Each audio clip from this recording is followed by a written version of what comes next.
Hello, welcome to GMTK Game Jam 2023. The theme is coming out shortly, just about 5 minutes.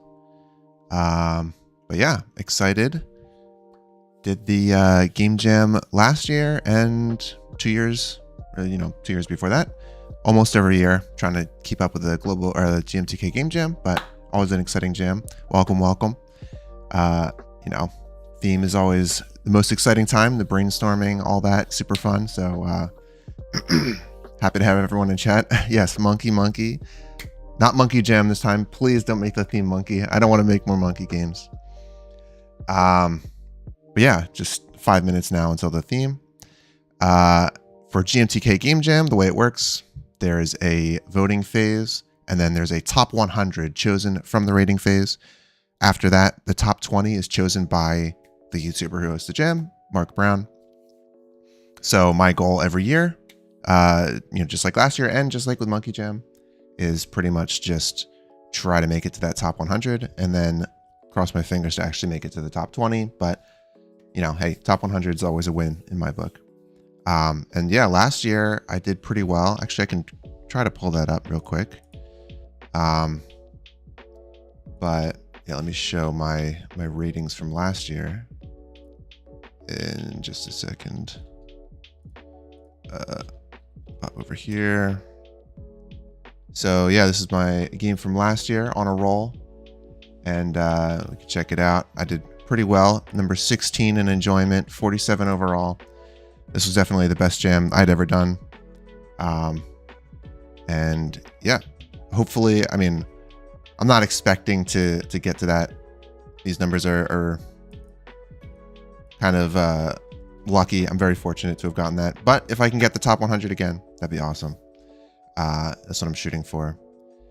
And yeah, let's see. How many people are there for this jam?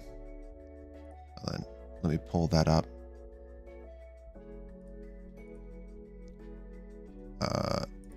Wow, I'm so bad at this. I don't even know how to get to the GMTK. I'll just drag it over.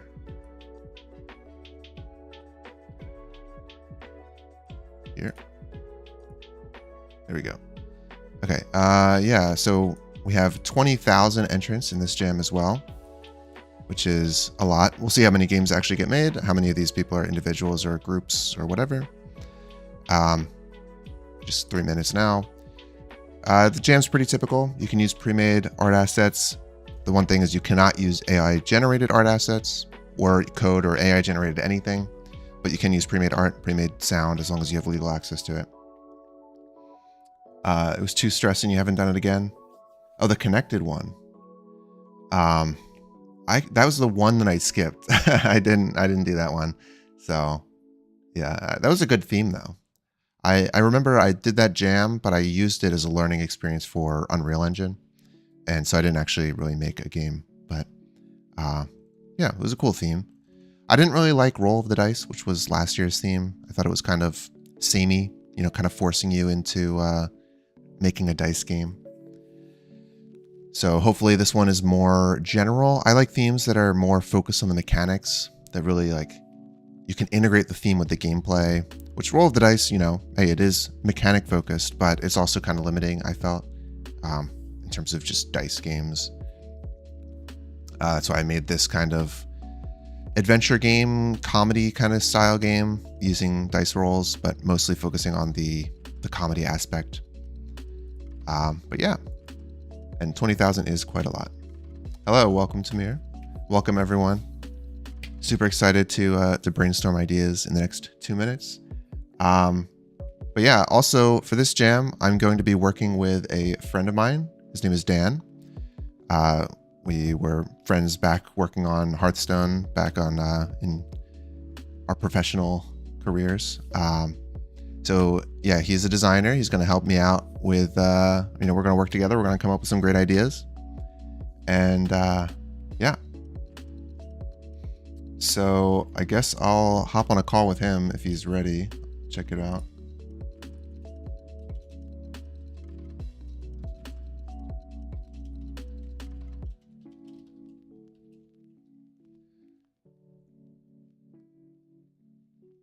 Might have to make, might end up standing up in a separate Discord, so it's easier. Yeah, hey, the demons, thanks for the sub. Oh, is that you, Dan? Okay, I'll just hop on call.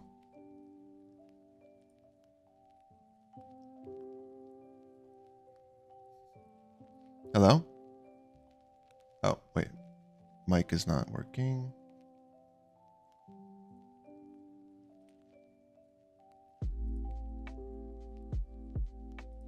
Hello.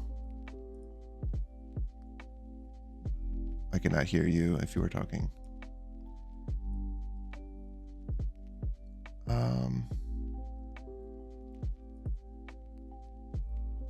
Probably also want to end up just making a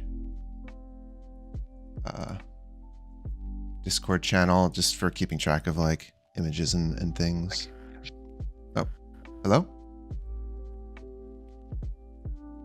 I sort of heard you for a second.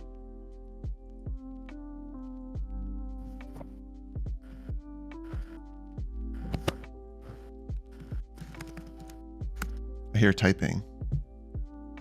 Oh wait, can you hear me now? Yeah, it's just very muffled. Okay, give me 1 sec. I'm gonna run my audio through my desktop. Okay. Yeah, it looks like the theme reveal. Oh, they're doing a countdown for the theme reveal. Got about a minute left. This weird looking YouTube countdown thing. I guess I should mute the music too.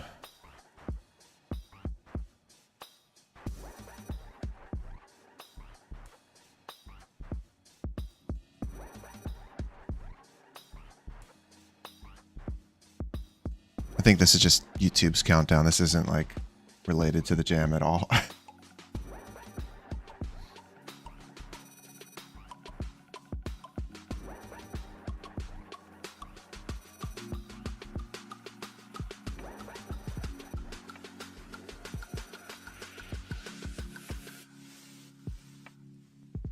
Hi everyone. Here we go. GMTK Game Jam Theme reveal. Right now. Your goal over the next 48 hours is to make a game that fits the following theme. Roles reversed. So let us take on a role that we don't normally get to play. Maybe that's Tetris, but instead of moving the blocks, you move the whole level. Maybe that's Pong. Okay. Play as the ball. Maybe that's Angry Birds, but you've got to build the pigs' houses. That being said, you can interpret this theme however. It kind of reminds me of a game I made in college for one of our projects. It was like a dungeon crawler, but you play as the dungeon. So instead of it being the adventurer running through a dungeon, you had to play as the dungeon, and it was kind of like a tower defense where you're like killing the adventurers and stuff. GMTK Game Jam page on itch.io. Roles reversed. You can also head to the Discord channel to chat with other jammers, show off your work, and get feedback. Anyway, I better let you get started. Best of luck. Have fun. See you. Here we go. Are in. Game jam time. Exciting, exciting stuff. Okay. So, roles reversed.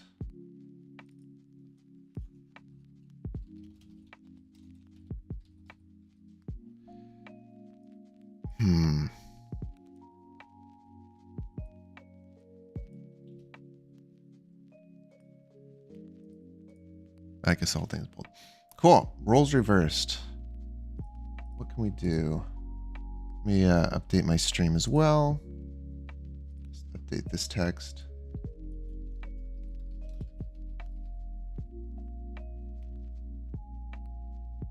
If I did that right. There we go. Cool. Okay, so roles reversed. You got things like he was saying, you control the level instead of the character. You control, like I was saying, the dungeon instead of the adventurers.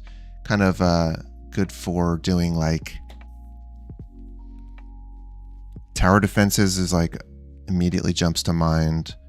I'm going to go ahead and drop in. Yeah, so this is a tool called Miro. You can do extra cool brainstorming type stuff here. Oh, hello?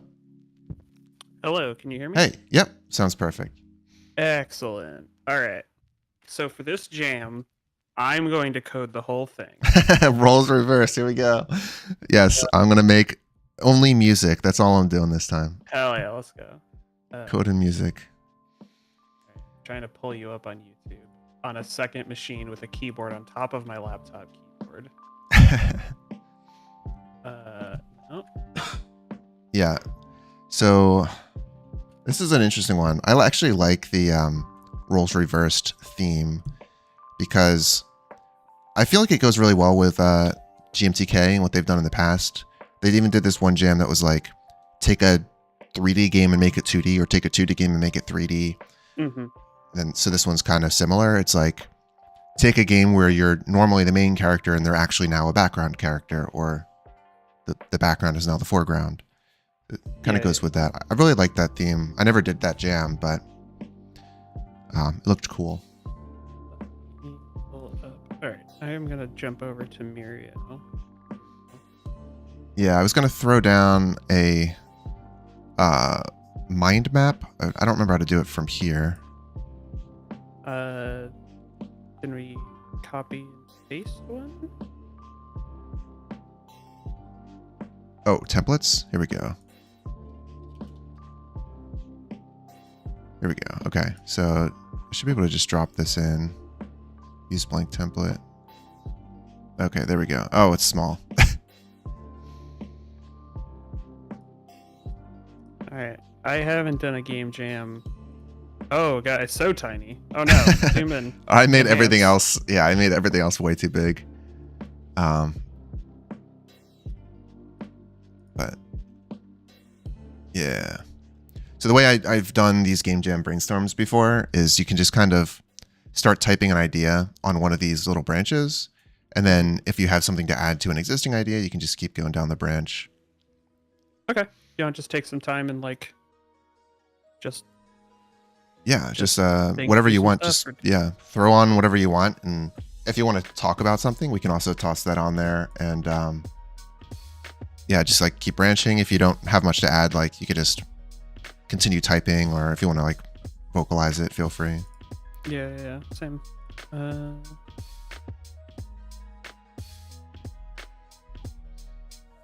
you thinking about roles as in sword people swap with magic people, or something more fundamental like I said in the video? I mean, a little of everything, honestly. So maybe, yeah, like you said, that's kind of interesting thinking of it like the Fire Emblem. So I love Fire Emblem. There's this 3 houses. You can like reclass people as opposite roles of what they originally were. It was something I always wanted to do.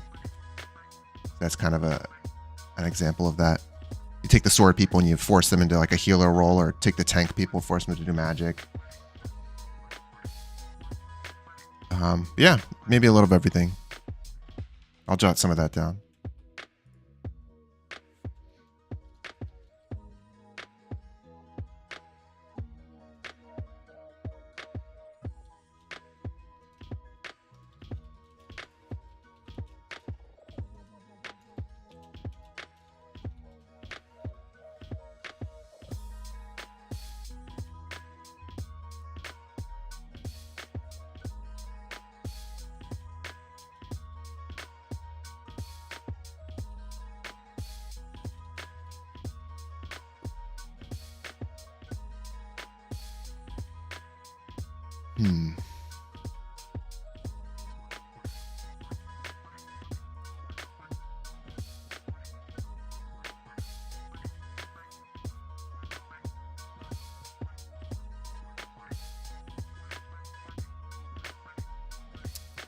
Let's see, what else? Roll. Also roll.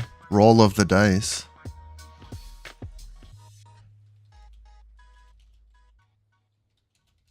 There we go. No, I would hate that. That would be the worst thing ever.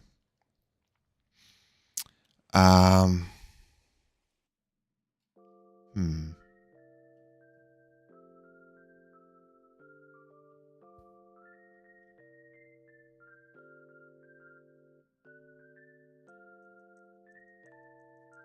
Let's see.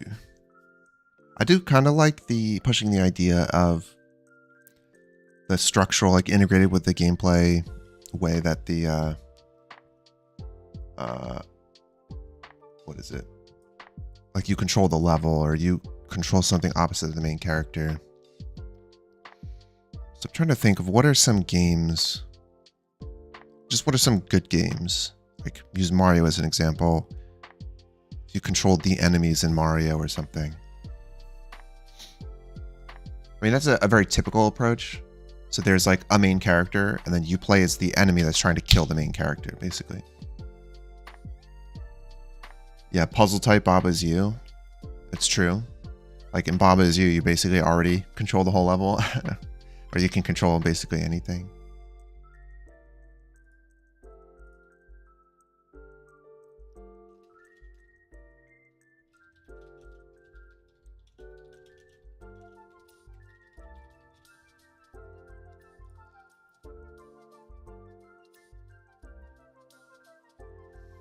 Hmm.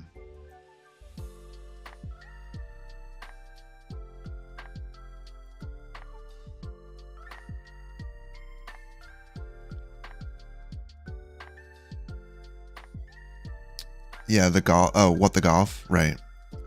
Yeah, and What the Golf, again, like, you very much, I mean, they push that idea so far. You can basically control anything, and you're very rarely actually controlling the ball.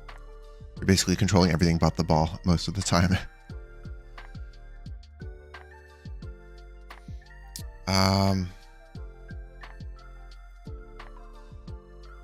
That's a good idea. Kings must protect your pawns. That's cool.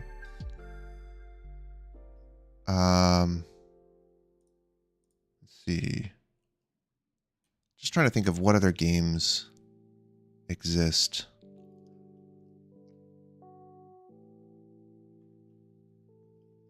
Maybe I could like move these under gamey things.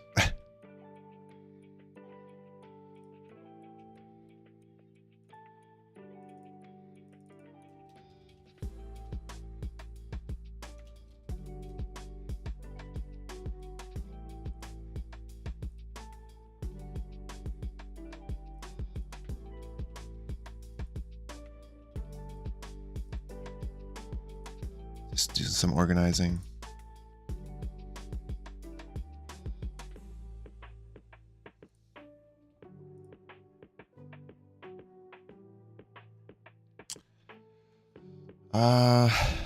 Yeah.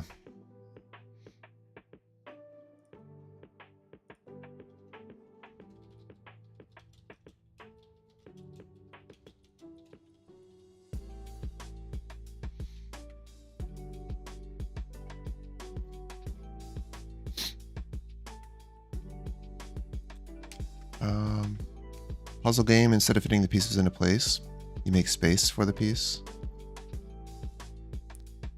The negative space. How would that work? You made space. I mean, there's a lot of those like sliding block puzzles where you essentially are moving around the negative space.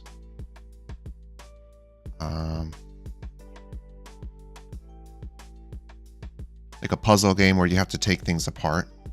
It's almost like Jenga, right? Instead of putting the pieces in, you're taking them out.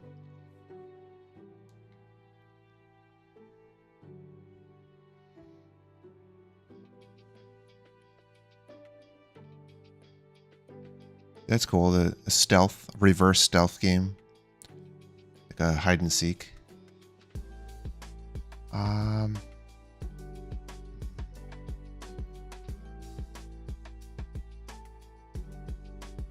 Trying to think of other genres. You can have like a shooter where,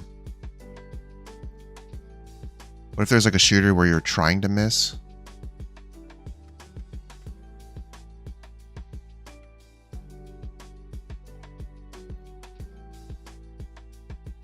I don't know if that goes under like gamey things.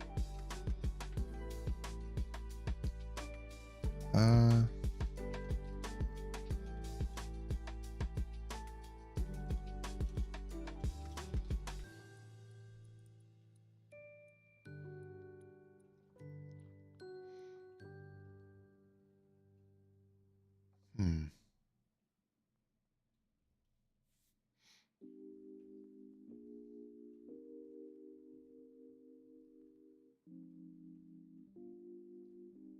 If I just make, I don't know where would I put like the puzzle? Maybe I'll just put a new thing here. Just say puzzles.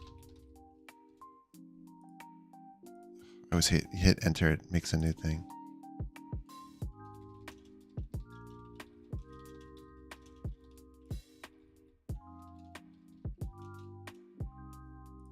Sorry, these things are like overlapping weirdly.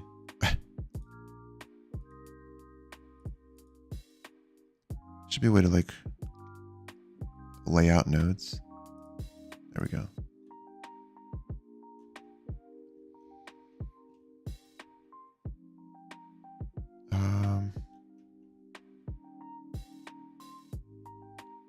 What else? What else? What other genres? It's like tactics games. Welcome. At work, but now you're here. Thanks for joining. Trying to come up with some ideas. Yeah, the theme is roles reversed. And so, there's some things like reversing the role of the player in the game, but then also reversing like roles within the game. Fit a random animal or object with a random genre. You want to do like a platform where you play as slippers. That's true. Yeah, I typically don't go the like aesthetic route. Although if that does have an impact on the gameplay, that's always cool. So if it's something like, if the character that you play informs something about the gameplay, that's always good.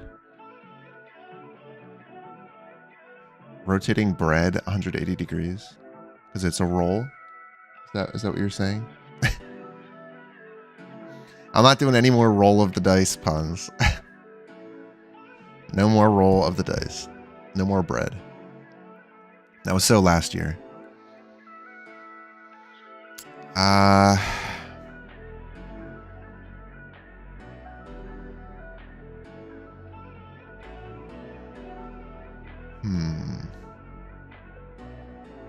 Okay, what other genres are good? Do you want to set like a time thing? Where we? So like sync up after some time? Yeah. I don't want to be like overly restrictive on the time, but if there's anything you want to discuss or talk about. Yeah, I'm just like, I feel like we could probably jam on some of the things. Like I'm trying to come up with things that are not just like it's X but reversed, or like it's what I'm trying to say is I'm on thesaurus.com looking up roll and it's not going well.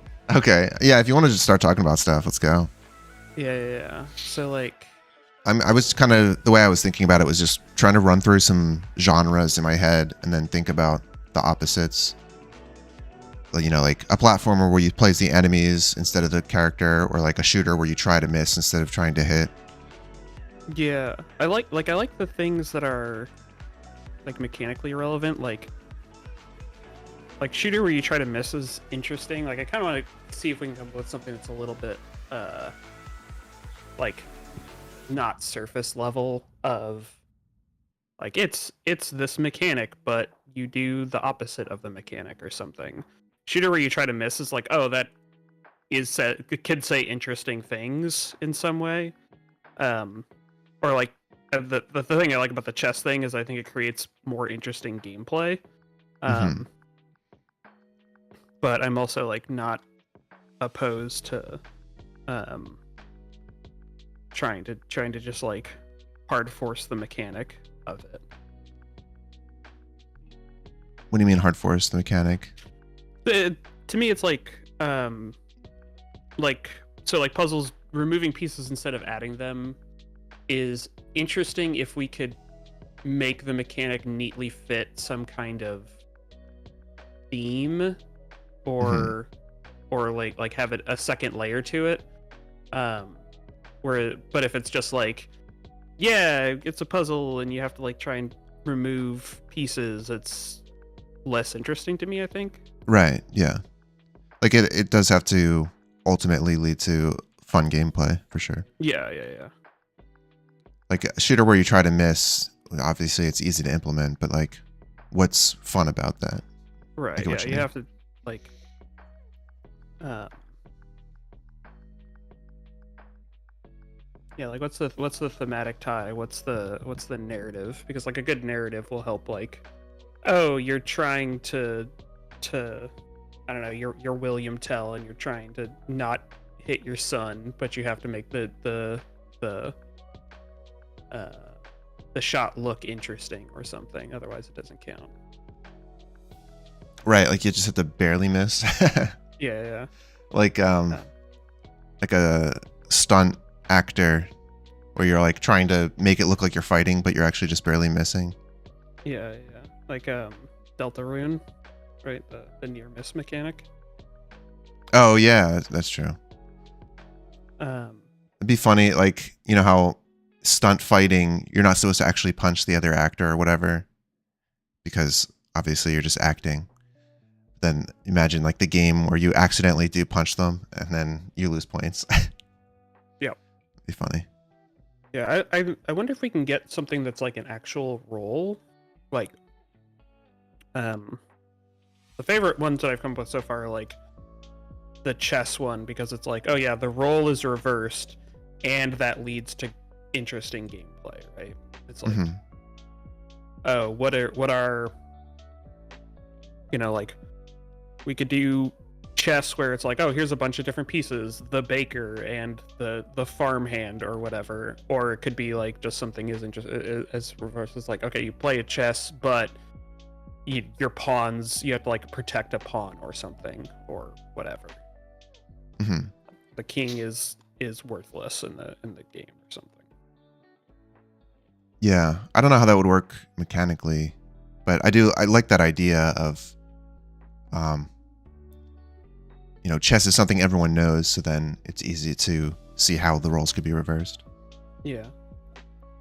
There's definitely a like collectible chess game that I've had percolating in the back of my mind that would that may be biasing my opinions here.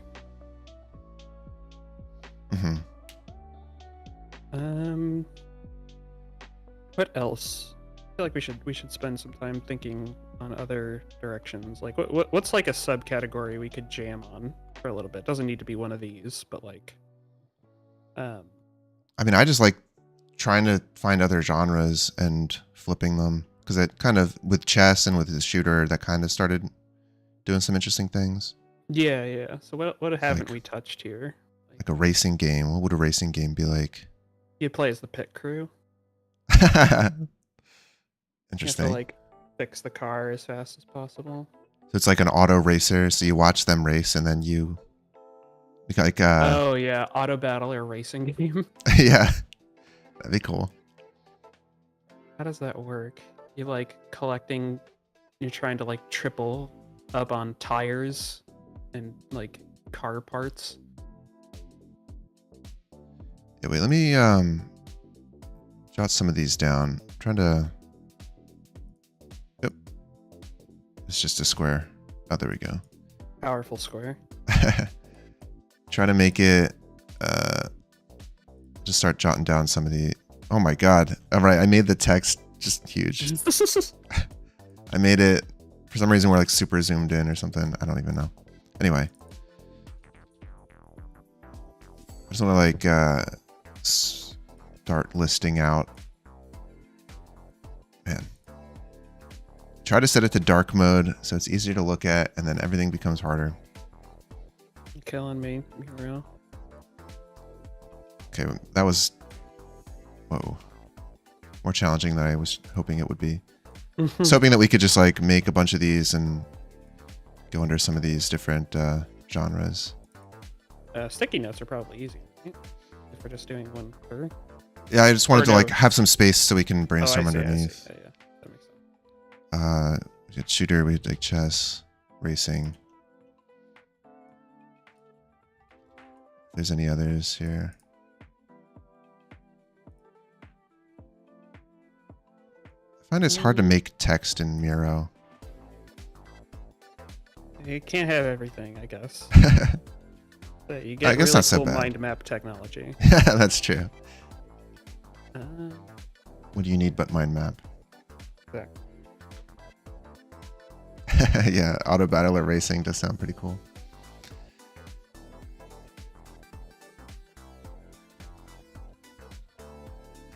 So it's like one possible version.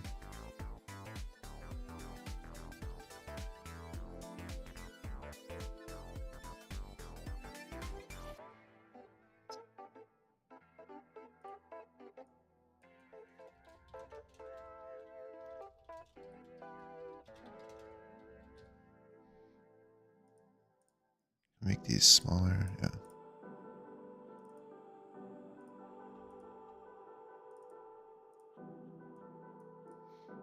Yeah, playing as the track is also kind of cool. It's kind of like a monkey ball idea where you, in monkey ball, you're like technically playing as the level, maybe. Mm-hmm. Shooter, try to miss, or something else, like plays the enemies or something. Yeah. I know, yeah, I guess we could do platformer as well. Throw that on here. I guess this one could just be.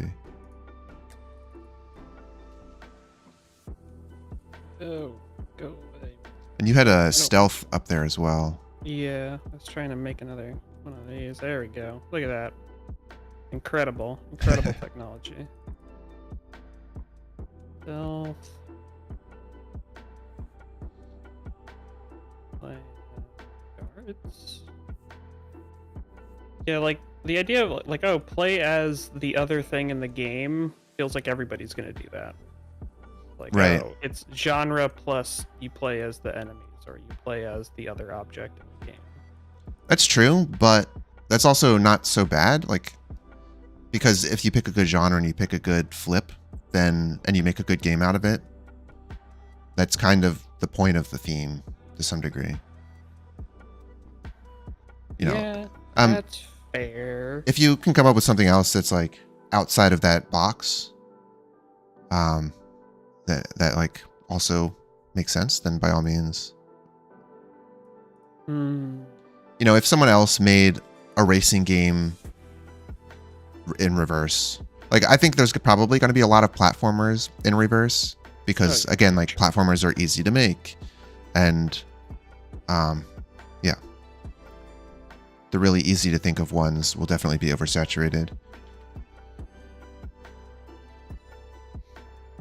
Yeah, and if you have another avenue to explore other than genres, by all means, we can.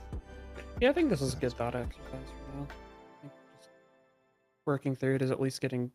It's helping at least get my brain in the right spot because I'm very slow this morning. Yeah, no, it's early. Yeah, so stealth. I mean, there was a Splinter Cell game mode where it was like asynchronous, and one group of players Yeah. were playing as the people stealthing through. The other group was trying to hunt down the people that were stealthing. It's kind of like a hide and seek where you're playing as the seeker. Mm-hmm. That's kind of cool. Yeah, I was thinking like, can you make the guard, like you set up the guard patrols to catch Solid Snake or whatever? It's Oh like- yeah, that's kind of like a tower-ish defense, tower defense-ish. Yeah. Well, that'd be cool if you could set their patrol patterns, right? Yeah. Let me write that down. Because I don't know that I've ever seen that. Like a tower defense, normally you just place the towers. Yeah, people, a lot of the, there are a bunch of tower defense games. I rewatched all the winter videos last night. There are a bunch of tower defenses in there. I know what Mark likes about tower defenses now because he says it every time. But yeah, like to set a patrol pattern where say you draw out a spline that they have to follow. And, if you cover more distance, then obviously it takes longer for them to cycle back. But if you have a smaller distance, then they trying to think can't of cover where, as much like, ground. What's the core test, right? It's like, where's the risk reward? If it's a stealth game, it's like, okay, theoretically, you need to cover.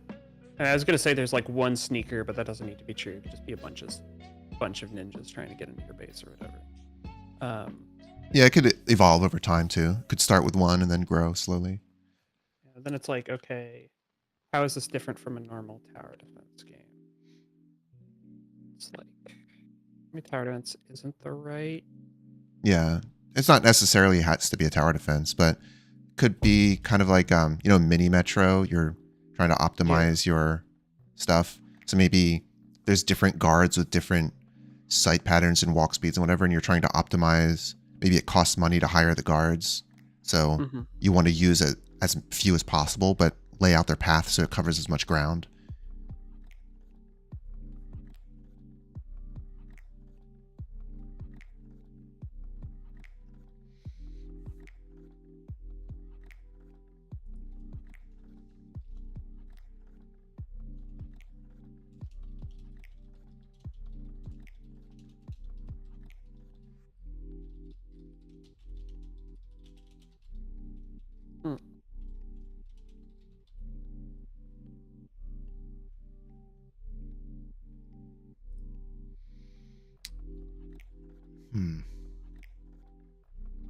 Okay, well, we can come back to that maybe.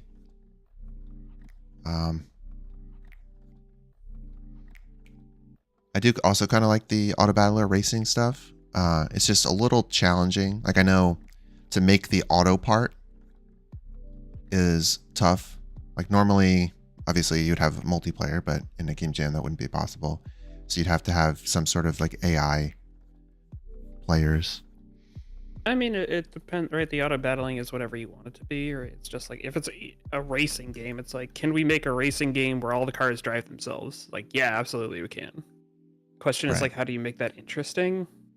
Like, Well, it's about are... the parts that you buy in between the rounds and stuff. Right, that's the trick, is that like there's only one output in racing, and it's like, go faster. Yeah. Although you could make a course that is, has a lot of turns, it has some straights, it has some hills, and then, which parts do you buy? Do you buy the part that is better on the straightaway, better on the hills, better on the turns? And then, auto battlers, you typically buy parts that synchronize with each other, or, the factions or the races, you combine those. Like, you get a race bonus by getting two of the same kind. So you could have that similar here, where you have brands of car parts, like sponsors. And so if you get two of the same brand, then it's they synchronize together. But also, like, do you roll for the same brand, or do you get this like higher tier part now that doesn't synchronize? Yeah. I don't know, it feels like it has some replayability as well, because same with any auto battlers, you don't always get the best parts, so you have to roll for them, and then if you fail or you don't win, then you play again and you get different parts and you see how it turns out. And every time, maybe the course is like sort of auto or randomly generated, so every time you play, it's a little bit different. Yeah, I'm wondering, like, it feels just like, oh, this is just okay auto battler with a theme. Yeah, that's like fair. A narrative wrapping that's like kind of close to the theme, right? It doesn't get me super excited. Yeah, that's fair. It doesn't make the theme the center point, right? It's just like, it is an auto battler. Yeah. Is there like sorry, I'm looking at your YouTube chat, but like, destroying cars, just like the physics of it just had the image in my mind was like really fun. It's like, you have a bunch of cars that are like trying to Fall Guys through a race, and you're just like hucking things at them, trying to destroy as many cars as possible. It's like Fall Guys in reverse, basically. Yeah, But like also, you're playing the obstacles, or you're setting up setting up the obstacles, or like you're controlling the obstacles, or yeah. I mean, I could just put that as a new category. That's almost kind of platformer-ish, so I'll just put it under platformer. yeah, that's So Fall Guys level. That could be cool because you can just if you write a bunch of things that are just running through the level, and it's about trying to kill as many as possible. also Something. throw in a new too much stuff. Yeah, go ahead.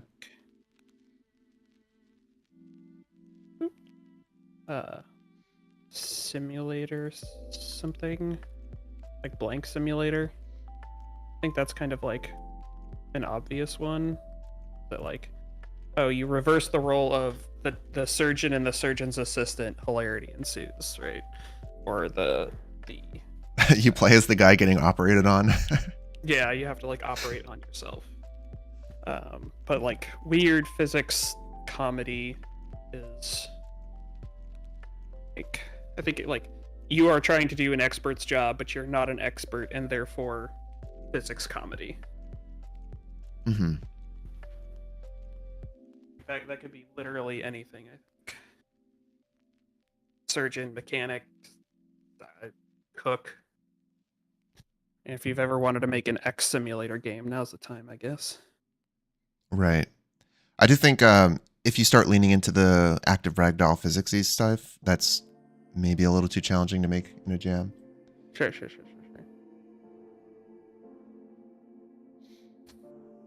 Yeah, just thinking of the 3D, like I tried kind of making an active ragdoll and once just in a weekend, and it didn't go super well.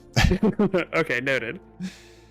You mean you can't just magically summon code that does whatever you need to from the ether immediately? That's what the Unity Asset Store is for. That's fair. You can drop $80 on an active ragdoll plugin. Let's go. Rules allowed by the jam. Yeah. I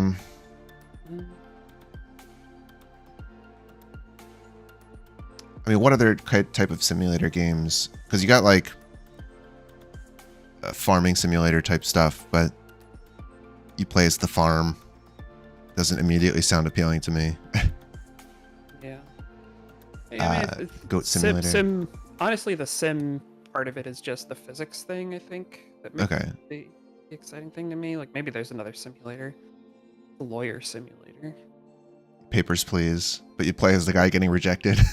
Yeah. I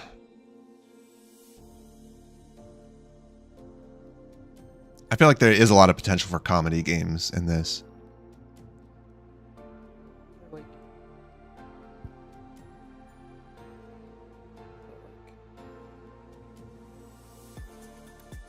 Mystery. I feel like I can't think of any off the top of my head, but there's got to be like a crime game where you try and like outwit a detective, right? Yeah, I guess. I can't think of any, but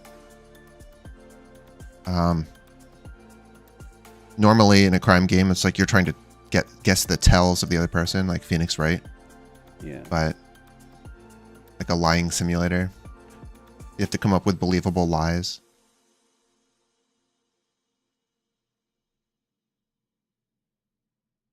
I leaned back in my chair, and now the text is too small. Is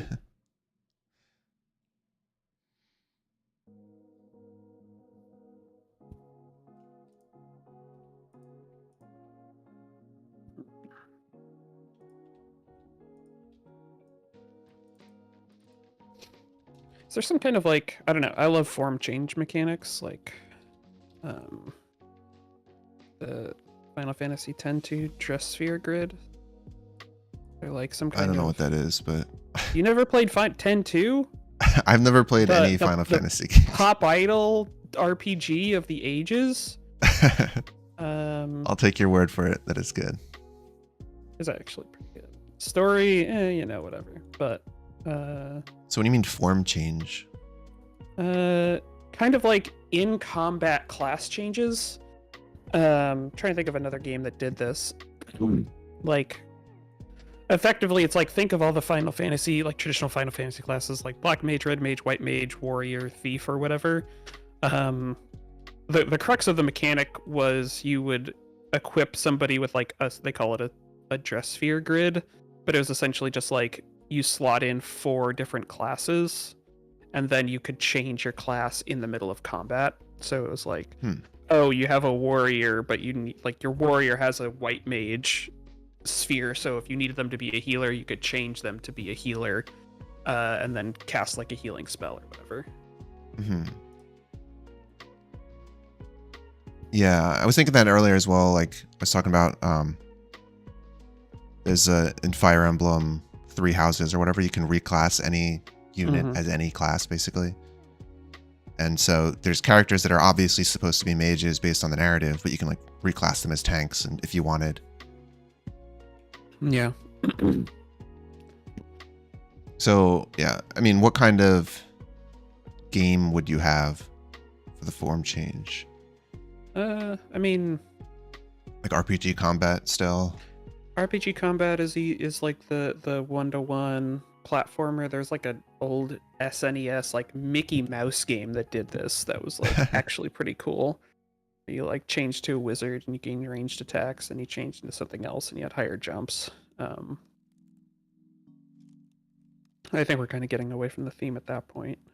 But I mean, Kirby copy abilities are this, right? Like, yeah, you turn into the enemy is effectively like, oh, you're reversing your roles. It's kind of like level 1 theme interpretation, right? A way that is kind of unsatisfying.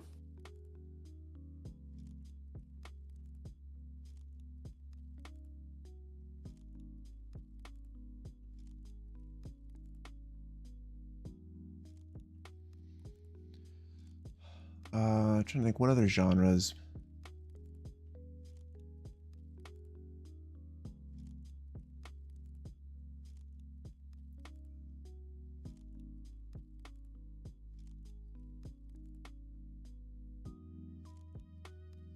I can imagine like a fighting game or something where you're trying to be a pacifist. So like you're trying to stop people from fighting instead of... Yeah, it's like there's somebody from the background like, don't do it. Yeah. Wait, no.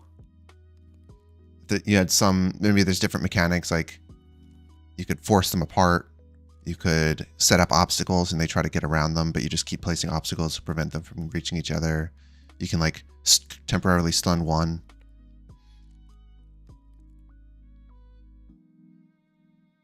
Yeah, kind of like what's the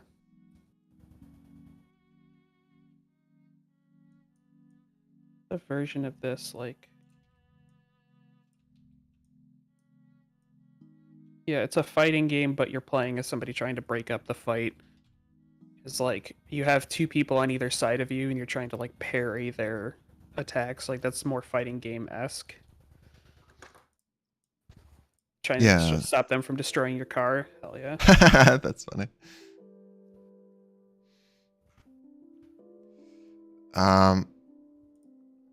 What's the other thing?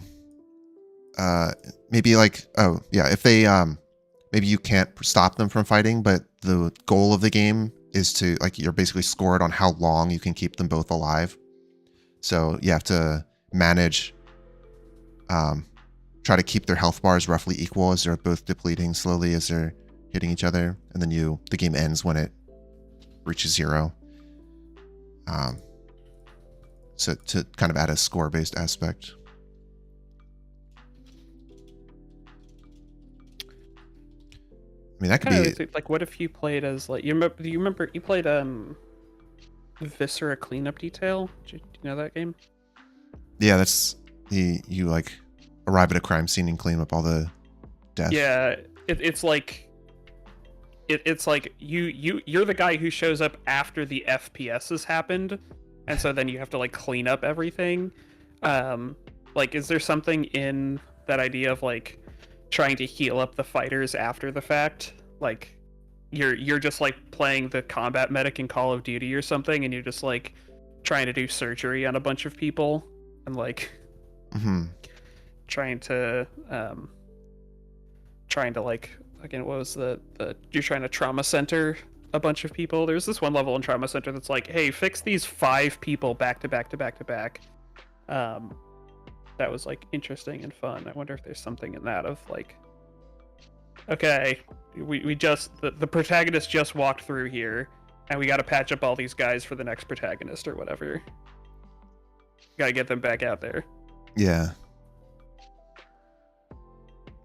So the game would just be like Trauma Center.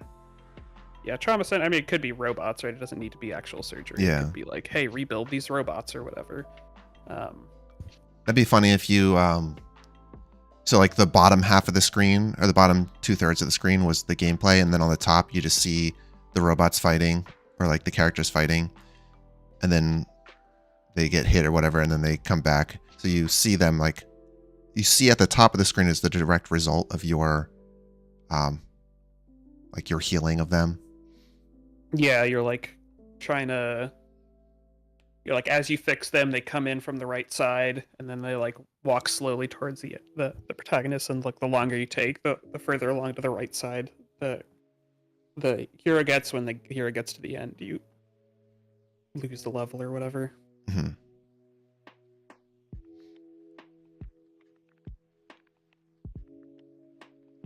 I could also, even instead of like the medic approach, you could be building the robots that you're sending out to war. So part of that could be like building more complicated, like stronger robots takes longer, it takes more pieces, and you have to piece them together. And you know, at the top of the screen, you're seeing them go, and it's kind of like I don't know, lanes in a MOBA. They're just pushing, and you're creating the units really as quickly as you can to throw them out there. Yeah, it's kind of like a Clash Royale, but yeah, that's what I was thinking. So like some kind of right, because then the role reverse is more narrative than anything, but it is kind of like playing the other side of the tower defense. Yeah. How do you make the building of the robots interesting, right? It's like you have to get a bunch of parts, which you can get by like just, you know, like as your guys walk through the world, you like break stuff, and then you get parts from that. Maybe it's like it gives you a bunch of random parts, and you just have to build it, and maybe that's too physicsy. But like if you give it one leg that's longer than the other or something, then like it'll hobble. You tell me you can program it, we can do it. I'm not sure about that one, Chief. Yeah, something in the vein of like, how do I build these robots? This is like Mech Warrior, but you're playing the enemy mechs, right? Like, I'm gonna build my mech. It's like you build a robot, and then you get like 7 copies of the robot that go down a lane or whatever, and then I think of a way where that's not just like incredibly like crunchy mechanical, just optimize, pick the ones. Like, I guess you pick, how do you like make the different weapons good in different situations so you don't want to waste them? But then it's like, what do you do? Are you just supposed to like put a bunch of fodder units in there just to like buy time to get resources? It's almost like an RTS at that point.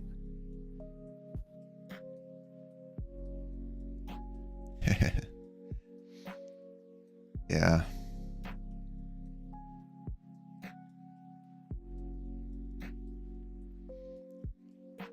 I mean, there could be RTS as well. The reverse of an RTS.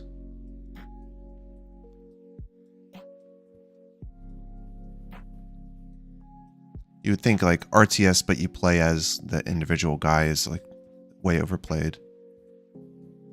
I mean, that's where the MOBA genre came from, right? It's like, right. Like, it's RTS, but you control one guy. Well, there's a lot of like RTS, but you can zoom in on any individual unit. Oh, yeah. I've seen at least 3 of those. Oh, yeah, sure. But what if there's like RTS, but you play as like the map or something?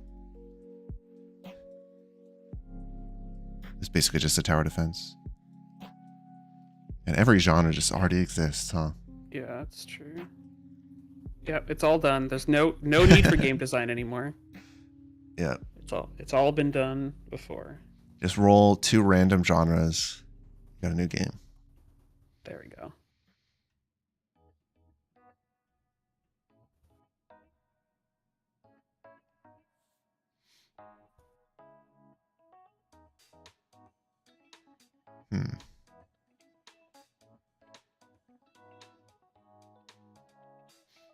Yeah, the RTS where you play as the factory is basically the building enemies.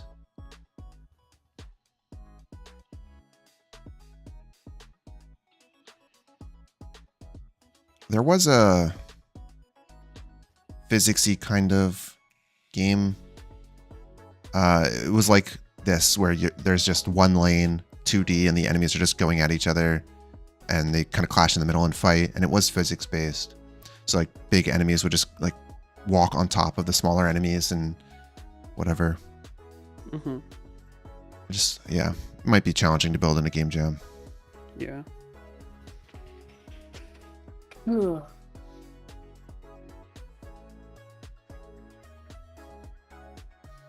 Wasn't tabs, although I do love tabs. Mm-hmm. I think I it's some old Flash game. I've played a couple of those. Mm-hmm. This one that I'm thinking of was some kind of mobile game, I think. Yeah. What about like some kind of a like monster, like an pet raising game, like a Chow Garden type thing? Is there anything in that genre? Probably. The role. Normally the role is that you take care of a pet. But then if this is a reverse role, you play as the pet, that's not that interesting.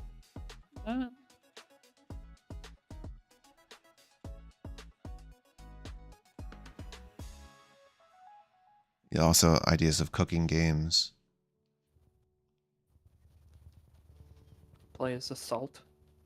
You have to evenly distribute yourself. Yeah, pick me, put me in every dish.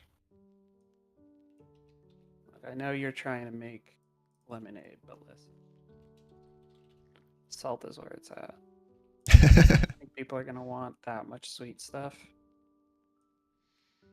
Yeah, too much sugar is bad for you. Obviously, you need more salt. Yeah, maybe it's like, no, I'm sugar. What are you talking about? Look, I'm white. I'm clear. It's the same thing. Just put me in. Put me in, Chief.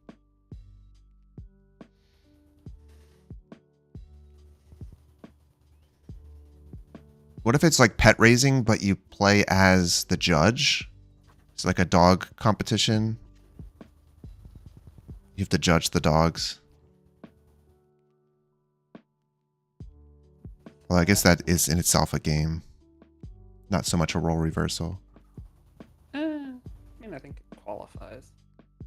It's like, where's the gameplay from? You have to like identify the good dog. Yeah.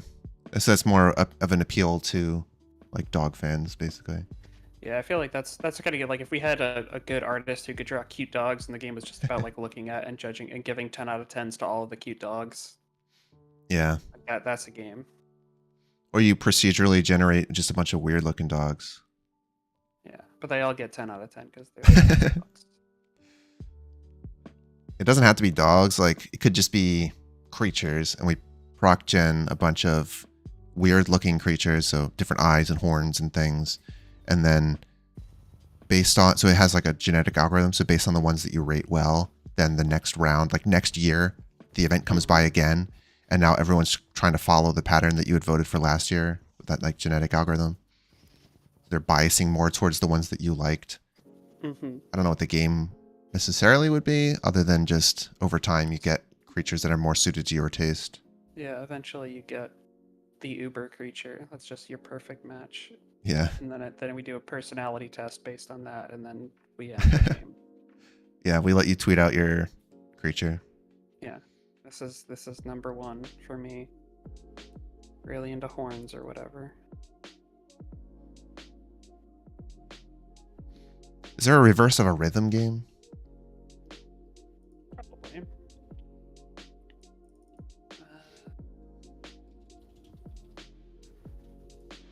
I guess it's weird because it's like you're setting the beat at that point, but I mean realistically, it's like you'd have to find. I don't think either of us are musically inclined enough to do that. No, but that's kind of the point, is the person who's doing it would be doing it, making the They music. have to follow it, yeah. So it's like, instead of us making the music and you do the rhythm, it's you make the music and something else. And yeah, that's something else I think is the trick, right? It's like, okay, well, I go in there, I make some music. Is it like I'm supposed to make music that lets that puts a character in the spot? Like, imagine each note is a different height of platform, and so like if you need to get somebody up to a different thing, you do notes in ascending order, so they create stairs, maybe like flats or something. And Yeah, there's like a drum note would be like a jump or something. So you write the music to make the level. yeah, then you have to figure like how is this the reverse of a rhythm game and not just like a rhythm platformer? Right.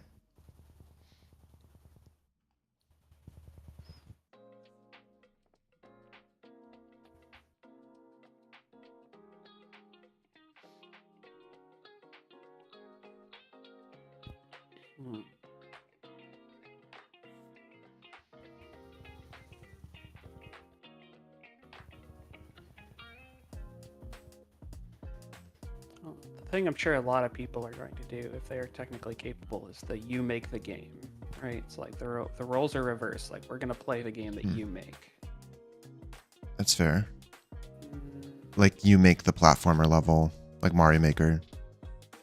Yeah, or like we give you the tools to like literally make a game.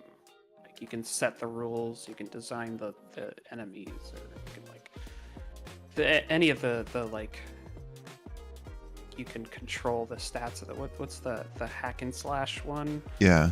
Is that a Double Fine thing? I don't remember. The USB stick one. Yeah. The Code Lua. You can make an IDE in 2 days, right? Yeah, definitely. Download it from the Asset Store. In-game IDE. That exists, right? Do you want to keep brainstorming? Do we feel like we need to pick something and go? I mean, shouldn't pick anything if we're not sold on it, but we can definitely revisit some of the other ideas we've had. Like, are there any that jump out? We can kind of move into a new line and keep thinking about stuff. Yeah, I think like some kind of chess game. I think we could make something interesting out of. Can I move it? There we go. Yeah. I think play a Fall Guys level, if we can get the physics working, is probably just like fun to watch, right? It's just like you're just bashing these like inflatable minion creatures out of the level. I kind of like the stealth. Yeah. It's a little too gamey for me, but I could see we could probably do something there. I feel like if we like explicitly reversing a game mechanic probably feels like unless it leads to something like really interesting, doesn't stand out enough to get to like the top 100.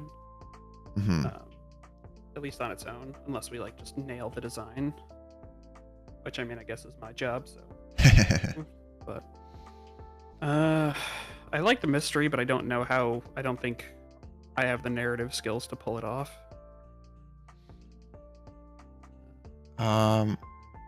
Wait, sorry, what was that? The mystery. Oh, yeah. Because you'd have to write the lies like every possible. It'd be kind of like Phoenix Wright, but it's still kind of just play like Phoenix Wright, I guess. Yeah, which isn't bad, but No, I'm just saying it requires a lot of writing, yeah, much like Phoenix Wright.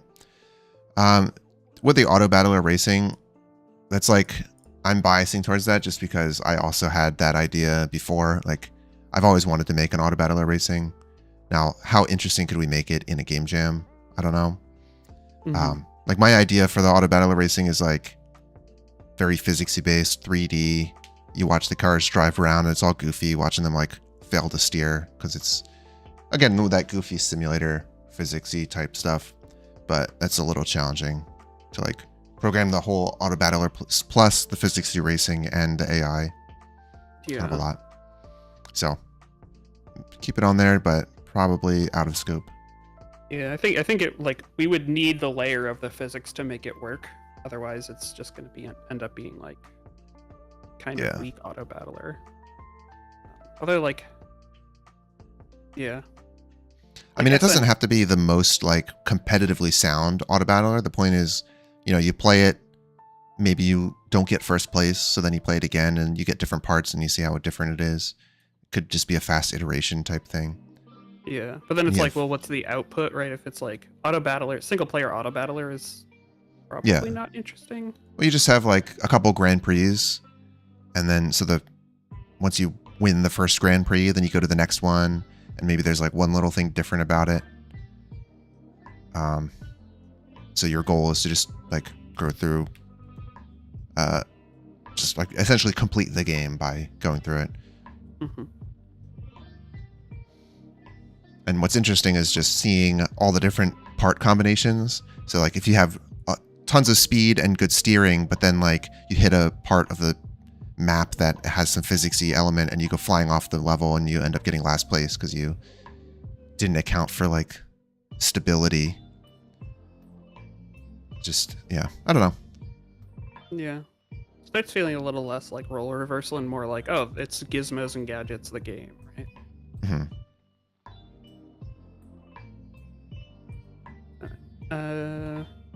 Anything else from this list? Maybe the fighting and the build enemies. Yeah. Could be interesting. Maybe not the fighting so much, but I do kind of like the build enemies. I think we could do the fighting if it's like, you know, comedic of like, oh, there's these like you're just in the middle of a bunch of big fighter burly guys, and then you like the images like you pacify them somehow, and then you give them speech bubbles. That's like, I'm no longer interested in fighting or whatever, and it's like a 3-minute game that makes people laugh, and that's all it is. But I don't think that's gonna get us the victory that you so hungrily desire. Yeah. Rhythm game cooking. What's the software? This is Miro. Very cool brainstorming software that you can get for free, or there's a free version. Let's see. Yeah. Yeah, we talked about Mario Maker style games. They're just maybe a little challenging to do in a game jam as well. Yeah, so did you want to expand on one of these four or think of more genres? I'm going to real quick just like Google search on a separate tab. What are game genres?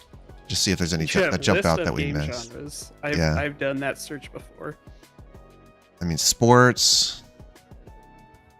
Play as the ball. I mean, that was kind of like what the golf a little bit. But you could do like soccer where you're avoiding getting hit. So there's people running at you trying to kick you, but you're trying to prevent the goal as long as possible. Mm-hmm. Might be a little hard to program. Survival game where you play as the resources and you're trying to kill the person.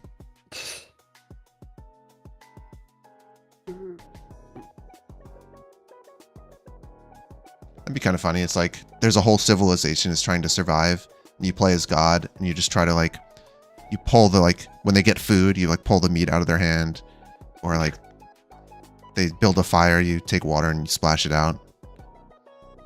Your goal is to like end the civilization as quickly as possible. Yeah.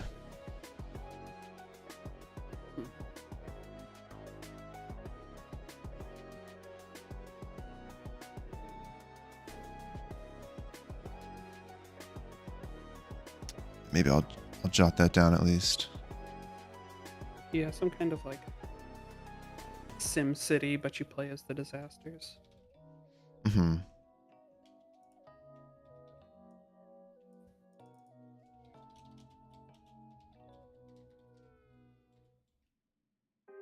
Oh, civilization. There we go.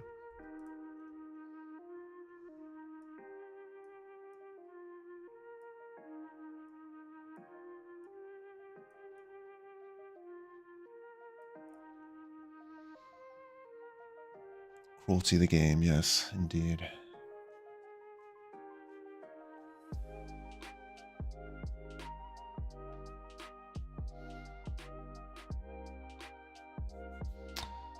I mean, there's also sub-genres of, like, you know, in the example video, the launch video, they were saying like Tetris, but you play as the level.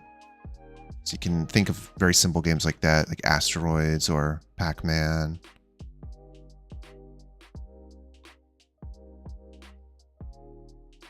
But the whole like play as the level type game usually just ends up being like a tower defense. Mm-hmm.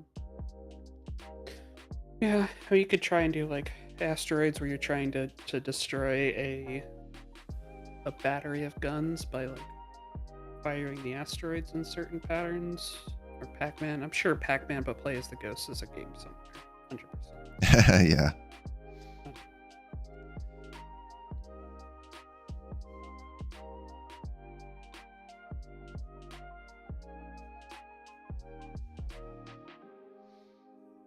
Pokemon, where you play as the wild Pokemon.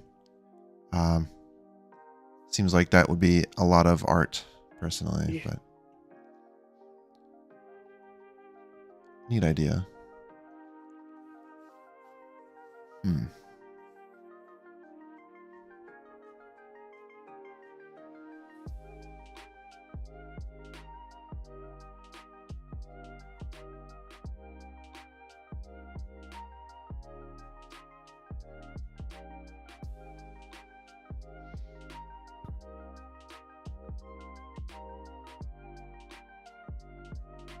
I guess going with the idea you had with the make the game, there's a couple games that are like you draw the characters and then it kind of just puts the characters in the game. Mm-hmm. But again, that's like very narrative focused usually. Yeah, if we don't want to program physics, then it have to be.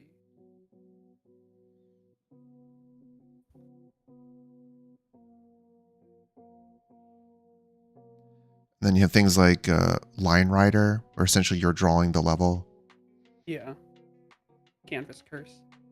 Oh yeah, that was what it is. Wait, oh, Kirby, yeah.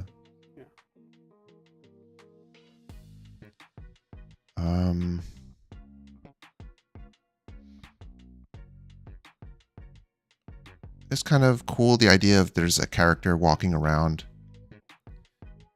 I like the idea of the platformer guy just kind of does his own thing. What's that, like Mario, or like March of the Minis? What's that? Mario versus Donkey Kong, March of the Minis. Yeah.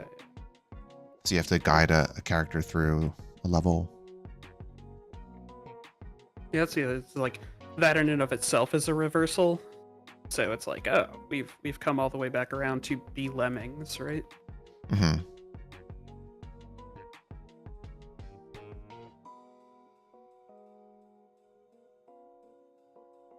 Is there some kind of like RPG thing? I mean, like, you play as the shopkeeper is a whole fucking genre at this point. Yeah, there's a couple of those. Like, is there another like job, RPG world job? Yeah, like what's a boring desk job kind of thing.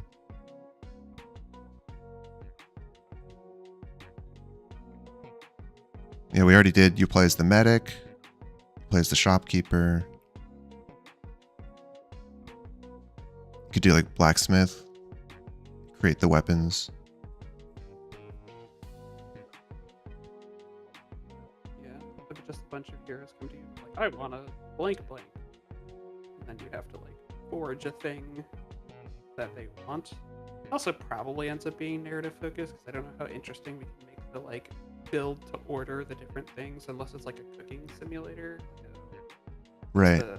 Like any of the cooking games, right? Like God, I can't. There are like 8 of them. Overcooked. Yeah. But blacksmithing. Probably a fun game. I don't know if it's like innovative enough for for this game jam, but like cooking simulator with blacksmiths is probably fine. I'll probably do something that makes it interesting enough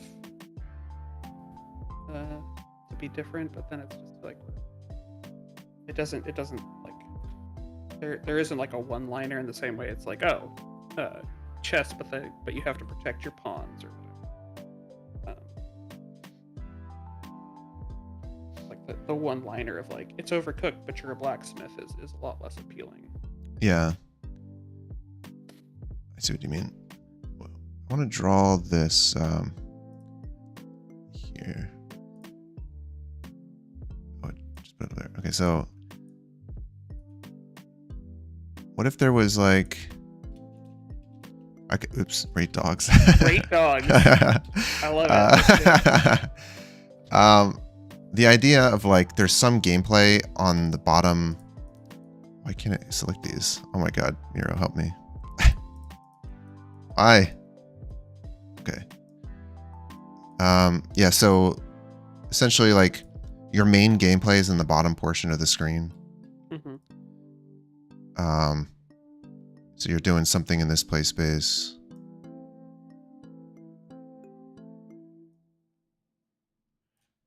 And then you're watching like people at the top do stuff. It's like an interesting idea. So with like the blacksmith, you're watching people use your weaponry, or there's an idea of like you play as the train conductor in a murder mystery. But like, so you're just driving the train or whatever, and then the murder mystery is happening in the background. But what you do, so like maybe in this example, not actually this example, but like that you're driving the steering wheel or whatever, and you're watching the people at the top. And if you like veer to the left or something, they all like flop to the left, and that affects the gameplay somehow. Not like so much a murder mystery, but that idea of your main play space is here, and you see the direct result of your action on the top screen.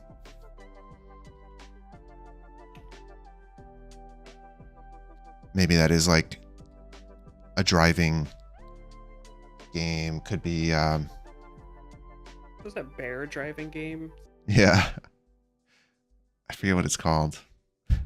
But I do, yeah. You're like grabbing pine cones and throwing them out the window. Yeah.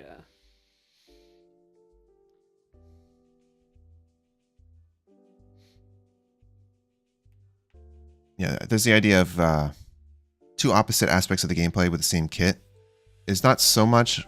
I feel like it doesn't fit the theme so well because it's mostly just kind of a game. Whereas though to really tie it in with the theme, it has to be like, this is a game that you would only make with this theme. That's kind of the thought. To me, that's what makes it a good game jam theme, is you wouldn't make this game otherwise.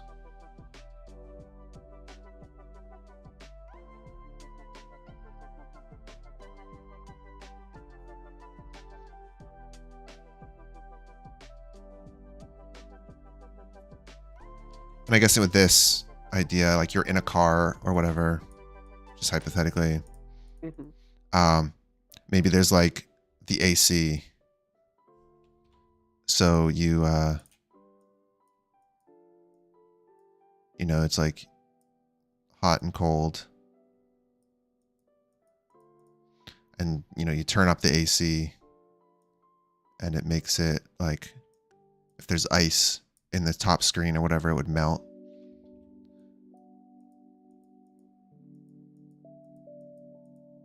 I'm trying to tie this back to the theme, right? It's like it has to come from what is the role that you're playing.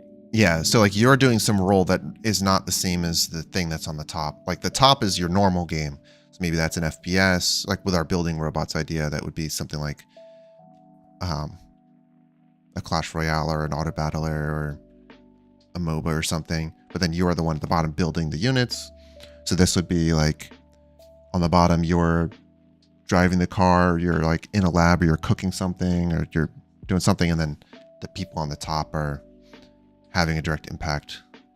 Yeah, the version of this that I like is the building enemies one, which I'm not sure we can get away with in 48 hours. 47, I guess now. The time is ticking. Oh God. Because yeah, it's like the frenetic. I'm gonna just like slapdash a robot together and throw it out there. Is interesting and appealing to me. Yeah. Like, okay, well, what are like? Fuck! I only have a cannon and legs. Okay, here we go. Get out there. And then just watching this weird robot run around that's a cannon and legs, but I think this is just like way out of scope. What other like the driving thing? I don't think works unless it's like, oh, you're the train conductor in a murder mystery. I get that, and then it's like, how do you make it work? It's like, well, probably everyone's trying to murder each other, and you're just trying to drive the train in such a way where they can't. But I don't know that. Yeah, it wasn't so much that idea as it was like that just inspired this kind of split screen. Yeah, that's what I'm saying. Is that like I think the idea is the more thematic, like the part that works with the theme, not the mechanic of the split screen. Like, split screen can work, but it doesn't work without the theme. Yeah, no, I know what you mean.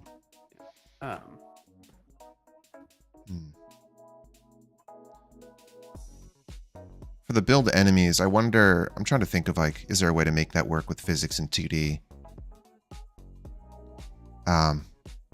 Where it's not really so, I mean, it's like partially the physics, but also, you know, like if you had a cannon and legs, you could slap the cannon on, then you put the legs down, and, you know, you just hook them together with a joint, and there's physics, and the cannon is just constantly firing. But then the force, like if you don't build it stable, it's going to flip itself over and start shooting your own units. That sort of thing is funny, and it works. I mean, can you do that in 48 hours? I think possibly. So if I draw a picture here, like if we had, you know, here's the cannon,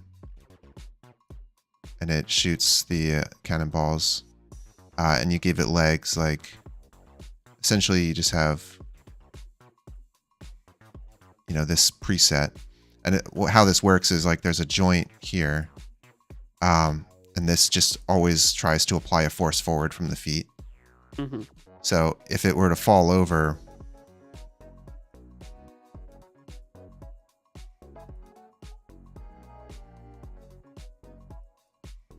that it would be like applying force this way, and it would kind of just drag along the ground because it's falling over. But if you had 2 feet, like in the front and the back, then it would stabilize, which would allow it to walk forward. But then this would be like shooting the cannonballs forward, which would then force it to like send its force backwards. So if we had a bunch of different parts, like you have you know, a helicopter with spinning blades. It's a helicopter. Yep. So then you like attach that to a cannon.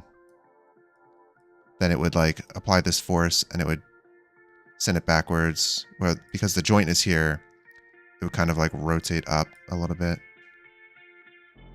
And then you could attach that to something else. You could like put 2 of them on there for more stabilization. I think that could work. We would just need to make the parts. It would all be 2D. It'd all be joints. Mm-hmm. Now, would that work?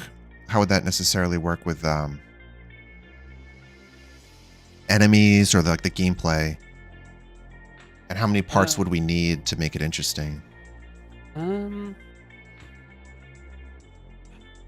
You need some amount of weapon parts and some amount of locomotion parts. I think that is the minimum. I don't think you need like heating, venting, or anything like that. Yeah. So And if each part was very simple as well, like the propeller just makes it go up, then you would need something to make it go forward. Otherwise, it would just kind of float there. yeah, I mean, at that point, it becomes like a. It's like, I mean, I guess the gameplay. The gameplay is like you're defending against a swarm of enemies, and then the narrative kind of has to cover why it's a role reversal. They just, oh, you're the villain, I guess. You're Robotnik, but like, how does that work with like the heroes? Because like essentially, what the gameplay here is actually quite simple, right? It's like a wave of enemies, and you have to build the robots that kill all the enemies. And so your robots get out there, and then they do weird things. Like the minimum number of parts is probably like.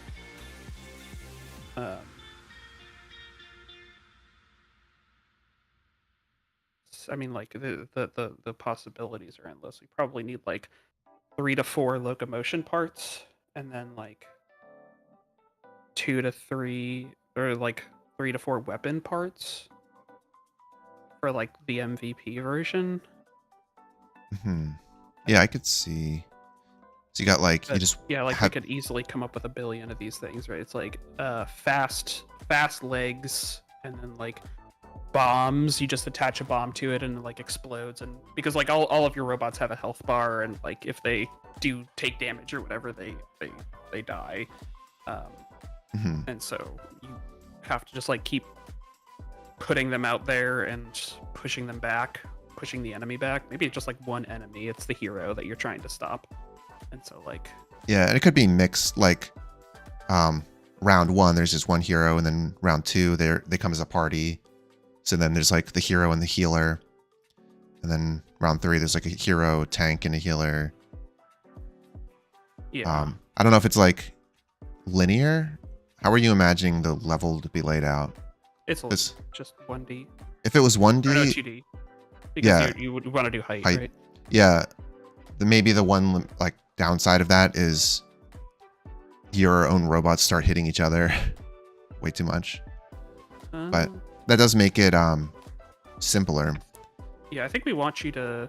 I don't think we want friendly fire except in like specific cases, like the bomb version or something, because we probably want more than one robot on the screen at a time. I mean, how zoomed out would it have to be? If it's 1D and you just kind of throw them, they'd all bunch up. Like, how quickly are you building the robots and putting them out there also? I mean, I think you want to do it in such a way where there's some pressure for you to go quickly. Slapdash, right? You don't want to wait around for the perfect robot. It's like basically every time you use a part, I mean, you think about it like you have cards in your hand, and it's like 4 cards or whatever, and the cards are parts, and then it's like as you use a part, when you use a part and you get the robot out there, that's when new parts come in. So like the longer you're not building a robot, the fewer parts that you're getting sum total. So it's like enemies are marching at you. Yeah. You build a robot, and then like you don't get new parts until you build a robot. It could be cool if you have to build like 3 robots, and so you don't just load up all the best parts on one robot. You're like, should I load them up and then I have a bunch of crappy ones, or do I try to like evenly distribute them? Like maybe I don't need to give this guy 2 pairs of legs because I'm short on legs. So then that's how you end up with the janky ones. Yeah, you want to encourage people to build multiple robots, right? It's like, oh, if you put everything on one robot, it's like, you know, like you put more parts on one, give you, like every part gives you, like if every robot has base 100 health, and then each additional part gives you like 25%, it's like, oh, if I build 2 robots with 2 parts, that's, you know, 300 health, whereas if I built 1 robot with 4 parts, that's only 200 health. Does that make sense? Yeah. So it's like, oh yeah, building fewer robots is better. Every robot needs to be at least 2 parts. Like it needs to have like a weapon and a locomotion thing, but then you can Yeah, and there could be other. It's not just weapon and locomotion, but you have like maybe a health core, so it lasts longer, like has more health, or speed boost, so like the legs walk faster, the fan blows harder, and it just like goes into overdrive. Yeah, I mean there's a literally a billion parts. The trick is just like, what can we reasonably do? Mm-hmm. Yeah, I like this idea. Yeah, I think my head right now is that we either do this if you think we can do it, or we do the chess thing, because I think the chess is like. Let's explore the chess then. I do think this is possible, so let's table it for now and move on. So yeah, unsurprisingly, chess is going to be a very designery one. So there's a couple ways we can do it. It's not the color. Hello, color. So we have a board. There's like, so the immediate visual is like, you have the king in front, you have like a bunch of pawns back here, or something.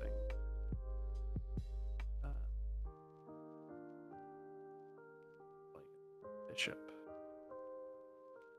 rook. Goal is to like capture all of the pawns, I guess.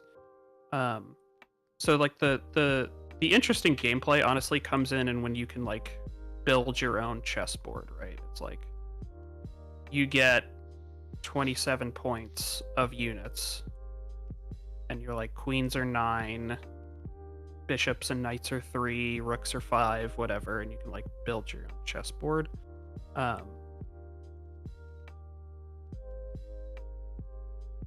Trying to think of like how this fits into the theme, but like, you know, kings are like worth 1 point or whatever because they're shitty units, but they don't matter.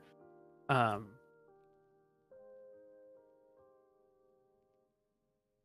role reversal kind of comes in the like, you know, the king used to be the most important piece and now it's the shittiest piece. Mm-hmm. What else is there? Are you saying there's multiple of them, or just one? There could be. I mean, like, so there's right. It's like, imagine a chessboard where like it's kind of like Warhammer, where you're like building an army with points, right? And so it's like you collect them. Maybe you collect them. Maybe you just have as many as you want. It's like, okay, my build is going to be 3 queens. That is how I'm going to play. And your build is like, okay, I'm going to do 9 knights or whatever.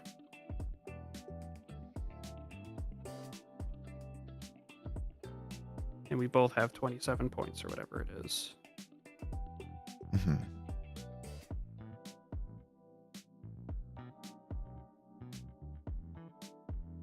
And then maybe the role reversal is like you have to pick one of your pieces to be quote unquote the king, and so it's like, okay, well there's no king because the king is a shitty unit and everyone hates it. But like you have to play as, you know, one of the knights has to be the king or whatever.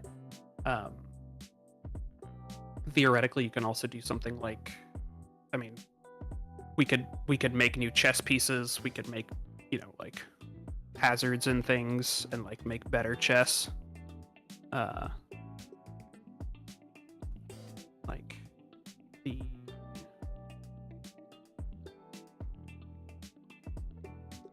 Well, so what's the role reversal? Because like it's clear you understand of like the king protecting pawns as opposed to the pawns protecting king, but this doesn't really feel so much like the king is protecting anything. Yeah, I mean, I think it's the role reversal is like maybe there's some aspect where the king has to be like in, because like if the king is in front and it just dies instantly, it doesn't feel so much like anything. yeah. That's what I'm thinking, is that like I wonder if the king is like a narrative construct and that like he's like he's swapping the role with a different piece, right? It's like, okay, well, the queen is now the king, and that you have to protect the queen, or the pawn is now the king, and you have to protect the pawn. And it's like, okay, well, what piece do you want to have to defend? And it's like, oh, a knight is probably really hard to pin down, so maybe you want your knight to be the king. That's kind of where like the second order, third order of where my head is going. It's like, yeah, but king protects pawn is fine, but I don't know that it actually gets us much gameplay. But like chess, where you have to pick who your king is, I think has a lot more play to it.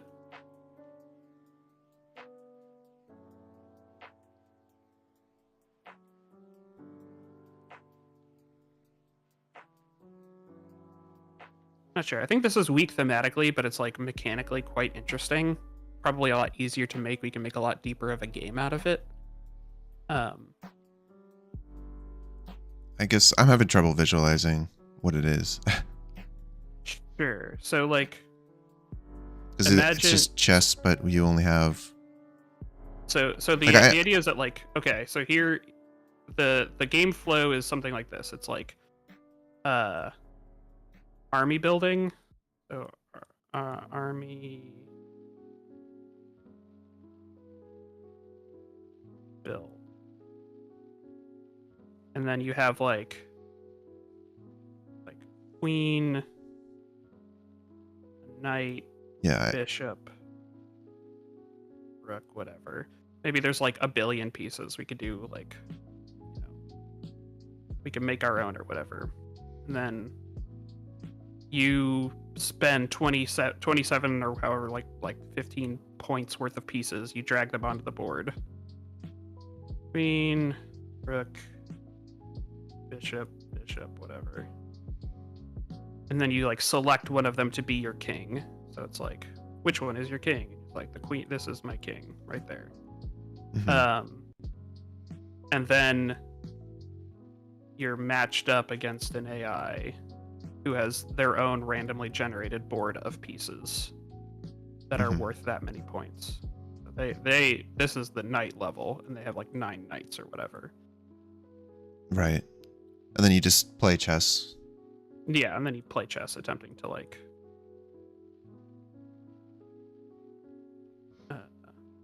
Yeah, I mean, while that's an interesting game, I'm not so sure that it's like, you know, fitting the theme so much of the role reversal.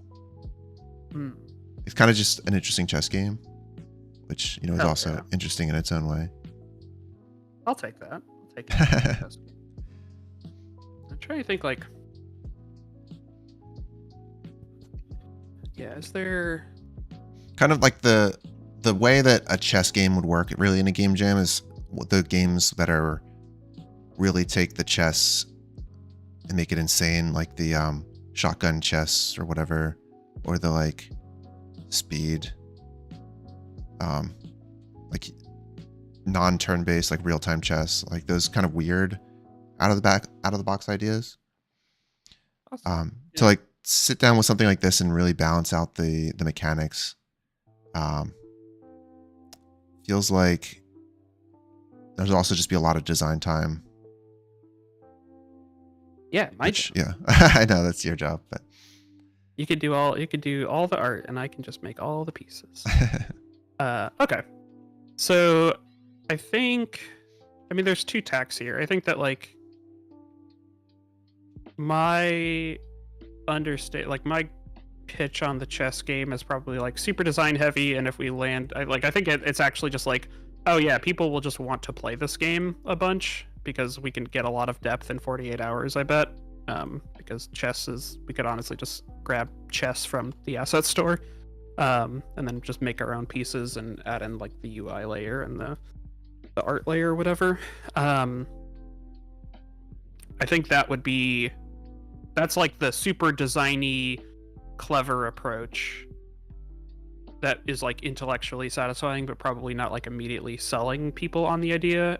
And then we have the build your robots version, which is like going to be fairly, I would say, difficult to to get something that one functions, but then also two enough like breadth of pieces to create an interesting thing, but definitely has more like curb appeal.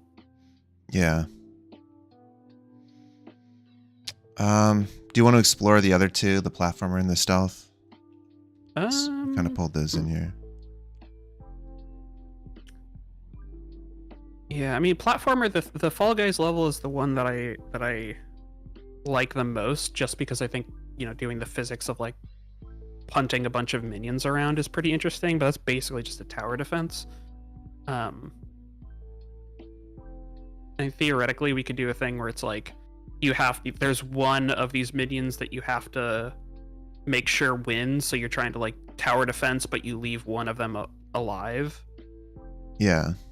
So it's like a bunch of like pink little Fall Guys minions, and then there's like a golden one, and you have to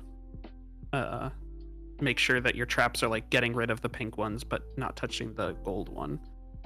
And so like the curb appeal of it is like the physics of when you put one of these traps in, you like send them all flying, and you do like 100 of them. So there's like big explosions, and it looks really cool. And the role reversal is you're building the level instead of running the level. Because yeah, if we don't do the like pick the winner version, then it is just a tower defense game, which isn't bad, but I think it's going to end up being there's going to be a ton of tower defense games, and I don't think the theme is strong enough to carry it through like a design like that. Right. That makes sense. I do think there will also be a lot of tower defense. Thinking from the implementation, I mean, it's not so hard to just make 3D where they just get knocked around. Wouldn't necessarily be able to do like active ragdoll stuff too much, but the idea of like making one person win is interesting, because like if you, for example, knock them off, the person you're trying to protect, you knock them off the level, then they respawn back kind of just like Fall Guys, and now your traps have to become useful again because you have to knock the other guys off to try to get your guy back in the lead. But I guess if your guy gets too far ahead too early, it kind of just becomes easy where it's just auto playing, unless your guy is just inherently slower than everyone else. Yeah, or you rubber band it, or you do something. Maybe he trips every once in a while. You can do stuff. I think it becomes a lot. We're going to have to do a lot of heavy lifting to make that interesting. It's going to be a lot down to just like the nitty gritty of how all these minions move and how they interact with each other and interact with the traps. And do the traps have like timers on it? And if they do have timers, how do you know, okay, somebody is coming in, like the gold guy is coming up, and you realize the timing is such that he's going to get hit by the trap. Where can you move the trap? Is that fun? Is that interesting? If you can move the trap, does that just mean you can maybe you can like disable one trap at a time? That doesn't seem super interesting if there's only one point of interest, right? If it's just like the only thing that matters is the gold guy. Yeah. So kind of feels like the traps kind of have to be fire and forget, and has a bit of an overcooked aspect as well, where you're trying to like juggle a bunch of things all at once. Maybe. Yeah, but the problem with this is that there's only one thing you actually care about, which is like the gold guy. So it's just like, okay, I'm going to like, unless the gold guy is threatened, I don't care. And so then it's just I'm placing these traps to knock off a bunch of the other minions. Yeah, it's a little tough.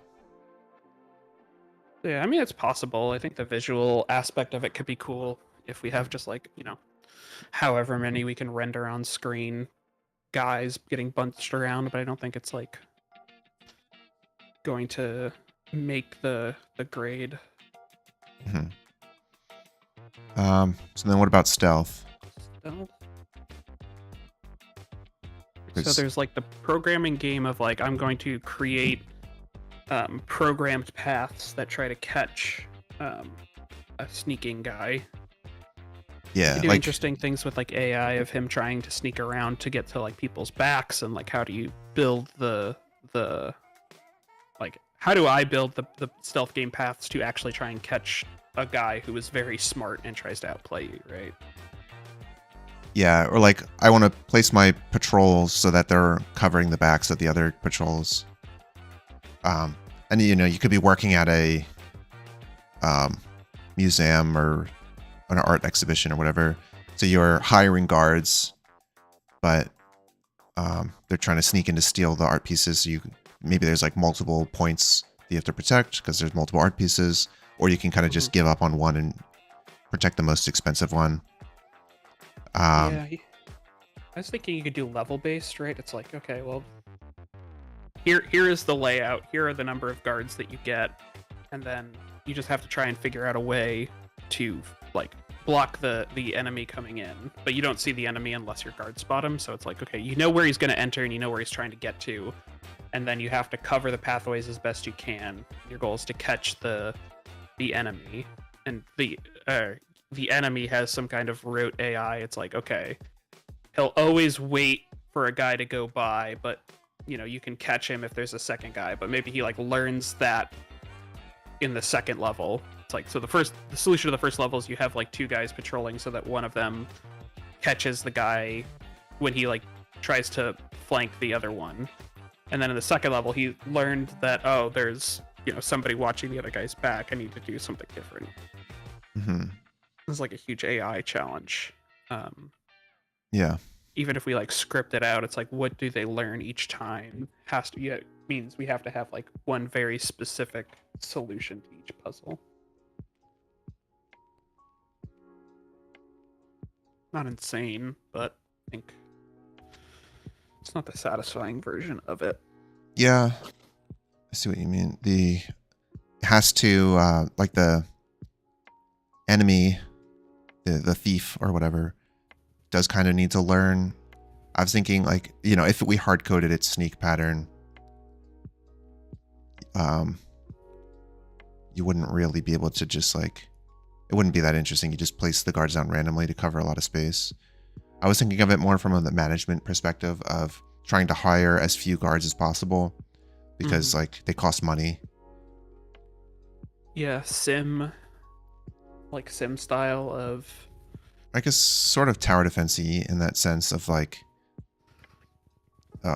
instead of just buying the most expensive units, like you run out of gold or you run out of money. So yeah, it's like every day you get museum ticket sales, so you get extra money. So you're trying to hire the guards.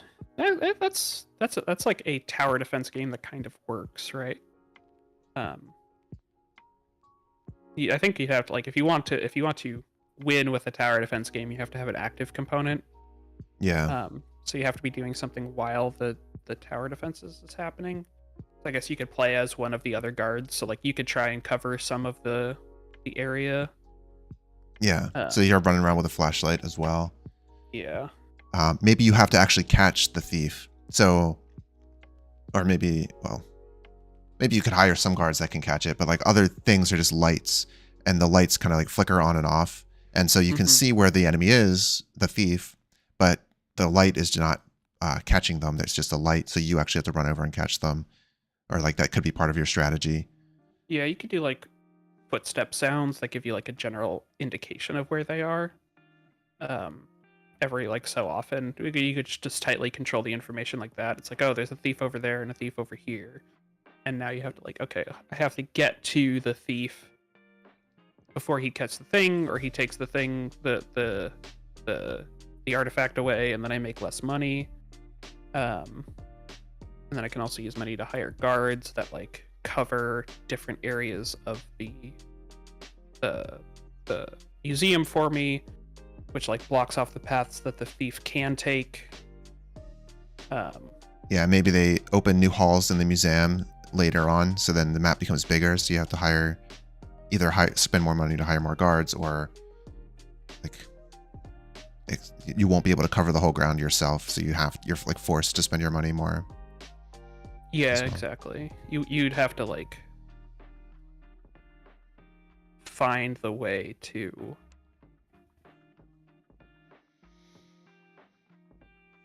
you want to find, you probably want like the level 1 guard will Yeah, I mean, like, the interesting thing here to me is, like, how do you play into the stealth game tropes? It's like, okay, well, if I buy a guard, the thief knows to, like, stay in the shadows of his vision cone, so, like, how can I build it in such a way where, he can't get caught, right? It's like, oh, you could put him on a patrol path over here, but if it's, like, a square, the thief could probably, like, get around him unless you put a second guard that watches his back or something. But if it's like just a straightaway, like you only cover one path, the guard totally covers it, because if he turns around, he'll see the guard. Or like he can't sneak up behind the guard and like stay in his blind spot, because he's going to turn around and just do a 180 and find you. Mm-hmm. Maybe there's some guards that like that are like can defend themselves, so it's like if it's just a shitty guard that does like the one pathway, if the thief can get behind them, then they knock him out, and then you know exactly where they are, but your guard has been taken out. But you can hire like more expensive guards that can defend themselves. Yeah, you could have do a pathfinding, so the thieves are biasing their path to be in shadows. Yeah. And so the guards, as they're walking around, they would avoid the immediate sight line of the guard, but that might force them down a path that leads them into another guard. Mm-hmm. So they're not like so smart that they'll stop and turn around and go back, but they're like just their pathfinding is dynamically avoiding light. Yeah. I think it's okay if they are smart enough that they can backtrack, right? It's like, sure, they backtrack, and then like maybe they get caught. I mean, I'm trying to think of like, if you project this out, is there a way to use the information you have to like figure out where they are? Mm-hmm. And in doing so, you find them that way, like Yeah, that makes sense as well. I was thinking of it more like the guards are actually doing the catching, but in this case, it would be the guards are like just there to alert you to where they are, and then you have to basically go catch them. Yeah, in a way where it's like maybe you don't necessarily know, like the guards don't like see them, so you don't know for sure where they are, but you're trying to intuit where the thief is going to go based on the guard paths that you set up. Does that make sense? Yeah. Because yeah, I think it's like, okay, you're staffing the museum with guards, and the role reversal here is the other person, like the thief is the stealth game hero, so they're like never gonna get caught by the guards. Mm-hmm. So you have to be the active part that actually goes in, and the only way you can like actively find them in this big maze in time is by using the guards to kind of like funnel protect where the artifacts are.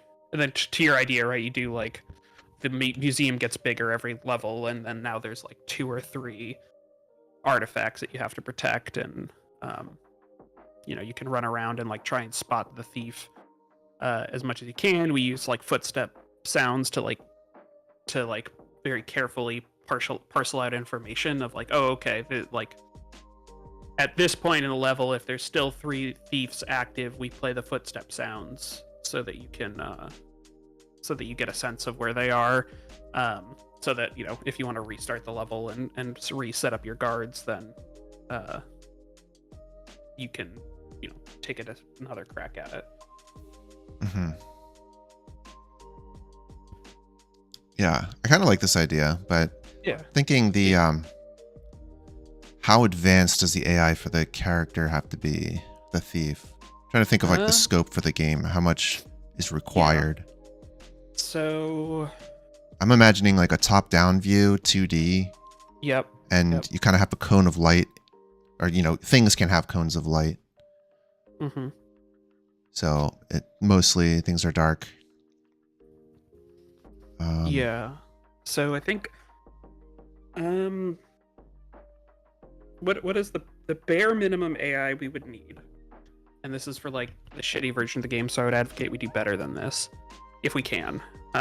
Is pathfinding algorithm to specific points of interest. Maybe he always goes to like like every thief has the artifact that they are trying to steal, or maybe they could steal any of them. So if they're like shunted in a different direction, they could like swap to trying to steal the other artifact as long as it's still available. So like you could completely close off one artifact with enough guards, but they'll just go to a different one. So they need to be able to pathfind to a specific point, and that point would need to be updated. Although I guess that's not necessarily true. And they need to be able to update their path based on the current light situation. So that I'm trying to think of like, okay, if I'm gonna draw a little bit, so it's like, let's say there's my pen. Start taking notes too. So let's say the artifact is here, and the only way in, I think it's probably gonna look like there's multiple different paths to the artifact. So like, let's say so it's like the classic square room stealth puzzle, right? It's like over here. You can put a guard, like one guard here will then like patrol the circle. Can the thief pathfind such that they know it's like, okay, if I'm over here, the guard is actually, this is probably better. So let's say the guard is right here in the middle of his patrol, and he's looking here with the cone. The pathfinding will be like, oh, this route's blocked off, I can't do that.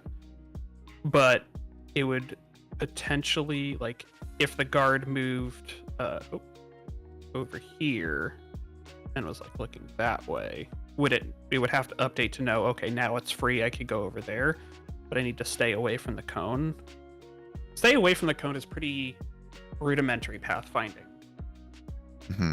I think it's like a combination of rudimentary pathfinding algorithms that we need, but the way that they interact becomes very complicated and risky and probably full of bugs. It's like, yeah, like you'd have to know the direction it's walking. And then do we allow the player to specify like any path that they want, or do the guards have a specific set path? I mean, because if you have a guard that just walks in a circle, then the pathfinding could know, like, walk in the direction of the circle. So yeah, I mean, it also could be it doesn't need to be real time. It could be stages, right? Like turn-based, almost like Rogue. So it's like every update tick, you move one block. So it's like, okay, the pathfinding algorithm could know in 3 ticks, the guard will be lighting up these 2 grid blocks or whatever. That probably makes it theoretically easier. It's at least more discrete, but in doing that, now we have a lot more pieces that can interact.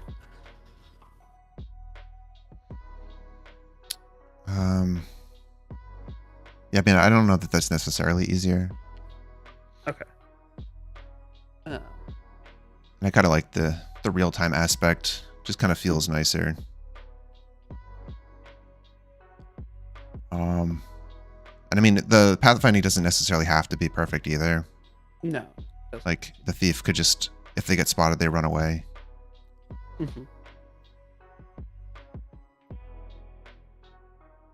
Yeah, that's true. They get spotted by the light. They like have a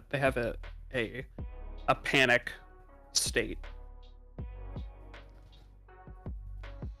Yeah, the level could also maybe be more open.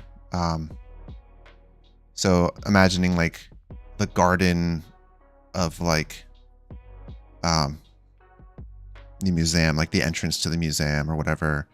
So you have like bushes and shrubs that make walls, and you have like the fountain and open courtyard areas, but you also have little kind of mazy areas. So instead of like, yeah. So if they, there's one guard patrolling one area and it runs away, it would just kind of generally go around. It doesn't have to be like flawlessly avoiding it. Yeah, no, I think the majority of the levels are something like that, where this actual circular thing is like pretty light, but like the majority of the layout is like you're saying, like a lot more like rooms and like opportunities to move around and multiple different paths and things. So like the pathways are like clear, but there's a lot of them.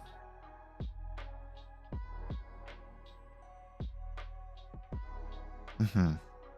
It's like, and then you can do like 2 or 3 entrances or something. Yeah, and you can have maybe, well, not so much height, but like places where you can see through it, but you can't go through it. It's like a fence or something. Yeah, So you can see them on the other side, but then you'd have to run around it down the stairs and run up to them to actually reach them. Mm-hmm. I'm gonna use the restroom real quick. Okay. That's a little bit. Cool. I'll jot down some notes. Okay,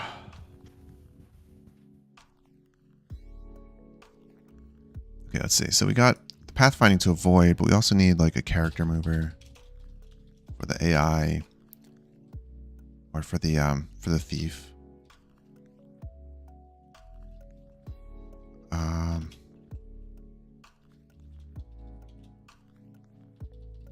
Guard behavior. Need like a round system. Or not rounds, but like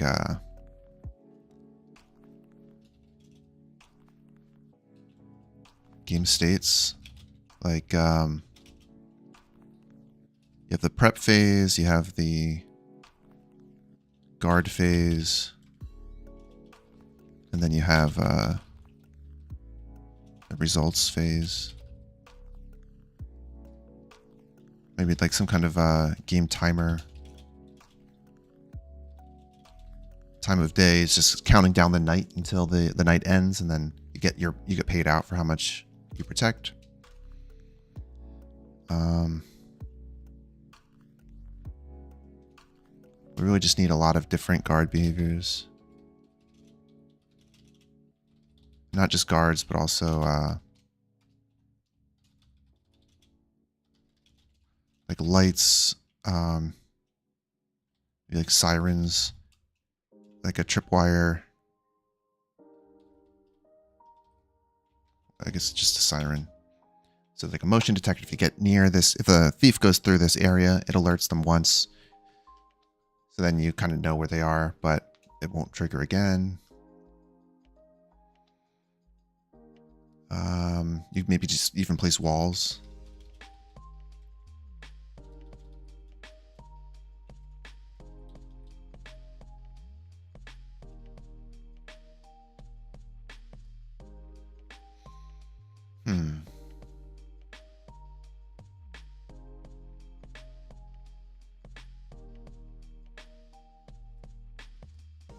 Yeah, we also just need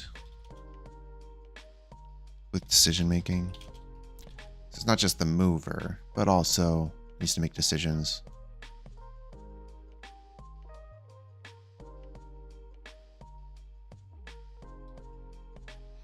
Wonder if we could use Unity's pathfinding, or if I'd have to write something custom, because the fact that the pathfinding avoids light is like one aspect of it.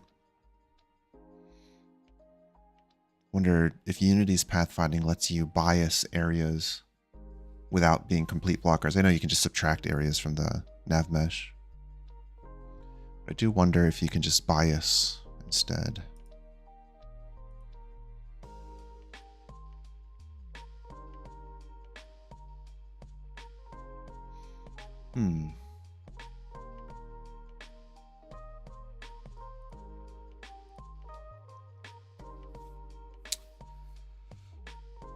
Then I guess you also have to be able to move around, right? So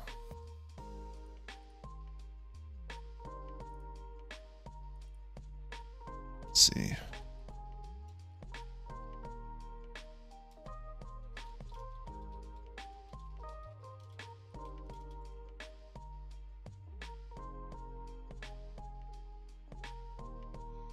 We need some kind of lighting system.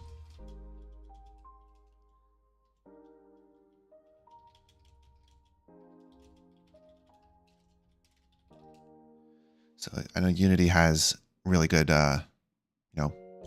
just better lighting for the sprites now. So maybe we could just actually use lighting. But I know a lot of times they have this sort of masking, you just have an object on top, and then you have essentially you're casting rays out at an angle, and that way it intelligently goes around edges. I don't know if the lighting in 2D would necessarily, like if you shined a light on a wall, would it properly have the shadows wrap around the wall? I'm not sure with Unity's new lighting. I could Google that real quick. Unity lighting.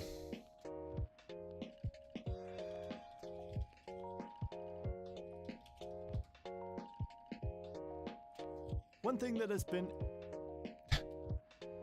Just take a look.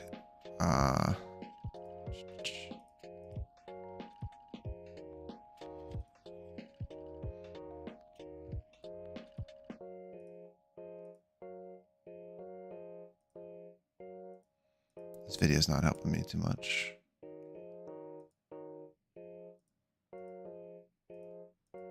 If I use the universal render pipeline, theoretically,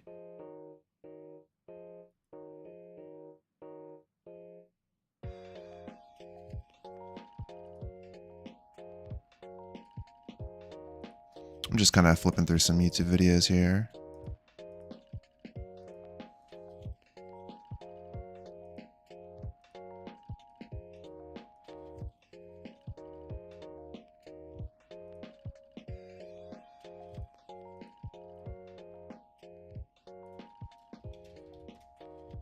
Doing some searching. I mean, a lot of the stuff, they're just showing it for proper lighting, but we're trying to do something weird with it. Potentially. So make sure that the lighting can actually wrap around edges. Do we have a game yet? Are we done? Yeah, I made the whole thing. 30 minutes. Hell yeah, dude. Dude, it's so good. I knew I should pair up with you. I'm looking up just to see if like Unity's 2D lighting system can allow like shadows around corners and things. Yeah. Which I think it should. But I personally never used it.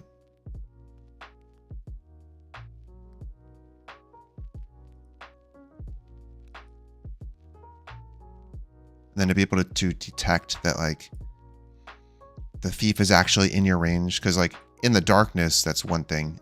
You would just be hard to see, but we should probably just completely hide the thief in the darkness. Yeah. And then if the light hits it, but how do you know if the light hit it? Is another question. I mean, you just attach a collider object to the light source, right? No, that doesn't really work. Okay. Because it would have to go through walls. So you could do it like, again, yeah, do a radius check around the light, but then also raycast. Yeah, you'd also have to raycast.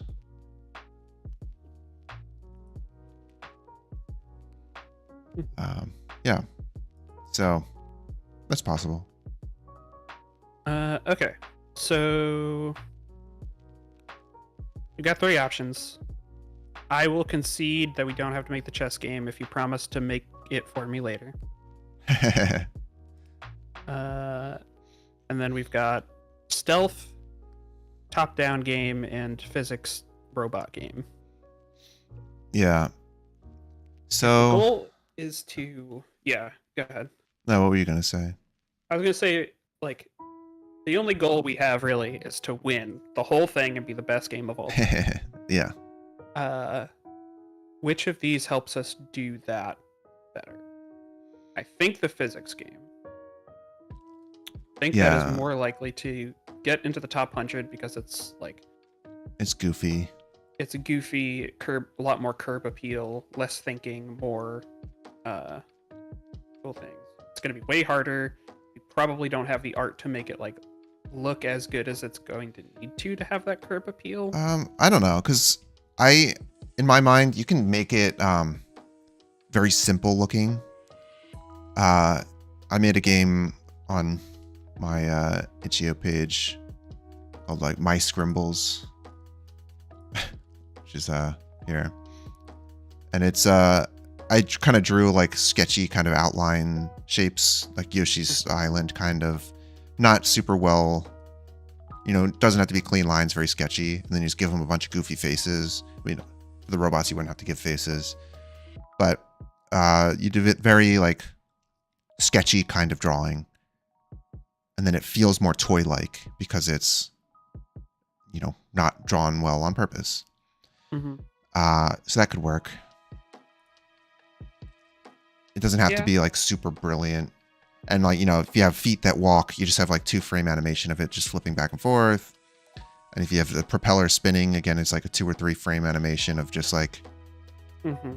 rotating, the illusion that it's rotating, just little goofy things. You can make the hero, like the people you're fighting, also just basically like pseudo stick figures, very goofy drawings.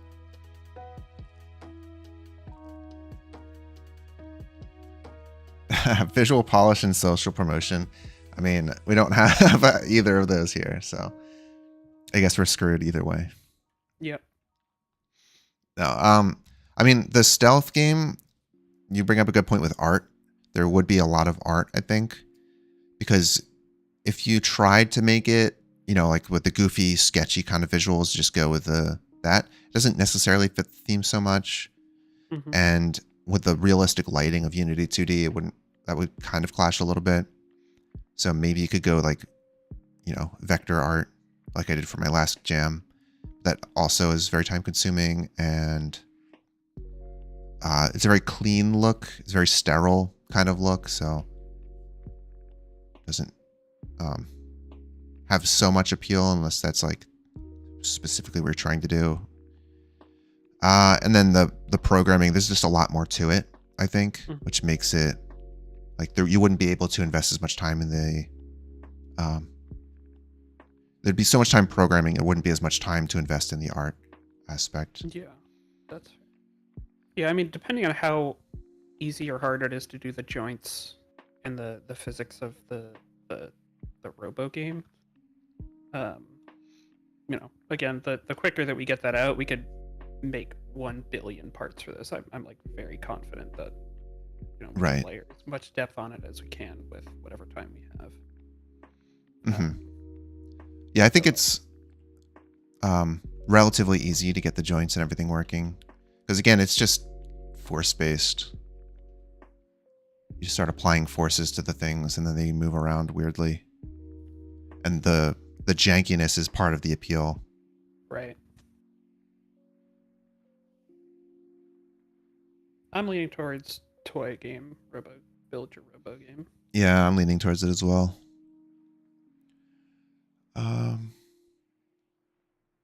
Yeah, filters. That's kind of what I did with my previous monkey game. I did a lot of like post-processing lighting work. So I had the same assets, but then it was split up into 3 quote-unquote levels. And the first level was like very green, and then the second level was waterfall focused, so I tinted everything blue, and then the final part, it was like a factory, so I ran it through a desaturation post-processing effect. And so it felt more factory and more industrial. Mm-hmm. So yeah, you can always go with post-processing, make it look prettier. Okay. I mean, it's 2D, so we'll probably use sprites for everything. I wonder if we can just get sprites from the asset store. I find it's hard to find sprites.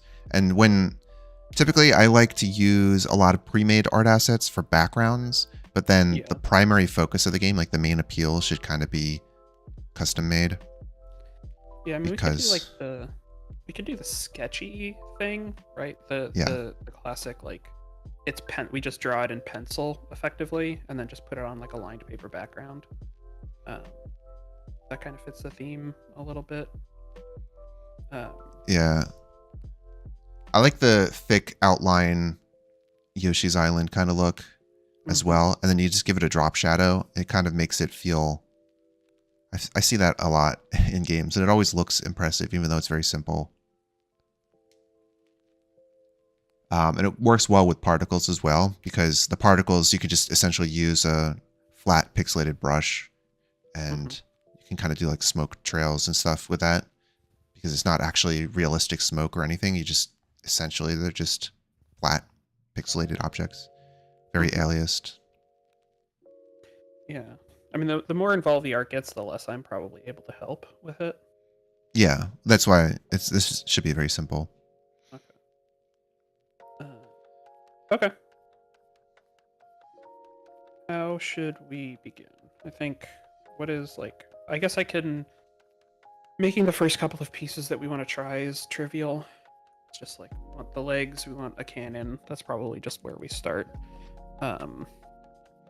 Well, before we start making it, like, I want to get like a visual of what does it look like when you're actually looking at the game.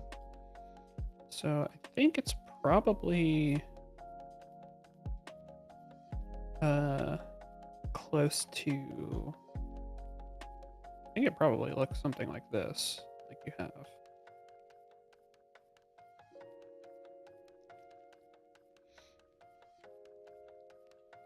And also, how do we like really tie into the role reversal theme?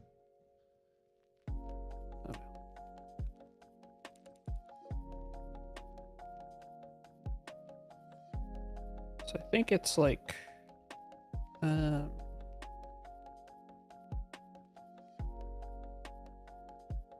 we do,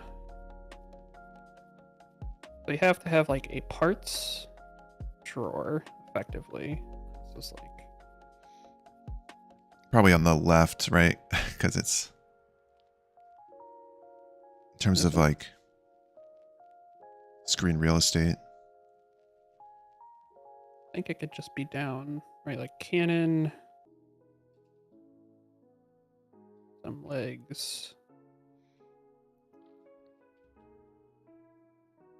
Oh, this is so bad. We're exploring we're thinking of going with the idea of like the robot building. So you essentially like are building robots that you're sending out. So there's like an adventuring party that's attacking you, and you're essentially like Dr. Robotnik, building a bunch of these robots. But you have to build them as fast as possible and chuck them out onto the battlefield to fight against the oncoming heroes. I don't know. Okay, cool. Laser. Cool. Second favorite after the auto racer, I'm guessing. And then what probably happens is you click to drag the pieces into your like little workbench here. And then they like, so what am I trying to do? Then they like snap together in here. So you're like making the robot with joints or whatever. Yeah. Does it snap like, do you manually choose to snap it? Like, I guess there's two things. You could do it like the legs have a joint on them, and when you drag it over it and release, then it attaches wherever the leg joint is. Mm-hmm. The other way is you put the things down and you have a pin, and then you specifically choose to pin them. I think the first one is better because it's more likely that you fuck it up. I mean, but it's like the legs can only attach at one point. That's the not downside, but that's the way that makes you less likely to mess up. Because if you like stuck a pin in the leg, like in the bottom of the leg, it wouldn't even walk at all. Whereas if you like, I don't know. I kind of agree. The version where there is not discrete places, like if you could just drag the legs on to here, and then they just like attached here and apply their force here. Yeah. Like that's the best version, I think. Yeah, it works very much like Tears of the Kingdom, Yeah. Ultra Hand. Yeah. Exactly. So this will result in a robot that's like cannon down or whatever. Yeah.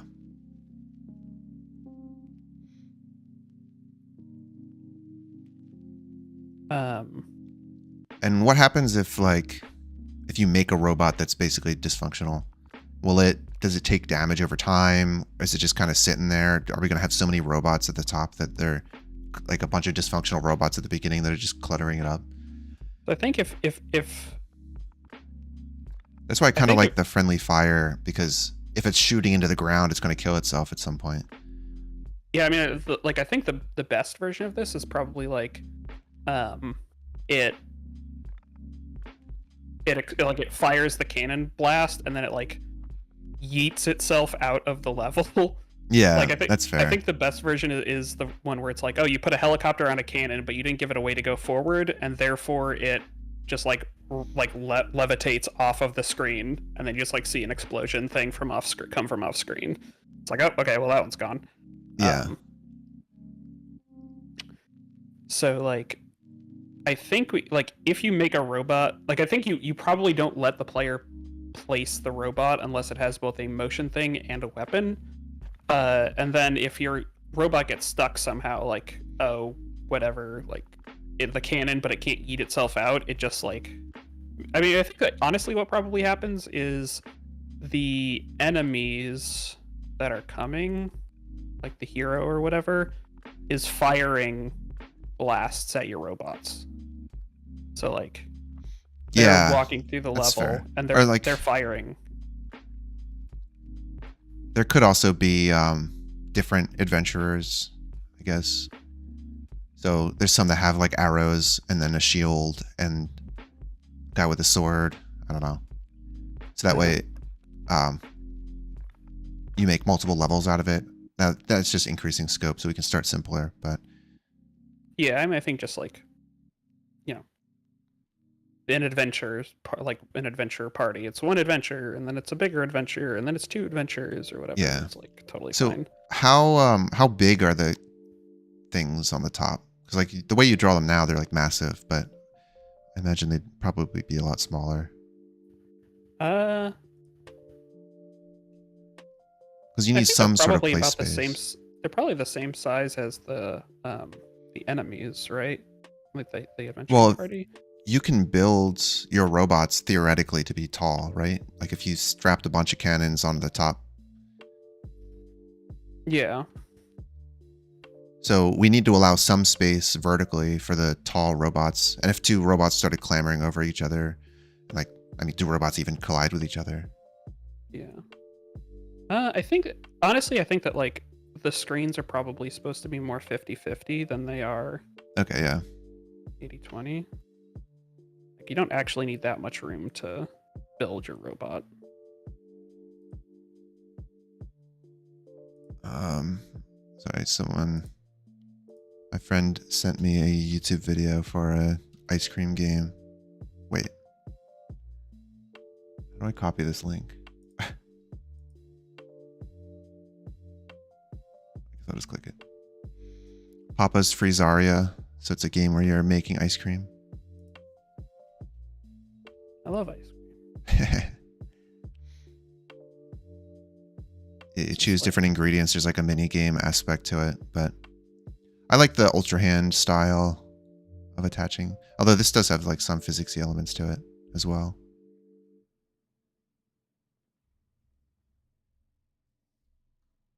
Interesting.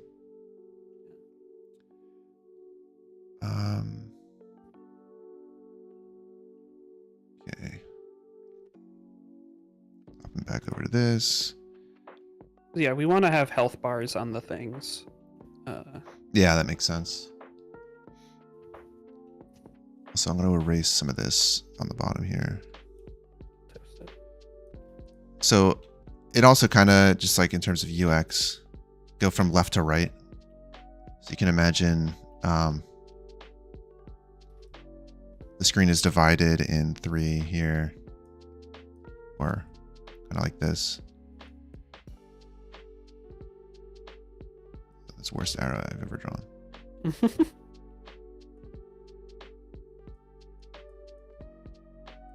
So you get the parts here on the left, and you kind of drag them here to manipulate them. And then you click and drag this guy, and you drag him off to the right of the screen. And then that's how you send him into the battle. So it's kind of like you read from left to right. You get the part on the left, you put it in the middle, you move it to the right, and it's kind of an assembly line. Yeah, that tracks. I like that. And then, you see them pop out on this side of the screen here. Should this battlefield be flat, or should it have like some hills or something, or like randomly generated, some kind of just something to mix things up? Or is that weird? Because like if you start walking normally, you're going to always get there, but if you add little bumps, then there's like potential for them to trip and fall, which could be funny, but maybe that's just annoying. let's start with flat ground. There's also a world which it changes over time. Like Yeah. we can, like a robot will leave behind some that blows up will leave behind debris that other robots can trip over. Right. Yeah. Do robots collide with each other? I mean, it depends on like how many robots should there be on screen at a time. Like I think you want people to be making robots as fast as possible, so they're not like trying to just make the perfect thing. But Yeah. I think that there's a limit to how many we can get away with putting them on screen. Like maybe it's funnier if they interact, but Well, because it's 2D, it's a little bit tough. Like if you start building big robots, they'll just start blocking everything. yeah, that's what I'm It becomes a thinking. mess.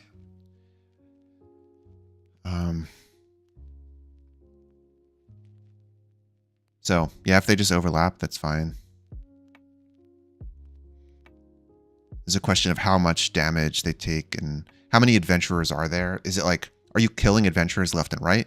Or is it there's just one and it's really powerful and it's just pushing to the left? I think it's like a really powerful adventure. Maybe the story is that like this guy is trying to get through this level, and every time you beat him, he comes back with like upgrades. So he's trying to defeat the demon, the evil machinist or whatever, and then you like push him back the first time. Then he comes back and he's got big armor on, and now he's got way more health or something, or he can't be knocked back. And then the third time he's got a little propeller man, and you have to like figure out how to deal with the flying guy or something, or brings a healer or something. Like I think it's more thematic if it's like a single adventuring party rather than a bunch of things, because then they start to feel like enemies and you're like defending against a horde of enemies. Yeah. Because I think we're trying to That's be right. like The role evil. reverse. Yeah, we're trying to be the robot lord who's like making the enemies that the heroes have to fight, right? Yeah. Makes sense. It's just like if you build something that's not a cannon, right? And it say has a buzzsaw attached to the front of it, it's just like a long time for it to get to the other side of the screen. Yeah, I mean there can also be like faster legs and stuff like Right. that, if you put fast legs on a cannon, it'll just like run right past the hero and like do nothing. Or maybe Yeah. the fast legs don't like have much grip, so they just get blown back by the cannon. So yeah, it's like the hero could just do different Makes things sense. to like. Oh yeah, you can put the light legs on it. We have to create situations where it's correct to put the different pieces on the different things. So it's like, oh yeah, you put the light legs on the cannon, and that's good for some reason. But I don't think we need to solve that right now. Yeah, there's going to be a lot of balancing around, like, I don't know, there's a lot of design that will come later in the project in terms of which parts and not just the frequency, but how are they intended to interact? Which ones are actually useful and not? What is the enemy doing? Like, if you just have a bunch of buzzsaws running at the enemy or the hero, how do you stop that from just being like weird? What happens to the units after if you have too many of them, how do we get rid of some? Because we do want to encourage you to build as many as possible, as quickly as possible. So they have to have some impact. And you also have to take into consideration the player who's playing. Are they going to be watching the top a lot, or are they just going to be building stuff on the bottom? Like, what is the actual play experience, and how often are they making robots? So, yeah, there's a lot to polish over time.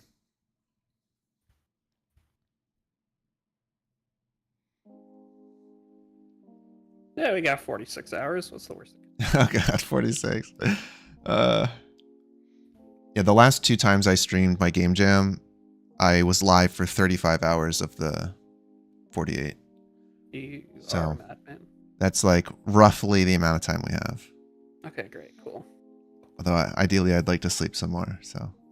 All right, I'll allow it. Okay, what else? Wow, What do we great. need to do next? Great image, thanks. My friend sent me a link for an aesthetic, but it brought me to this broken image page. Oh wow, incredible, incredible. Unless this is that what it was actually supposed to look like? I'll take a look.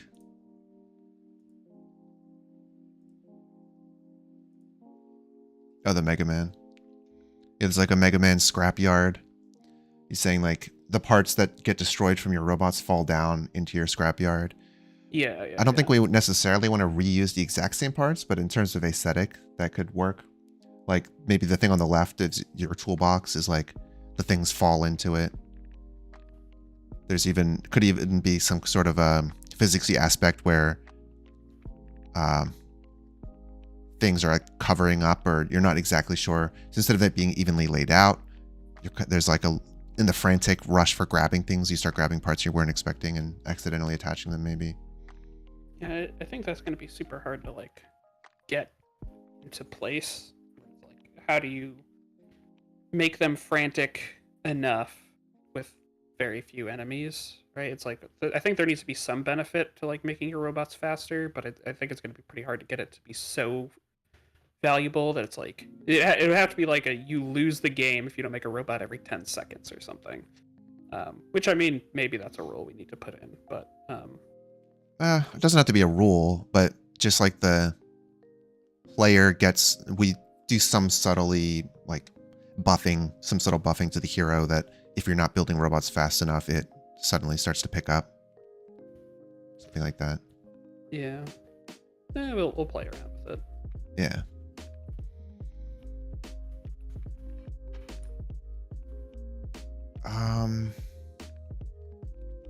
Yeah, I guess my biggest question still is just like, what does it look like when the hero is fighting robots?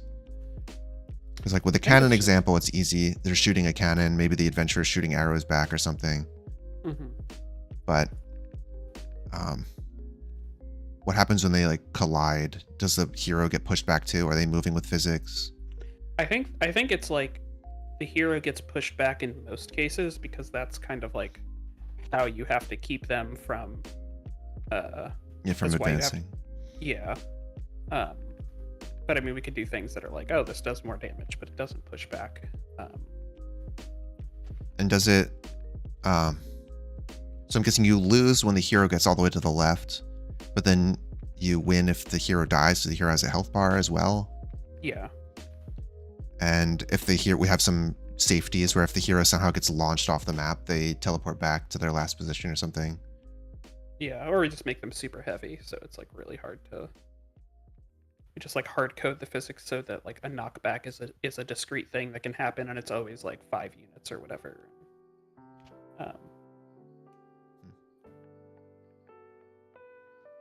Don't have like a lot of like ways of launching the player. Yeah, we can always come up with countermeasures there. Okay, guess that pretty much settles it. Can't think of too many other open questions. So I guess we should maybe start with laying out some of the required items, like the core set, and then start brainstorming some other ideas, but then start working on the programming, get the camera split, and just, the core mechanics. And then we have to start getting some of the base art assets and the art style. Yeah, so I think the starting set is literally like it's like legs, cannon,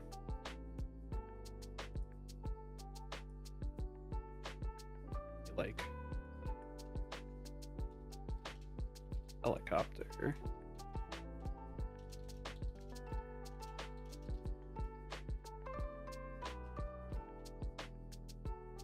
laser is fine for now. Just start with 4. Probably want each part to have like every weapon should probably have a weight associated with it. So it's like if you put the helicopter on the cannon, it'll just float there in space. But if you put it on the laser, it will just like levitate out of the map. Yeah, should we put like think of it in terms of properties associated with them as well? So we have like weight and force and health. Yeah. So you could use text instead of writing it. I could do a lot of things. Let's see. Properties. So we can do weight, force, health. You do things like shields, so they block things from the front, or if an arrow hits the shield, it doesn't do any damage. Mm-hmm.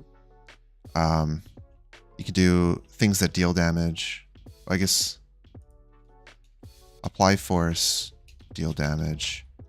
So like a buzzsaw or a cannon. So like cannons apply force in a direction and also shoot a projectile that deals damage.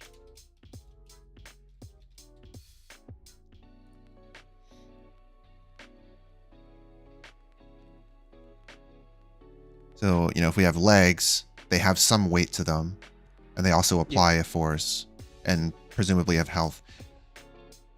Maybe they like add to the health, or maybe not. Yeah, you could also do the like, if your parts take damage, they could break and be destroyed. But I think that's probably a little bit too far. I mean, we could do that. It's just at what point does the actual thing die? Because if you shoot off the legs and then you just have a body, like a cannon laying on the ground shooting, that just adds more clutter. And we can see how the game turns out if we end up having a ton of clutter. Yeah, I mean, we can worry about it. I think just adding the health to the robot is where we should start. Yeah. Yeah, so we are going with we could do like a cost system if you wanted more ways of balancing. We're going with the robot building idea. That's our current idea. And now we're working on the designs to think of what properties do we need, what parts do we need, and thinking of the initial set.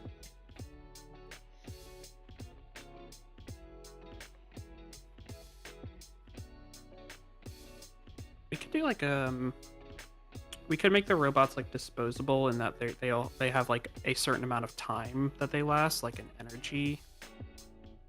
Oh yeah, that's true. Cost. Gain. So you have to keep making them because they'll. Yeah, essentially it's like depleting health over time, maybe. Yeah, it's like Tears of the Kingdom, right? It's like each one has this amount of battery, and the more things that the robot does, the faster you use the battery. Yeah, you could also have actual batteries that like put things into overdrive. Yes. Yeah. It's just like, hey, here's a battery. It costs some weight, but it'll make your robot last longer. Well, and I was thinking like it puts like a supercharger that makes it fire faster, walk faster, like whatever thing it does, it makes it go like the rate is increased at the cost of some other thing. So like it drains fast, the energy drains faster, the health drains faster, but it runs faster. Yeah. That's like a whole class of like, here's a part that has a special ability, right? It's like this is the overclocker. Yeah. Put it on a robot, and it just makes everything twice as powerful. The force gets more powerful, the damage goes up, the legs run faster.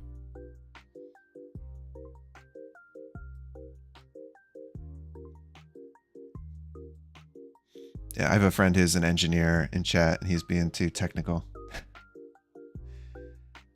Links, joints, grippers. Yeah, he'll come up with some good ideas. Yeah. Put that person in. Yeah. This is what he does every day. It's his job, his day job. Yeah, it's make robots that kill adventures. Yeah. Okay.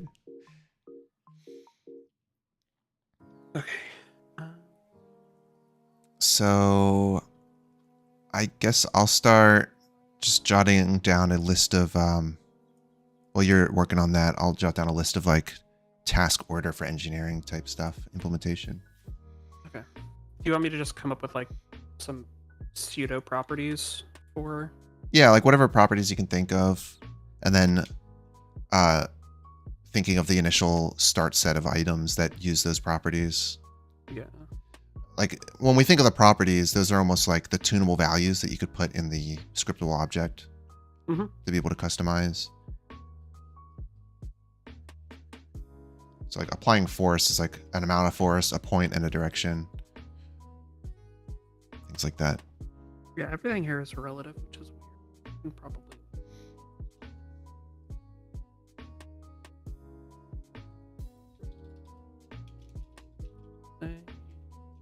Let's see.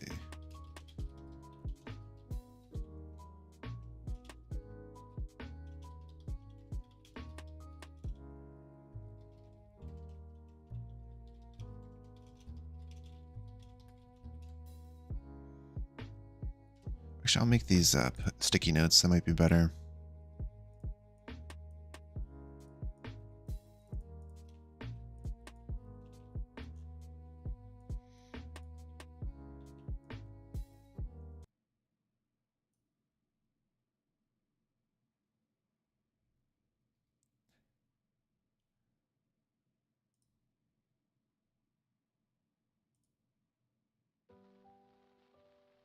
So I'm gonna have a sense of like how much, like, I'm not gonna have like a good number system, but I'm gonna try and do something like. You definitely don't have to actually put in real numbers. Yeah, because the thing that it's the design here is like, wait, it's like, enough that it will blow itself backwards unless you have medium leg. I mean, you don't have to actually set these on, you know, like set the properties, but almost like listing it out in like plain English could be helpful. Yeah. Because then you say like a cannon, what is the use case of a cannon and how does I it see. interact with other things? That makes sense. Keeping the properties on the left of like, make sure you check all the boxes, but you don't have to like have every single one accounted for. And I mean, you're probably going to be the one tuning the values. So yeah, it doesn't have to be like so specific to like teach me how it works.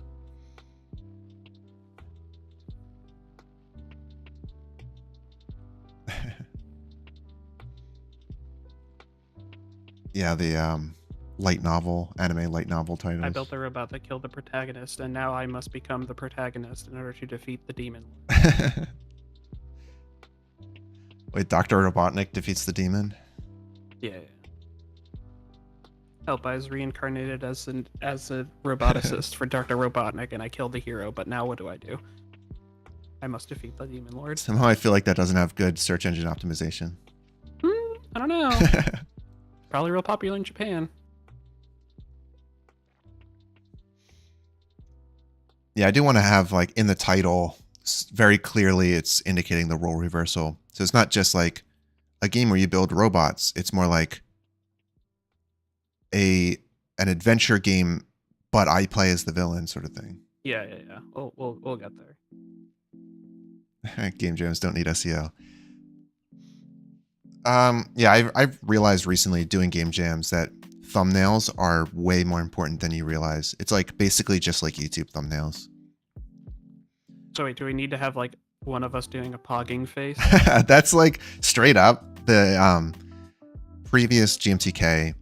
The most rated game was just a guy doing a pogging face. It had nothing to do with the actual game, and he submitted it early enough before the deadline that it was one of the first submitted games. So it got ahead of the curve, got a ton of clicks from the pog face thumbnail, and it didn't do well in the ratings, but it like the number of ratings it received was insane. Well, all right. Well, get your pog face. Yeah. Oh my God.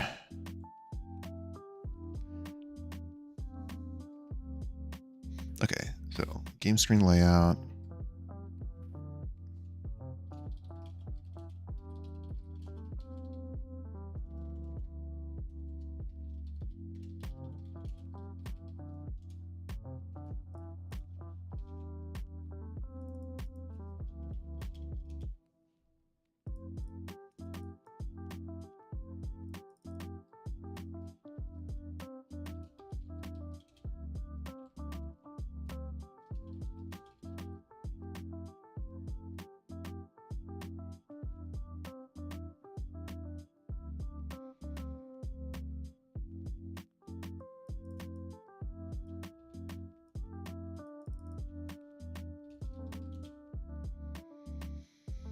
Hmm.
Probably needs to be a reason for the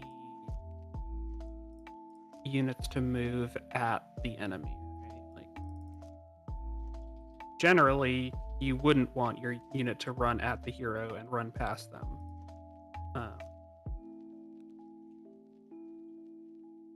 So, like, you're saying, what if it accidentally gets past it? I'm saying that, like, actually in the structure that we've created where the hero is like moving to the left of the screen, moving to the right of the screen is actively counterintuitive because you're giving yourself less firing time because eventually you run past them. So, Oh, like, you mean for the cannon? for any like- of them, right?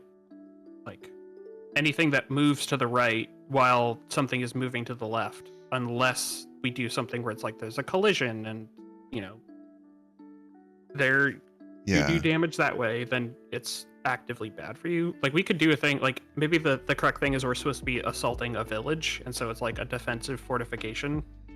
I was thinking, like, maybe the cannonball only goes so far, so you have to get close enough, but that's your Again, it's motivation. Yeah, I mean, again, it's like, then it's just still better to just, like, have the cannon not be moving and just wait for them to come to you. What I don't want to have Maybe. happen is, like, it's like, you need... Well, like, if you drop a cannon and it's just shooting and it's out of range and the battery depletes before it reaches, is maybe not as good.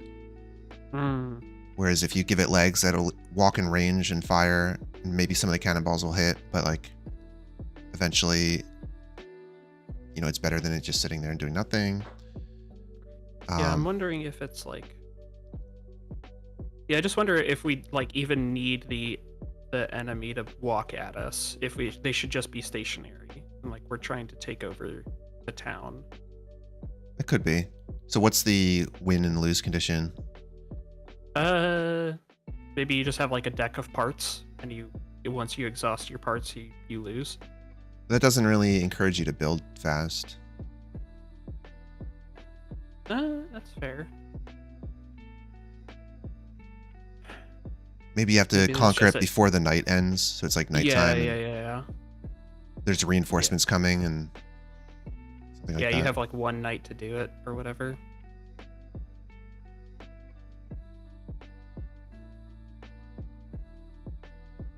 I like that. The night kind of is thematic, and it gives it a little bit more credence to the theming of, like, oh, we're a villain, so we attack during the night. This is what you have. Yeah, or maybe it's the opposite. You have to do it before nightfall or something. I'm just trying to think of, like, the visuals on the top. Yeah, I think the visual on the top, you could just do the moon that goes from, like, left to right.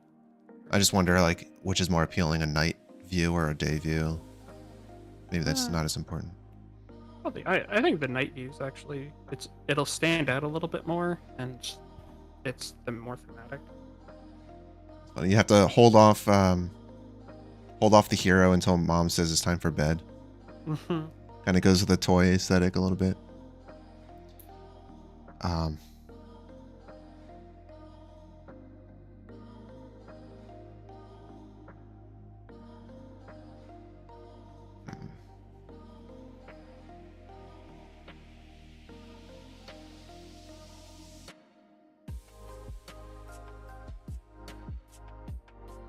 I mean, I like the idea of the hero walking towards you just because it gives you something to watch. But, like, I get the point of, like, is it so bad if they pass it? It just, like, it needs to be, like, we need to make the locomotion parts very relevant, because you need to have a reason to want to put different ones on there, and not just like the slow. I want to put the slowest part so that my cannon gets the maximum number of shots before it passes them. Mm-hmm. So, like, I mean, we could do a thing where it's like, you know, one of the things that the hero does is like still shooting arrows at you, right? Maybe they're like throwing projectiles, they're just not moving at you, right? So like the character doesn't move at you, so you have to walk forward to get in range. And also you're trying to figure out what the like what is the hero doing that I need to respond to. So it's like, oh, they're releasing, you know, they've erected an archer tower, so we need something that flies to take out the archer tower or something. And they're like firing arrows at it, and like the arrows are, you know, relevant. So it's like, oh, I want to build a shield put a shield on this guy.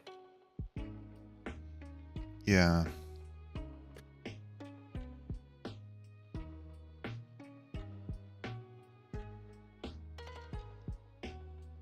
I wonder, like, could you get some of that with it still pushing? Like, you still get the, you could have an adventurer that is an archer. And maybe the guy in the front that has a shield, so you want a flying unit that shoots over the shield. But maybe we just have a lot of parts that aren't all cannons, where it's like, you do have more of the buzzsaws and the rushdowns and the bomb on legs, so you just strap a bomb to some legs and have it run in. Mm-hmm.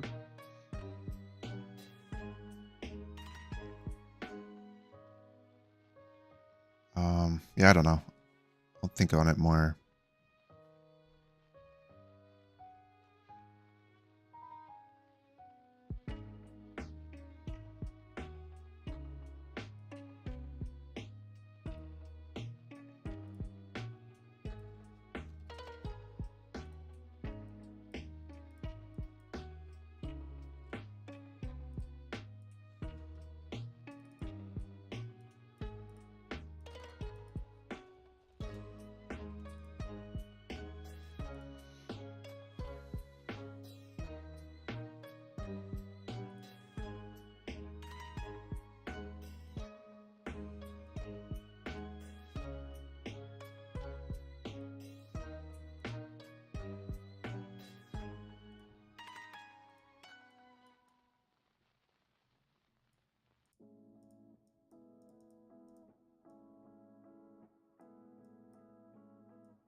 Yeah, I'm gonna run to the restroom real quick. I'll be right back. Cool.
Hello.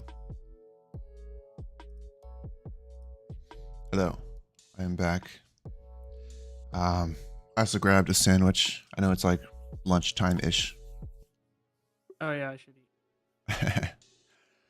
I was thinking about the whole like hero versus defense thing a little bit. And like, I think ultimately the design, you should kind of come up with whatever the design will work best, because I won't really have time to like focus on that stuff. Well, like heavily in programming, but also keep in mind the whole role reversal, where like the idea is that there's a hero fighting off the monsters, you know, like Sonic fighting Robotnik. That's a very strong narrative of the role reversal. It's like, Yeah, if you're it's like, yeah, I think the role reversal still works with the like, the game is not a, it's almost like a reverse tower defense instead of a reverse Sonic the Hedgehog, right? Like, oh, you're assaulting the base of the hero, and so it's like, yeah, I guess it would just have to, the base would have to be more tower defense-y. mm-hmm. To like really sell that it's a tower defense. Possible. Yeah, I'm just trying to wrap my head around like, how does this work if they're like we need to have motion parts, and the motion parts need to be relevant. I think it's a lot harder if the enemies that you're trying to shoot are moving.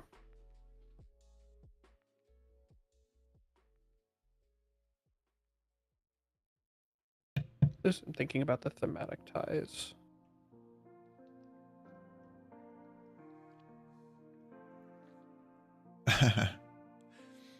Yeah, is this game an auto battler?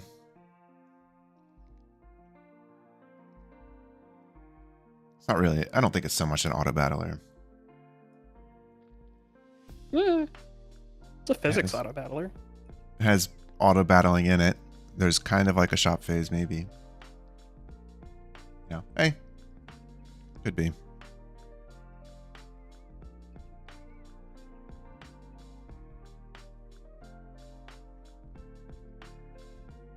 I do like auto battlers. True.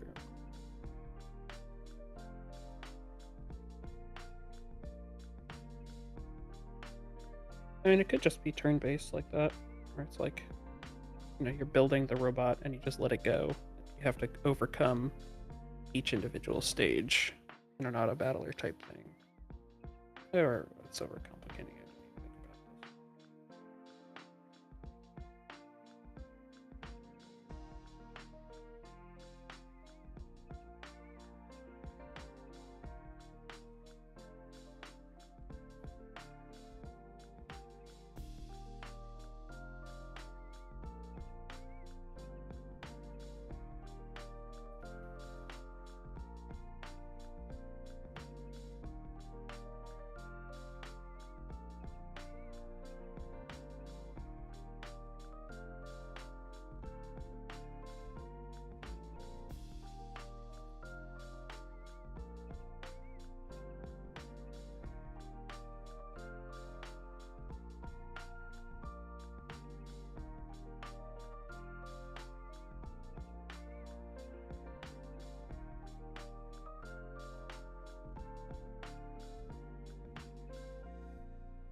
All right, I need to go get a food, and then I'll think about this some more.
What happened?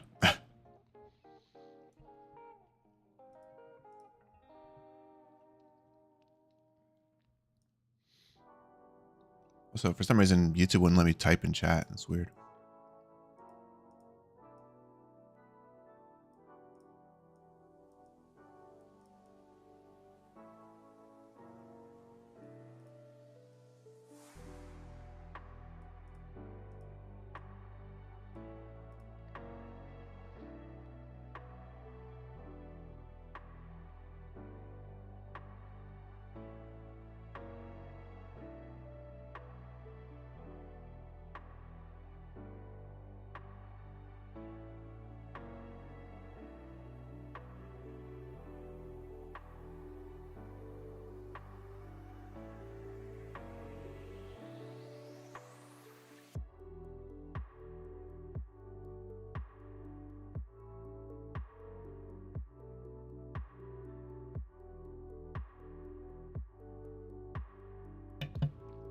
What's up? I see your test. So I realized my mic makes a weird loud clicking sound when I click the mute button. Or when I unmute, I guess.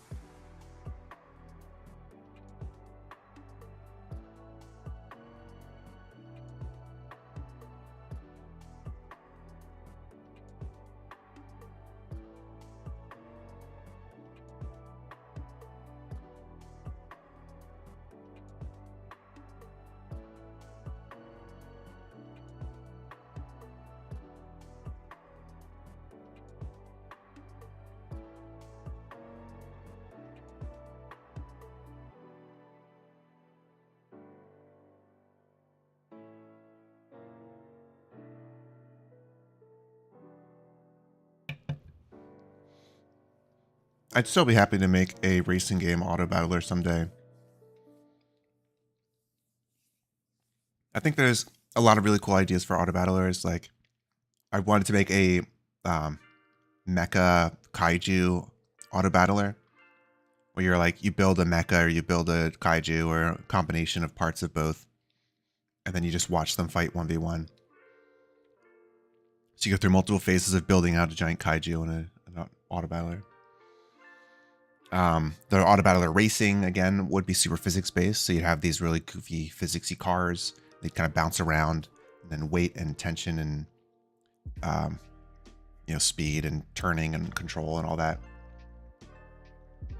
I mean, this is sort of a mecha auto battler, but what I want is like, you have your one kaiju or your one Gundam, and you pick the parts to like swap out the arms, swap out the legs, swap out whatever you want, and then they work together.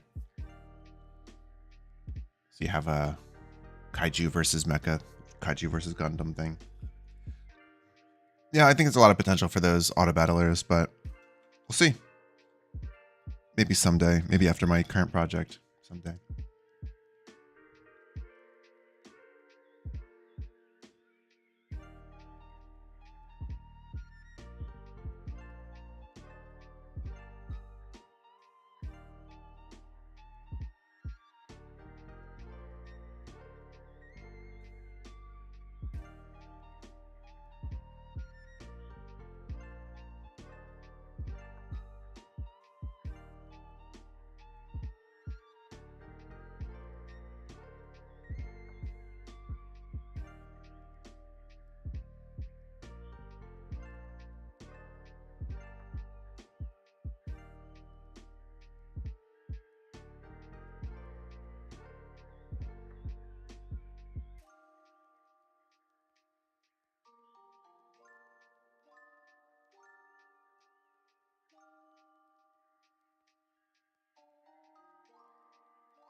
Back.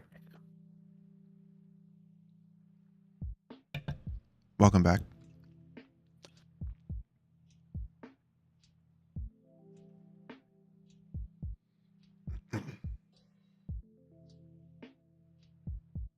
Did you commit the Unity project yet, or have you not made it? No, I haven't. Although I could do that super quick. If you want to get started.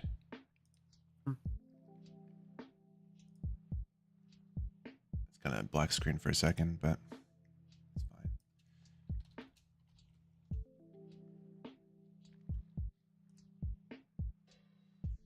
What would be the most useful thing for me to do right now?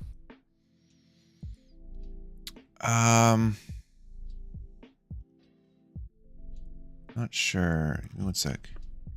Where is it?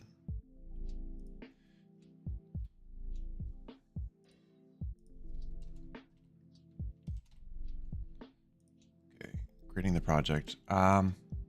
So making sure we have a plan for that, for the whole design. I think a lot of it is that like we need the programming to just get started, get to a point where it can start being iterated on. Mm-hmm. So there might be a little bit of a period there where there's not too much to do. Okay. Maybe starting to like experiment with some art styles, but I don't know how much of that you want to be in charge of. I am a disaster artist.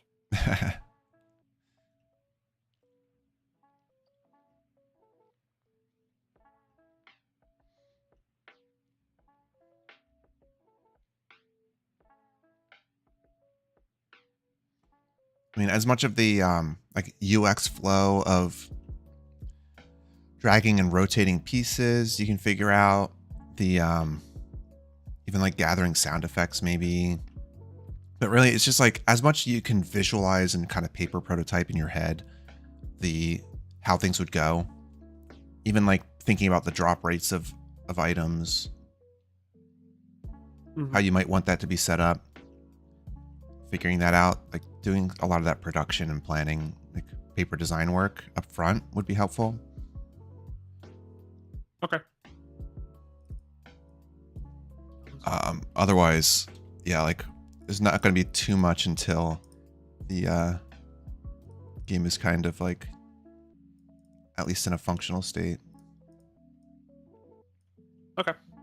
I will probably at the very least start gathering sound effects and things. That's pretty easy. And then I have to dip at like 4:30, 4:45 for a doctor's appointment. Okay. Shouldn't be long. Probably do that, get some dinner while I'm out, and then back. Okay.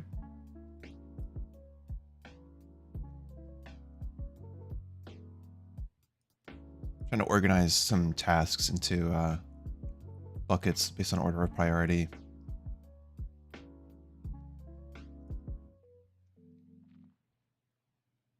So maybe I guess I could just start with the robot parts data setup, so that way you could get going. Like if we can get functional robots, you could start tuning it in a vacuum. Possible? Yeah. I mean, they need to like connect and move around first, but Yeah, so if we got the parts, I mean, theoretically, you could make a robot just by, in the editor, manually connecting the joints without the like gameplay section. yeah, that would be great. You could just see how it moves and then tweak it. And like basically you would, take the legs, set the joint manually on the body, and then click play, and then you'd watch it like fall over and whatever. And then you could stop playing, move the joints, tweak the numbers, click play, watch it go. Yep. And there'd be no like top screen, bottom screen, no controls for attaching pieces. It would just be that. So it seems like part attachment. Oh.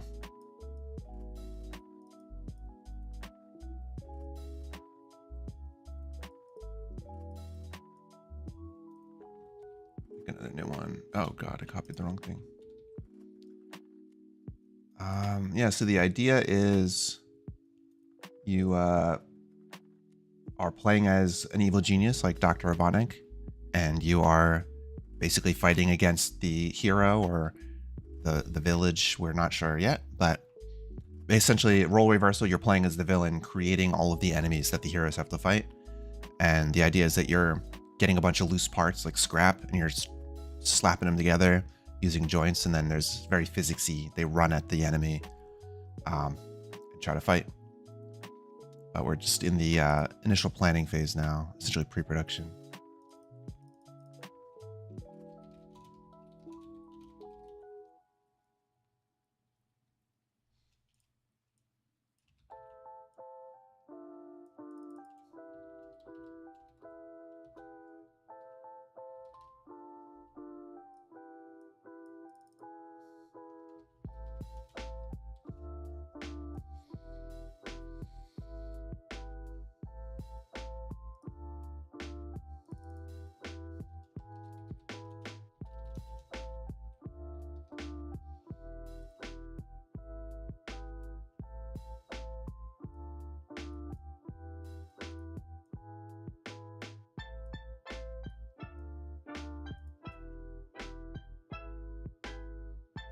Okay, so maybe something like that.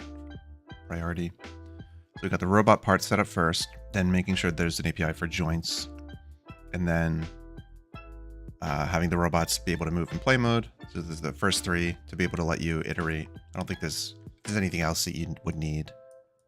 And then the rest of the P1s are basically getting the game generally functional.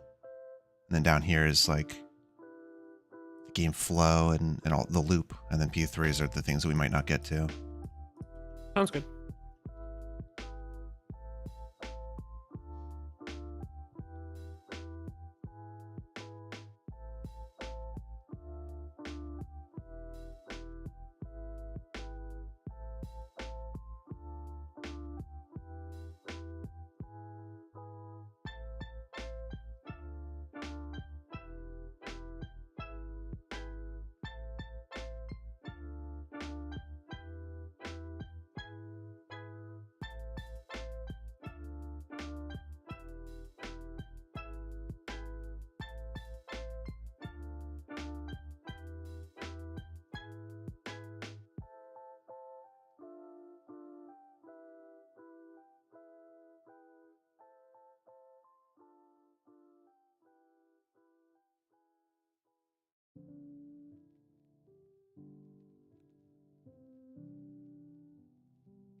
I just submitted the project. You should be able to pull it down through Git now, but it's just an empty project.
Should be good now.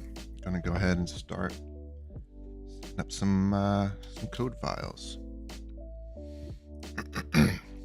Hell yeah. Go ahead and make a new scene, I guess.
So are these robots? That would, like, what would I call the class? Robot part? Yeah, part or robot part, well, that's fine. Okay.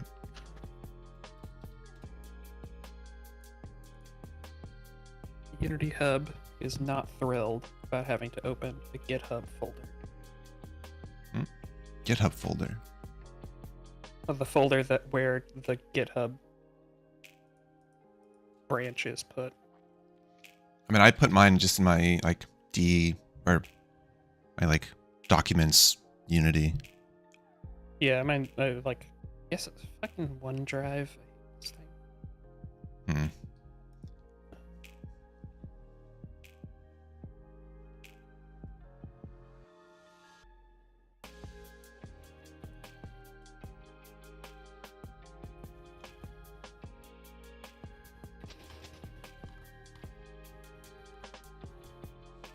Hello, Mike.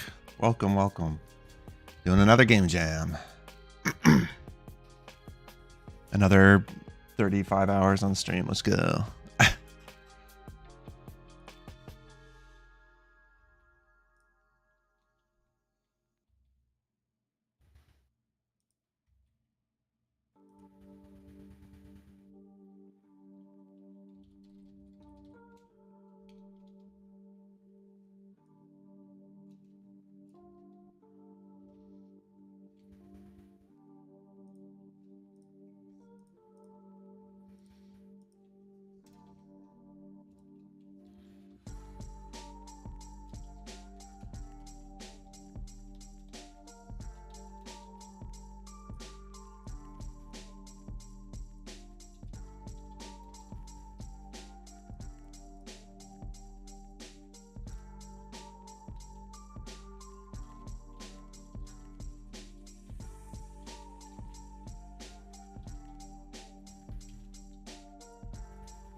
Post-process 3D assets to clean pixel art. I've not done that before. I don't know how complicated that is, but certainly animating the 3D asset would probably be annoying.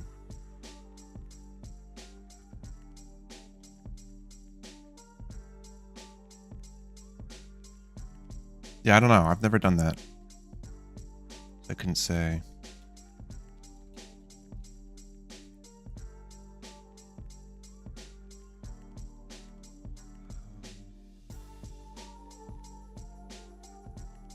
So let's drop some parts in here.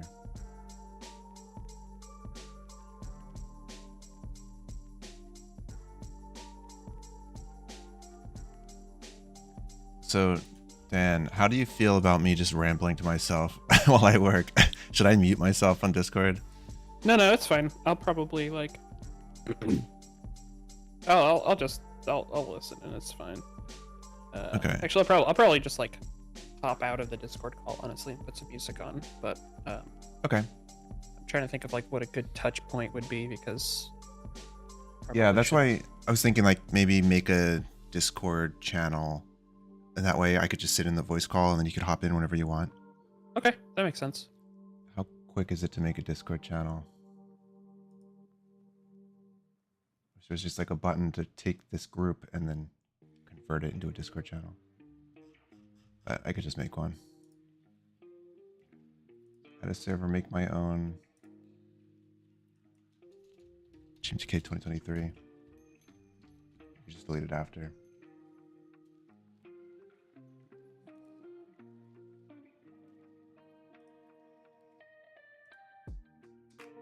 Okay, sent you an invite.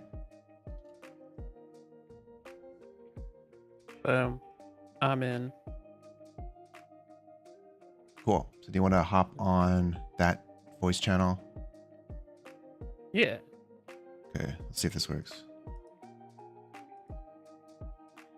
Hello? Hello. Hey, okay, cool. Victory. Okay. Yeah, so, yeah, if you want to hop out at any point, I'll probably just ramble to myself. Sounds good. Enjoy your ramblings. I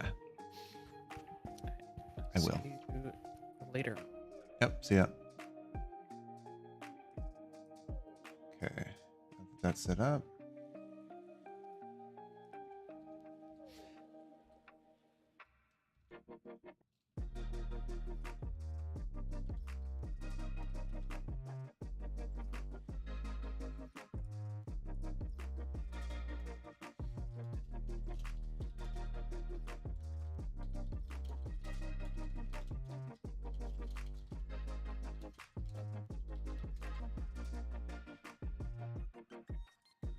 Okay.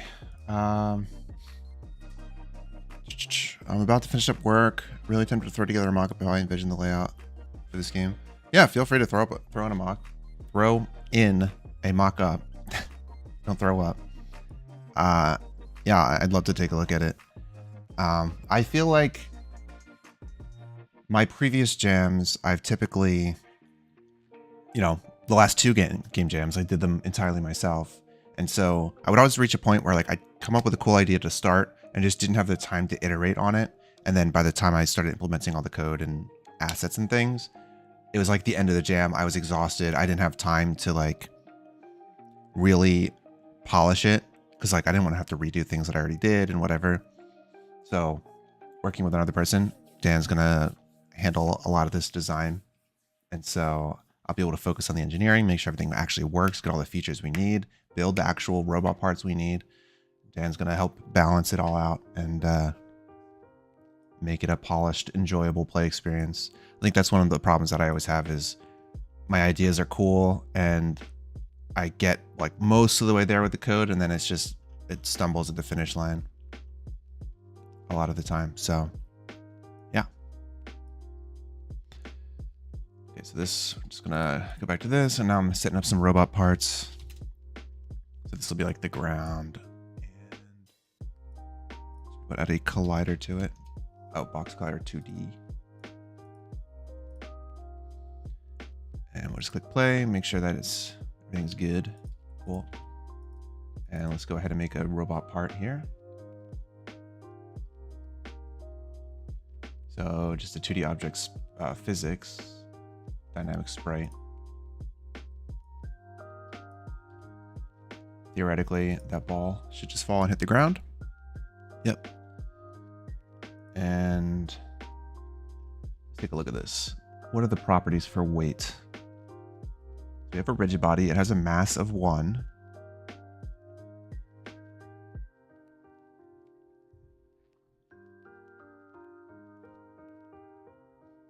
Okay, so here I have like weight. I'll set this to mass. Pretty sure mass is a float. Yeah. So if I set the mass to 1 by default, I just want all the properties to be able to be controlled from the data. So that way you just edit them all in one place. That'd be nice. And I could expose things like the linear drag, angular drag, gravity scale later. Okay, so we have this sphere, this circle, but now what if we made another one and attached it with a joint? How would that look? Yes, robots everywhere. Let's take a physics. I guess it's just really, I could just make a rectangle basically. Wait, what? Not a circle. Sprites, square. There we go. If I made it like that.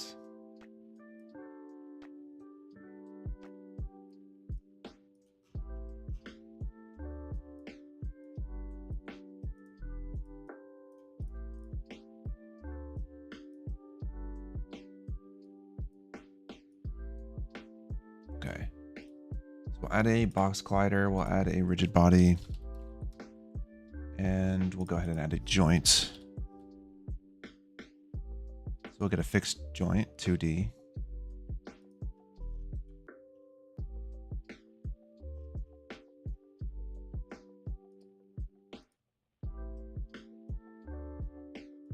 Attach it to the circle.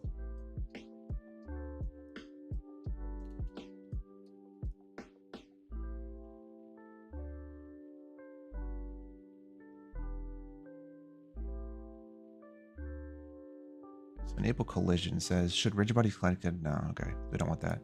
Then auto configure. Essentially I want that, but the anchor should also be there.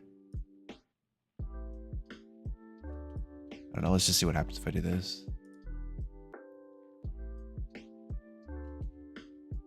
No, that's not what I want. So I do want the anchor to be the same as that.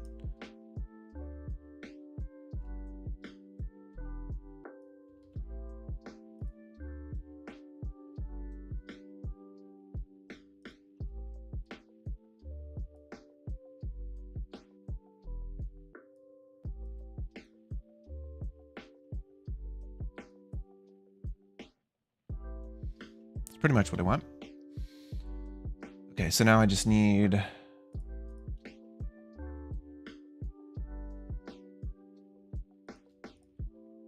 do I need? So in code, I would need a way to specify the anchor points of each part. Although that, I guess, should just go on the prefab. And so you have the anchor points on the prefab, you set them up. Maybe anchor point would just be something in code, like its own class, its own mono behavior. That would be pretty easy. So you drop those down. When that's over an object and you release it, just attaches. And so that, for the control, is pretty easy. Now,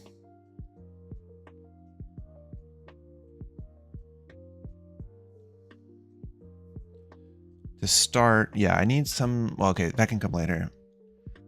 Just to start with the iteration aspect, I want to just create an example leg, I guess. Just like a super hacky quick leg.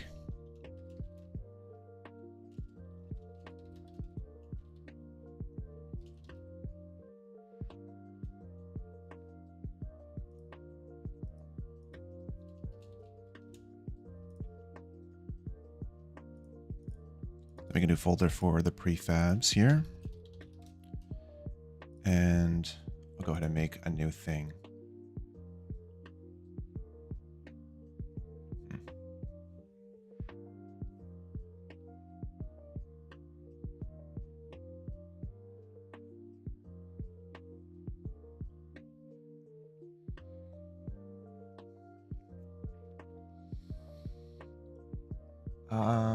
Let's see. So I want the data to be associated with the robot part. I should obviously make a new script for that. So we have the robot part data, but we also have the robot part itself.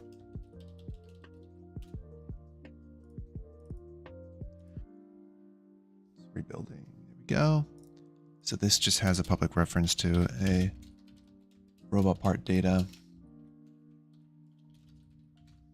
The data associated with it, if that matters.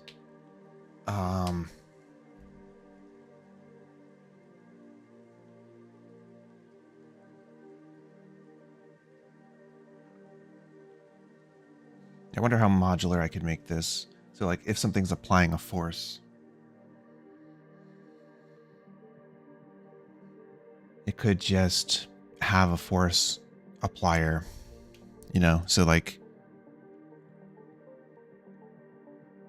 basically just an impulse and you put that there.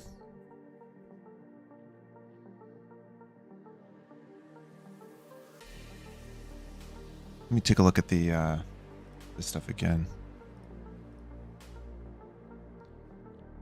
So you can easily have the cannon fires, it has a force push. Maybe the legs are just unique in that regard.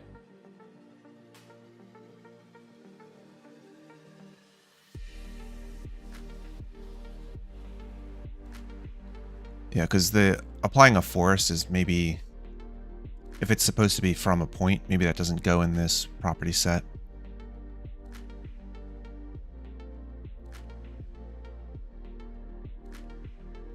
And then the health that gets added on, that could go in the property set.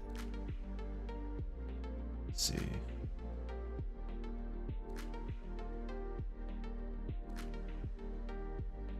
Yeah, things like energy consumption, health, mass maybe. Those could all work, but then maybe force appliers would be its own thing. Something like firing a projectile, having some force would be its own thing as well.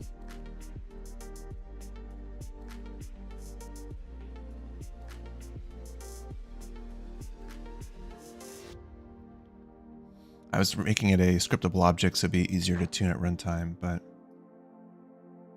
let's see. Is that reasonable? Obviously, it would just be easier to put it on the mono behavior.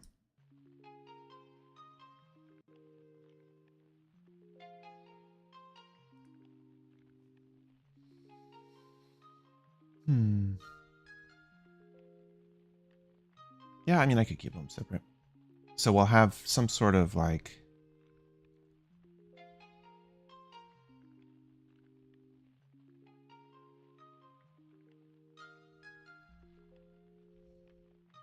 I guess I'll just make those as separate classes here.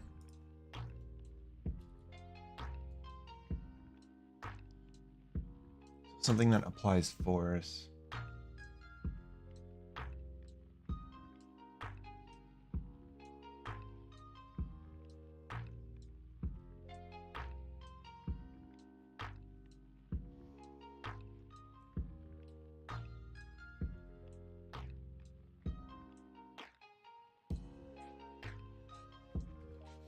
Yeah, maybe just a force point.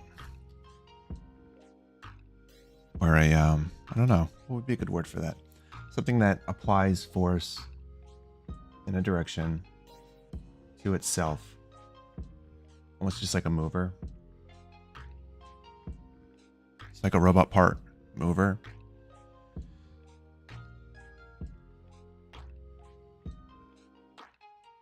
Yeah, something like that. Robot part mover.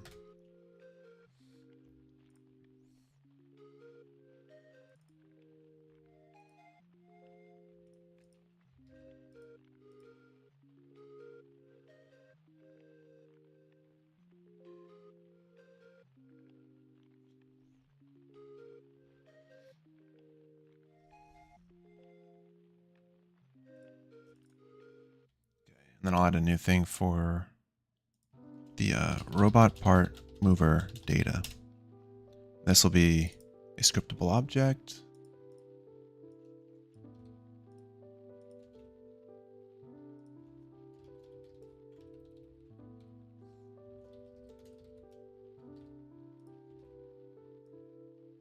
Okay, so this guy has things like the float for the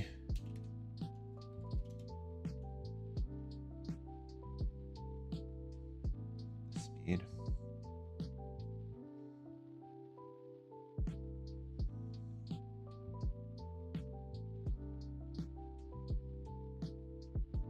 I want to like normalize the vector. Yeah, so if I just had like a speed in a direction, maybe the easiest way to do it is like 8-way directions. So this would be the move force, and then we got I guess I'll start with a vector 3 for now. I'll go move direction, but I might switch that to be like an enum in the future.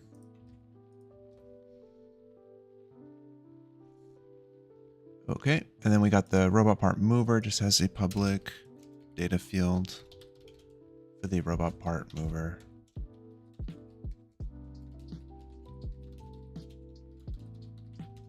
The data.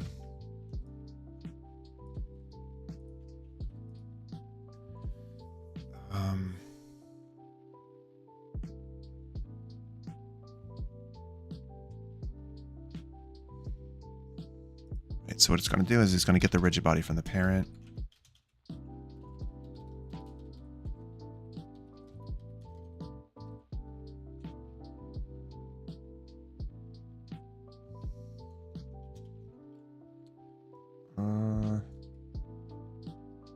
Guess I could just do that in the start function. Wonder if I should just make it a public variable so that you have to set it, but this is maybe more convenient for editing.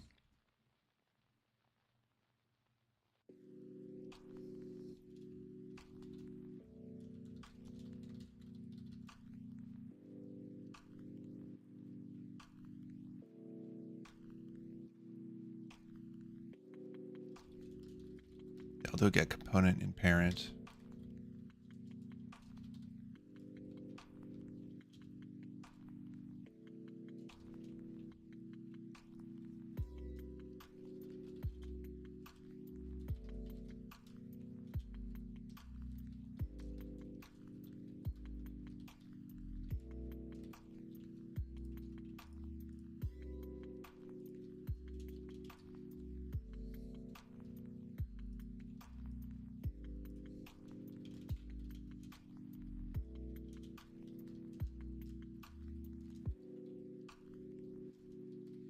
Cool. So now we just apply the force from the data.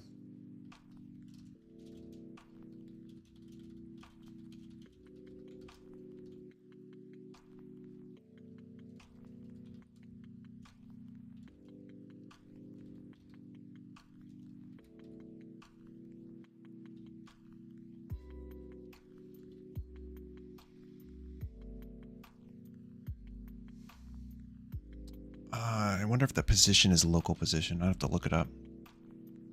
But the force would be data dot move force times data dot move direction dot normalized.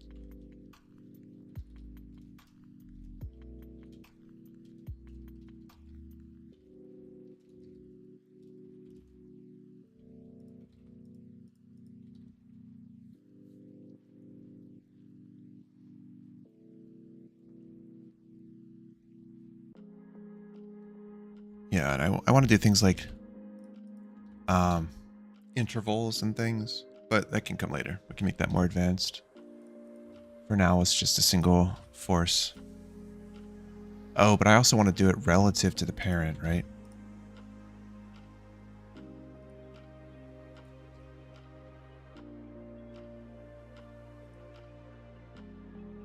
Okay, so the rigid body is attached. It's not just the move direction. It's Need to rotate the move direction by, I guess, the rotation of the rigid body.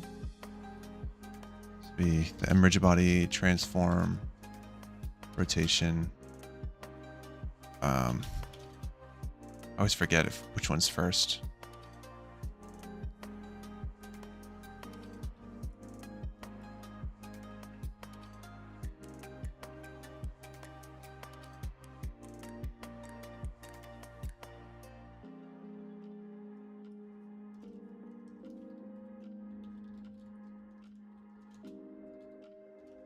This would be the force direction. Or move direction, I suppose.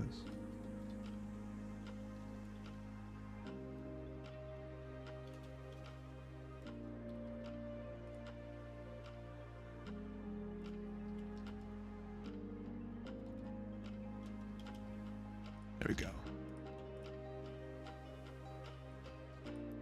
And multiply that. This should work. Awesome. Hello, welcome. Welcome to the stream.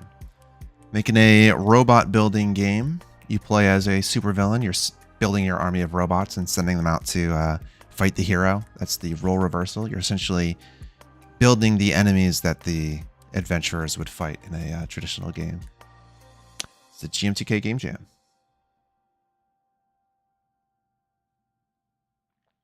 Got about 44 hours left, which means almost 4 hours have passed already, which, you know, it's not so bad for brainstorming ideas. Sometimes it takes around 5 hours to come up with a good game.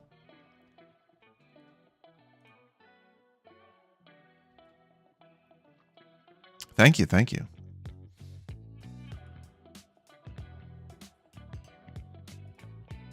I'm going to go ahead and create. I guess I could just copy paste this sphere.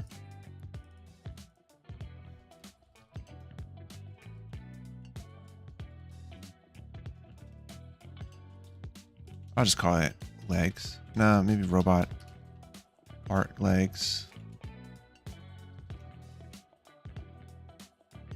Legs robot part? I don't know. Maybe naming can come later.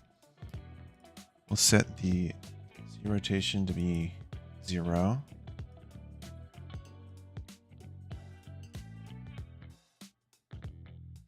Welcome, welcome. Try my best. Hopefully I can do it. Hopefully we'll make something cool by the end of this. Let's just do auto configure for now. Fixed join, I'll delete that temporarily.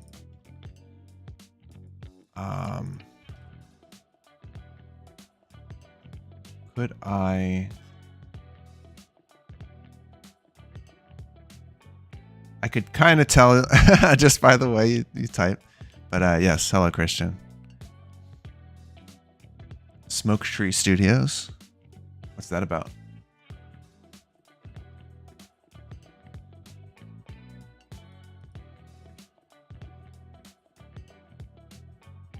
So I notice my mic is clipping sometimes. I don't know if I changed something weird about it, but if the audio sounds bad, let me know. I can try to adjust it. But yeah, for now, legs. Yeah, I'm building this robot building game. Trying to make a better workflow for attaching things. So what if I make a, oops. Theoretically, if I make like a mover object, I grab this and I move it to the bottom. It should attach to this rigid body. Yeah. So if I attach this to the mover, it says a data, which I didn't make any yet. Your publishing label. I'll have to check it out.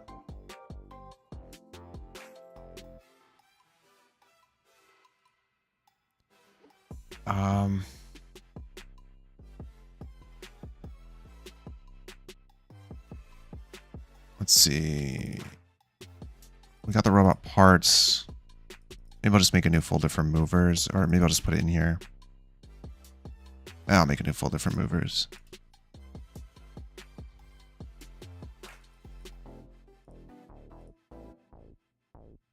Yeah, I'm not sure you two know each other, Alex and Christian.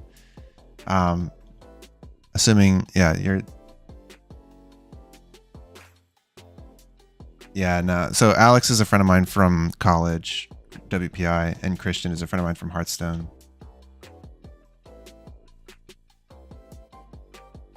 But welcome, welcome. Game Jam enthusiasts alike. Yeah, Alex and I did a bunch of game jams together in college. And Christian and I have done a bunch of game jams since college. Let's see. So we want the, I'll just call it legs mover. Oh, legs mover data. Okay, so if we have the legs, there's a mover. We attach this data object to it. Wait, what? Did I not make it the right object? Oh, I didn't.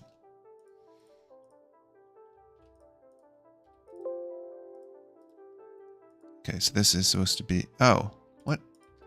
Did I not refresh? Why is the mover data not there? Oh, I didn't make this a scriptable object. Here we go.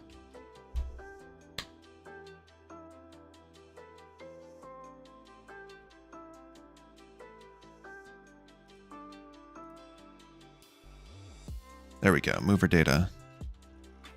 So we go to the mover, we can hook this up. It's annoying. There we go. And now editing this data, we could say the move force is like 1 to start, move direction, say it goes to the right. So if we click play, it should start to maybe slide along the ground. Yeah.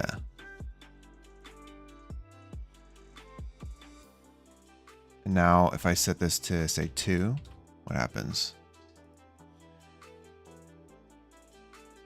It starts to flip like crazy. That's what we like to see.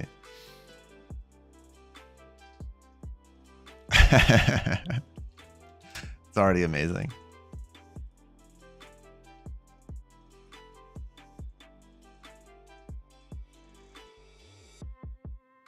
That's so great. Love to see it.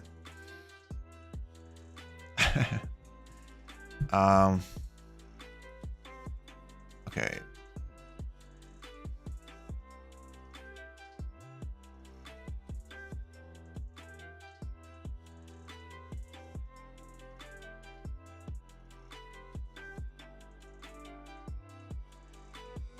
I feel like I don't really want it based on the rigid body's forward direction or rotation. That doesn't really make sense. So let's do it based on the local mover's rotation.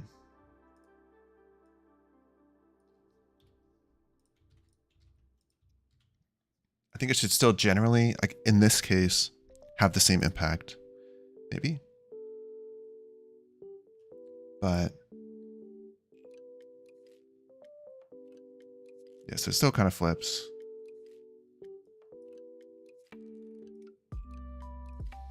Okay, so now as the leg rotates, that would be better. It basically always walks forward. And if I take this mover and I move it up to the center, I should be able to just run it. It was probably a little too high.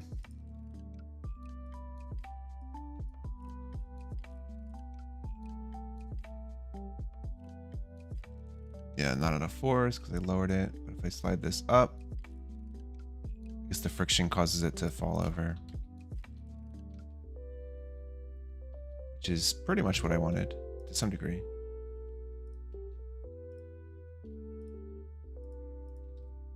Cool. Polish that later. So now we have movers you can attach to these prefabs. If I go back here, I'll make a folder for robot parts. These are the prefabs that are actually spawning. So legs go in there.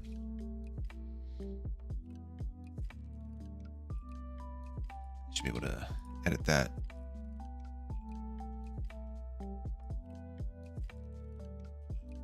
Okay, I'm just gonna go ahead and commit what I have so far. Code files for robot parts. Okay, just make sure I commit regularly.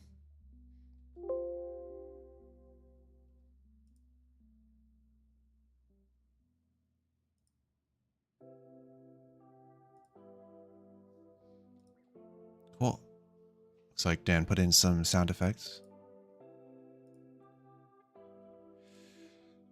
Okay, so now we have some legs.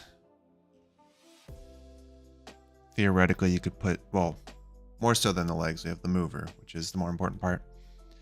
So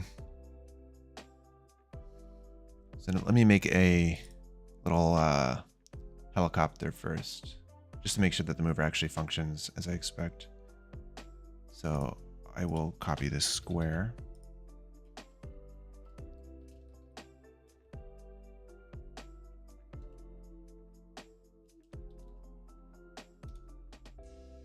What are they called?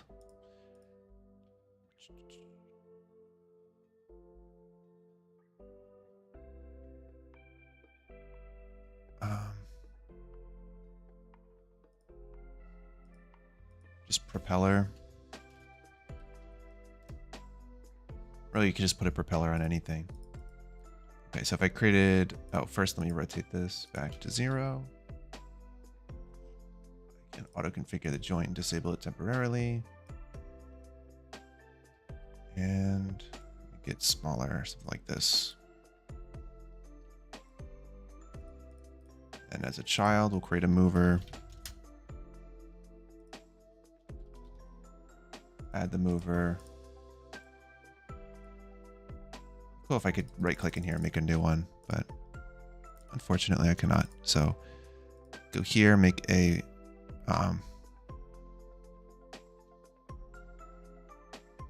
data robot part mover, and this will be propeller mover data. Cool.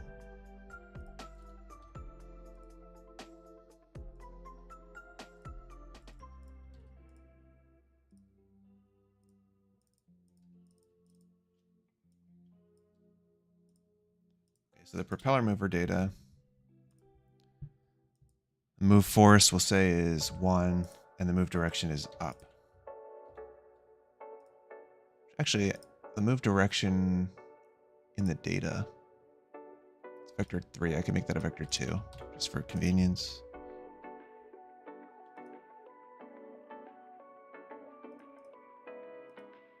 Awesome.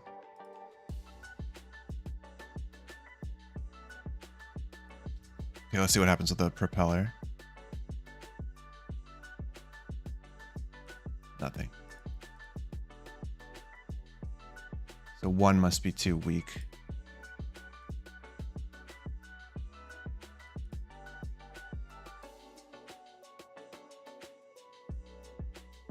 There it goes.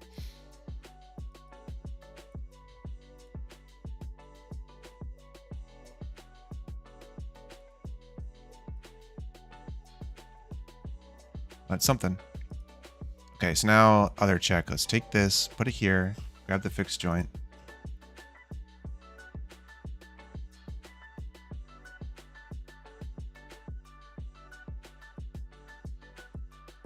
Circle. Yeah, what genre? It's a little bit of a mix of genres. It's kind of a little bit of a tower defense, auto battler, robot building game. The point is you're supposed to like slap together a bunch of robots and they kind of just auto move on their own and go attack the hero. So you're playing the villain, trying to take down the hero with your robot army.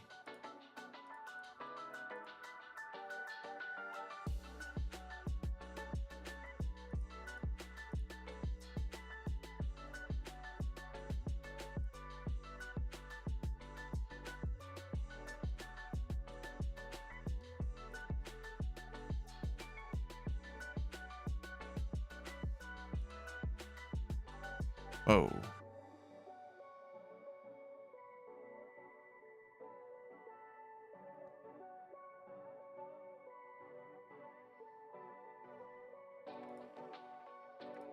Why did that just suddenly pick up speed after a while? That's kind of weird.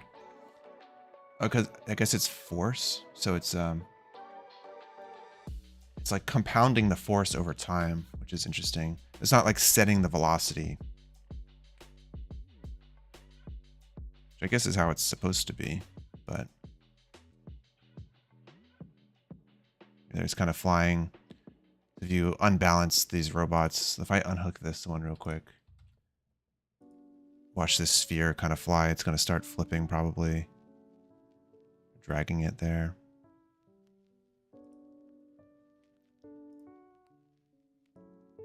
It's weird that the force there seemed like it was not enough to lift the sphere.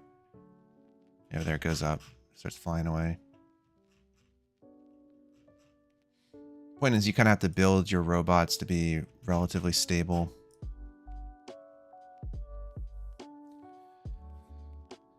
Yeah. Okay, so we have the mover. What would be an easy way to make joints? You should be able to add any number of joints to an object, right?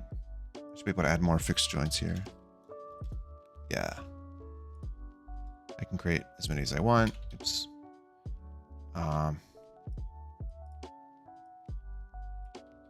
Oh, that one is not. I have to check the box. There we go.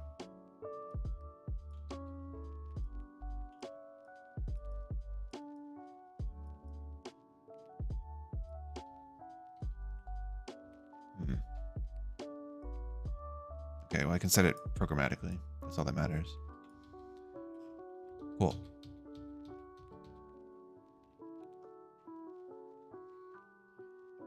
So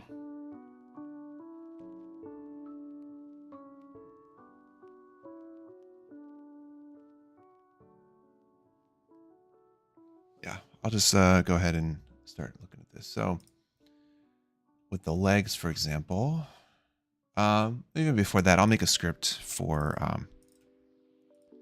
a joint, robot part joint script.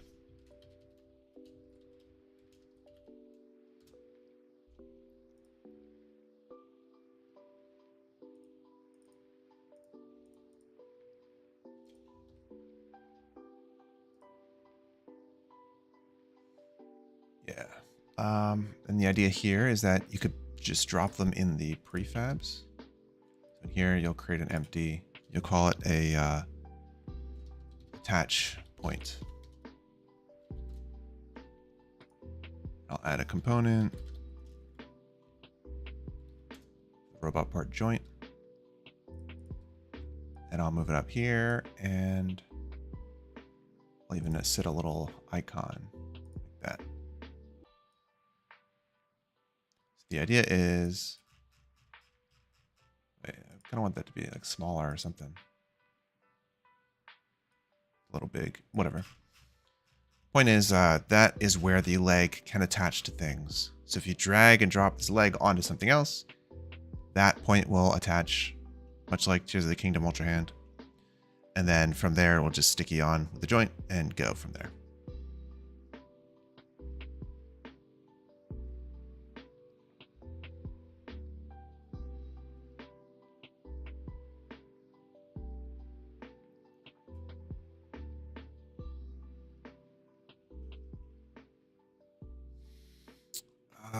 Yeah, so putting this joint on here, this script, at runtime when you drag and drop, that's what it knows to look for, is that joint. But at edit time,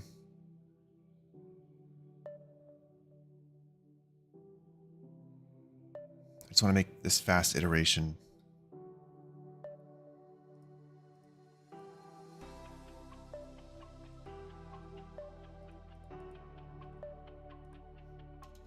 I'll just do this first. Void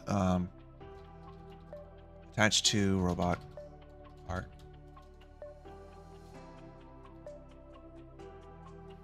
So when you drag and drop it, look at all the joints. So iterate all joints on a part.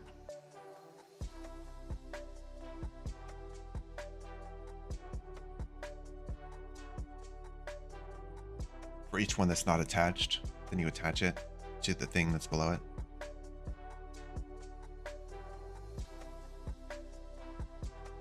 Makes sense. Okay, so we'll I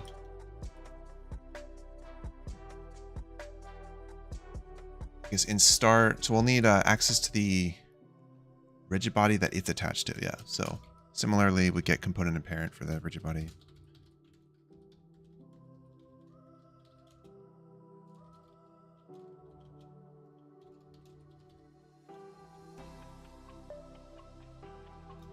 Stem underscore rigid body. Okay. Then in the start, we'll do that.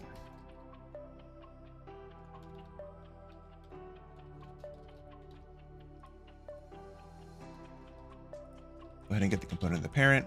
That'll give us the rigid body. When we attach it, we check the rigid body. We add a joint to it. So we add component of a fixed joint. We could probably store that locally as well. So private.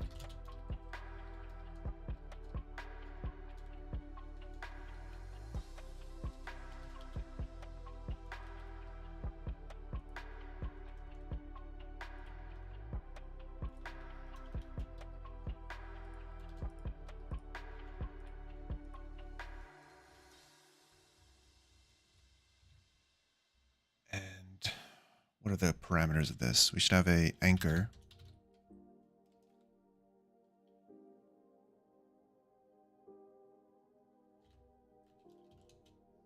Let me take a look. Yeah, so the anchor and the connected anchor both have to be set. We also have to do connected rigid body. So you got the fixed joint, connected rigid body. That is M rigid body. No, it's not.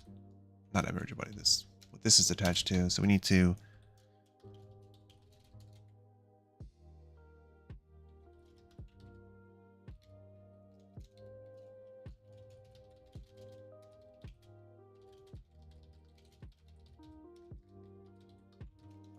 do a raycast to check, which I just did in my previous game jam. So let me pull that up, find out how I did that. My monkey jam game.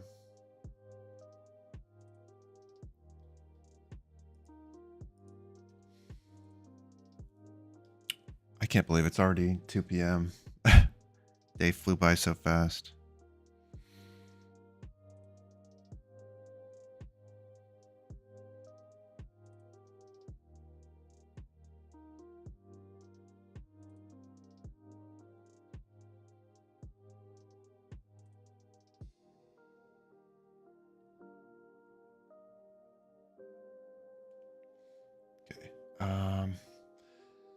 So back to this. Gonna look at the monkey game. Where did I do the raycast?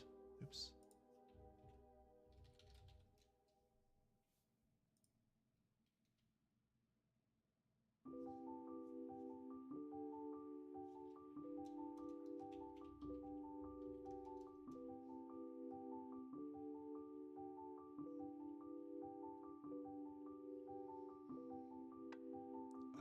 How did I do this?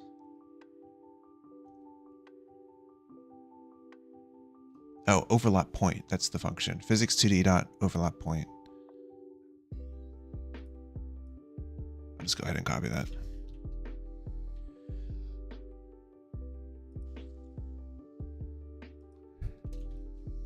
Something like that.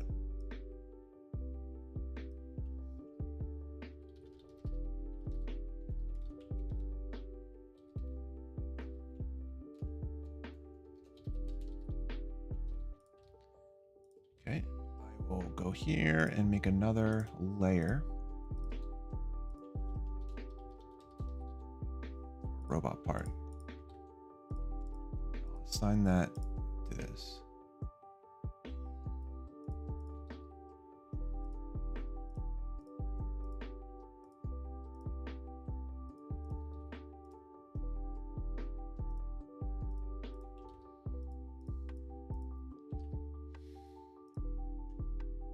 Okay.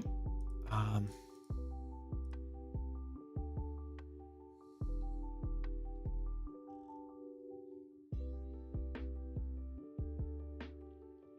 can go ahead and remove that fixed joint, or maybe not, because I need it for reference. So we got the connected body, or supposedly, if we do this overlap point, it should return us a collider 2D.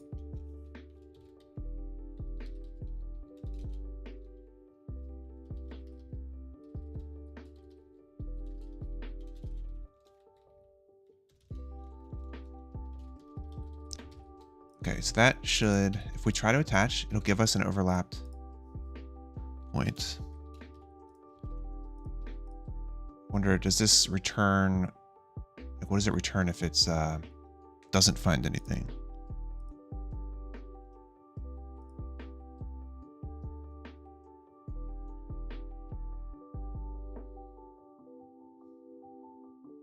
Probably just sets it to null. That's my guess. Okay. So we got the overlapped collider.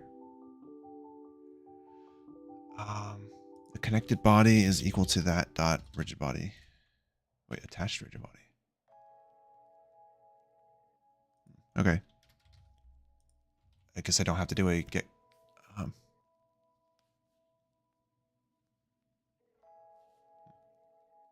Yeah, get component rigid body.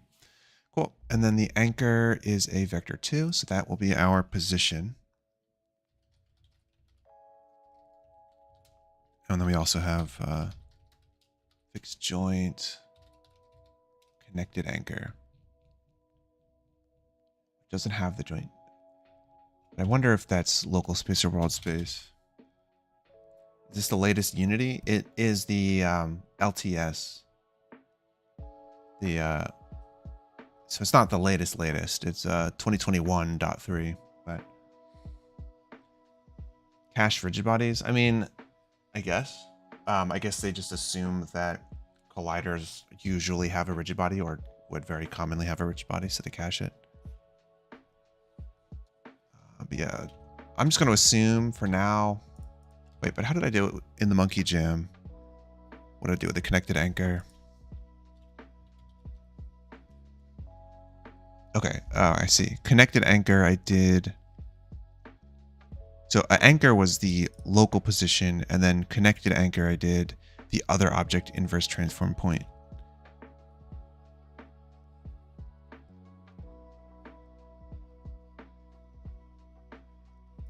I'm glad I just did a game that had these joints in them, because otherwise I'd have to redo this. But now I just know that it works.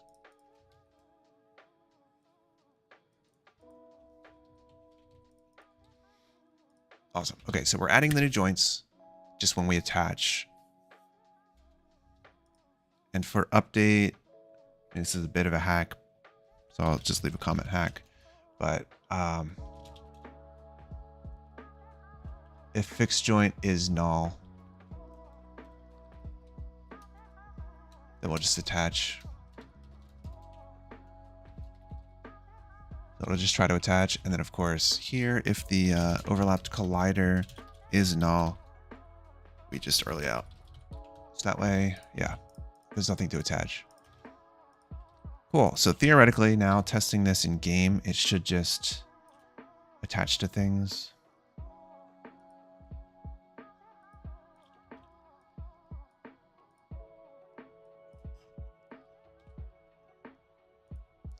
So running this, it should just function and not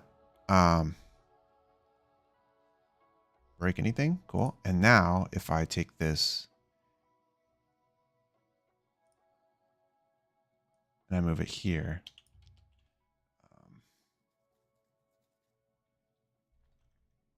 disable that fixed joint, move this here. Theoretically, it should just attach and go. It did not.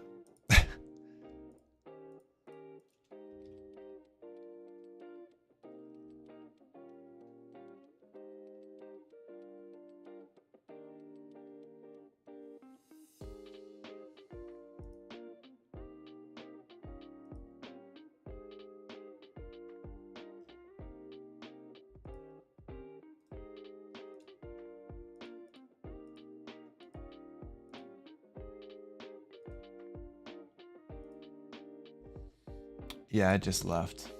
Just returned to its home planet. Let's see. It's because things are already attached. No. Okay. Is this function being called at all?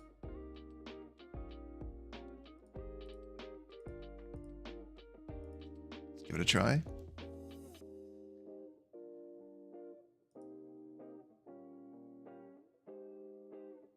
Breakpoint hit. Fixed joint is null. Steps into here. Doesn't overlap. It finds legs. Oh, but it needs to not be itself. That's probably the reason. Okay.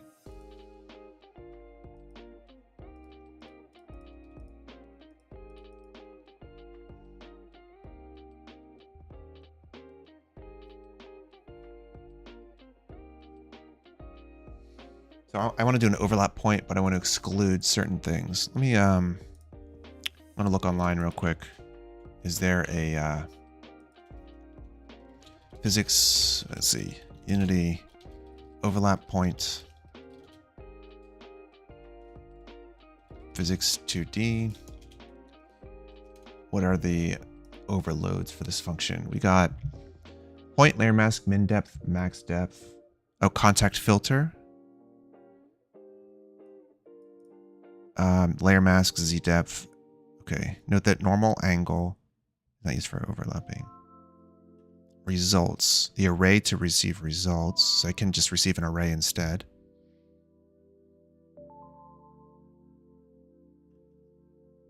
What is the return value? Oh, returns the number of results. It can also just be a list. That might be better. I'll just do that. Okay, so overlap point. Oh, but what is a contact filter 2D?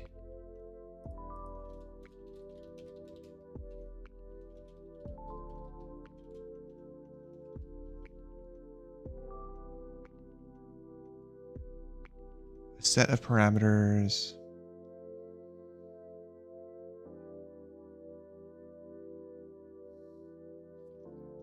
Okay, let me look at this in the browser. It does have a layer mask, so I should be able to just do filter.layerMask. Yeah, there we go.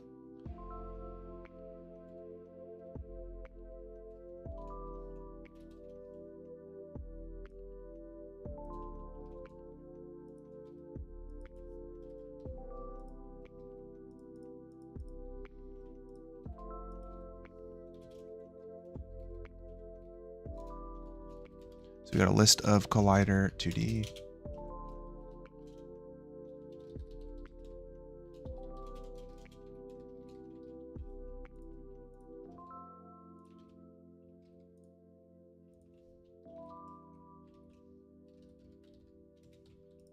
Okay, so we got the results. If that is greater than 0, then we know that we hit something.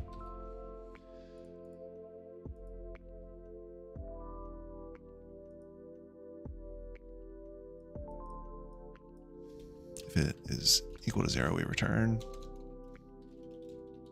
So we want to filter the other thing out of it. Let me just see real quick. Is there a way to just filter it from the filters struct? There's is filtering use layer mask? Use triggers.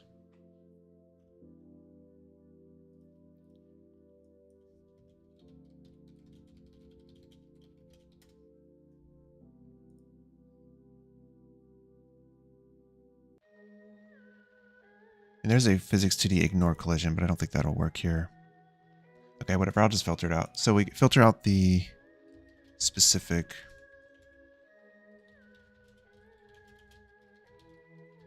No.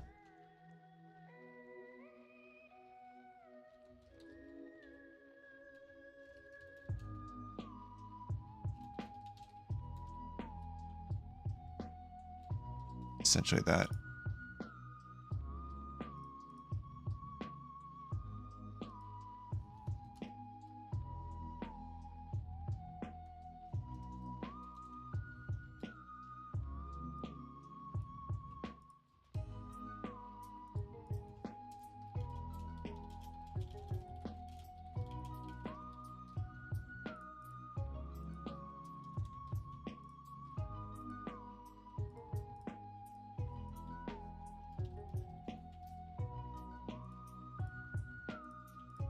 Okay, so the overlapped collider. Where is? I guess I'll just put that here.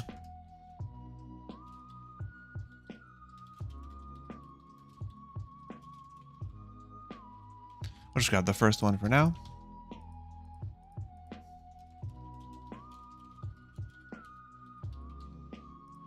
And go for it.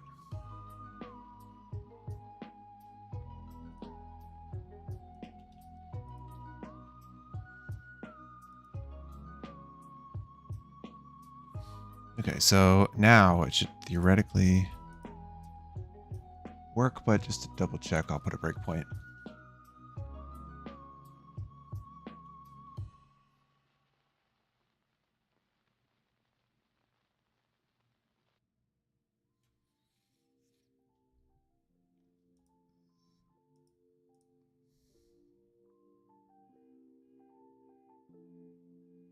Okay, breakpoint hit.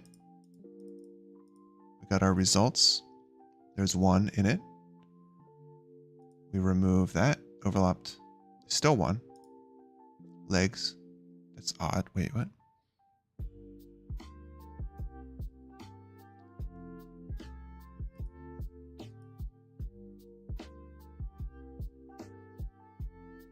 So it didn't actually remove itself.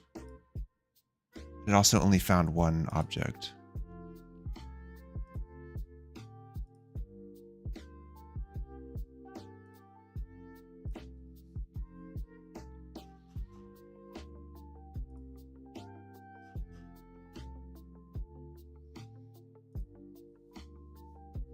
Why is it not finding the other one?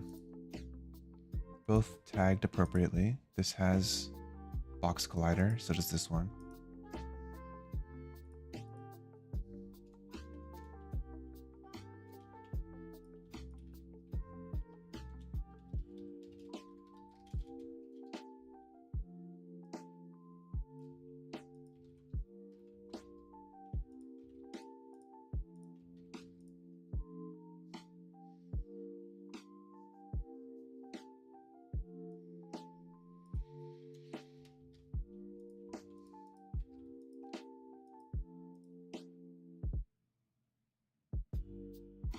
Should just do all of them.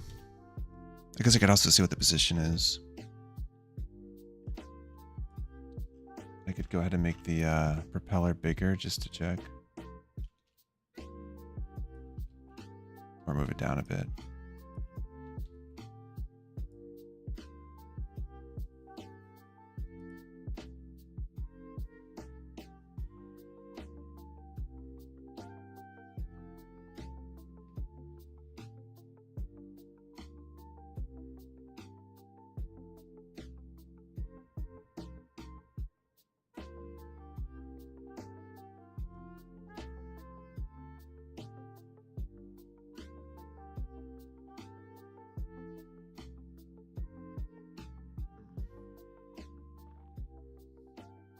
I don't know. It should be getting the mask of robot part. I'm just, maybe overlap point is not doing it. So let's but it also needs to have a rigid body. Okay, I'm gonna remove the mover temporarily. So the leg shouldn't move. And the propeller also shouldn't move.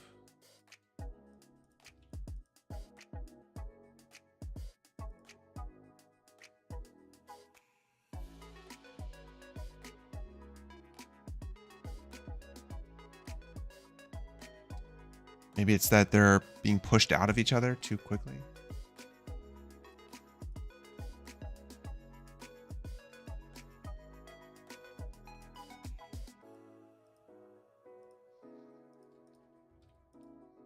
I'll attach, I'll see what's happening. Maybe I just have to make the parts not collide with each other.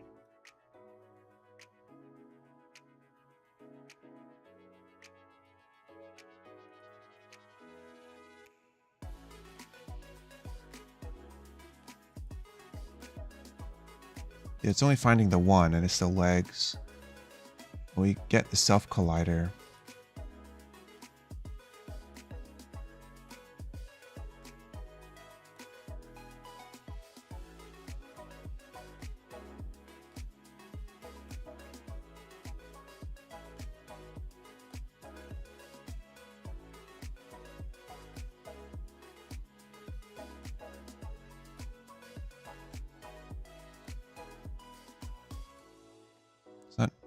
showing me Self Collider for some reason either.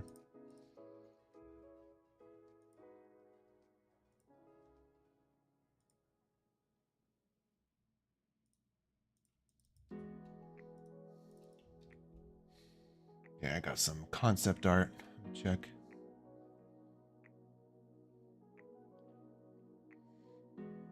Oh, I see. Fights happening above. Yeah, friend Alex just sent me some concept art. So I was just taking a look.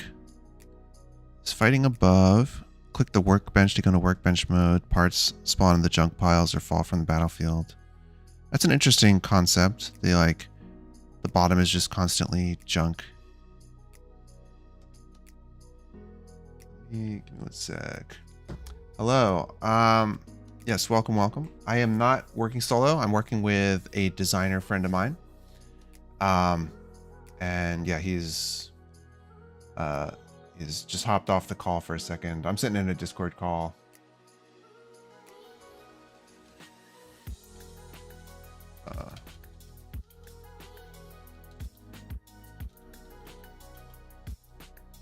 Yeah, let's see. I'm sitting in a Discord call, and he can jump in and jump out as he goes. But yeah, he's a designer.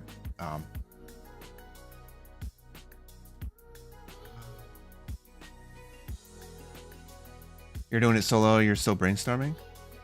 Cool. Yeah, I wish you luck as well. Went through a whole brainstorming phase earlier in the stream. If you need any ideas for alternate games, rewind the stream, see what we were talking about earlier. But we're going with this robot building auto battler. You play as the villain, taking down the hero with your army of robots idea. That's what we're doing for role reversal.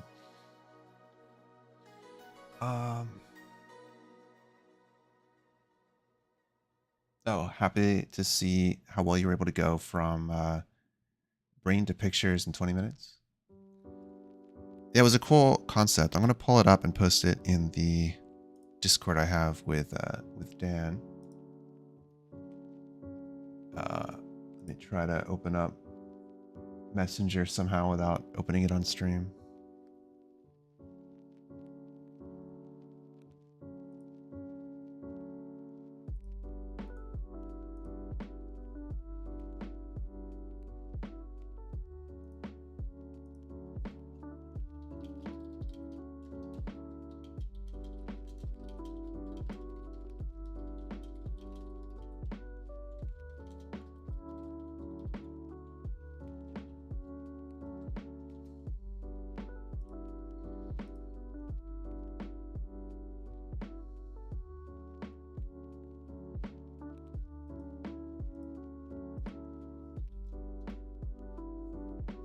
I'm posting them in our Discord channel.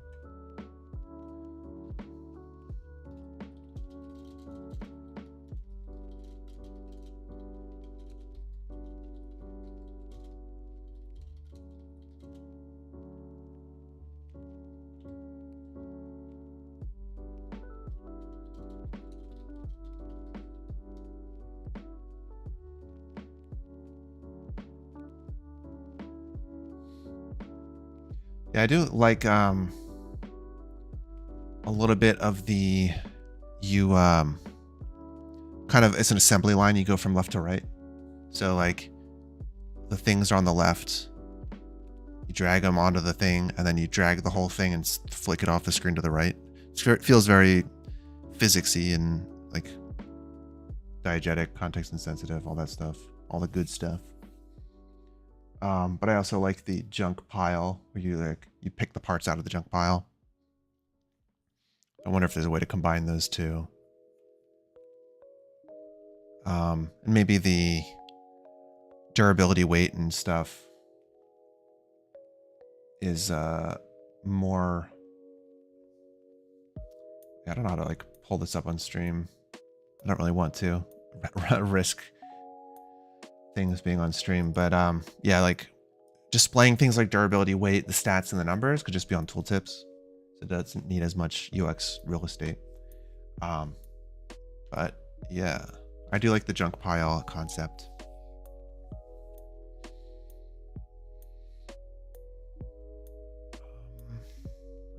let's see. So why, all right, why are these things not attaching? Okay, let me disable the, oh, I can't disable the colliders.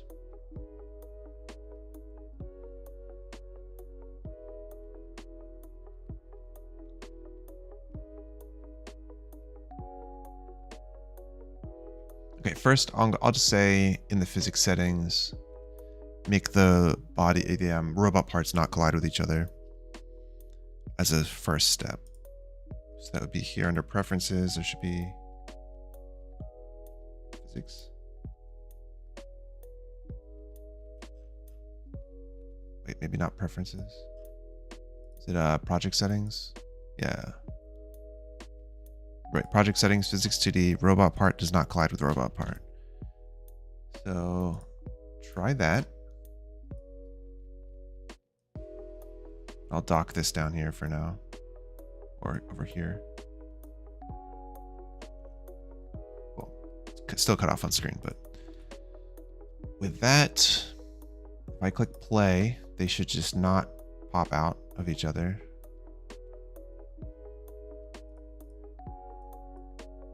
Still didn't work though.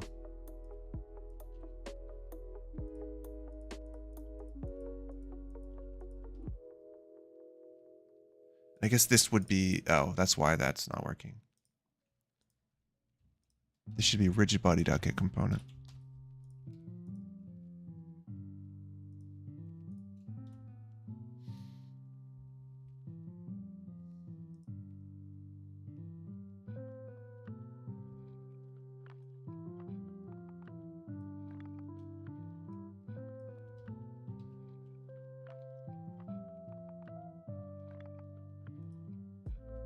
Oh, it did add a fixed joint though to the propeller, so it seems like that should have worked.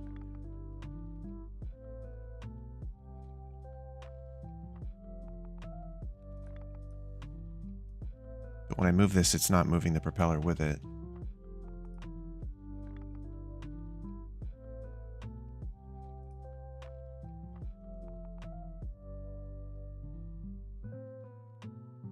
Why not?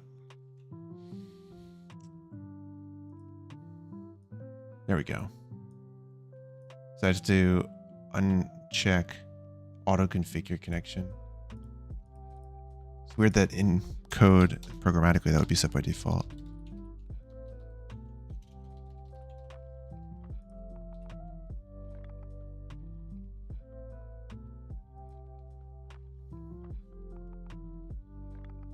Cool. It does work. Now we need I set the movers working again. Should be able to see some stuff. Yep, then it goes flying. Crazy.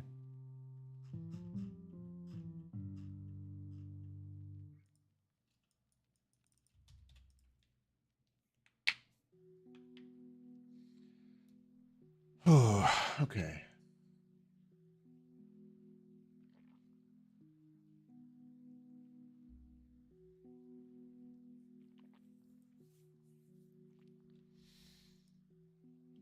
So in order to get this to work, I had to do, oh, well, maybe not actually. Let me try re-enabling the physics between the two and see if it still functions.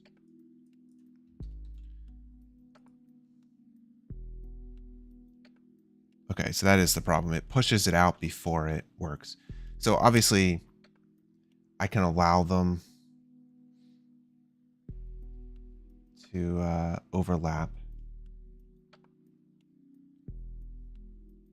Hold on. During the building phase, you just did overlap, and it's fine. But during the combat phase, they have physics. So maybe if I set kinematic, is that on here somewhere, or simulated? If I set them unsimulated, and then try it.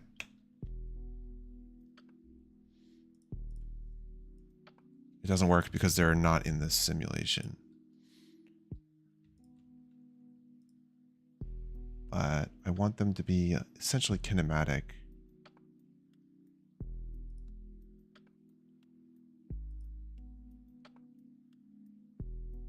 want them to be able to overlap. So I can just set them kinematic.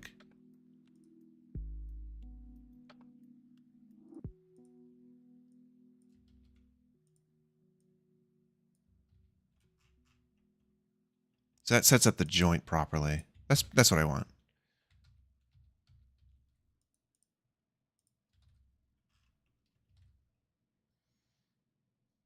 Okay, well, I'll come back to that later. For now, I'll set the robot parts not to collide, and I'll set them back to dynamic.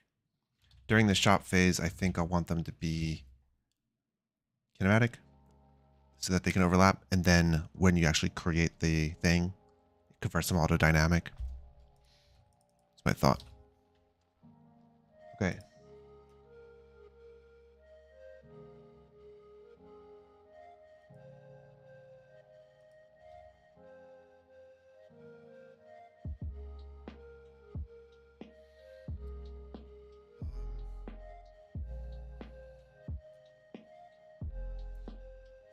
What's next? What's important to do next?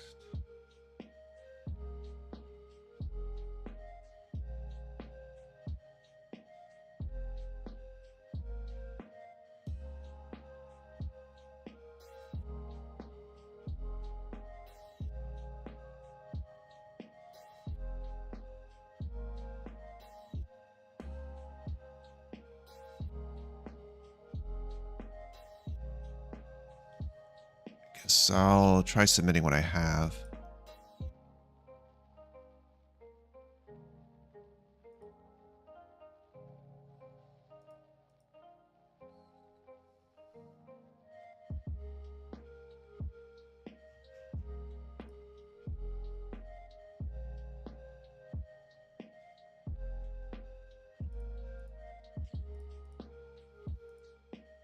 If I take a look at the, oops, at the propeller.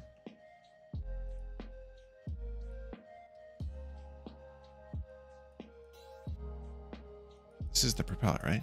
I can't move the sprite at all.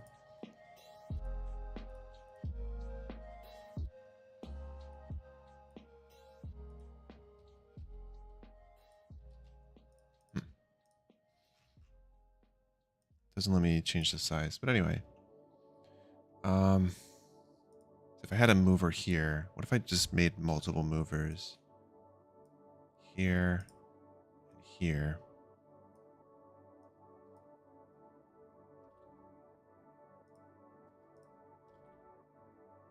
Oh, wait, negative 0.5.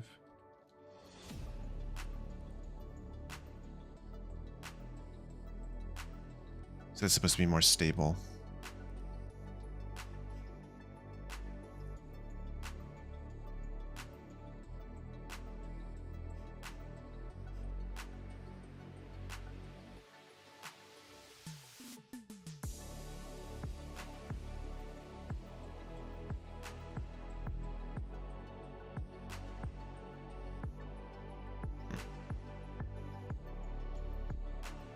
Okay, well, we can experiment with that later. But I'll keep it just one mover for now.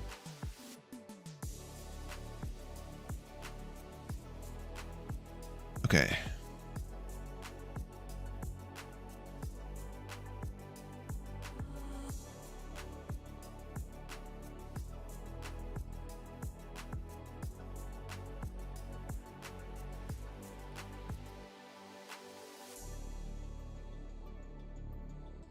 I guess in here I'll also make an attach point.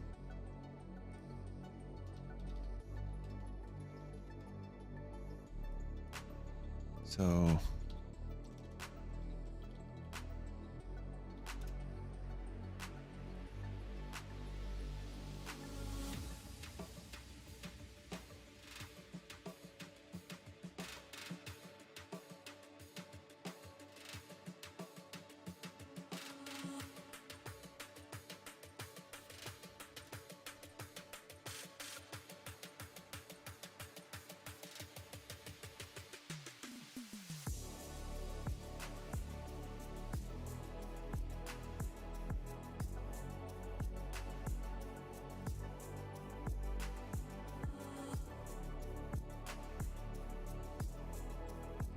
Where'd it go? Front border in layer 1. There we go.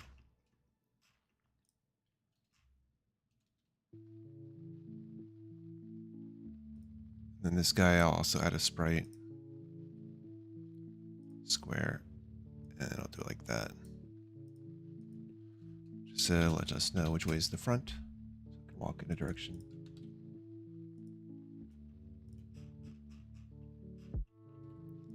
Cool. And then propeller. The mover. Make this much less than 8. Make it like 5.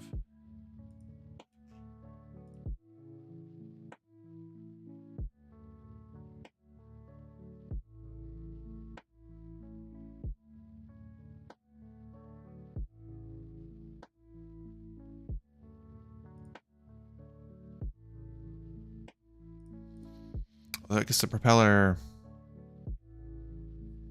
maybe you should push the opposite, so like it pushes out that way. So we should have 2 things essentially, but I'll let Dan kind of mess with that. So I'll submit with what I have.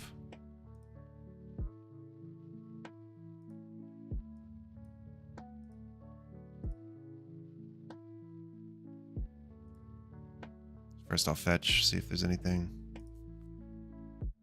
Some sounds. Okay, let's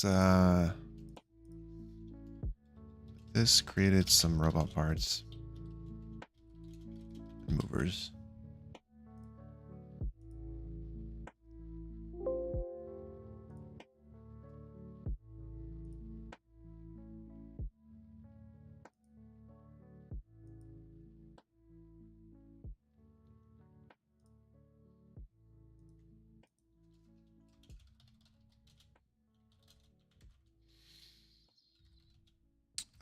I submitted some robot parts and movers.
I'm just working through some. We're talking to Dan, seeing what we can parallelize on.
Cool. So now we have some parts and some joints, and you can attach the parts together.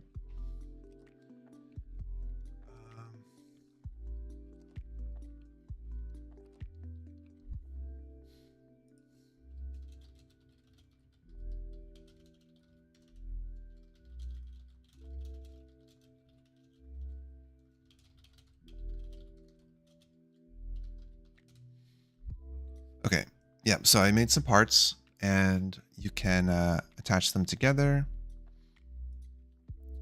and, easily set the joints and movers and whatnot. So next up, I'm going to be working on just making a new part that shoots projectiles and of course has knockback force. So when you shoot, knocks you backwards, configurable levels of force. Okay, so make a new script for that. So we got robot part, joint mover. So robot part shooter, maybe.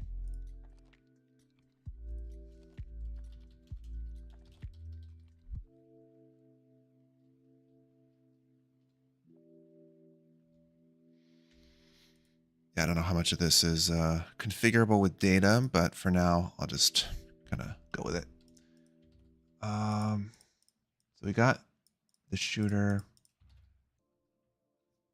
It'll fire. How does this work? It'll fire a projectile with configurable data.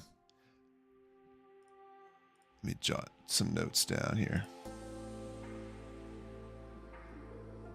Look at this. Medium weight, heavy force, medium to high damage, needs heavy parts to not get blown backwards.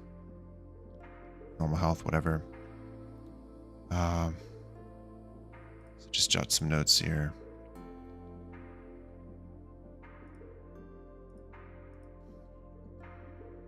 So we want to spawn a projectile, add force to it.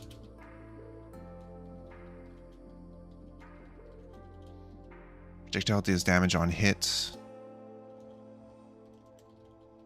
Has knockback as well. I don't know what happens if the projectile hits the ground.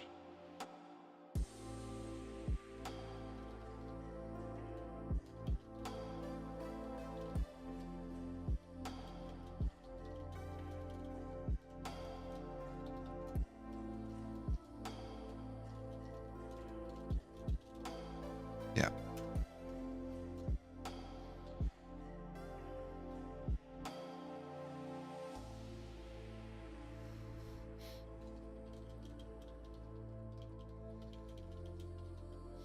Firing has a backwards force on the robot, so it knocks you back when you fire. What else? That might be it.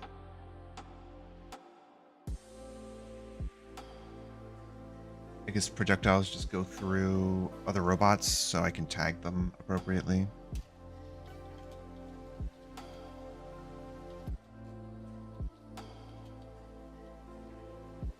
Yeah.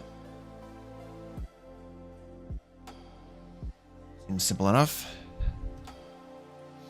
Seems very basic, actually.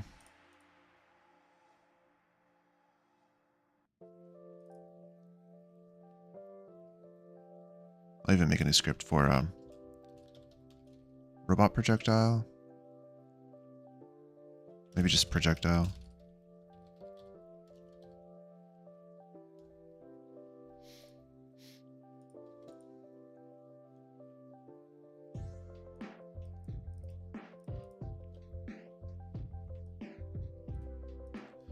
Okay, so we'll go ahead and make a public projectile prefab.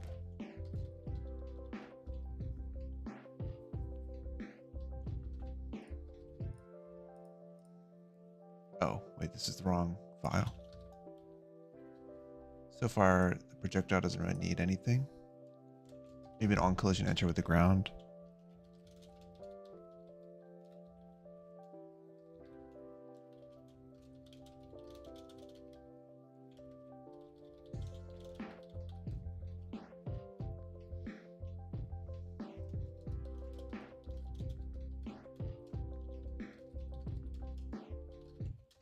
So we'll just say on collision, destroy self. Otherwise, deal damage. Maybe I'll make a new health component as well.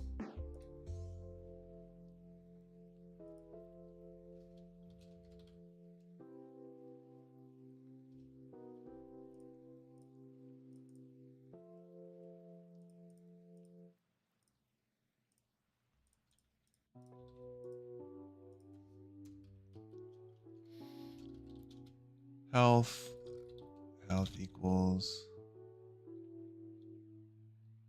maybe I could just call it health component.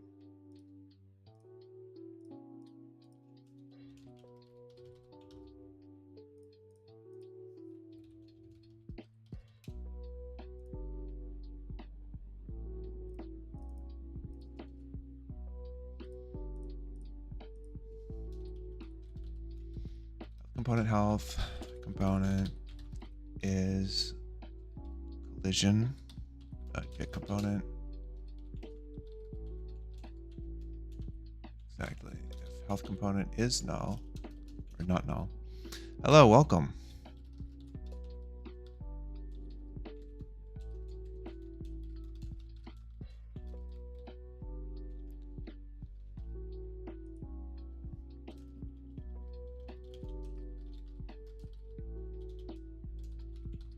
Go ahead and make a projectile data class as well.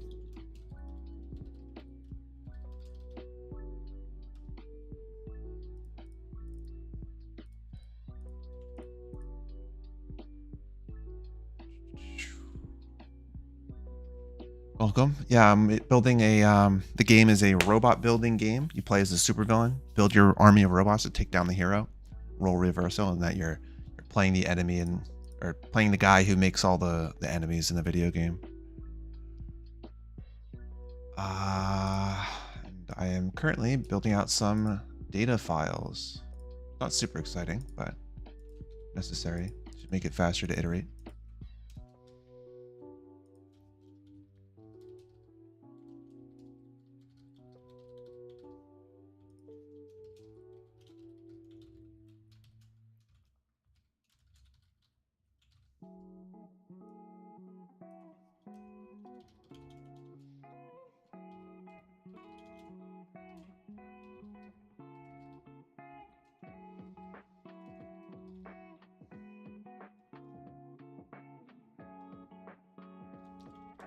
Start with damage.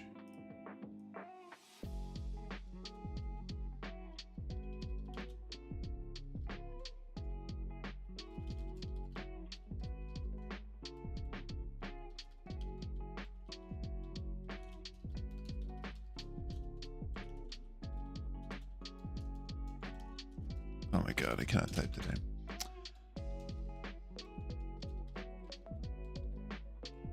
Why can I not type? Health minus equals damage. There we go.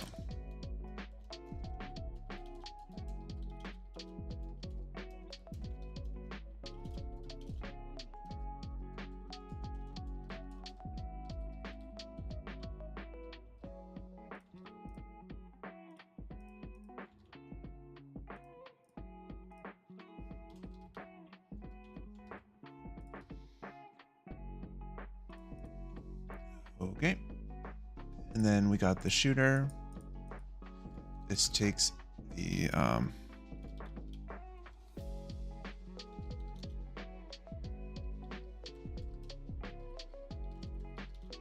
projectile prefab.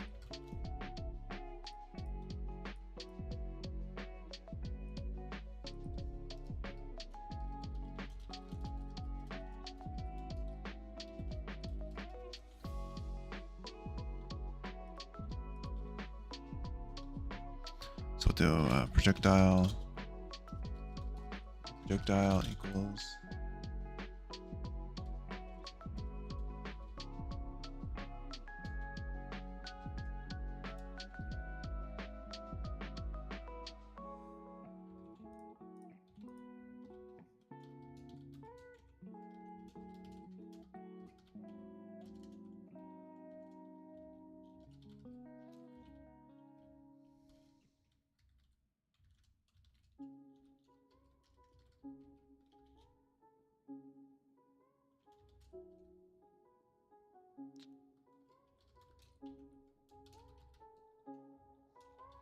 Do a launch.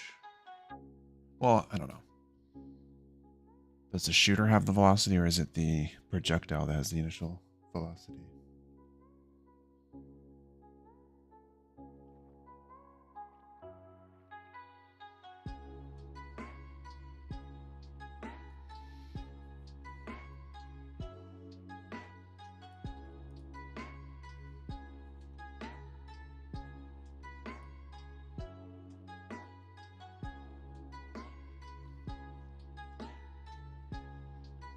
We have, I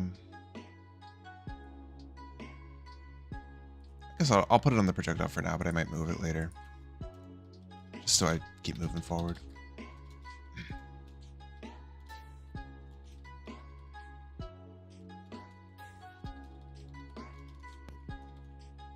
Hello. Hello. How do I video game?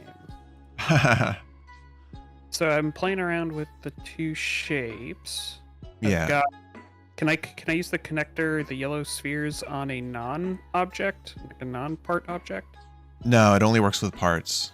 Okay, so the only connection I can make is like the legs and the... Well, those are just what I made. You can make new parts, right? So you could just make a square.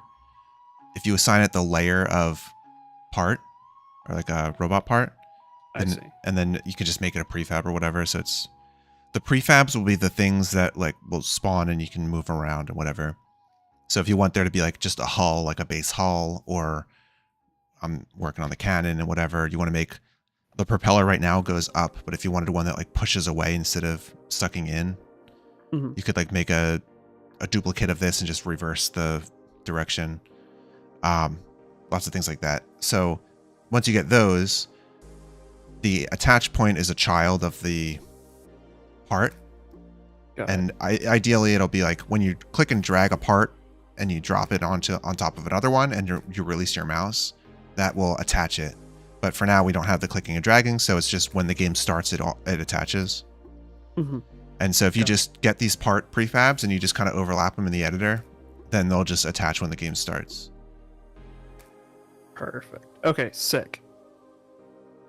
Yeah, so yeah, don't just like make kind of in the scene. I have a circle and a square and some stuff. I could probably just delete those, but the idea is don't just make random loose objects, make them as prefabs. And then that way, like if we're editing the prefabs, we won't have merge conflicts because we'll be editing our specific ones.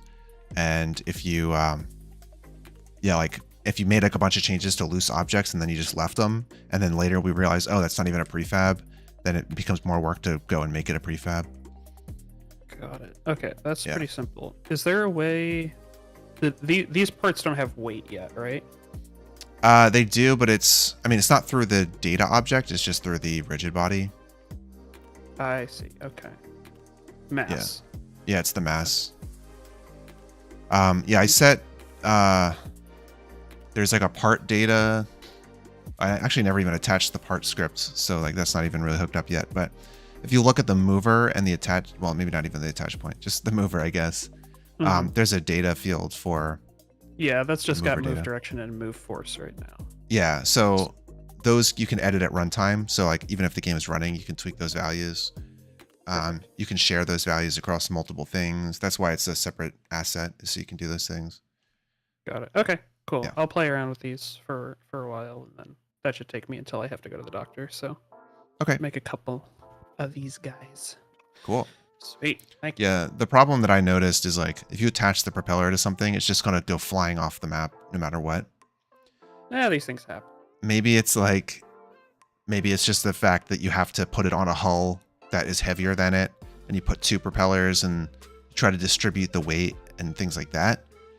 Yeah, I think it's also just going to be like playing around with like what is the weight of a part. Like it's certainly incorrect that the force is 1 and the part's mass is 1. Yeah, it's going to be a bunch of those things we'll have to figure out. Also, yeah, I'm confused about like force versus velocity, because the way the force works, it kind of just continuously compounds. but maybe that's what we want. I think that's what we want. It would be hard to get like a propeller that stays in the air because it would always either be moving up or moving down. Yep. Um, Oh, I made it move. Oh, this is great. Yeah, I think there's also a question of like, do we want the propeller to be like always the force is up relative to the object or always up relative to the level, right? Where it's like, it'll always just bring you up. Just how high and how far will it bring you up is the question. We can make a checkbox for that on the mover. Right now it is relative to the object. So if it starts to fall over, it'll start to like shoot itself forward or backwards. Yep. That's fine then. Yeah, we can make it configurable if there are different parts that we want to always go up or whatever. But we'll also have to figure out like legs versus like hovercraft, right? Like if it's legs, does it make sense that they can move when they're not on the ground or whatever? Right. Makes sense. Maybe the legs like are more physicsy, so they only apply force forward when the thing is on the ground, and it kind of like animates like legs that are actually walking in a cycle. Or it's an animation where they like kick. There's like maybe 2 frames of animation, and whenever it does the kick part is when it applies the force, so it's intermittent, and it only actually does that when it's on the ground or something. Yeah, but that's details, polish stuff. Super. Yeah. We can figure that out.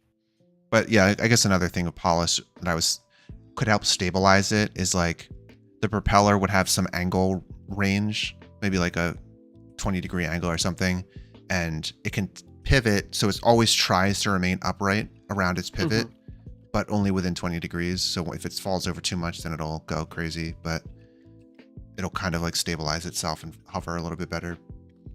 Yeah, that makes sense. Yeah, maybe we can look at that. Okay. Little details. Yeah, I'll make a bunch more move parts, and we can go from there. Okay. Yeah, feel free to make like hull parts and parts that don't have movers as well. Yeah. Should I bother like messing with the data objects, like if I wanted to add fields and stuff, or should I leave that to you? I mean, if you're confident, you know what you're doing, go ahead. I mean, I'm not, and I don't. But, all right. Well, I'll play around with this, and then that should make this easier. So. Okay. I'll just play around with it, and when I have an idea of like what actually makes the most sense, then I can come to you hat in hand and ask for things. Okay. Go. Cool. Good luck. Later. Okay. What's I doing? So we have a projectile that's supposedly shooting. Oh, I didn't finish typing this. Velocity equals data dot initial velocity, right? Or fire velocity or something. Yeah.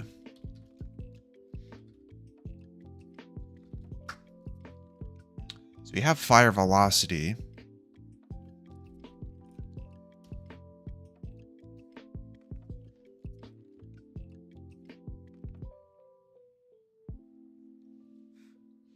I feel like the shooter, when it fires, like you should be able to just point it in a direction.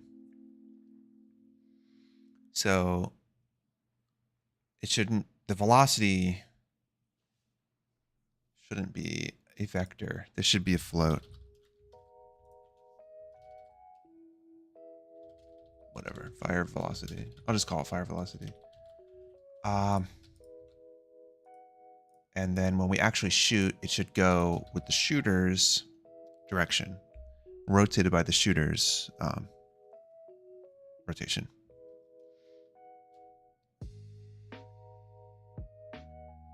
Well, I guess it would just be forward for the shooter, and if it's attached to something, it would just go. So that makes sense. So it would just be forward from myself, and that would be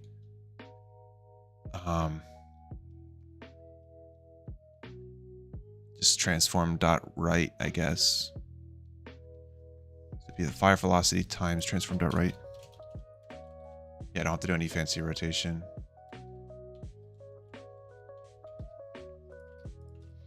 Okay, and so that's the velocity, and that's pretty much it. Oh, we have to have the knockback force. So maybe put that on the projectile as well for now.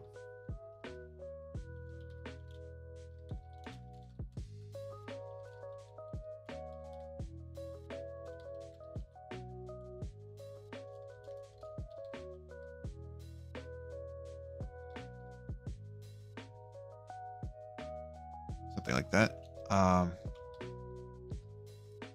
Probably just force. I'm trying to think.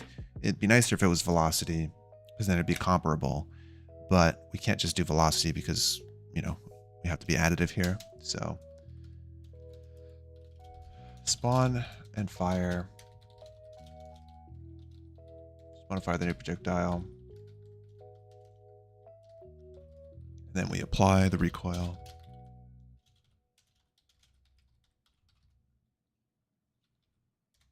Right, so the shooter also needs to know its parent rigid body. So we'll grab that just like the other ones.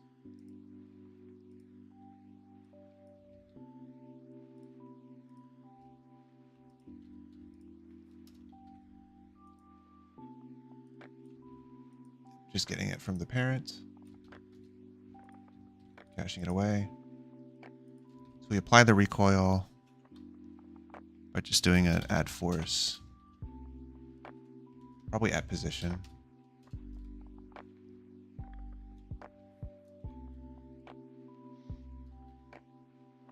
So then the force would be the recoil times left.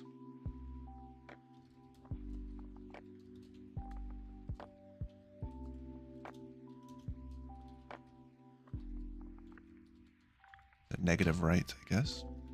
And then the position would just be transform dot position.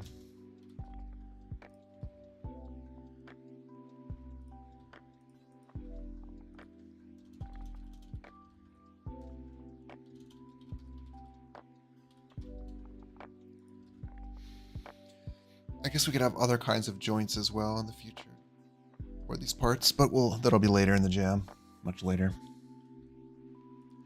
Okay, so spawn and fire the new projectile. Okay, fire projectile. So we need to do it basically on some kind of fire rate.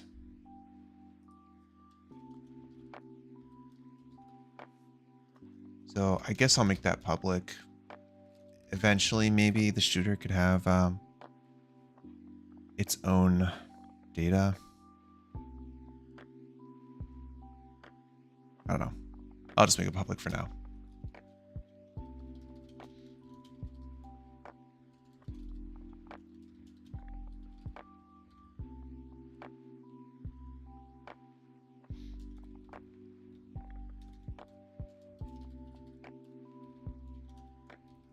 Fire interval in seconds. We'll say fires once every 3 seconds. By default.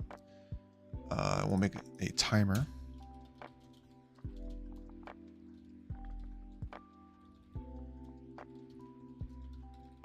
Yep, so that way.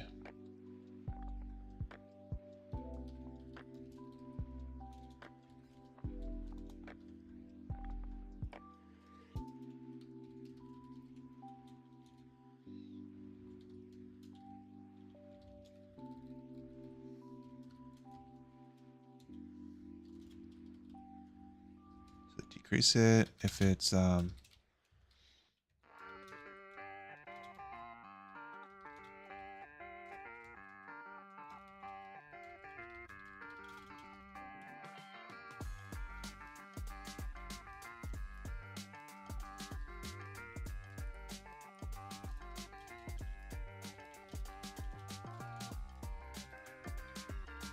awesome.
Okay, so that should work for the shooter. Let's see. I need to make some data now. I'll go ahead and make a new folder for those.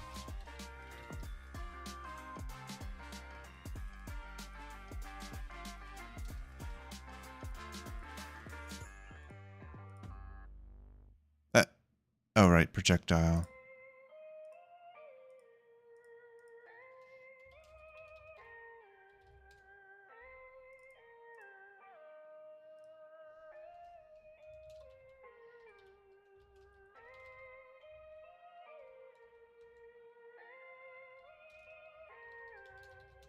Is cannon projectile data? Did I spell that right? Yep.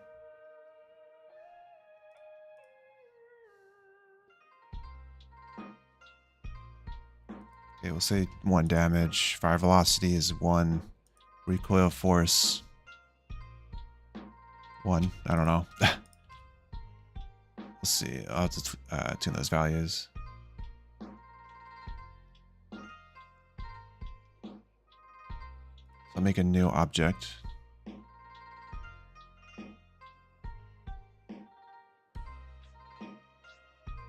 I guess just a square again.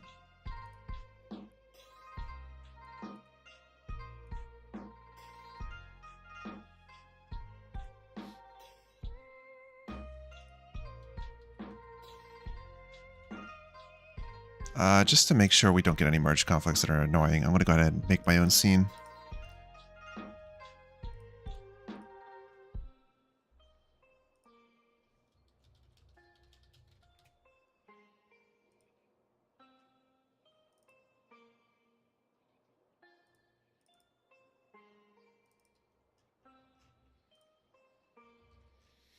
Okay, now I should be safe to just do whatever.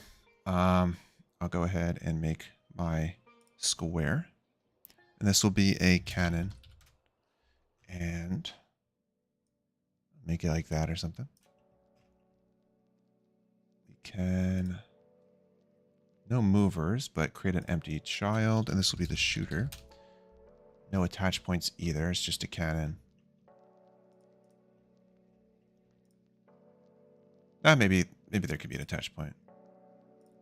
But anyway, here we'll add the shooter. Interval seconds 3, projectiles none, because we need a new prefab for that. So go into the prefabs. And make a new folder here for projectiles.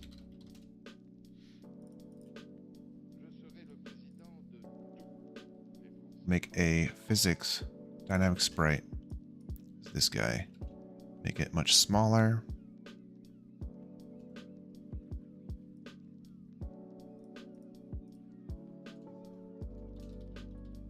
Cannonball.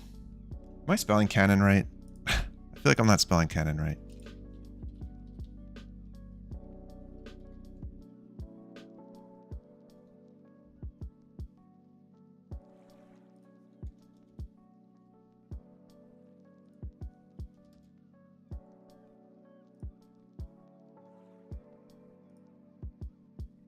Okay, so there are. No, I am spelling it right. I'm all good. Thank you. Yes. I second guess myself all the time. Okay.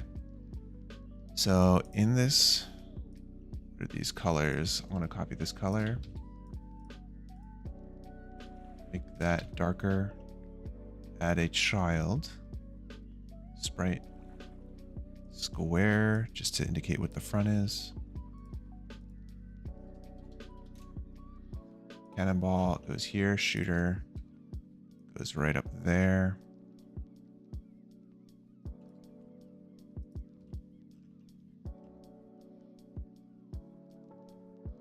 And yeah, this also needs a new layer for robot projectile. And we're going to start by saying that robot projectile does not collide with robot parts, but we might change that later.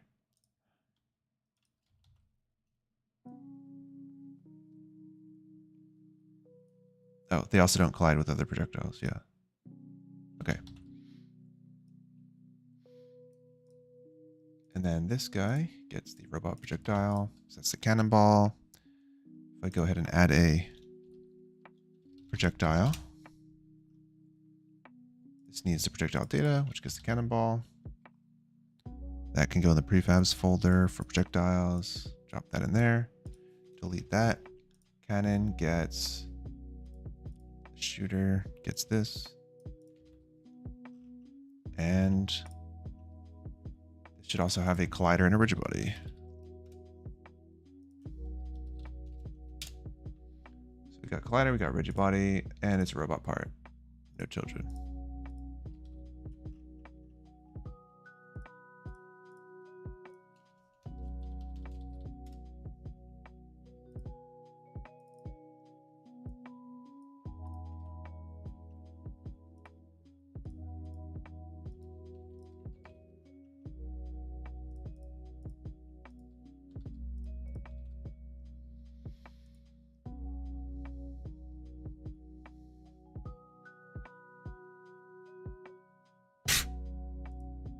Okay. What? That's weird. It wasn't spawning from the shooter's position for some reason.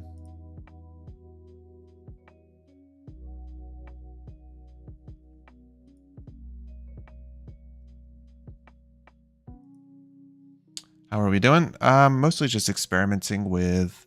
I'm creating all the different building blocks for the robots. So I created a mover and an attach point. Now I'm doing a projectile shooter. Yeah. Oh, I guess I didn't actually set its position. That's why I'm being dumb. The new projectile transform position is my position. That explains that. Yeah. So you can see that this here is a propeller. The bottom thing are legs. Kind of weird. Like, just a first pass initial prototype. And then this thing is a cannon. And so these yellow dots are attach points. The fact that they're overlapping means that they'll get attached when the game starts up, and then they start pulling each other around. And this guy is supposed to start shooting. So I'm going to go ahead. These are the shooting properties. I'll set the fire velocity to be 10. And I'll set the recoil force to be like 3.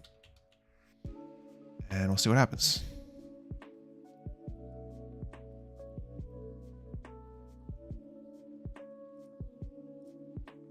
Yeah, the recoil force doesn't seem to be enough.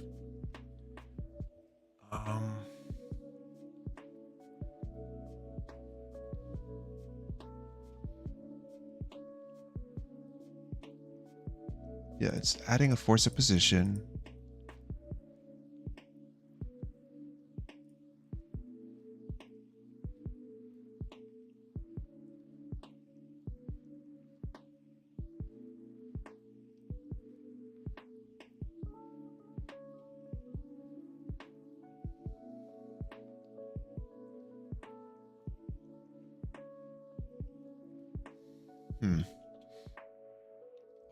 I'll tweak the mover stuff later.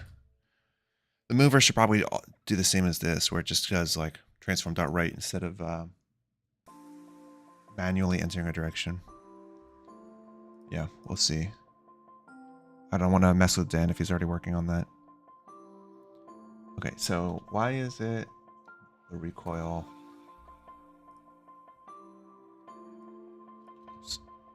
I'm going to take these and move them out of the way. I'm going to take the cannon,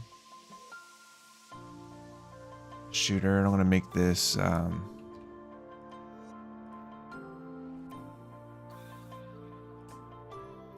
fire rate is 1 now, just to be faster. Let's go.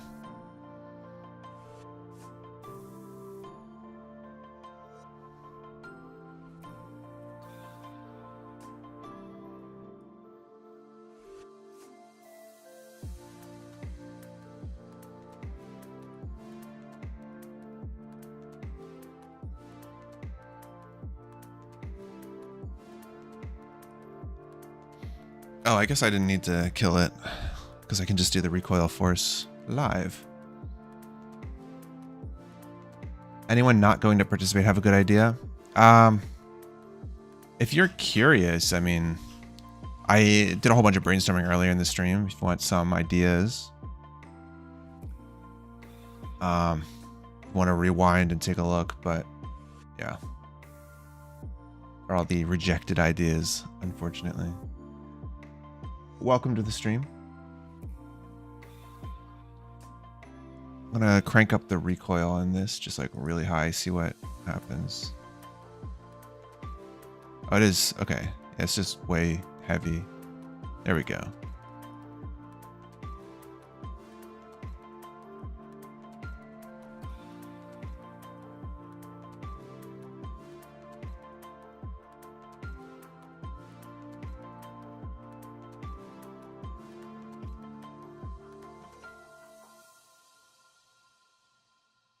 Cool.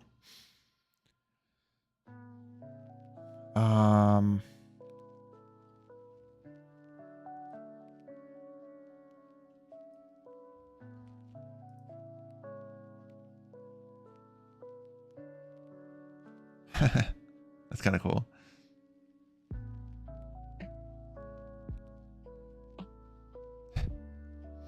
It's firing.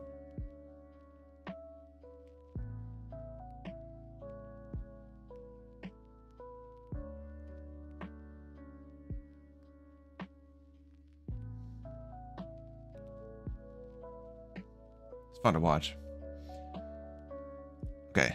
And since I'm here, like with the shooter already, basically.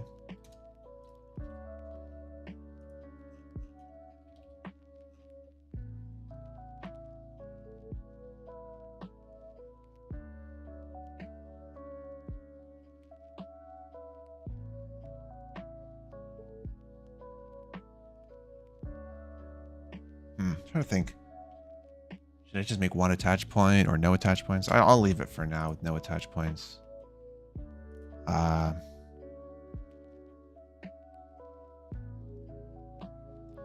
what if I take the legs? I'm just curious. Okay, so extend this. The ground. I take this and I take the legs. And I rotate them a little bit, and then I take these legs. And I rotate them a little bit. Oops. We got our little cannon. Let's see what happens.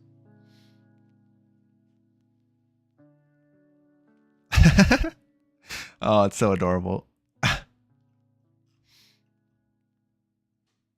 That's so great. I love it. You love to see it.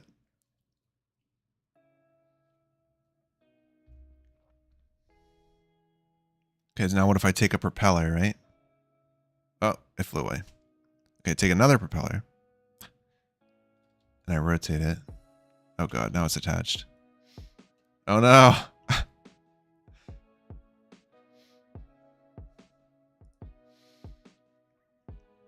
Okay, I'll grab this propeller, rotate it like that. There we go. Oh wait, the propeller's the opposite direction, so I want it like that.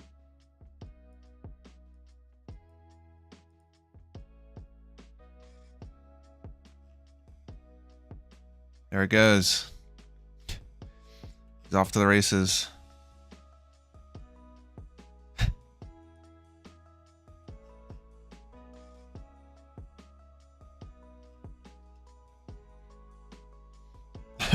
Thank you. Yeah, I mean it's starting. It's going. Welcome to the stream. The idea is, so the theme is roles reversed. And so the idea is you play as the evil villain where you're trying to take down the hero, and you're building the robot army that, like, essentially the enemies that the hero would normally fight. So think like in a Sonic game, you are Robotnik and you're building all the robots that Sonic has to take down. But yeah, you have to, there's essentially like a building phase, or not even like a phase, but as the game is going, you get a bunch of junk parts like propellers and legs and little cannons and hulls, and you just slap them together as quickly as you can and throw them out onto the battlefield. And so on the top of the screen, the robots will be fighting, and on the bottom of the screen, you're like slapping these pieces together and chucking them out onto the battlefield. And so what I'm building now are just a bunch of the building blocks that you use to make these robots. So I have movers, shooters, and attach points. So for example, these things are just leg pieces, and this is a propeller piece, and this is a cannon. And if I actually delete the propeller real quick. Yeah. Click play. You'll see the legs are kind of making it walk a little bit forward. Although this thing's going to hit it. And it's got a little shooter on the cannon, which has a recoil and it shoots these projectiles. And so, you know, as the game goes, you'll get these parts. You'll be able to stick them down, rotate them. And yeah, make your little robot army. The idea is that you'll get a bunch of like parts that aren't, maybe don't let you build the perfect robot, and you got to slap them together in a janky sort of way, and just the comedy will come from watching them do things like this, where they just kind of inch along little by little and fight for you. Yeah, I'm working with my friend Dan. He's an excellent designer, and he's going to be working on making a lot of the parts that, like, you know, coming up with the ideas for all the different parts, balancing and tweaking the numbers and making it all work together. Yeah, how do you get the parts? Probably just random.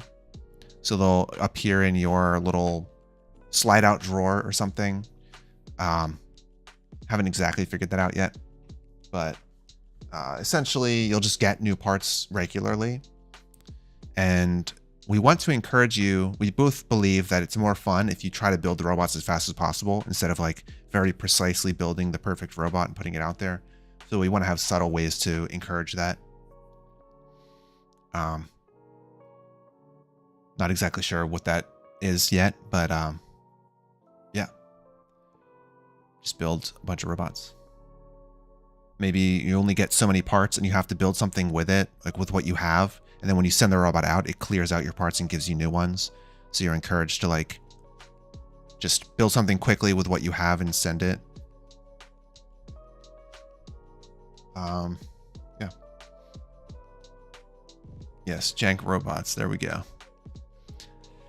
We need the jank robots because physics is just appealing, you know? You get like a GIF or a video of the jank robots like falling over. Yeah, like if I take this leg here, say I move this one up here like this. Yeah, fun to see what people make. Like here, this, okay, maybe not short enough. I was gonna say, if the leg was like this, it's kind of gonna fall over. And then you see it kind of like pushes itself backwards a little bit. Maybe needs more recoil or something. Like grab a cannon that just has way more recoil. But it's fun to just like put that there and watch it just flail around. Start shooting other things and yeah, just scooting along, shooting its cannonballs. Yeah, that's the hope. Hopefully it ends up being really fun. Hopefully we can get a lot of really cool parts. And the big part we haven't figured out yet is like, what's the situation that you're fighting? Is it a hero that's running at you to try to reach your palace and kill you, and that's the lose condition? Or is it like you're attacking a village? Something like that. Still trying to figure out. But for now, I just gotta focus on making it functional. Okay, so we got the cannon. I was gonna add some health, or just verify that the health works. I see Dan added some sound effects here. Some kind of a car sound. Tank engine sounds. I'll move these into the sounds folder. Yeah. Okay. I guess I'll commit what I have as well.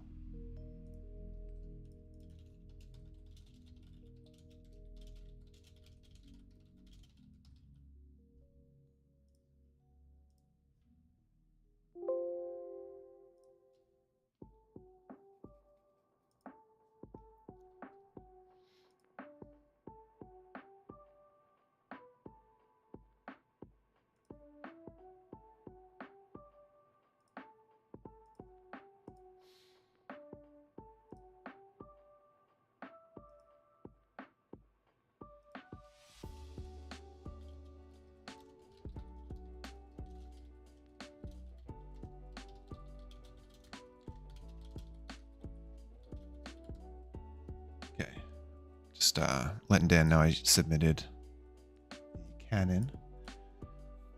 I don't know what to do next. I was gonna maybe verify, just put something with a health component just to verify health works.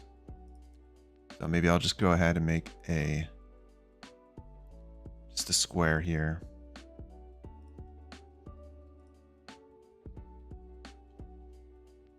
Like that.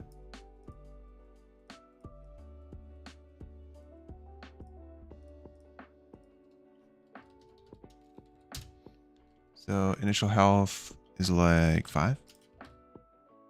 And then click play here. Oh, well.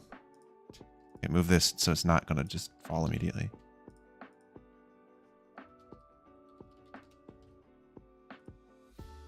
See what happens. Oh, wait, did I never added a collider, did I?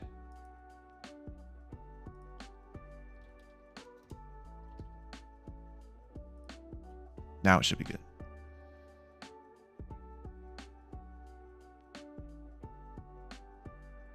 Okay. So, I mean, more or less works.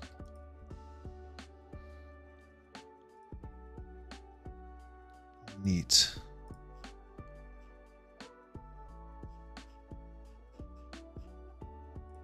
I guess I should make a robot or something, like a robot class. We don't really need it quite yet.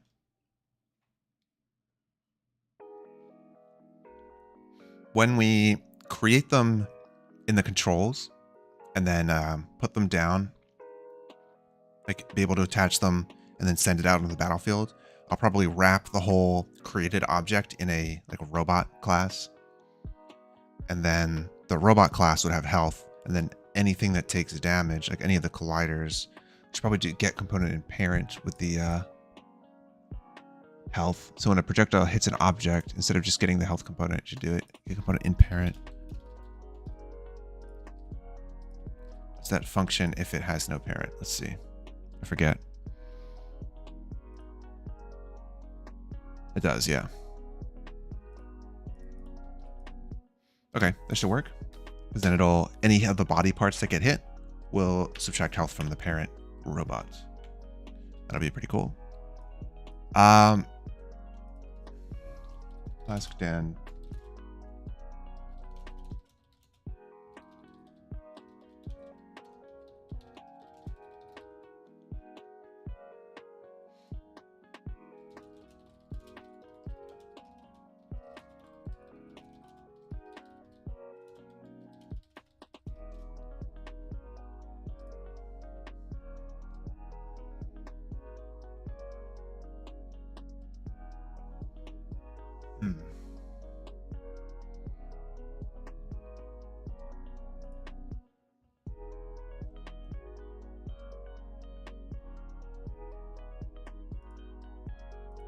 Just taking a look at some stuff.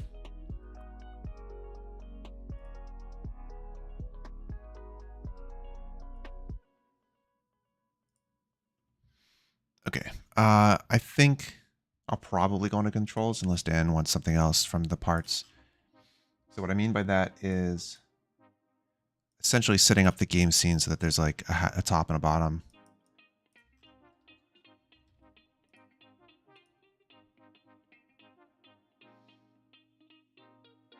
I know he has to leave in a second, so that's probably better anyway if I get this going now, because then hopefully it'll be done before he comes back. And then we'll be able to actually use it, like instead of having to jankily test with the test scene.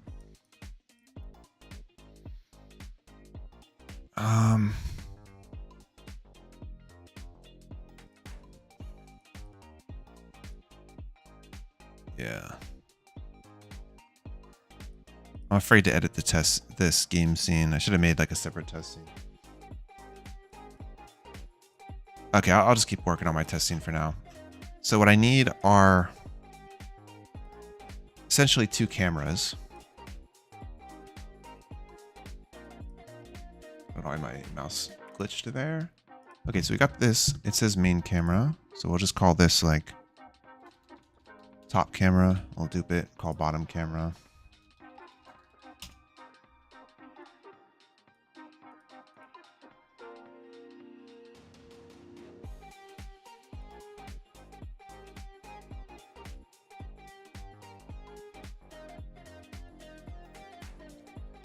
So I don't know if we want oh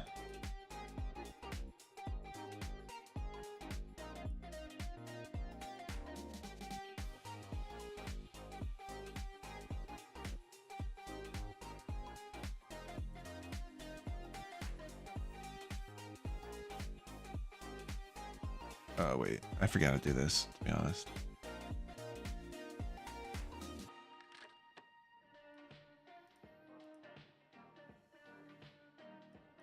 Height is 0.5, it should be. Yeah. And then the top camera should also be 0.5.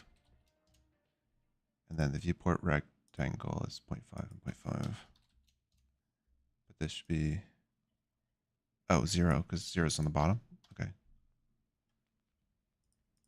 That's right.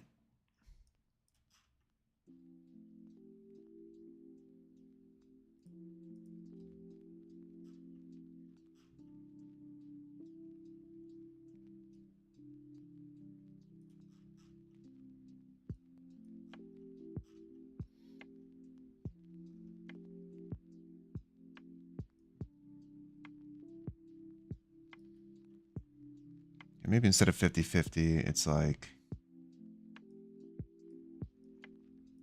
60-40.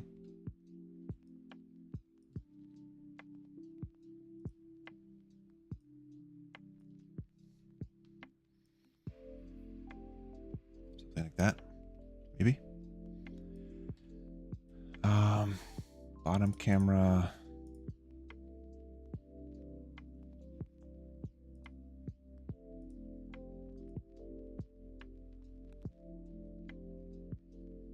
Daytime, nighttime.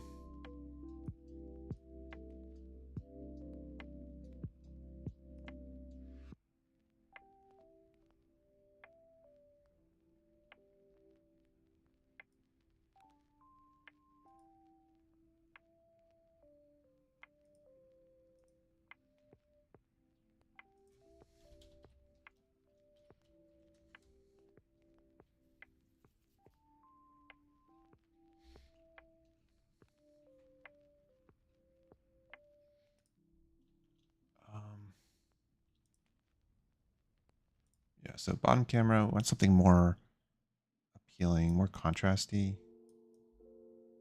I don't know. I have to spend some time thinking about the color choices at some point. Probably don't want it to be blue. Something like orange. But I mean, it's nice because it's like a blueprint blue, but then it's just really cool to look at.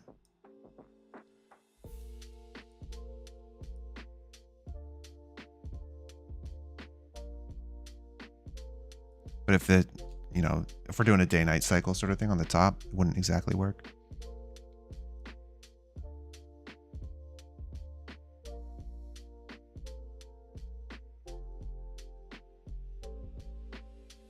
I'll go with blue for now.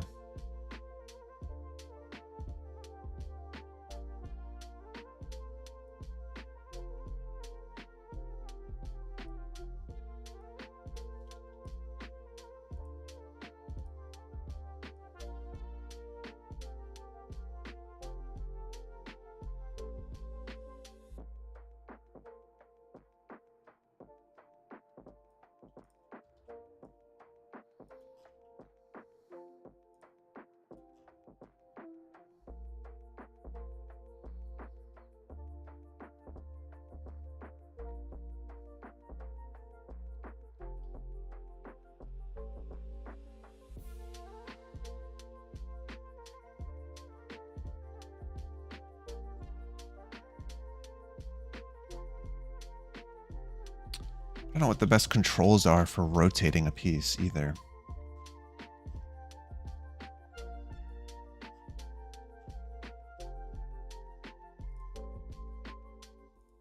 Create a...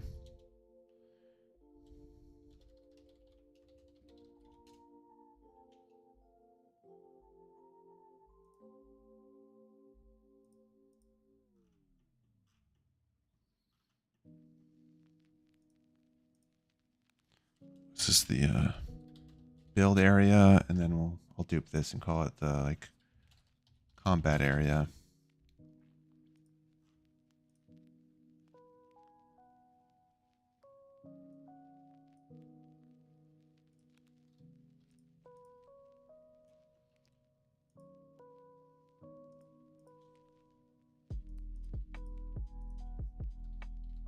-50.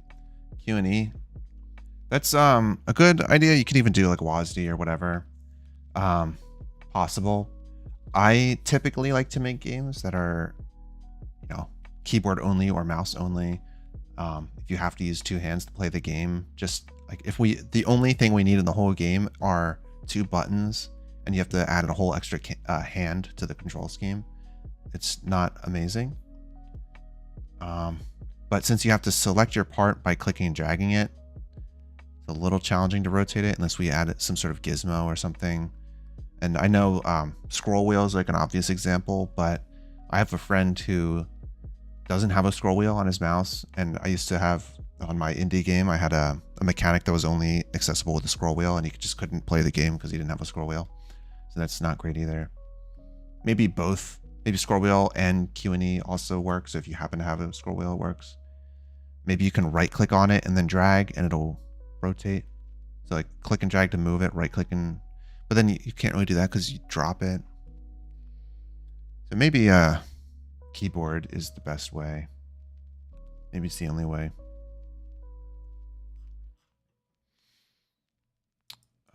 But yeah, this would be -20 maybe.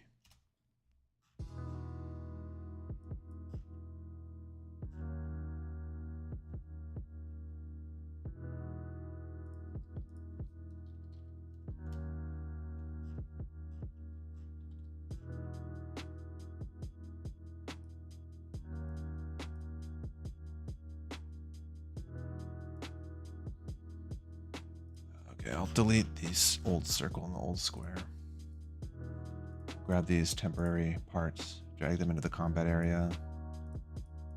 Breakable also goes in the combat area. The ground at the top and the global light. Probably, I don't know. I could stay somewhere.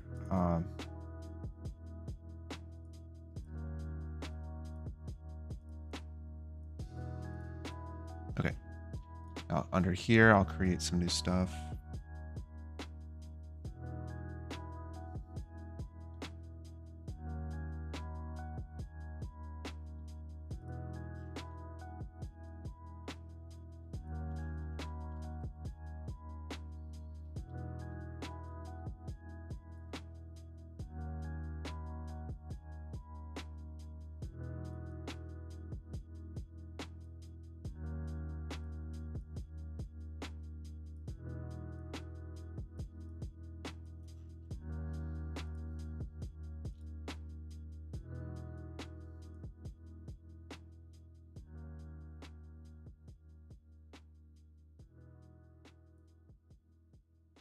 So this would be like the parts tray.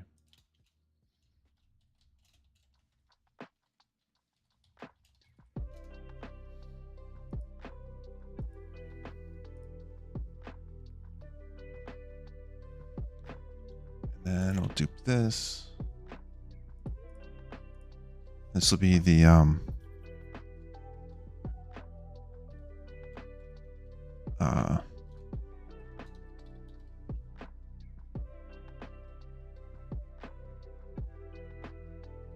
complete tray, done tray. I'll just call it done tray for now. That'll be over here.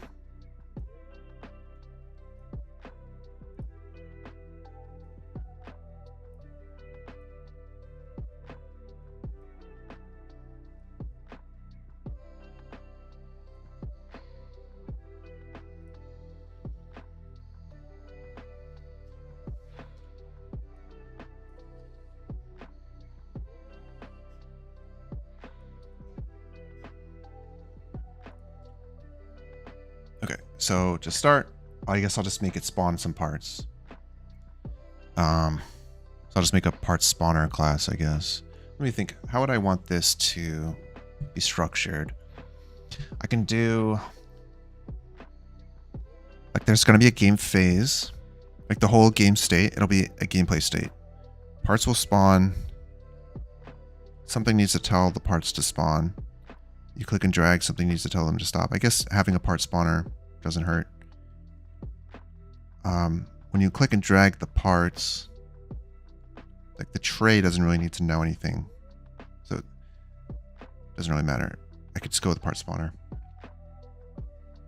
The done tray is more just like a hit target. So I can just give that a layer or a component or something. So when you drag and drop and you release. So essentially I do need like a player class to handle the dragging and dropping.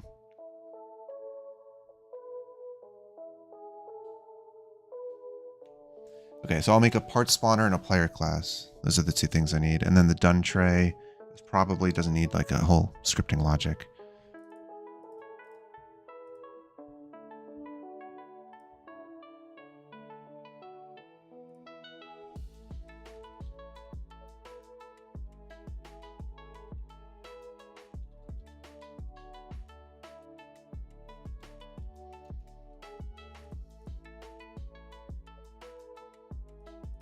Okay. And the folders are already not organized. All the scripts are just in one place.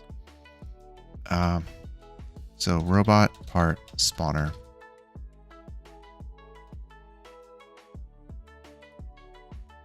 Start with that.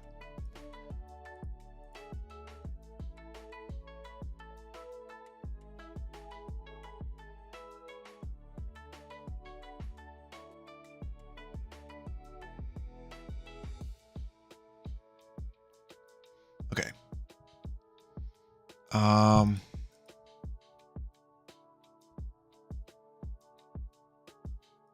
So I guess I'll just add a new function. Spawn parts. So we need some parts, which actually, maybe I will make a folder here.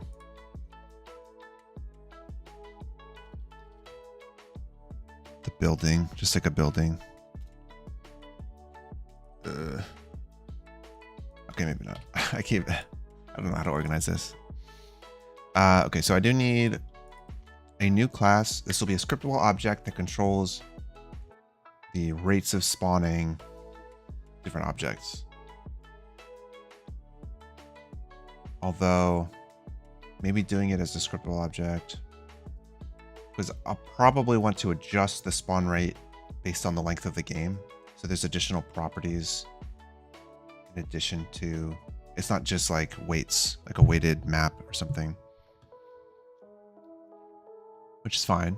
It would be basically a list of spawn properties.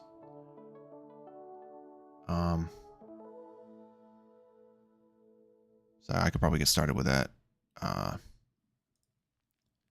So new C# script for a robot part spawner data. Be more robot part catalog. So it controls that data. Okay, I'll start with that. Okay, so the spawner has a version of that. So the public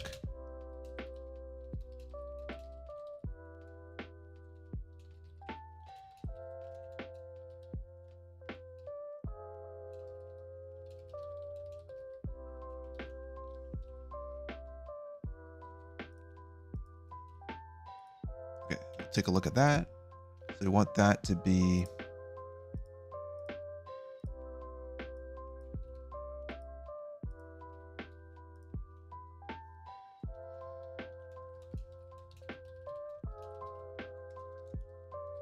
new part catalog data, whatever.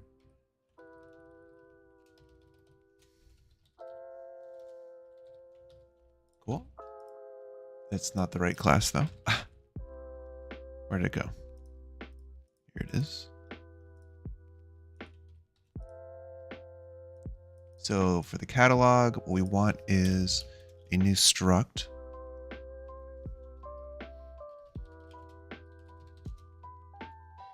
Maybe just a class, I don't know. And this would be the part catalog entry. So robot part catalog entry. And we'll have like public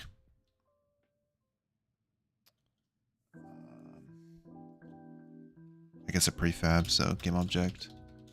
This would be the robot part. We got a public. I guess int for the weight.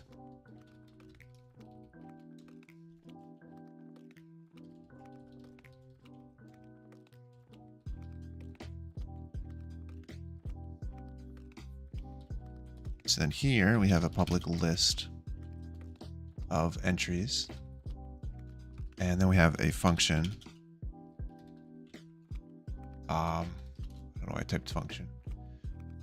So we want to be able to get something from this catalog. So we say, hey catalog, roll me X number of parts would be ideal. So get parts. This would be a list of, actually this could be a robot part, no.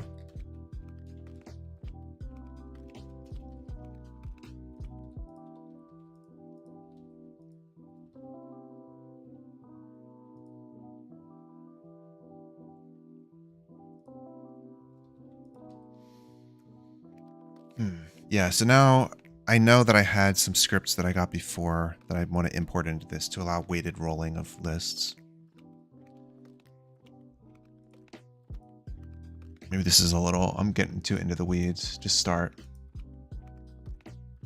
So I'll just, for now, assume I'll remove weight for now and I'll just make this roll from the list. So we got int num rolls, or just num parts.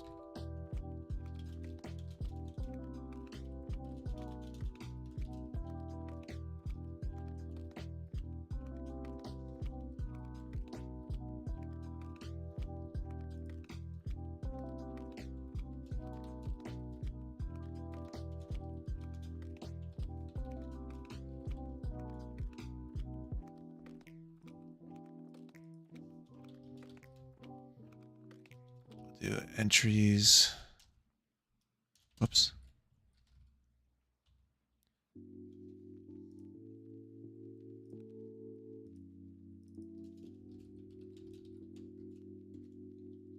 I'll just do robot parts, whatever.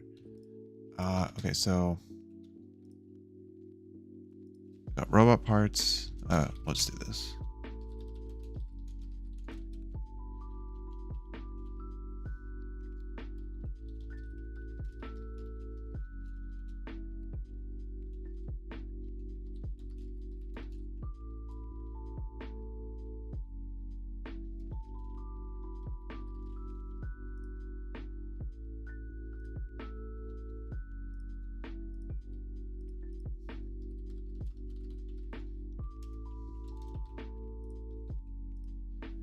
We'll add that one's robot part. So we're rolling a random entry. And we do that a bunch of times, and then we return the parts. Cool.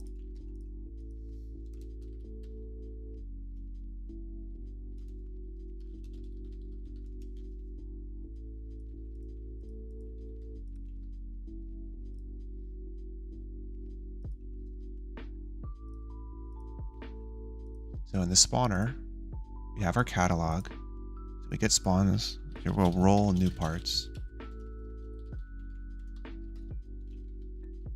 We'll do part catalog, get parts. Just get 3 for now. And then that'll give us the prefabs for those parts. Now we just need to spawn them. So we'll pick random spawn points. I don't know if that should be like preset spawn points or just pick a random spot in here. Probably just pick a random spot.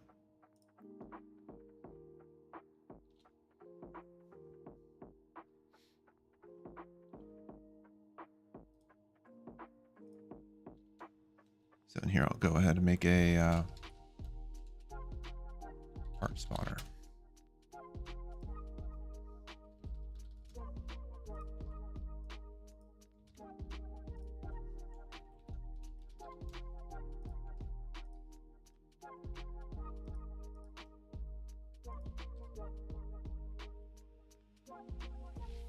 I don't want to expose a region as well, such as some bounds.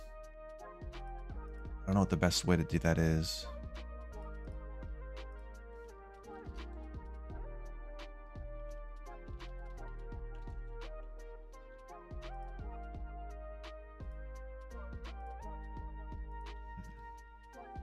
Unity 2D, get point in bounds.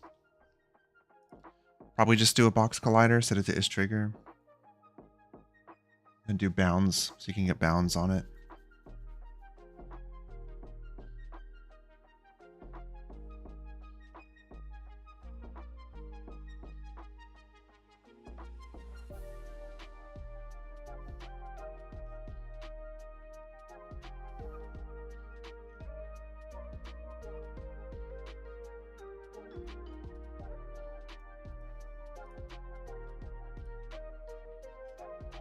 I wish Unity just had a function for it, other than just random between min and max. But it works.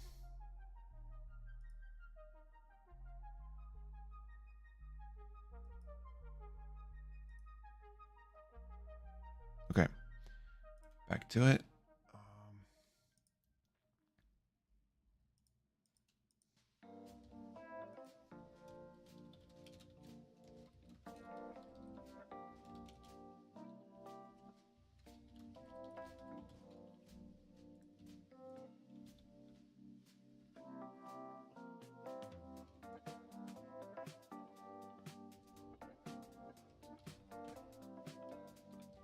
There's a bounds. Okay. Bounds dot get closest points, encapsulate. Encapsulate will set the ignore the bounds to include a point.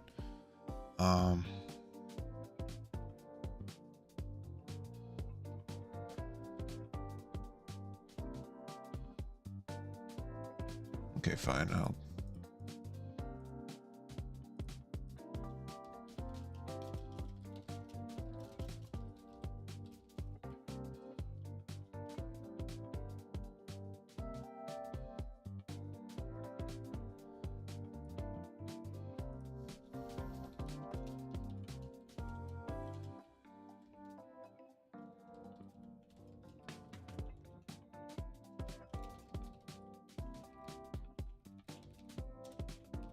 at least it's a vector too, so I only have to do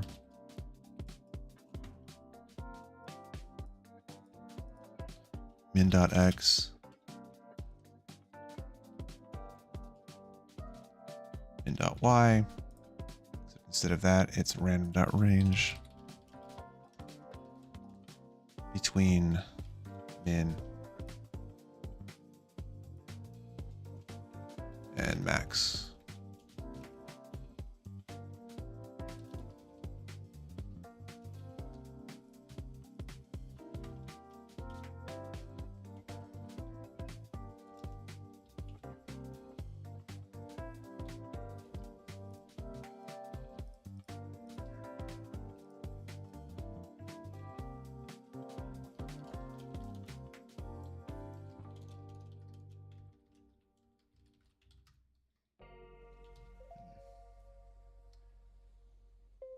Forces for locomotion.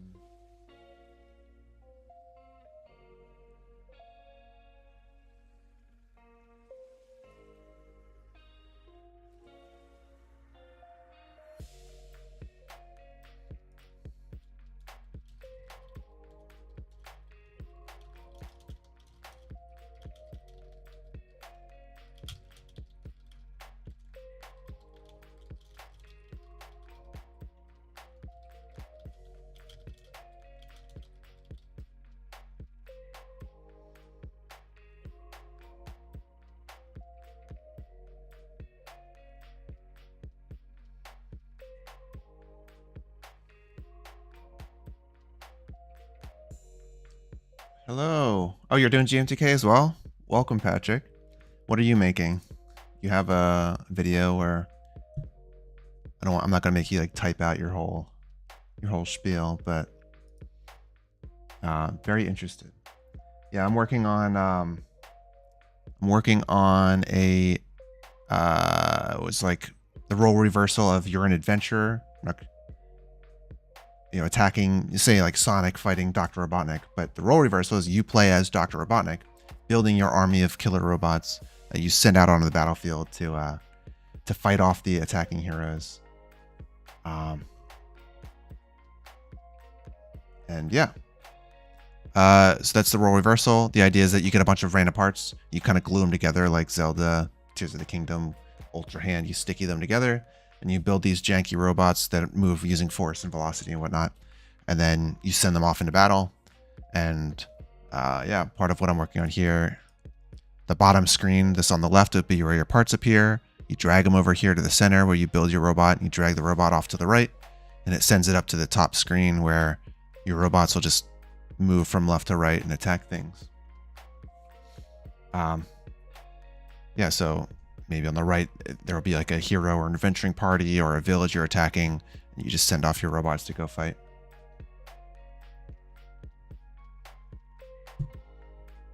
But yeah.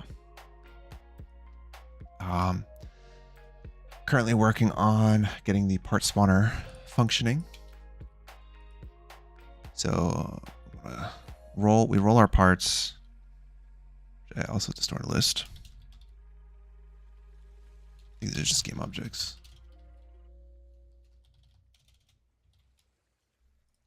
Right? Or that is just a robot part. Okay.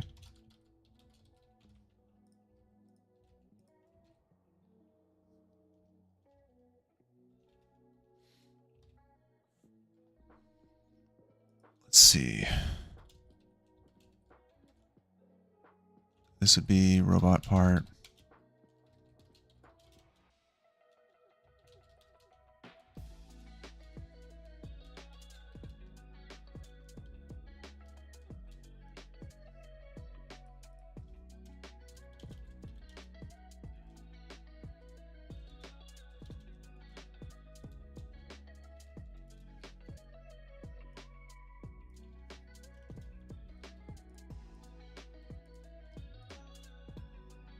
You play as Mark Brown editing the video for the top 10 games.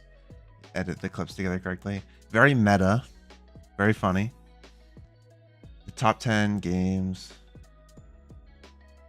You have to edit them together correctly. So is there a correct answer? Is it so meta that your game is one of the top 10 games that you're editing and it has to go as number 1 or else you lose the game? So you essentially have to vote yourself number 1.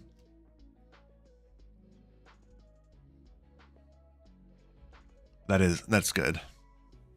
There was I remember last year there was like a couple of jokes that were just straight up like not making fun of Mark Brown, but like putting his face over things. There was like a dice thing where it's a visualizer of an image and you can put it was like almost like pixel art and it was just of Mark Brown's face, it made out of dice. I was like, why? Why is this here? But yeah, it's funny. I mean, a demon helped me.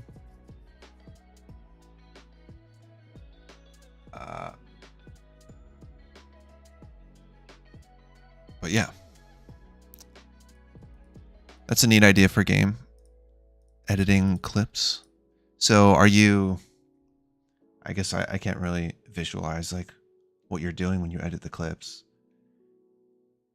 It's a puzzle game, probably, I don't know. Is it like a sliding block puzzle kind of thing? Is it trying to piece them together like they can only fit in a certain order and certain pattern? There's potential. Okay, so we got new part. We're instantiating this. I don't know why this broke suddenly.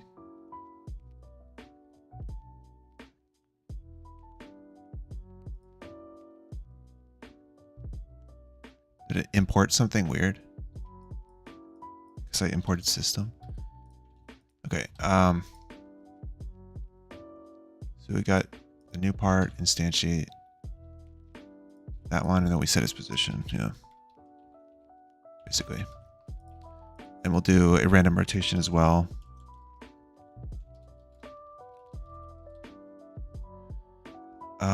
Rotation.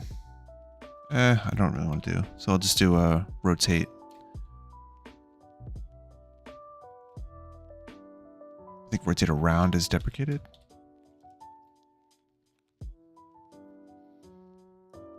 There's got to be an easier way to rotate a sprite in 2D.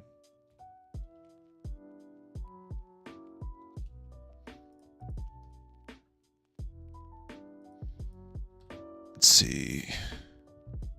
I could just set the what you call it?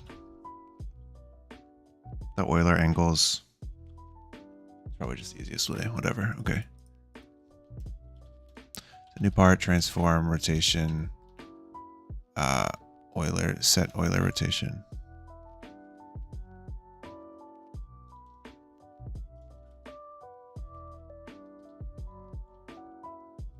There's so many rotation functions, and they're all deprecated. It's funny.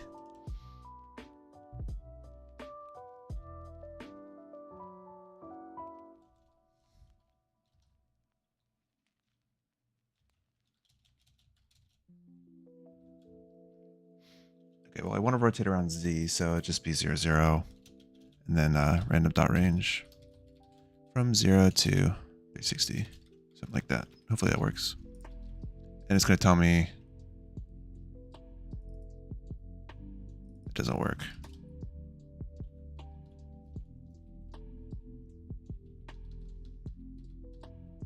I know there's a set Euler rotation is deprecated. I gotta look up the replacement. Move the clips around with the mouse. When the clips are long, you can't shorten them, so you have to use the top video tracks to overlap videos, if that makes sense. Yeah. So like in the editing software, you have the videos overlapping a little bit.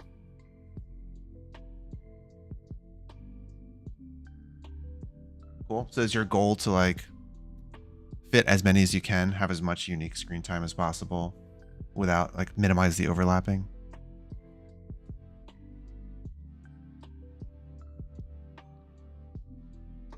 So I don't know why I'm struggling so much with this stupid Euler. Unity 2D set rotation.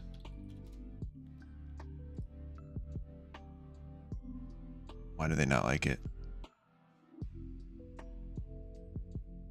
I did transform dot. Oh, transform dot Euler angles. You could just do that. Oh, okay. I did dot rotation dot Euler angles. Okay. Your goal is to make all 10 games have a visible clip in the video. Oh, okay. Yeah, so it's not like just as long as they are visible at all. That makes sense.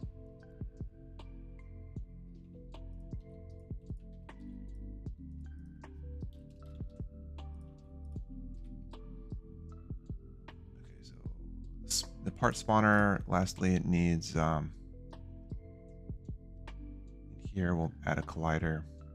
So just a square, add a box collider. 2D though.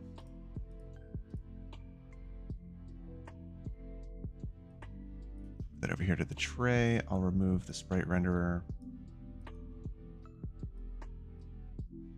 Roughly something like that. And that in the spawner. That the spawn bounds, the catalog. I'll have to make a catalog now. So robot parts in here.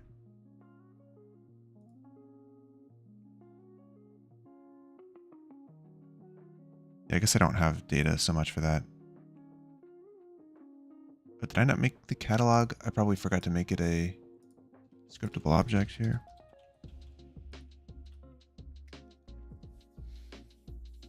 Yeah, good luck, Patrick. Look forward to seeing what you make.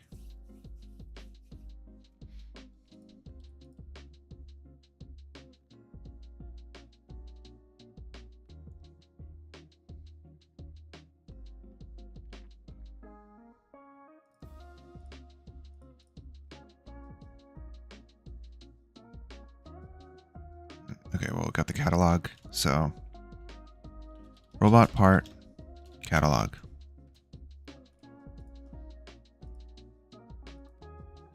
So I should have 3 robot parts. Oh, that's gonna be annoying. Okay, let's lock this. Thank you, thank you. Lock that. Go to prefabs here, robot parts. Got the cat in. Oh, okay, so yeah, I figured that wouldn't work. I forgot that you can't just do that. So back to catalog data. Instead of this being robot part, we'll just make this a game object. And we'll make this also return game object.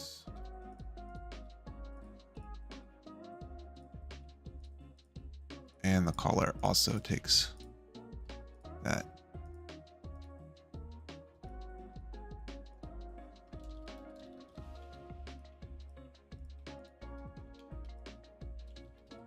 I'm not actually using the part, so that's fine.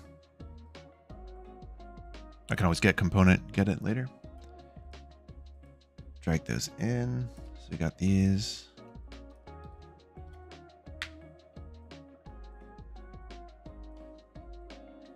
If I go back to the spawner now, unlock this. There should be a catalog, yep. And if I click play, it should go. And they have physics and they're applying their forces. Awesome.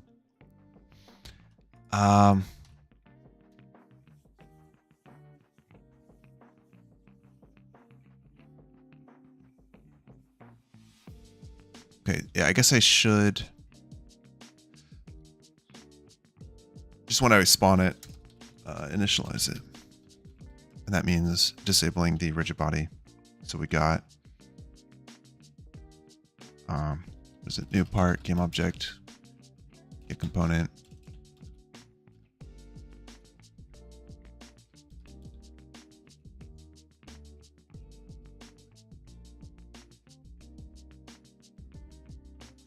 I forget what it's called.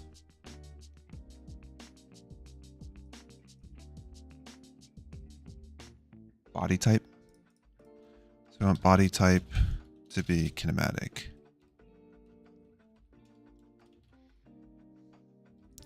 And I guess I could do a get component on what's this called?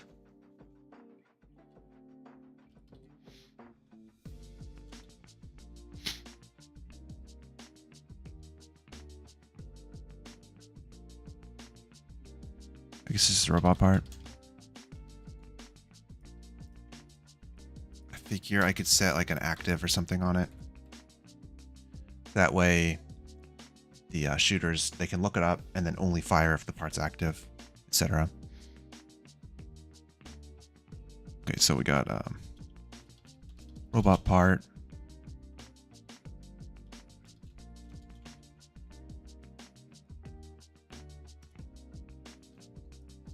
So we got this.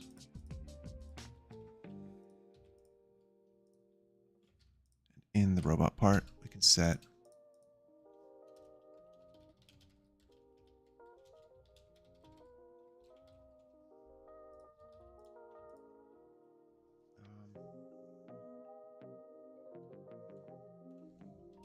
activated. I mean, active and enabled are kind of overloaded terms, so want to be able to disable it. I'll just do activated or something. Because enabled and active. My game's like Plants vs. Zombies. Not so much, just a little bit, maybe. So we got new part. Activated is false when it spawns. And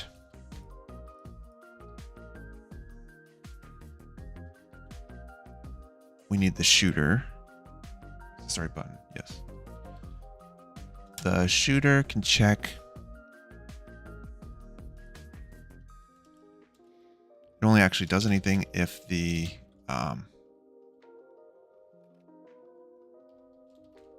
rigid body dot get component.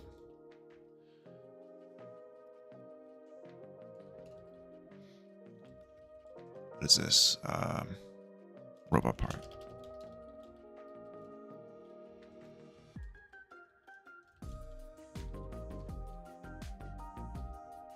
If it has not been activated, then we don't do anything. And that can be a usual thing as well. So I'll drop that in the mover. In the part mover.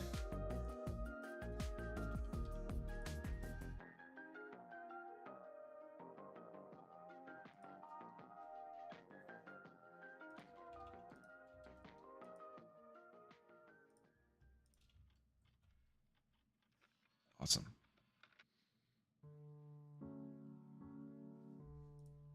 If I click play, it should just spawn a bunch of parts. It seems like it spawned one part. Supposed to spawn 3. I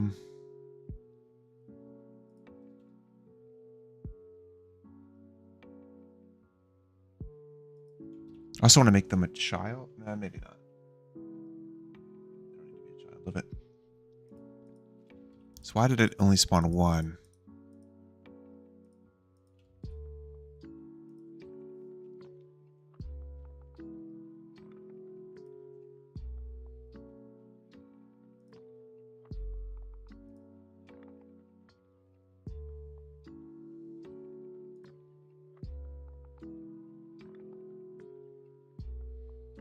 There can only be one audio listener. So I guess I'll just leave the one on the top. Because there are 2 cameras. But why is it only spawning 1? I guess I'll put a breakpoint, see.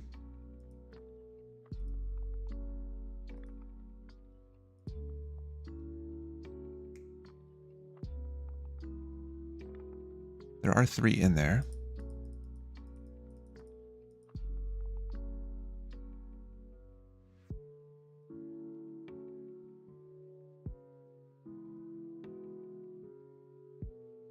It's getting a null reference exception.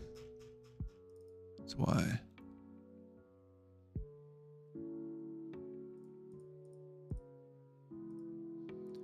That is because the rigid body doesn't have a robot part? I guess not. Never added those to the prefabs, huh?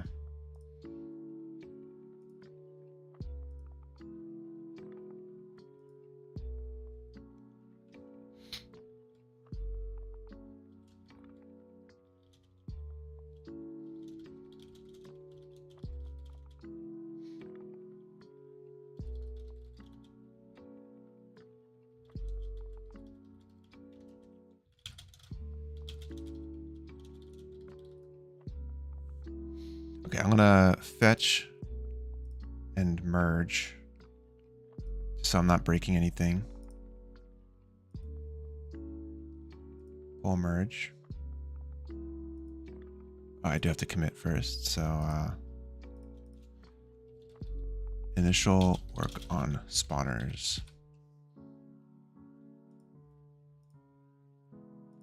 Okay, I'll merge.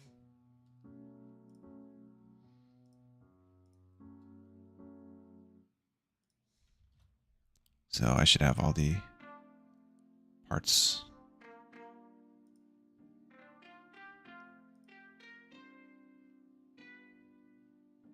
Okay, so if I go back to the parts, each of these needs a robot parts component.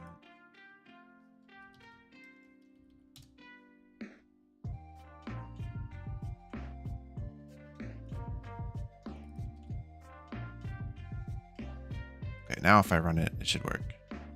Hopefully more than one.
Just chatting with Dan about some physics stuff.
I guess the part should be activated here by checking that.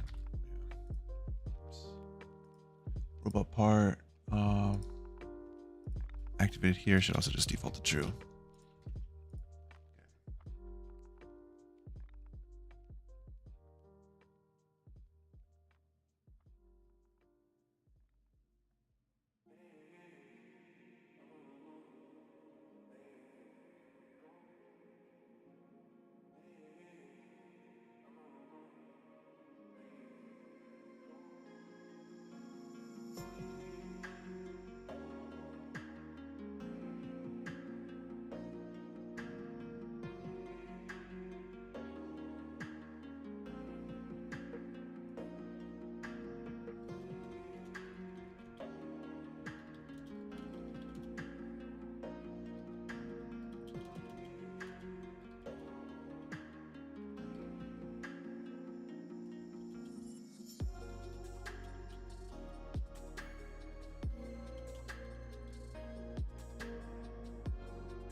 Thinking about force versus velocity for moving the robot parts.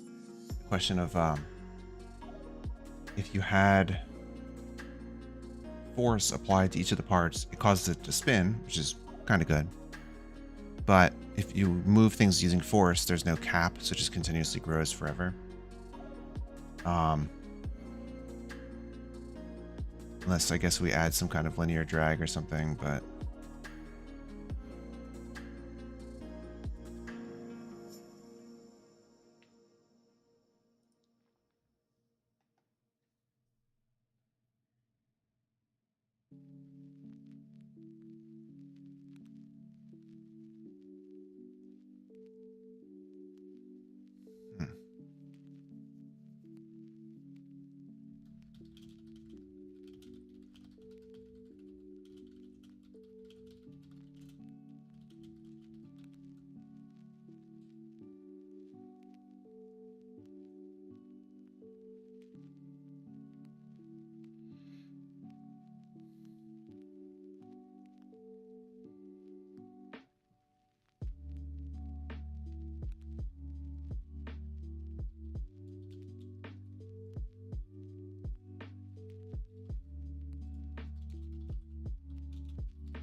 Yeah, the using forces had some trouble, so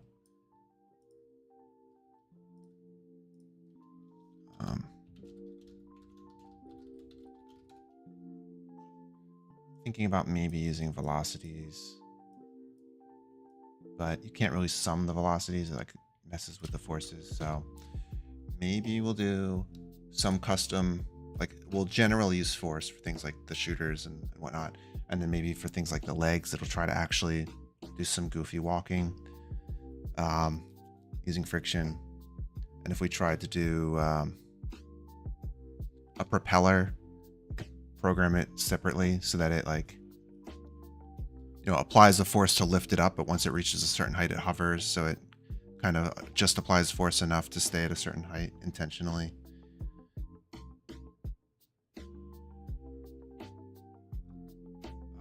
Yeah. That seems like a good approach. Just requires more programming, but that's what I'm here for. Okay, so now that I got this, we got these parts spawning.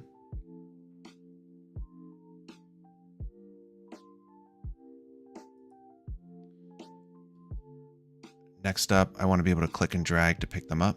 So I will go ahead and make a player class. I guess before I do that, I am going to use the restroom and get some iced tea, maybe some snacks. So I will be right back.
Hello, I am back.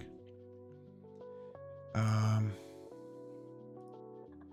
gonna go ahead and kind of want to make or find new music. Getting sick of this lo-fi stuff.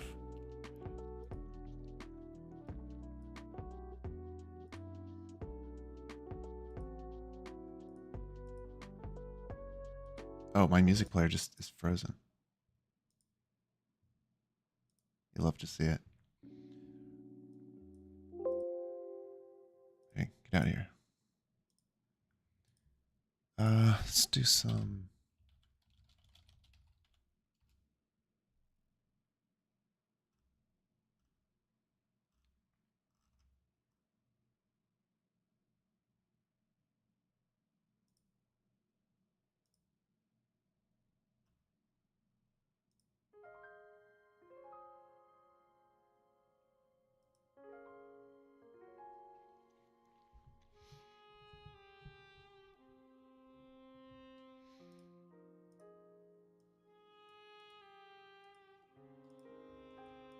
Right, okay, so I said I was going to make a player class next.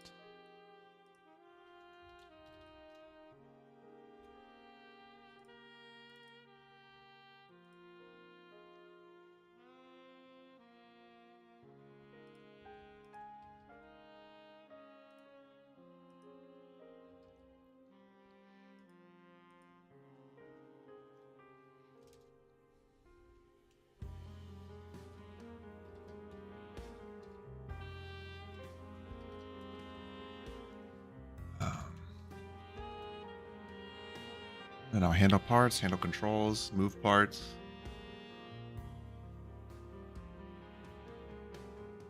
Or just update controls.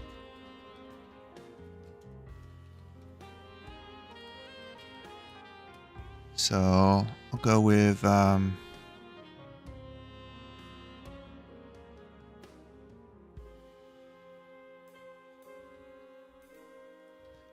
see, I guess I'm using last Game Jam I used I started using the new Unity input system, which was okay, but I feel like the other one is just faster.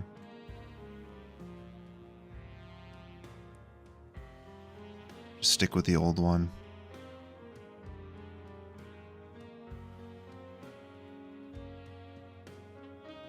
You could just do an input mouse down or whatever. So I'll go with that. Okay, so.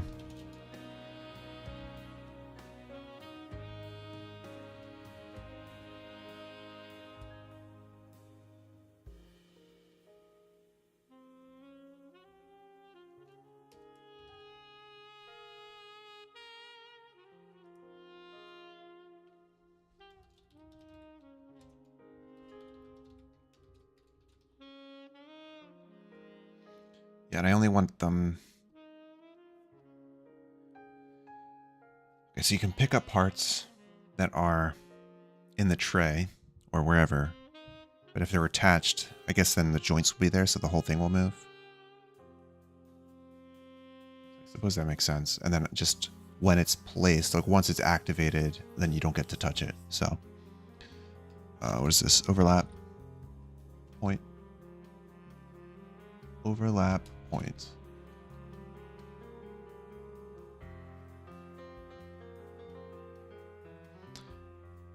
I do forget how to get clicks in world space.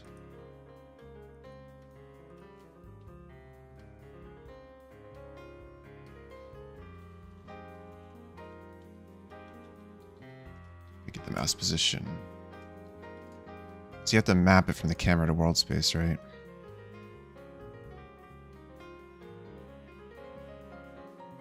Yeah, input that mouse position, but then you do camera, screen to world point.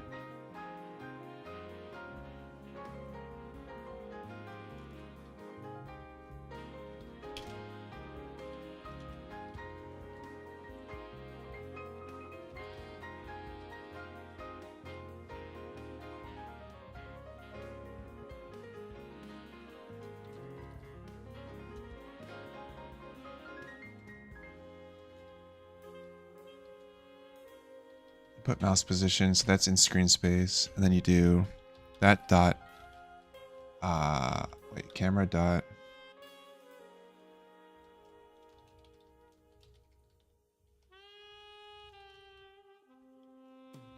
screen to world point. What is viewpoint to, whatever. So we go ahead and do that. That should give me the mouse position in world space.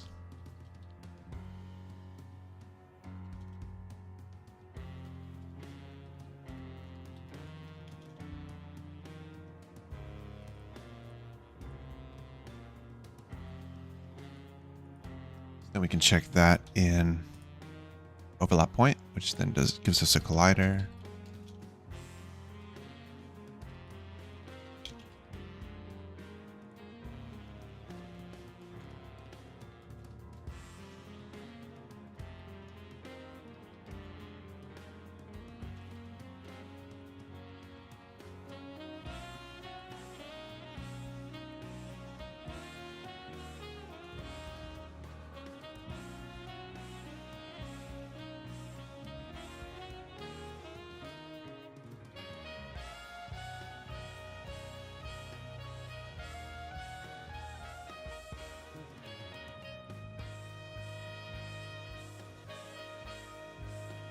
So we get the collider. The part should be on the same thing. But I could do get component and parent as well. Oh, I'll just do get component. For the robot part.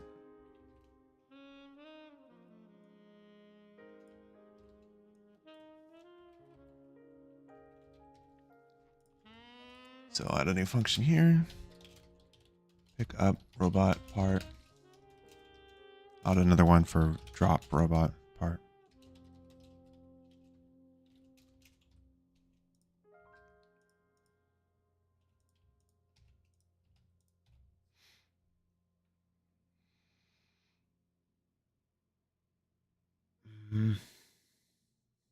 We also need to know the point that you clicked on the part.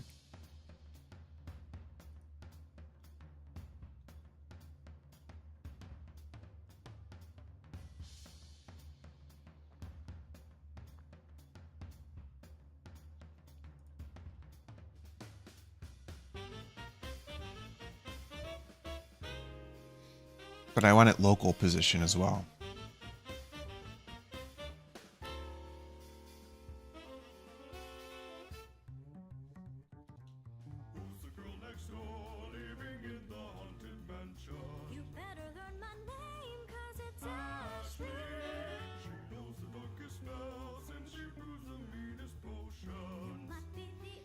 I guess to get it, convert a world space position into a local space. Oh, it's just transform dot inverse transform point.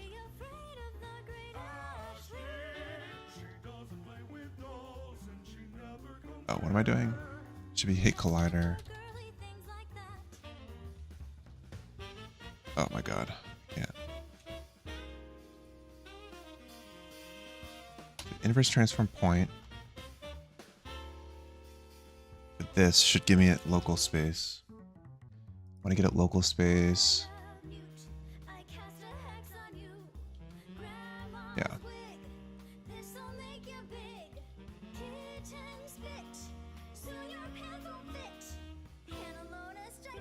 We'll do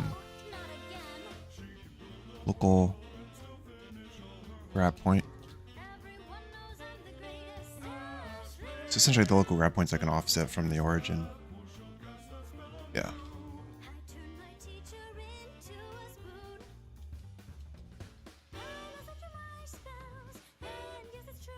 So the robot part.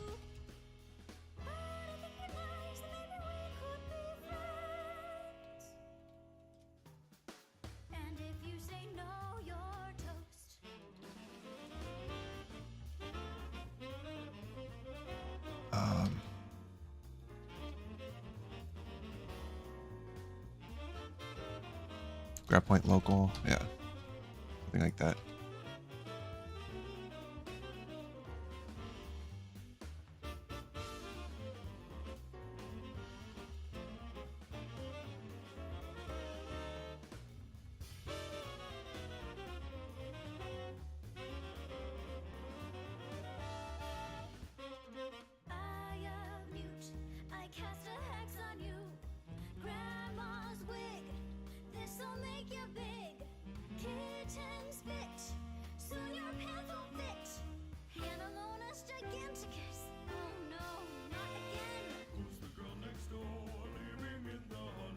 So if we get mouse button up, 0.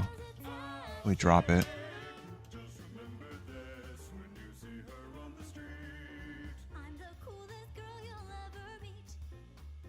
So if we drop it, so we could just call it drop. I suppose if grabbed part is not null, then we drop it.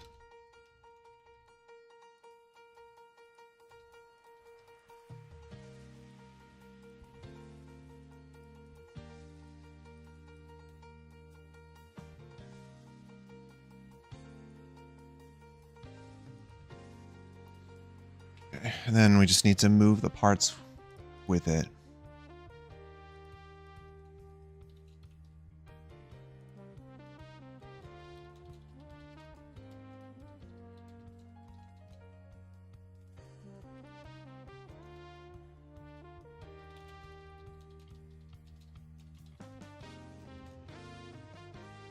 So when we do that, we just do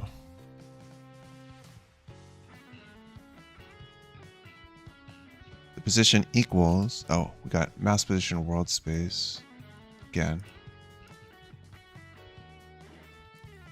So the position is equal to that, but then we subtract off that.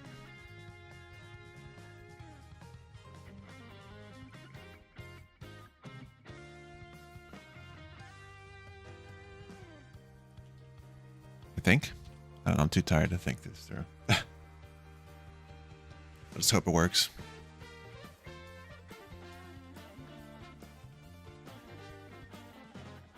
Oh, but grabbed part. Yeah, I just need to do this if.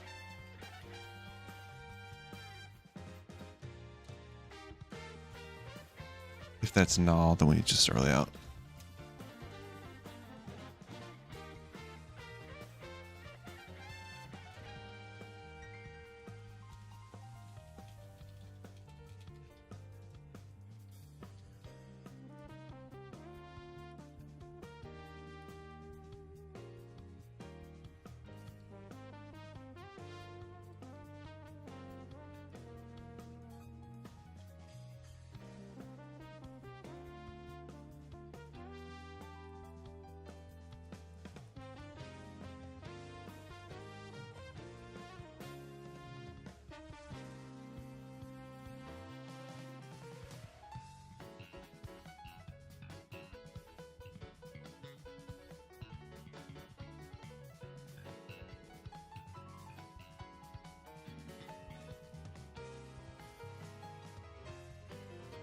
It does have robot part. Yeah, for some reason it's not doing the doesn't seem to be finding anything.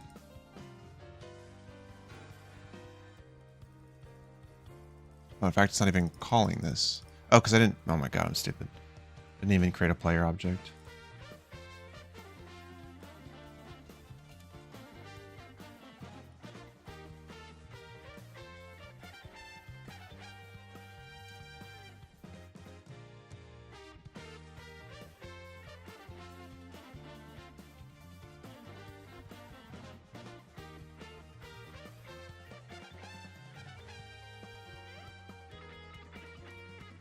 Well, sort of what I wanted. Not quite, though.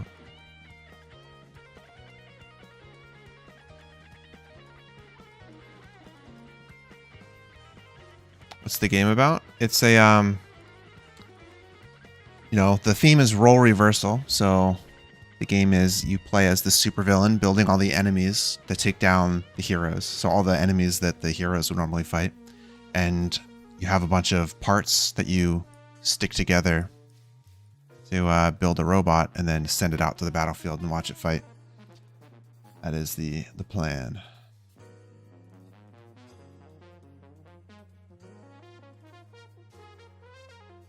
But welcome.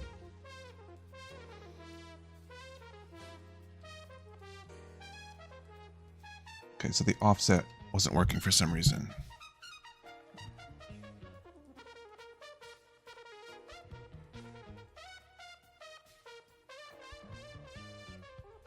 Maybe instead of local, it should just be essentially the offset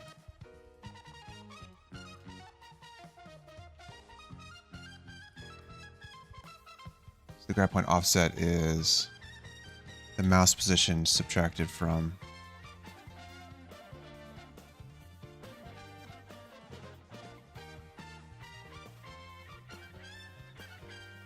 your position to mine. I'll just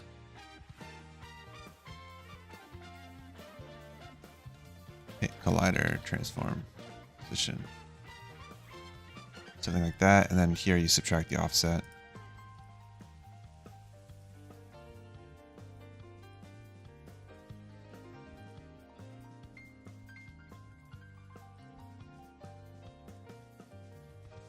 Maybe that'll work, unless I did my math in the wrong way.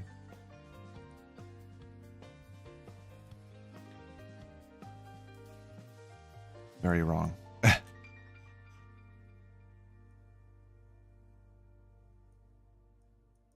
It's working except the Z, it seems.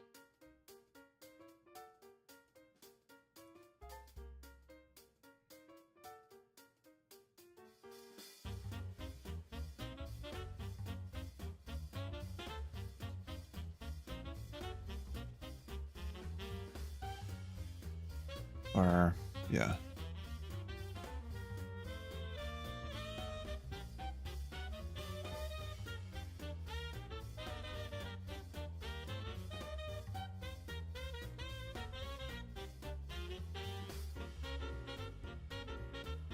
It's obviously moving into the Z-axis behind the camera, so let me just see.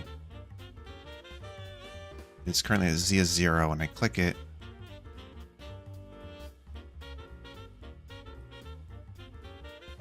it becomes -20. Presumably because my mouse point is at the camera, which is at -10.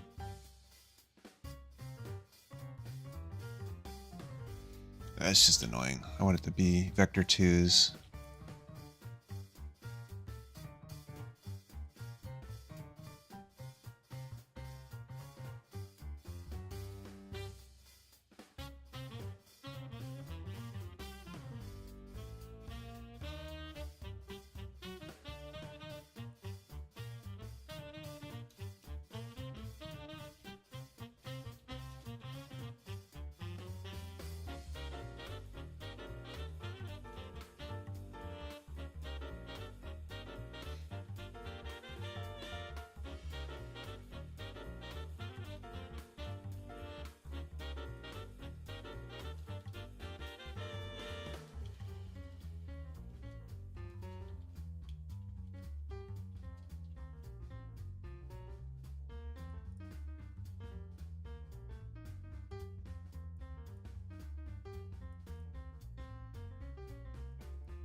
I should leave Z the same.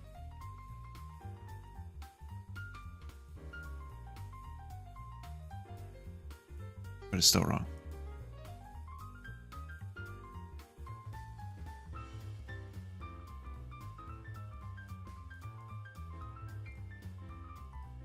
I think it's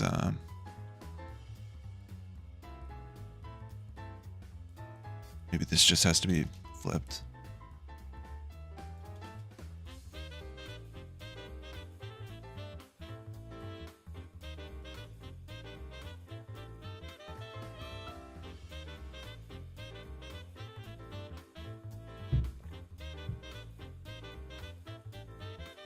There we go.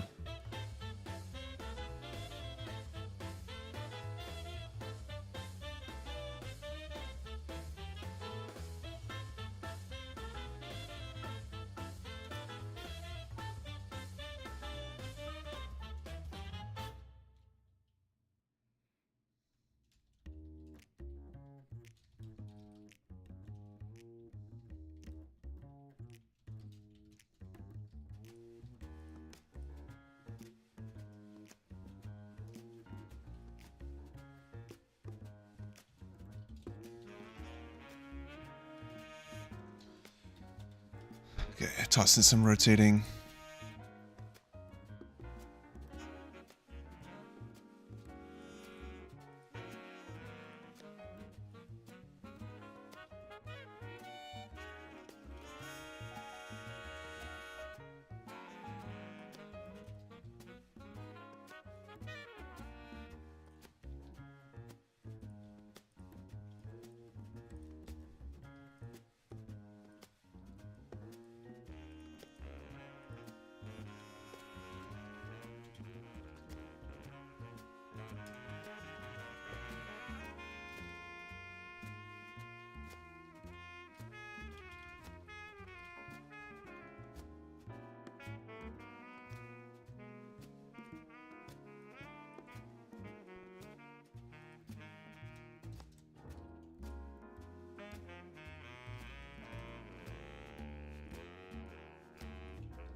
Okay, so we'll do grab part, rotate.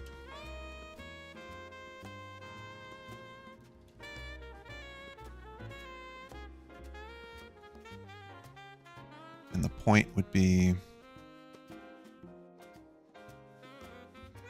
the position plus the offset.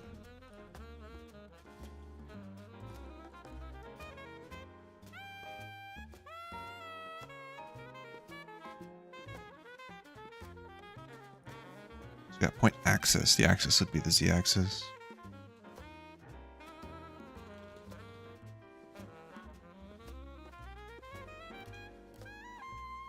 And the angle is up here.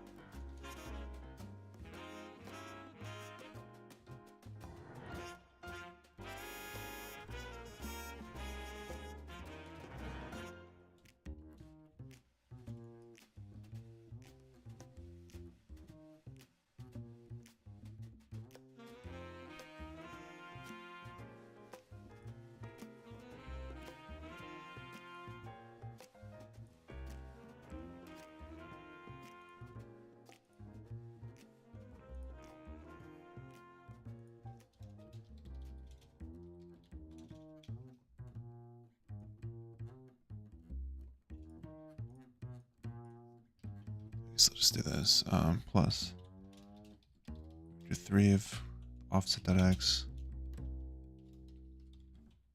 offset.y is 0, yeah.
Weird. Why is it not rotating around the point correctly? So you have the transform position plus the offset.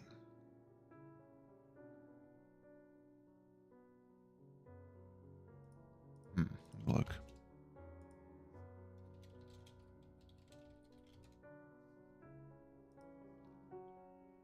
Maybe rotate around is not doing what I'm thinking. Should do it at a point.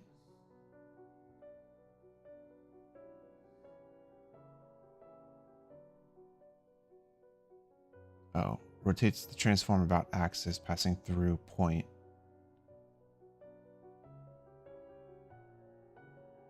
Wonder if it has to pass through the point. I don't know, the axis seems to be correct.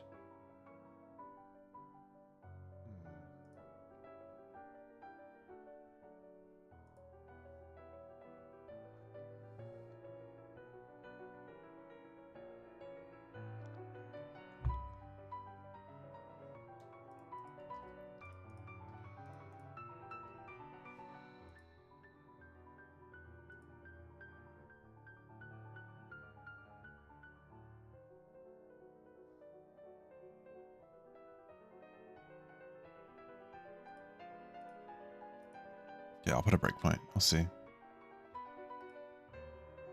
Oh, it's getting a null reference.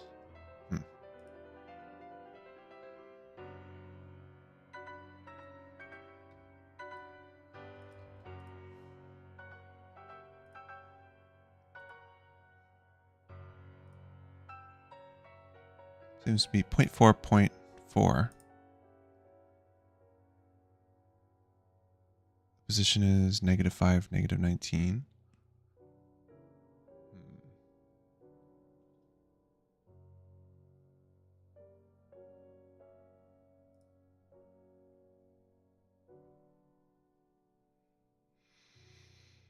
Trying to think. What is the position?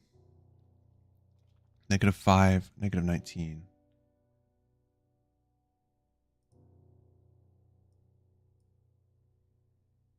Let's just continue here. Oh, it's paused.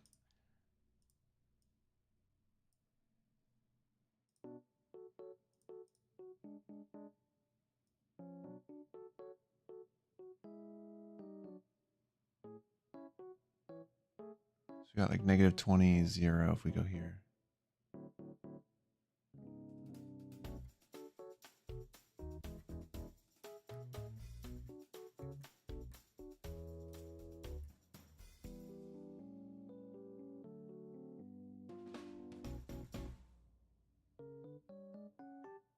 Okay, like that. So if I put a breakpoint back,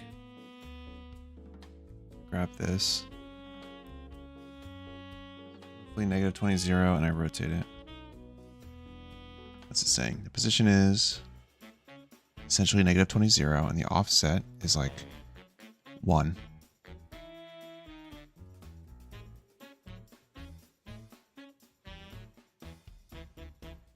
Like 1 and 0.5.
Like rotate around, it's just not doing what I wanted to do.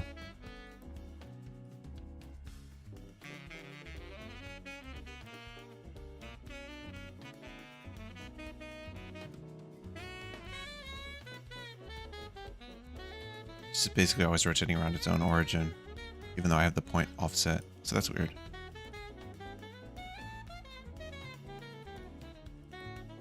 Why would rotate grabbed part have a null reference? Because it's only called when it's not null. Whatever.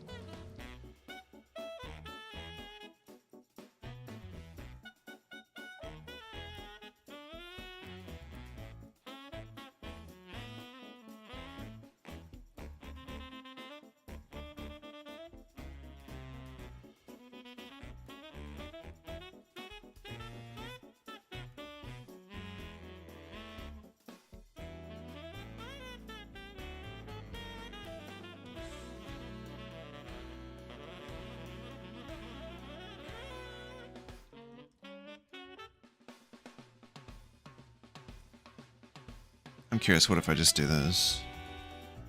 Just its position.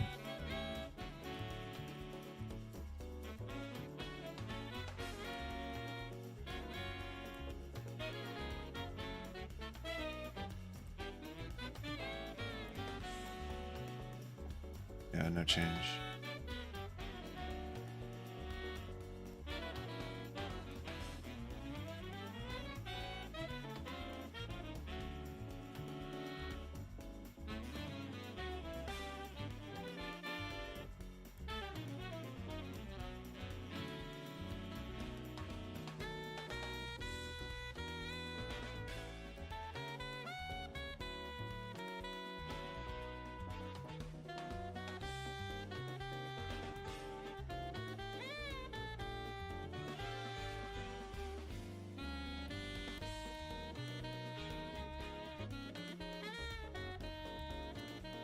Wouldn't think local position would make a difference, but maybe it does expect it in local.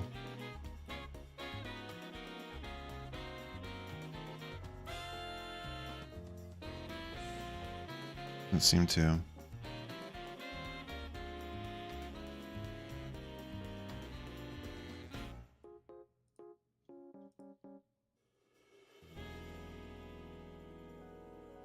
It says in world coordinates.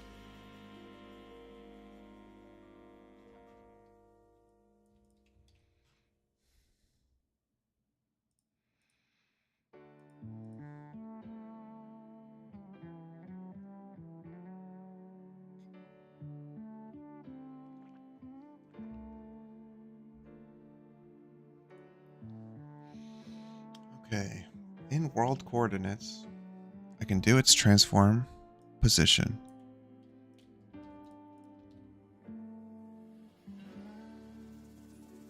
I wonder if I just commented this whole line out. I just said 0.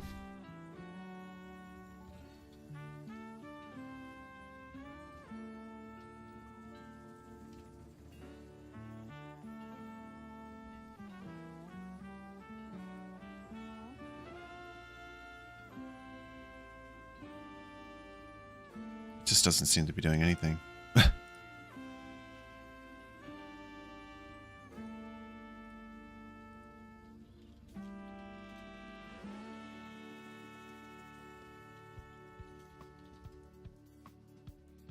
Actually, let me look at Monkey Jam. I swear I did a rotate around here. Yeah, I did.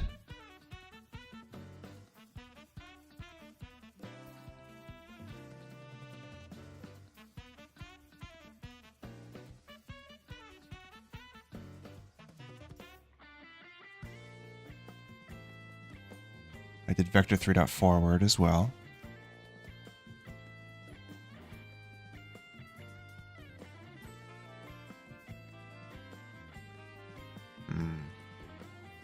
Well, it definitely is not working now.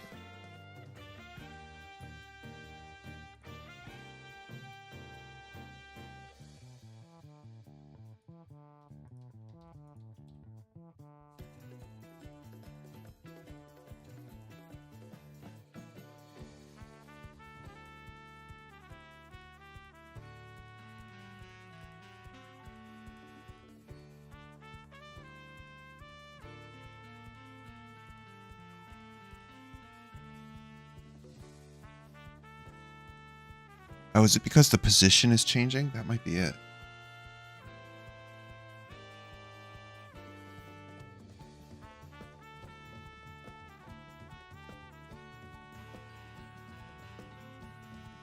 That is probably what it is. Because I'm rotating it, it's moving, but then it immediately jumps back to the offset point.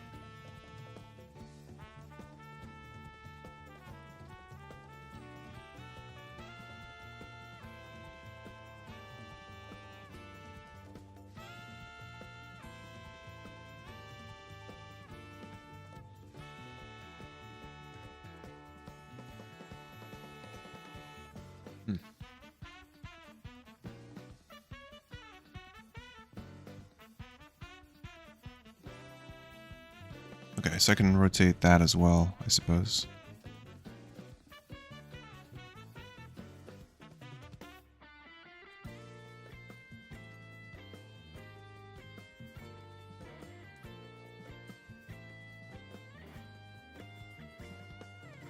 Right, okay, that makes sense. So I have the vector offset for when I'm moving it, but when I rotate it, I also need to rotate the vector by the same amount.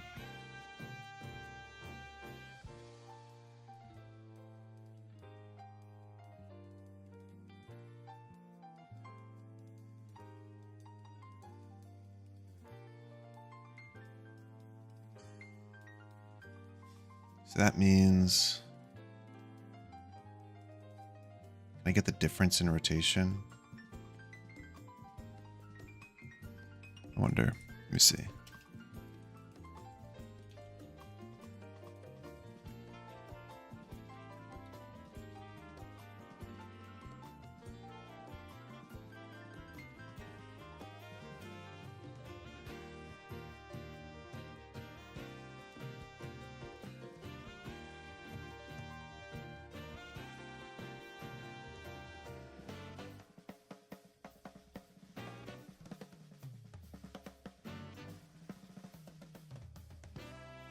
How do you get the difference between two quaternions?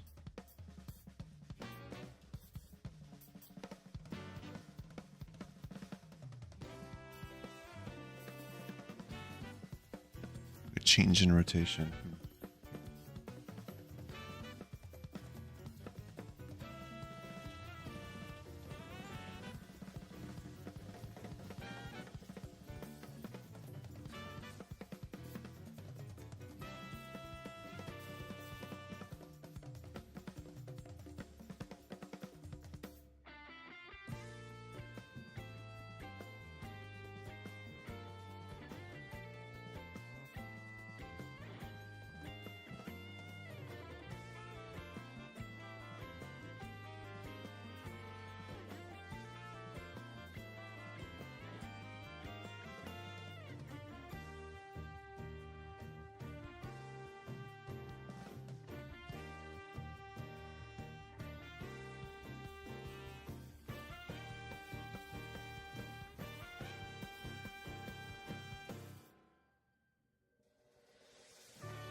Multiply by inverse. It's kind of weird.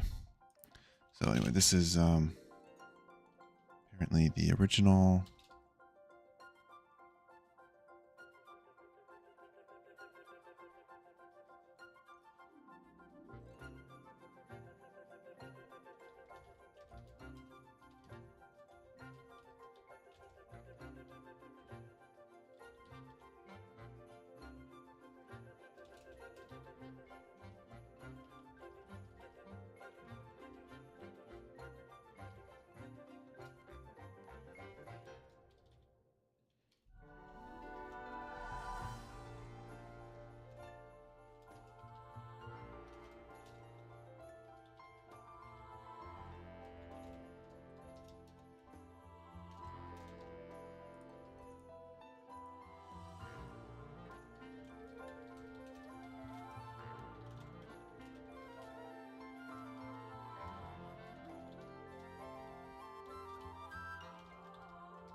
Okay, let's give that a try. Yeah, the offset wasn't getting rotated, so it was always just resetting it regardless of the rotation. There we go. Pretty cool.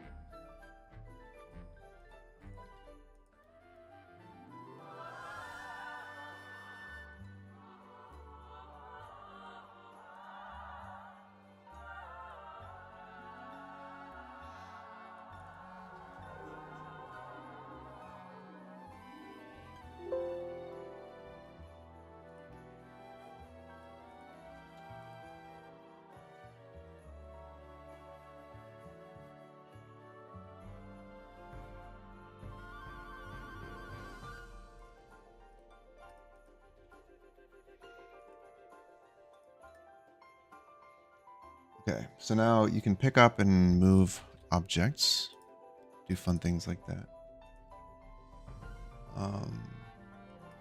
Next up would be making them attach. So real quick, I'm gonna commit this while I can.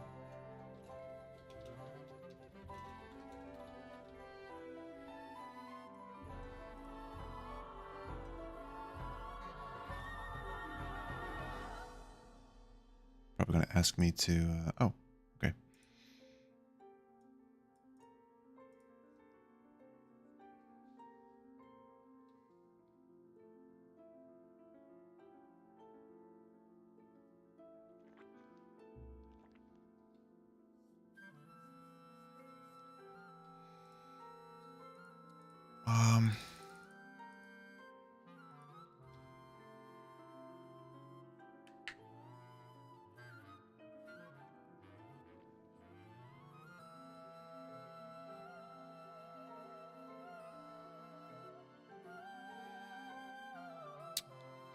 Right. Okay, so let me just think for a sec. You can now pick up the parts. I want to be able to attach them. But I don't think you can attach... Can you attach if it's kinematic? Forget, did I test that? Oh, yeah, I think they can attach when they're kinematic, but they don't move together. That's maybe bad.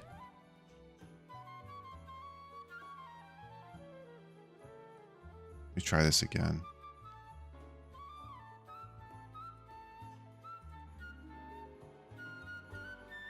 Why do these things just disappear when I play?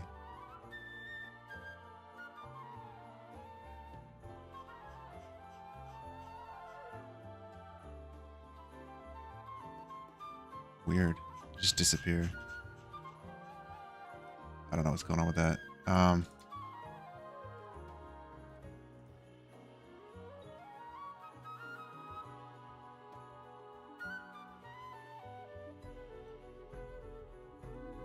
Should be activated. If I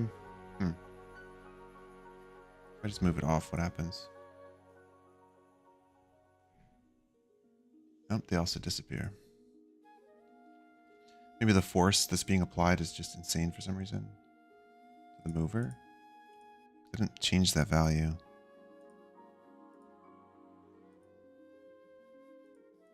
Oh, it's 100.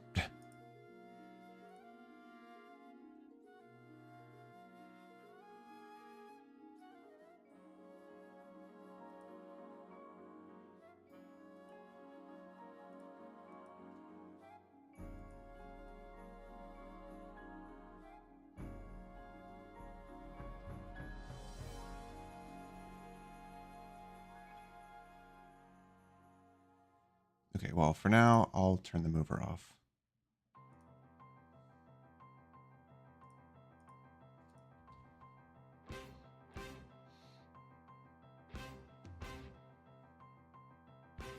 Okay, so if I try to move this, they both move together.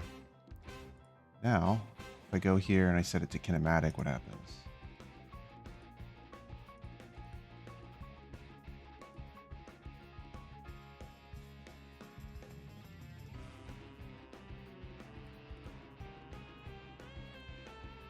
There's a joint, but dragging it doesn't move the other one. So I think maybe kinematic is bad. because we want to move the whole object. Joint included. Although I don't know about rotating. Rotating should have worked before.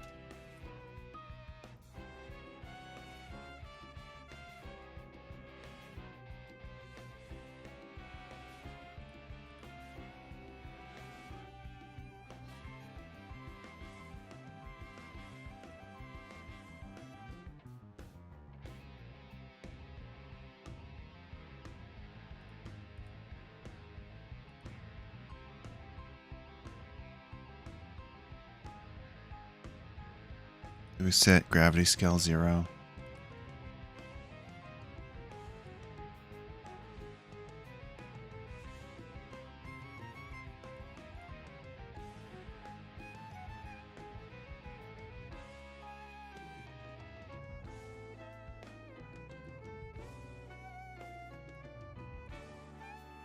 Okay, that's what I'll have to do. I'll have to do it as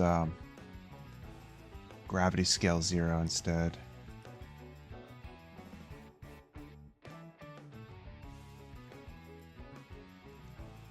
Where even is that? Speak your robot part. Make a new.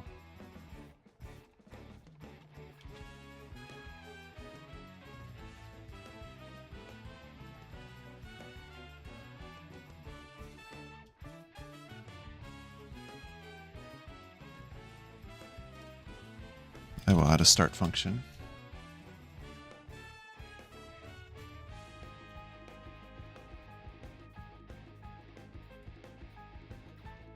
And I'll add a rigid body as well.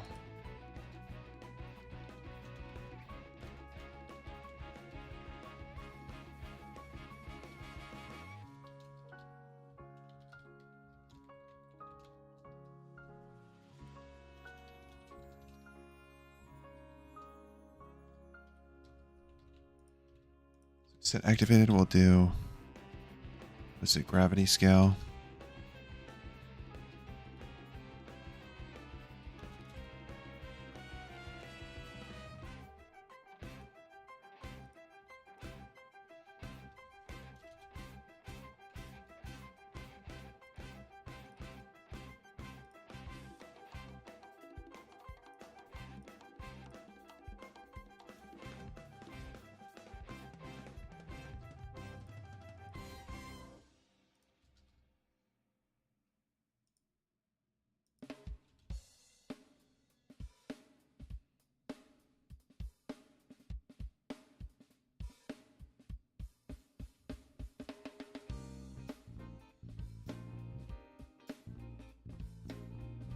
Okay.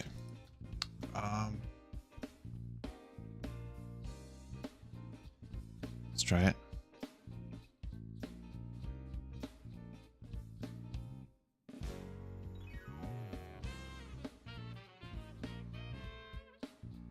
Oh, immediately, no reference.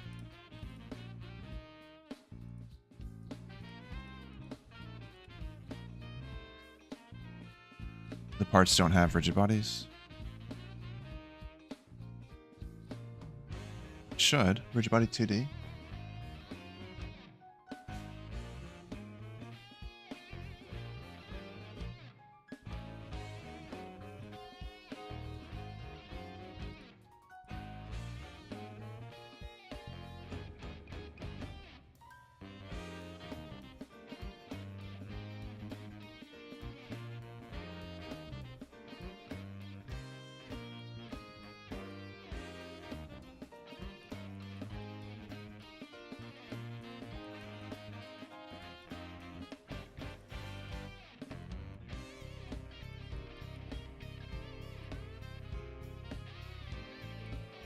Oh, it has a detach point. Let's see, but it's still not working. Oh, because I still kinetic. That would be in the spawner then.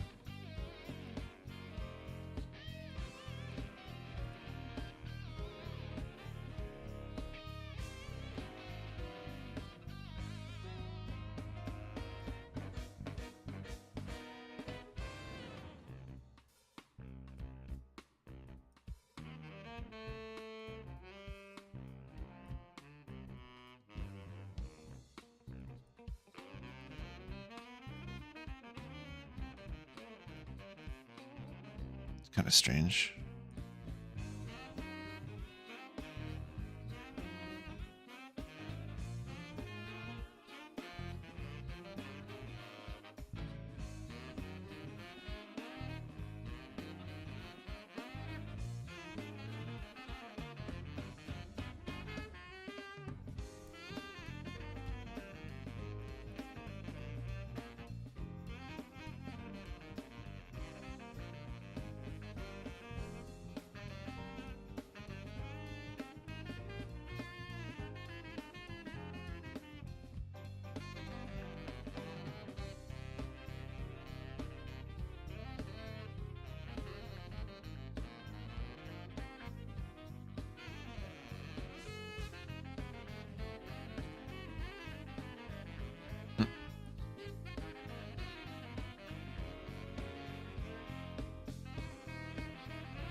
Okay, so what I'm seeing now is if you drag,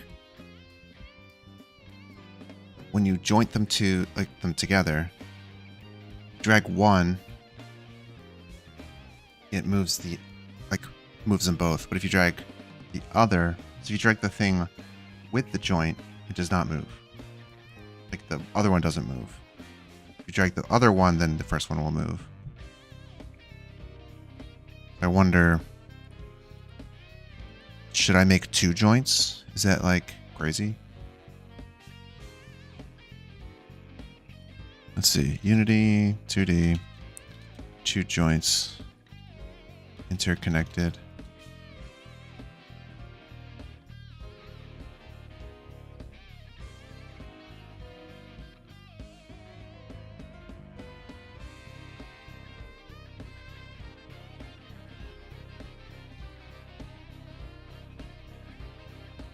Okay, keep 2 objects at a certain distance relative so that the objects are always offset, position and angled is used for objects that need to react as if they're rigidly connected. You can also use this joint to create a less rigid one. That's what it says. I mean, obviously I want fixed joint.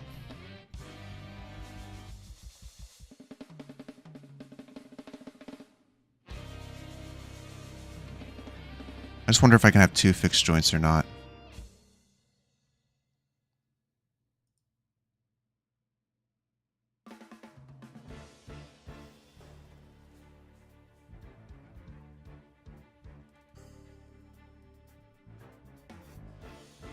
What is it? Oh, those 2 points can be 2 rigid body components or a rigid body in a fixed position. Oh, I see.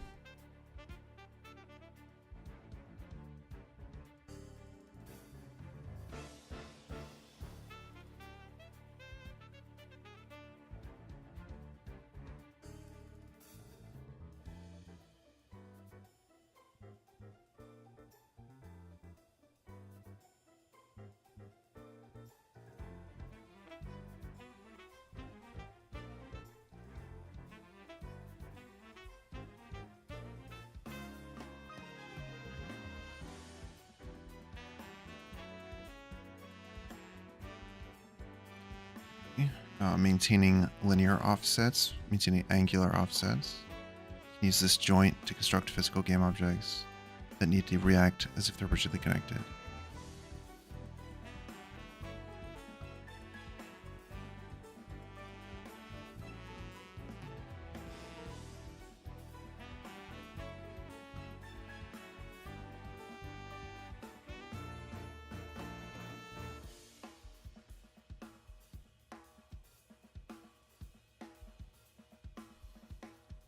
I just want to see if you can make 2 of them or not.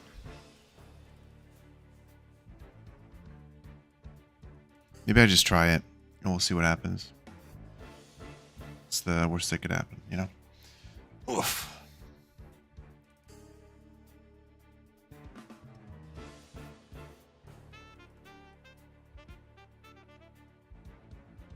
Okay, how do I do this?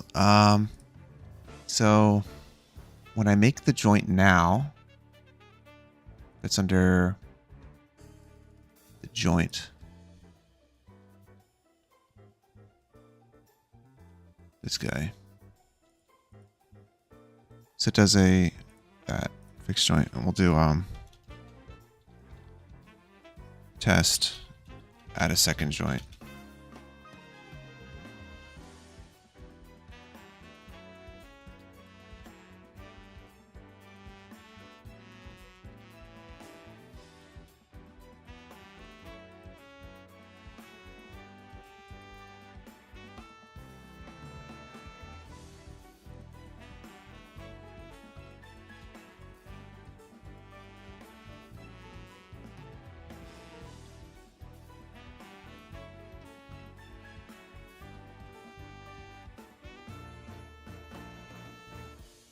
I'll just copy this whole thing, basically.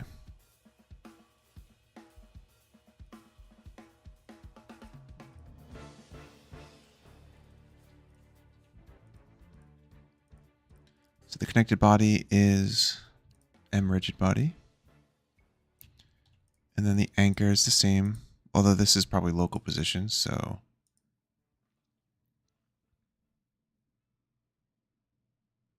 oh, that would be correct, yeah.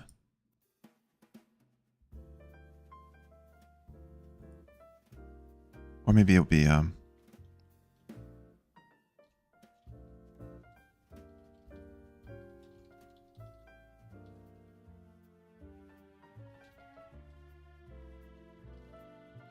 want to inverse transform point the transforms world position like that. That would be the anchors relative to the overlapped collider. Connected to anchor. Very similar. Oh, I just realized I wrote the same thing.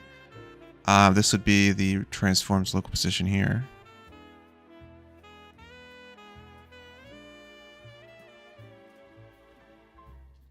Probably. And then auto configure anchor false. Give that a try, though I don't have high hopes.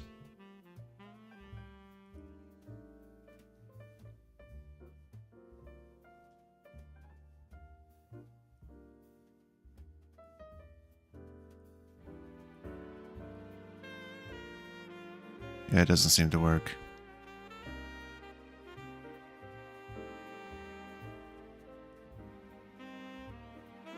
Hello, welcome.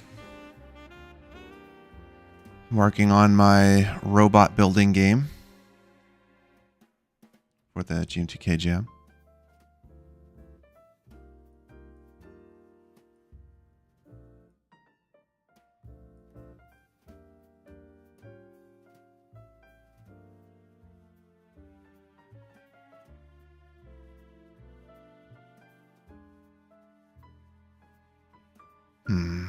So we got this one has, like when I move this, only the one moves. But then when I move this, they both move. I'm not sure why. They should both have fixed joints.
Yeah, so basically what's happening is it seems like only the other object can move. They can't both move.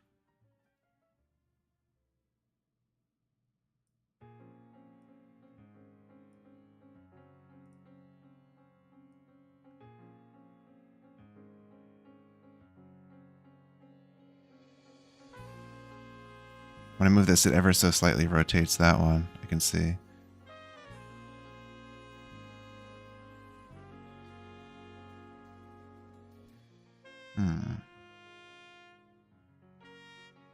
This simulated, and there's a lot going on.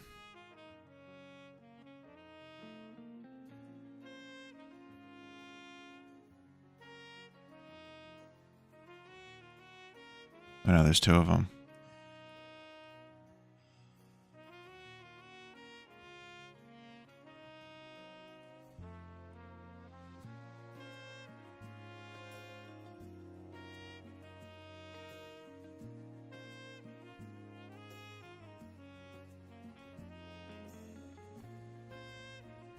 So I can make it, if you grab the object after it's already been connected, it just grabs the whole robot and then twists the robot. It's probably just the easiest way. Good to know that the dual fixed joint doesn't work though.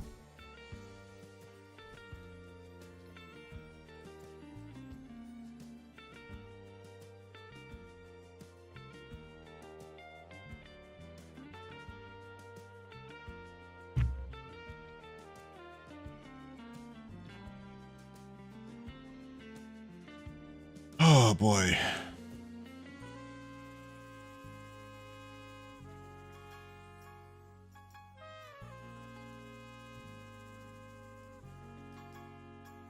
See, at some point I'm gonna have to eat dinner.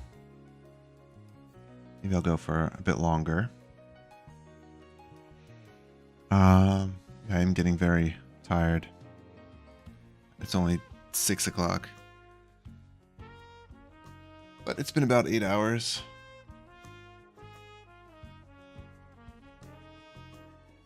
Okay. So what I'm going to do now is make it so that it only attaches if you drop it on top of another object. That's what I'll start with.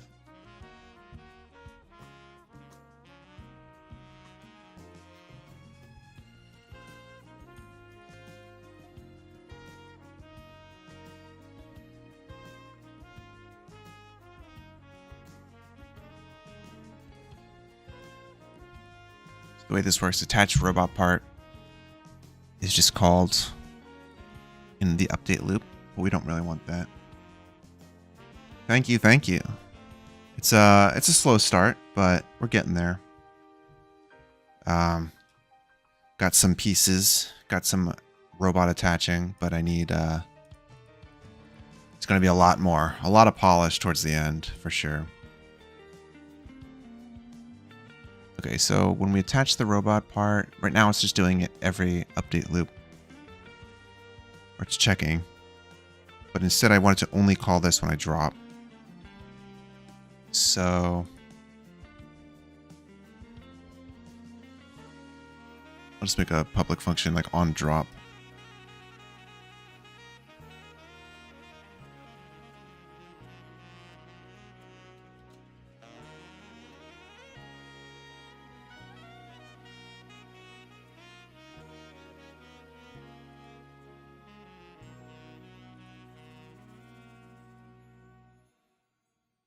I can just make this public, I guess.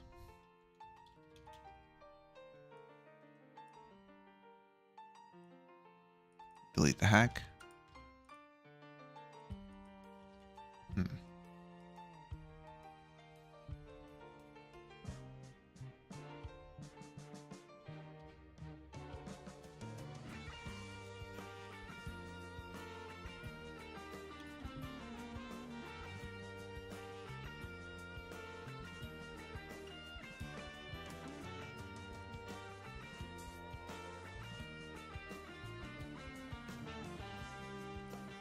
Yeah, I could do something like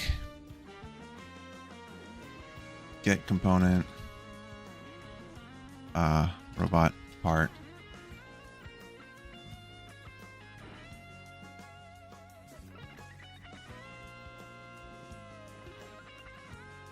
Oops. So if it's activated when it starts, then we do attach. So that keeps the hack going.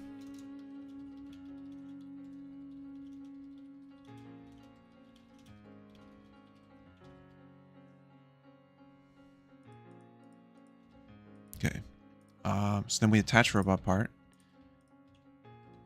It's now public. So when we drop the robot part, we look up the joints and try to attach.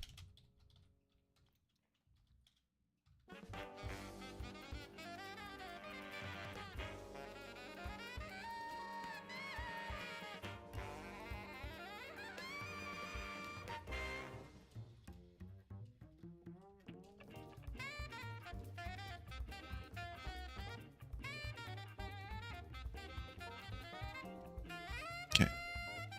So for each of the joints in the children, call joint.attach.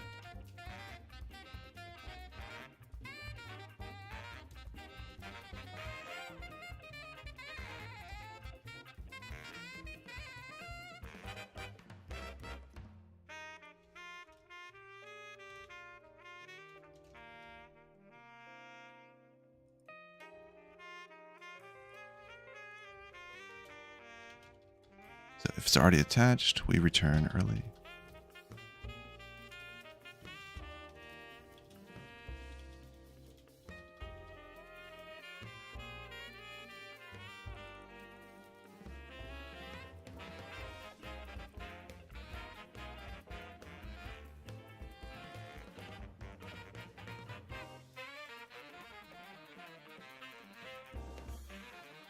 Okay, so now we have to drop it to actually attach. Let's see how that works.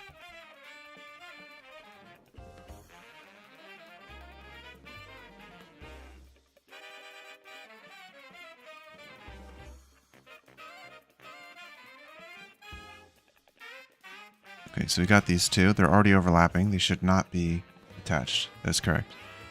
I can drag this around, nothing. It's all good. Then if I drop it, now they should be attached. Yeah, there we go.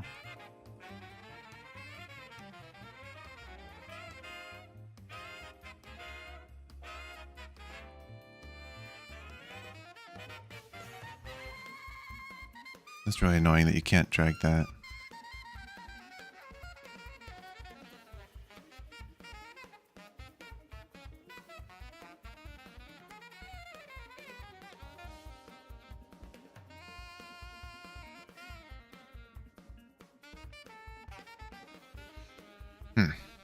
I really wish you could do that. That'd be so cool.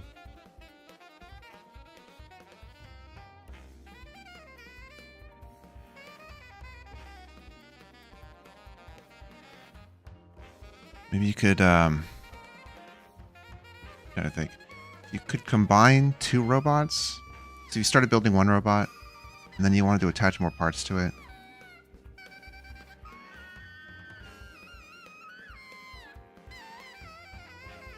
Guess there's not necessarily a problem with that.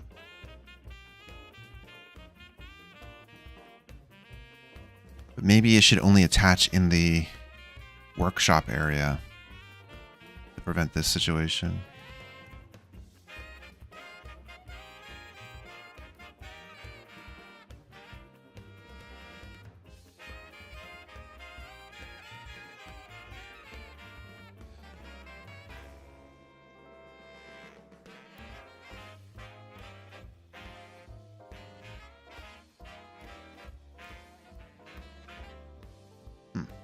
What if I put a ground here?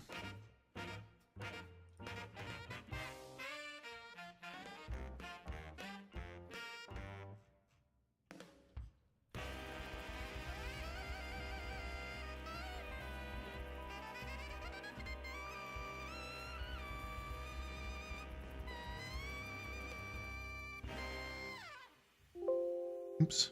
Yeah, so then I grab this and this. Already dynamic.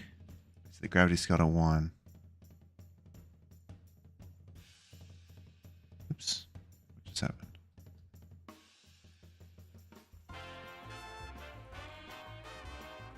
Why is it not colliding on the ground anymore?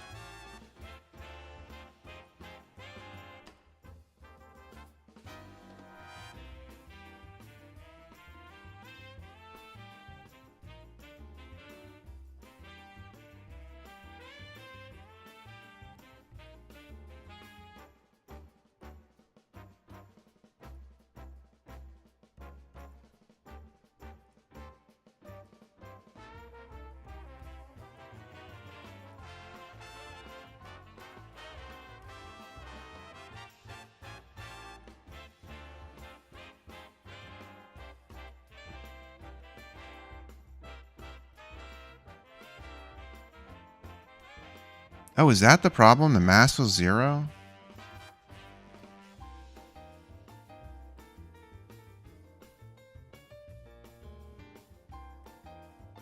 That's so janky.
Something is weird.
Those prefabs just messed up.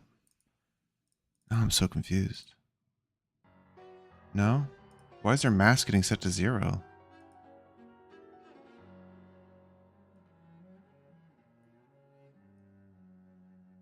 Setting gravity scale to 0? But the cannon's not getting set to 0 either, which is weird.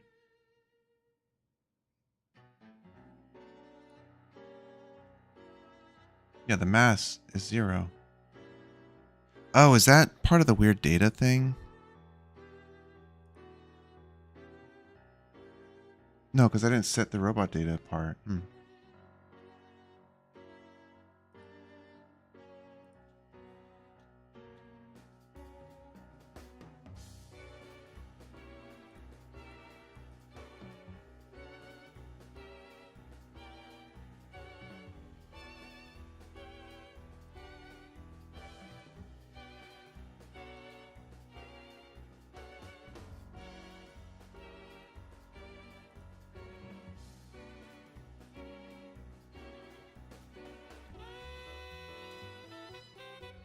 I get a feeling that this is messing things up. Yeah.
Yeah, so I wanted to move. There's a couple weird details here. There's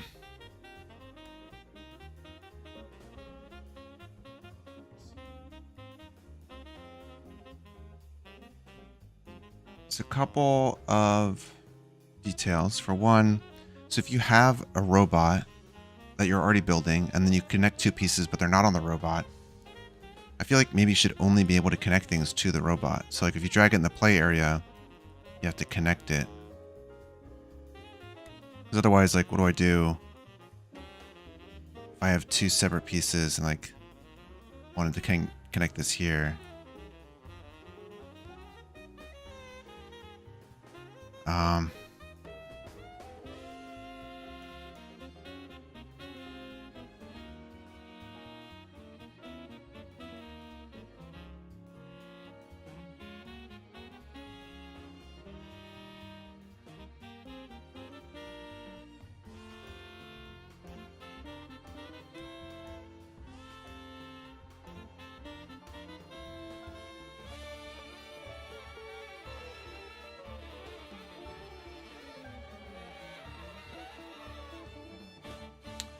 Ah, man, there's a lot going on. How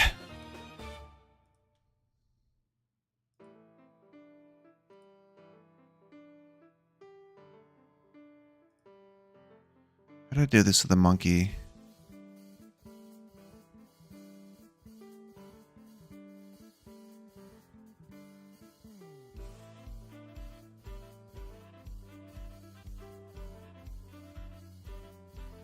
Forget, did I make it a child? I don't think so.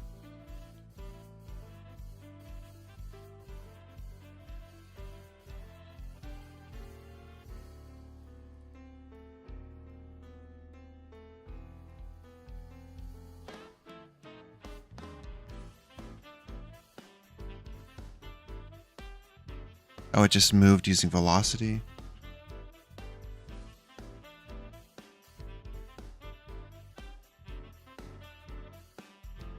Makes sense.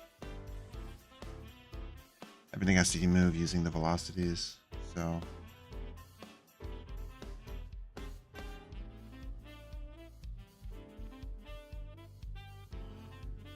When I move the object, is it just because it has mass?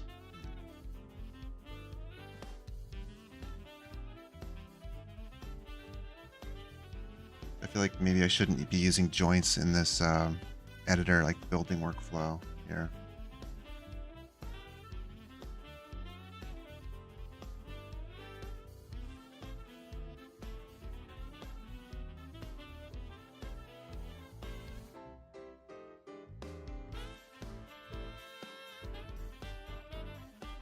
I could make it a child.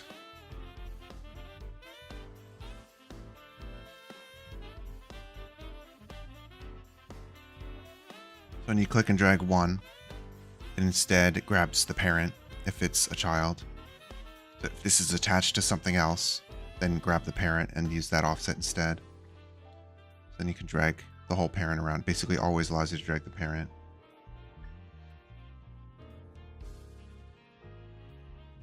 Wonder would that work?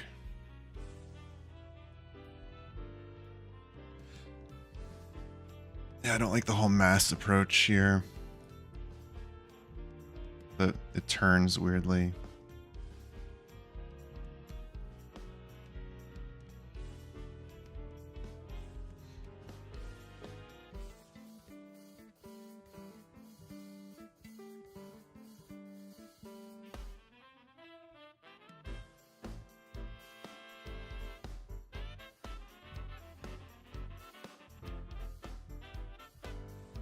Welcome back.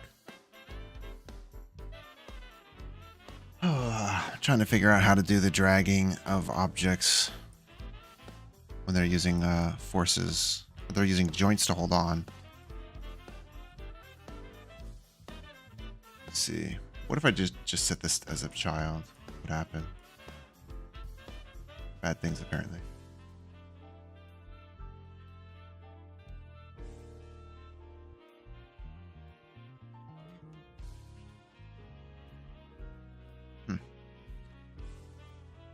If I set this...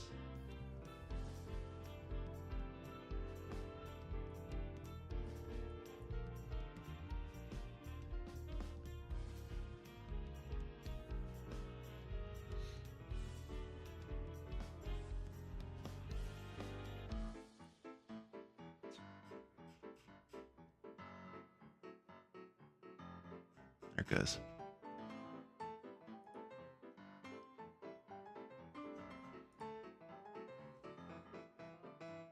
These are activated. Why are they not doing anything?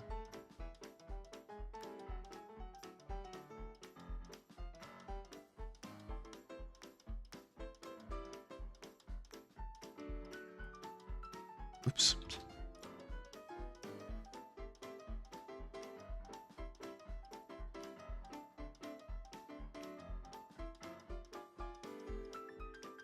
It's doing something. Gravity scale is 0. The propeller should be pushing up. Oh, I disabled the movers, that's why. Robot army building. It's mixed. So I got this, like, you can drag the parts. I did make it so you can rotate them as well, so that's cool. You can rotate them based on the point you grabbed. And then there are attach points. So here, the yellow attach points, I can click and drag this. And when I release it on top of it, it will attach. And then you can drag them together. But there's some weird stuff where when it's attached, there's still like mass and physics. So you see it's like weirdly dragging it along, like there's weight to it, which I don't like. And then it also kind of breaks the rotation as well because of the mass. So I'm thinking of basically disabling the physics in this editing mode. And then now I'm experimenting with what happens if you set them as children instead of using joints. Maybe I don't have to use joints at all. I could just use parent-child hierarchies.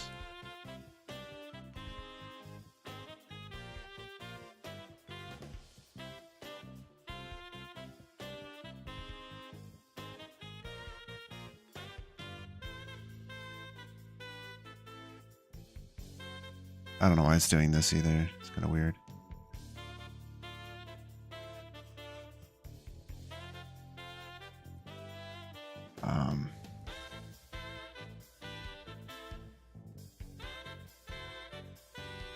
The force is just obviously way too strong, so I know Dan was messing around with that. Let me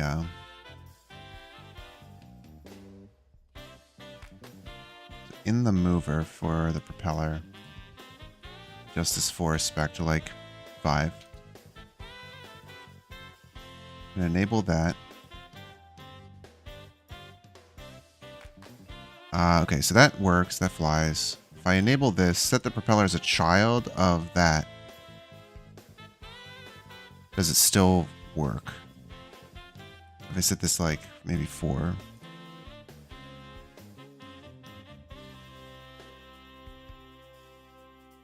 It does. But what if I take the... Okay, undo this, then disable the attach points. Now does it still work?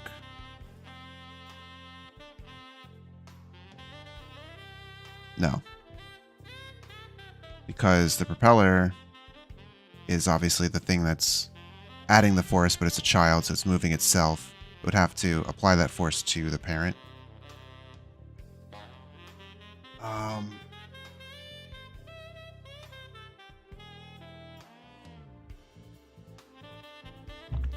Welcome back. I am experimenting with joints and parent-child relationships. So setting the propeller as a child of the legs doesn't work, obviously, because the propeller would be adding forces to itself. Theoretically, it could instead add forces to the rigid body overall. But what if I put this in there? Again, disable the attach points.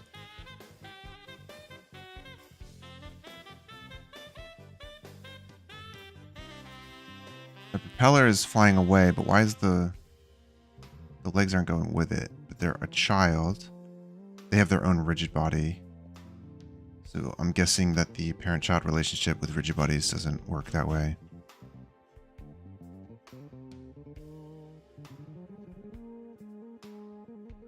Okay, so that makes sense.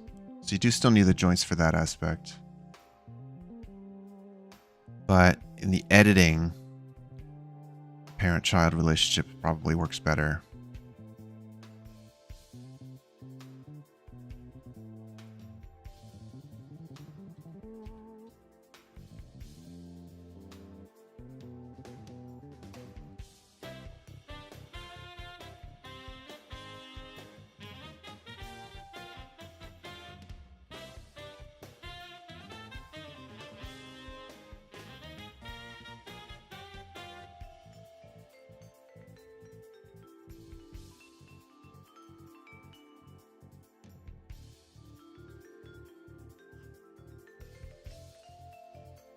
It's interesting that the forest is that high.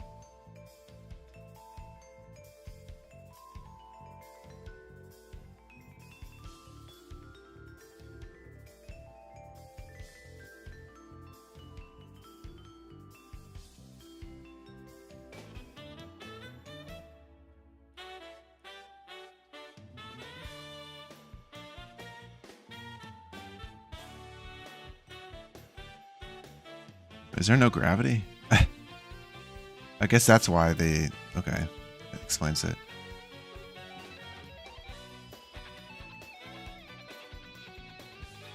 I had the gravity scale set to 0 for those.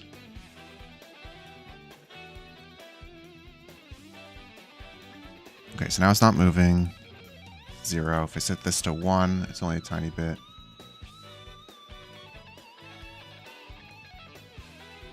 Slowly increase the force. Should lift off the ground.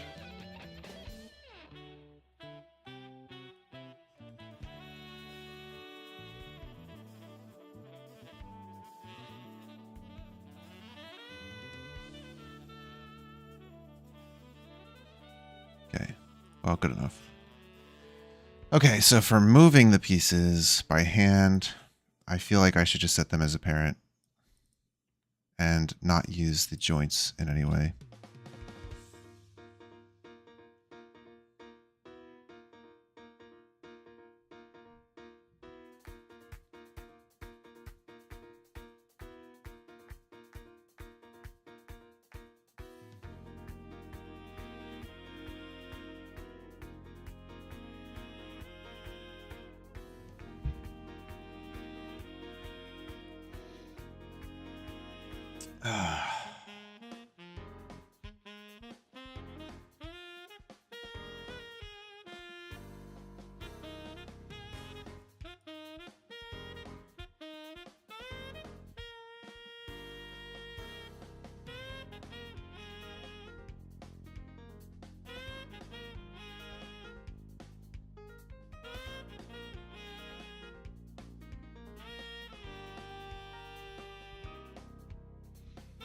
What did I do before? I remember I had it kinematic, but I turned it off for some reason. Why was that? If I go back to the part, maybe that'll help.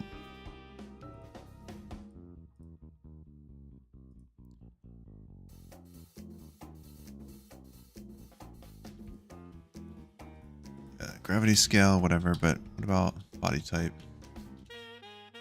Set it back to kinematic.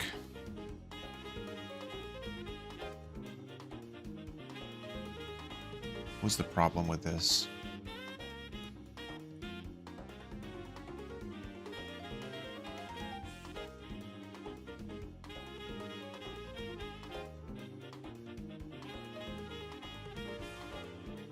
That's fine.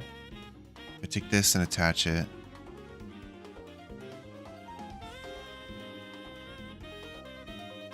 Oh, they're attached, but they don't. Okay, yeah. Well, this is actually what I want.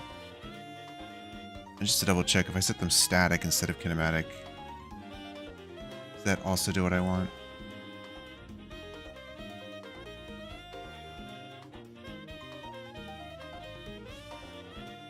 Because obviously I can still do that. But then when I go like this, it does create a joint still.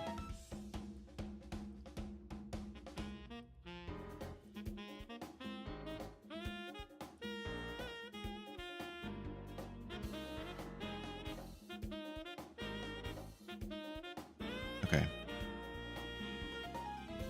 So that's pretty much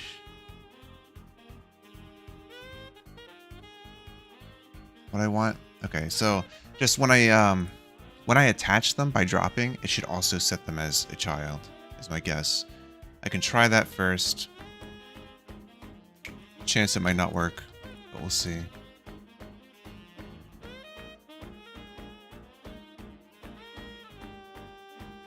Okay, so in the player, when we drop it, it'll attach to robot part.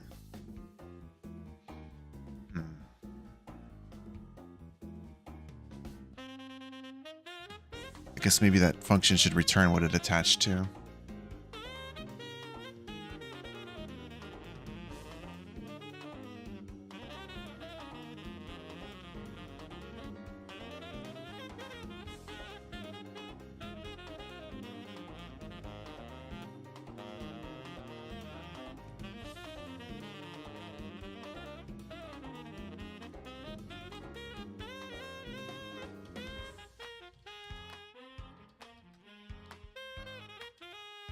Okay, so this would be overlapped collider, get component.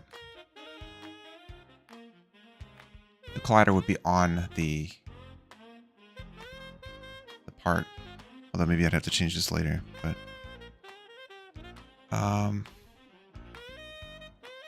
yeah.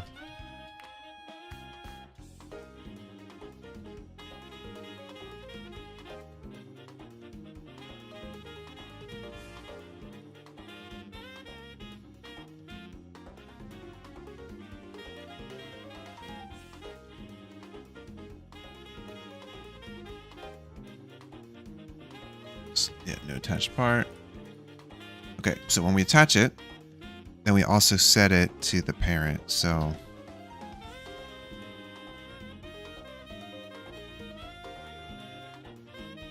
transform set parent to be that dot transform. I always forget. World position stays should be false or true. Yeah.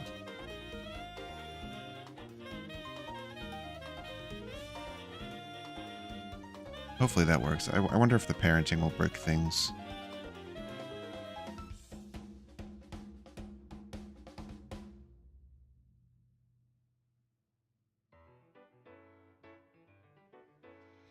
But obviously when I grab the, if I grab the parent, it'll work fine. But if I grab the child, it's not gonna work, it'll break. Yeah, it already looks awkward. And I got a null reference exception as well. Oh, because it can be null, yeah.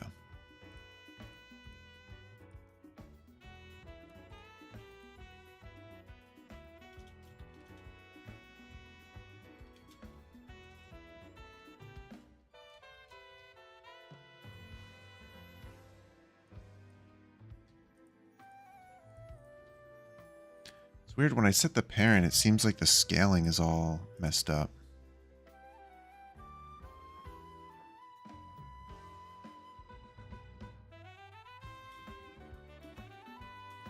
But I thought when you set the parent, it shouldn't. Why is it doing that?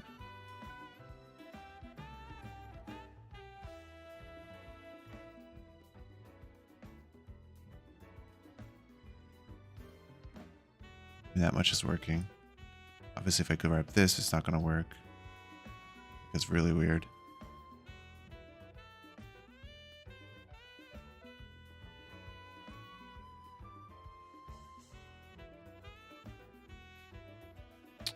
Huh.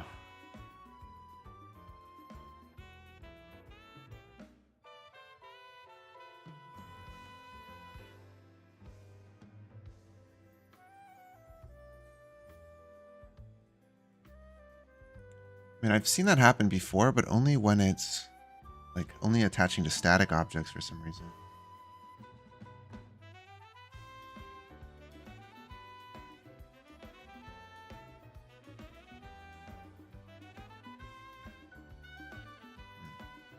Obviously, I mean, setting it to static is not going to make a difference.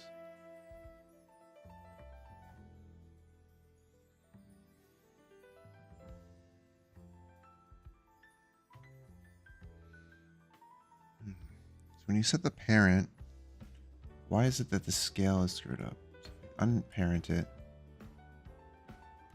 sort of goes back to normal, but it's still messed up.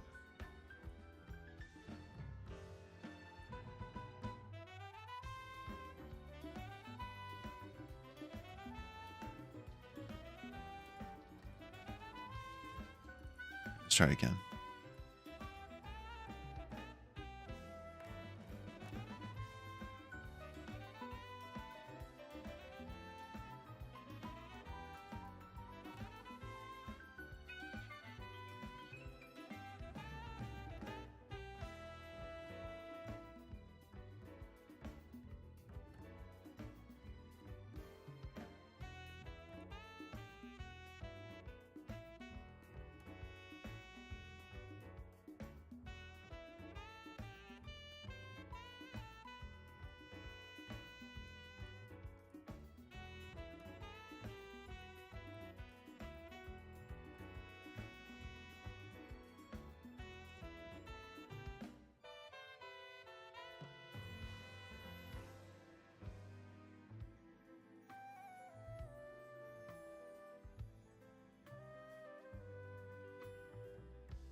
Okay, instead of parenting it, I could do a different thing. Make a part group,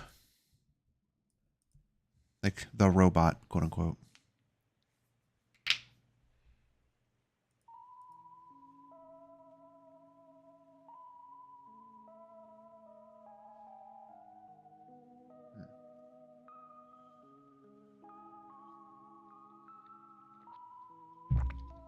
I think it was set the child. It sets the frame of reference of the child of the parent. When you rotate the child, it's being rotated for the vector of the parent. I don't exactly know what you mean there, but basically what's happening, I mean, I pretty much understand exactly what's happening. If you rotate the child, like, the issue is that the for whatever reason with sprites, and it does not work this way with 3D models, because I've done this tons of times.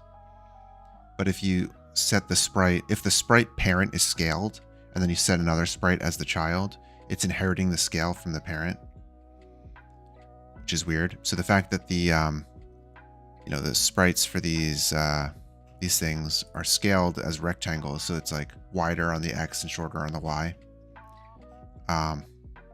That's causing it to be scaled wider on the X and shorter on the Y when it's made a parent or a child of the object. And then rotating it is just because it looks all funky because it's relative to the parent. Like if I rotate it 90 degrees, it's still scaling it in its X, not the relative X, or vice versa. So the solutions would be, if I wanted to parent things, then make them all have a scale of 1. And then when you attach the children, or like essentially the colliders would be children of the parent objects. That becomes more tedious. I think what I'm going to do is I need to have a wrapper object anyway. So like there is a concept of one robot. It has one shared health value. And then, so when you attach the parts and you send it off into battle, it needs to be a robot.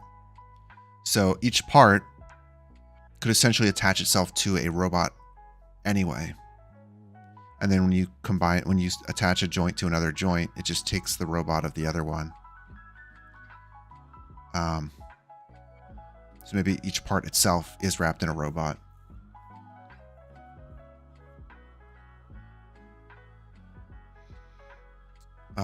The other way is just like a part group.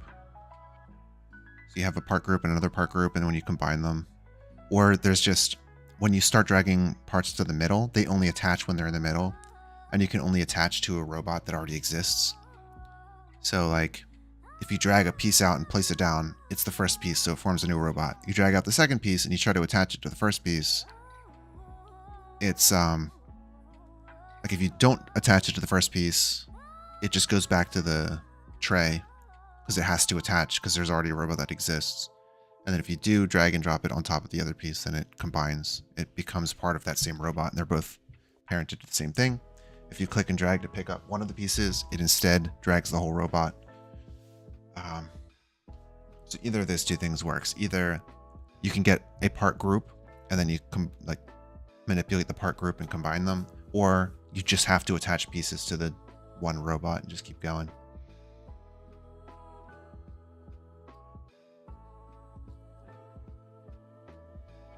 I could probably start with the just the robot one instead of doing the part group. So just make a robot class, basically. And I'll say there's only one robot allowed, but then if we change our mind, then I can make it so that you can combine robots. Cool. So I'll make a script here, just called robot.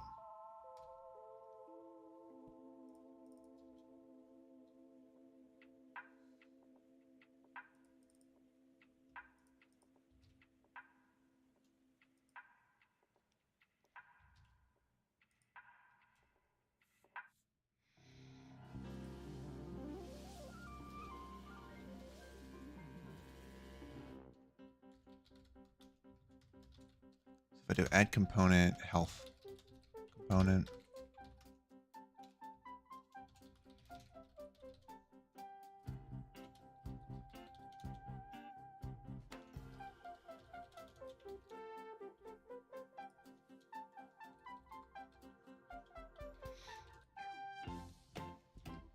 Yeah, so it has a health component automatically.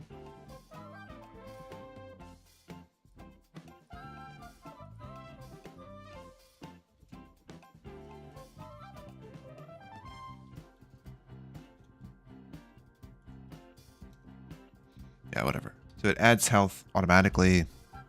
I'll have to make the health the sum of the health of the parts or whatever later. It can come later. We don't really need an update, I don't think, but just do functions.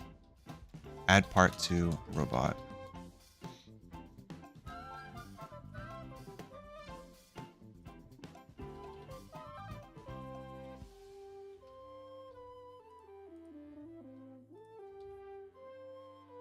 I don't even know if we need that yet. I'll come back to that. Okay, so when we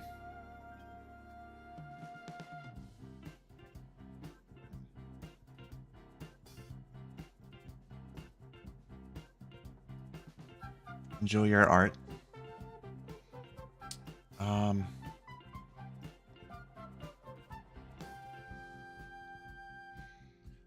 So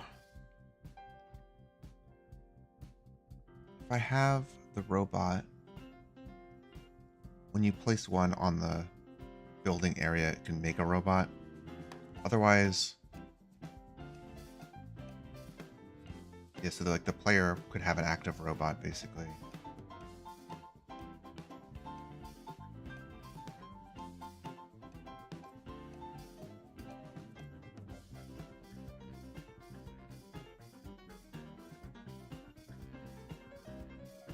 The alternative would be each part has its own robot, and then when you drag and you attach it,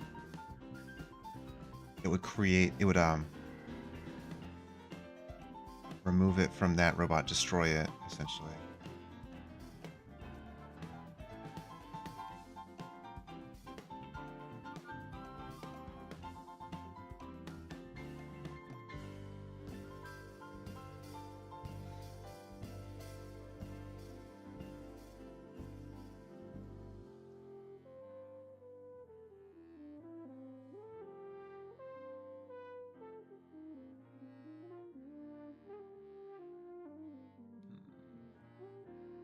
To have multiple robots is maybe just annoying. You should really just be building one robot, I think.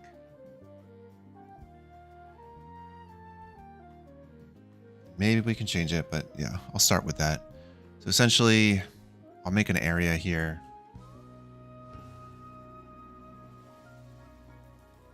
So in the build area, we have the parts tray, done tray.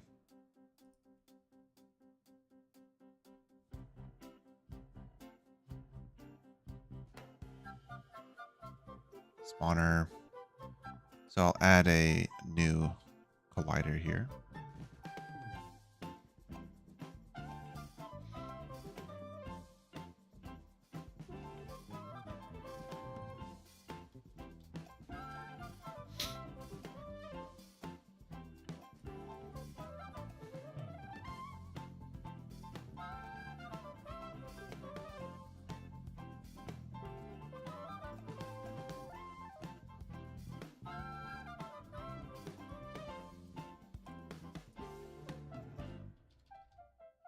Build area, so then this would be the robot edit area. I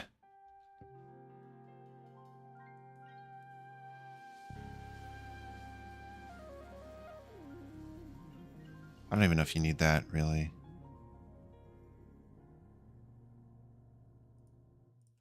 Okay, instead of doing that, let's just say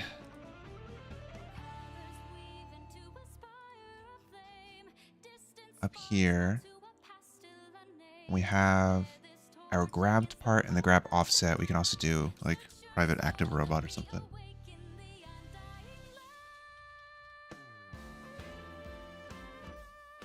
Editing robot. Or current robot or something. And this starts as null. Just like this. And so, if we try to drop a robot part, we'll attach.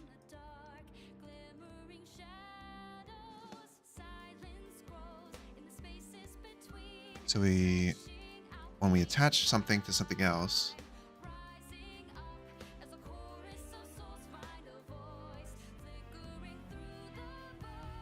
maybe attached to robot part should be in the player and not on the joint. That makes it harder for testing, though.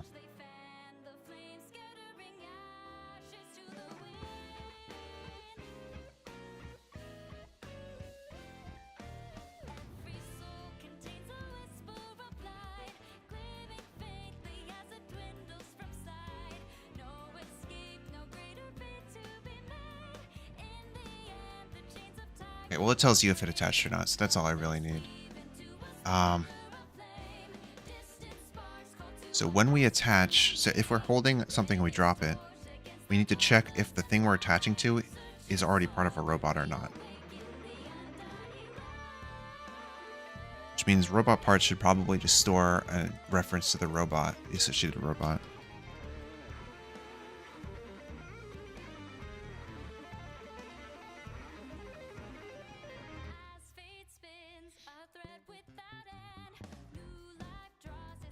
Okay, so that's the robot part.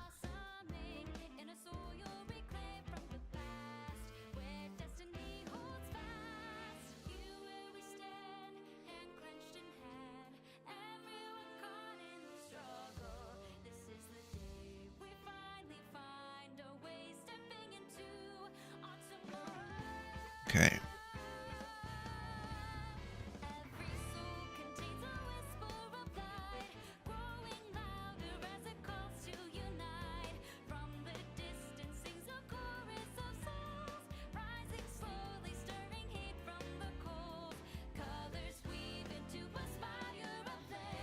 So, get the part, when we try to attach it, when we successfully attach,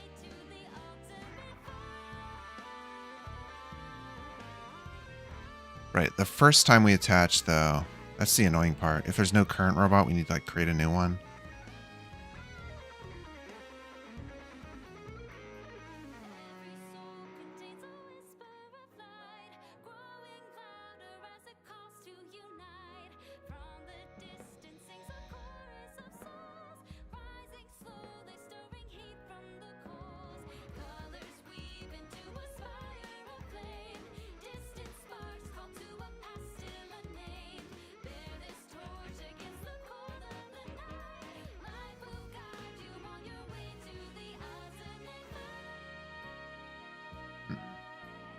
Yeah, I mean, it's just messy having the joint attaching logic on the joint itself. It'd be nice if it was attached to, if it was in the player when you try to drop it is when it attaches. But the reason I have it this way is to help out Dan with the prototyping. They have to choose a specific piece to start with. I wouldn't want to restrict players in any way like that. It's already kind of restrictive to say, like, you can only attach it to an existing robot.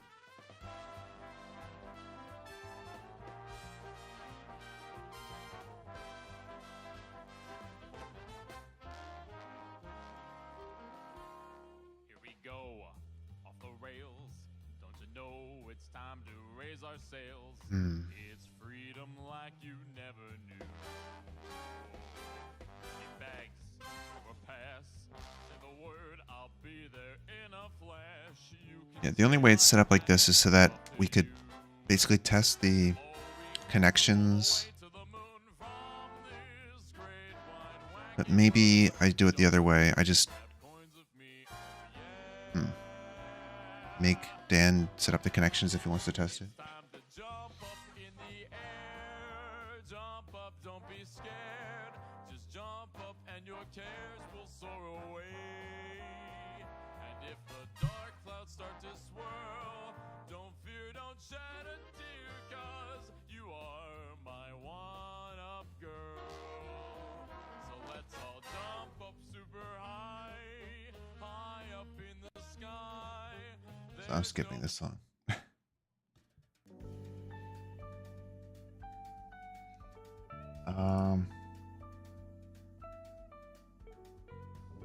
Okay, so if I made Dan just set up the connections himself manually, he would create the robot.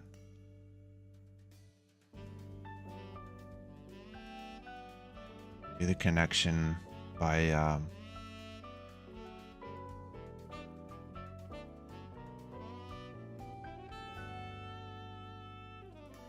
would have to manually set up the joints.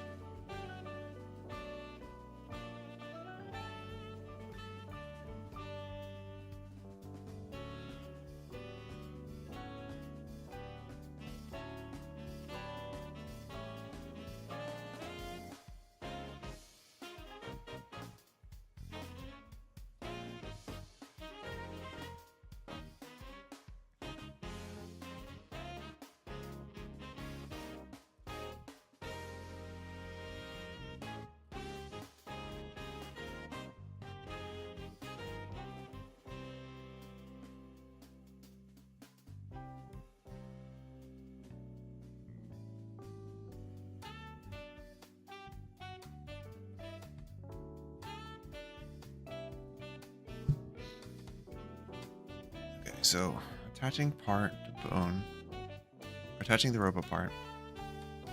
If I, what's the player do? The problem is I want to prevent it from attaching if, you know, this is not the robot. But I would need to check that before I do the attachment.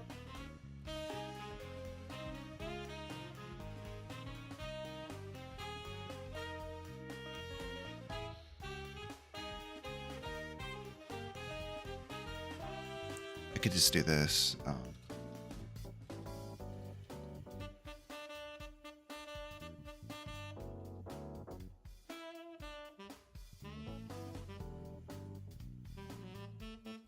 Maybe a bit of a hack, but so we pass in the current robot. It won't attach if the current robot if we're trying to attach to something, it must be the current robot if one exists. If current robot is null, we don't care. So we find overlap points.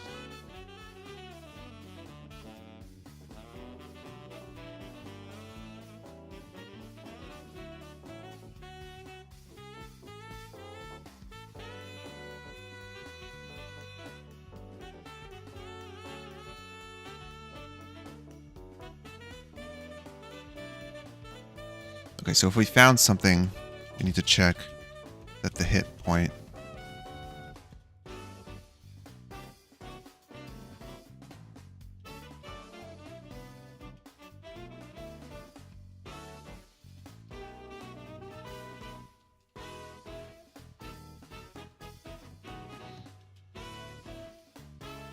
Yeah, if it's not null. Oops.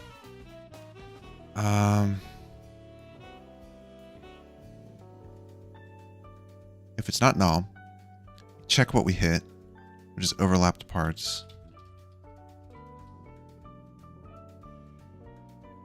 At 0, I guess. And that is a part. No. Those are colliders.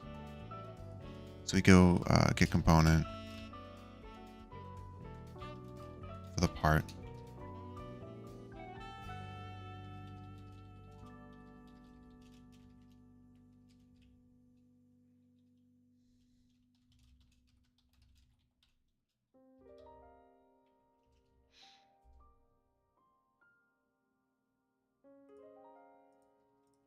It should just be public, I guess.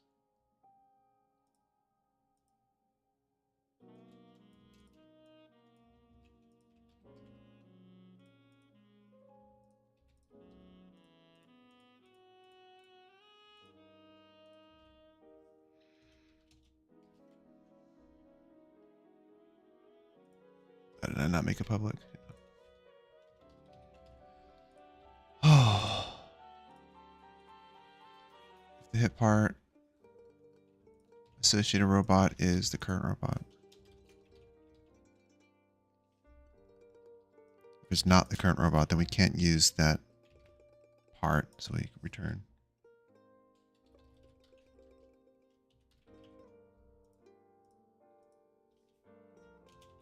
Return null, saying it was not successfully attached.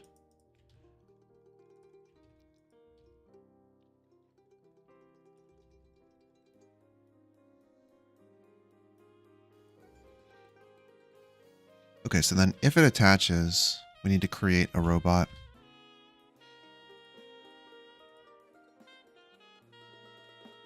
So here in the player, pass in the current robot. If we successfully attached,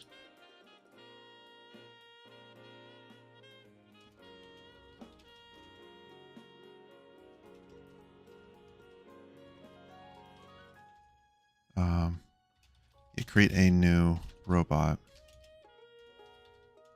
if needed.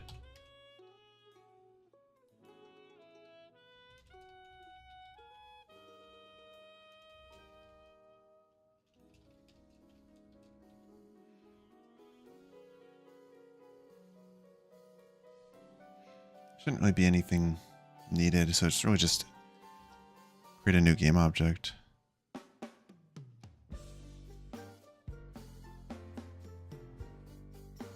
How do you just instantiate a new? Is it just new game object?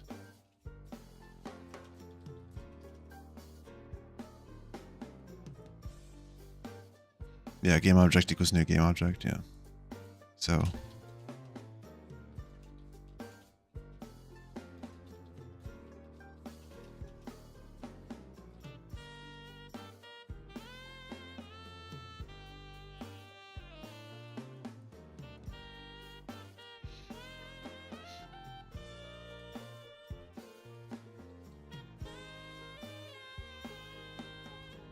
we'll add the robot and we'll save that off.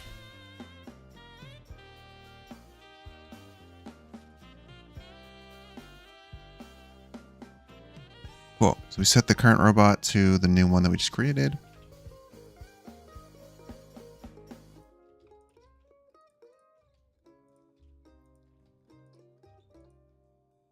And then the grab part that we just attached goes to the robot. So yeah, what does that do? The grab part is the thing we just released, so we want to set that as the child of the robot. just the robots transform.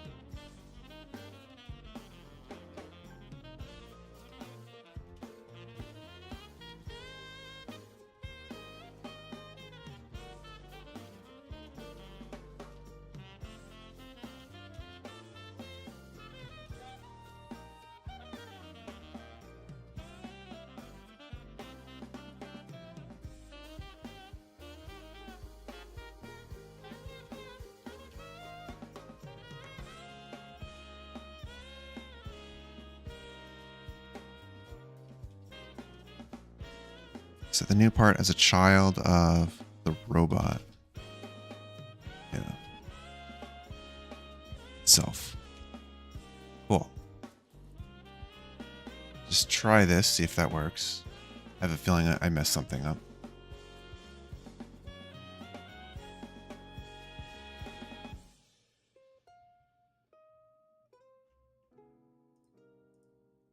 Need better rolls than that.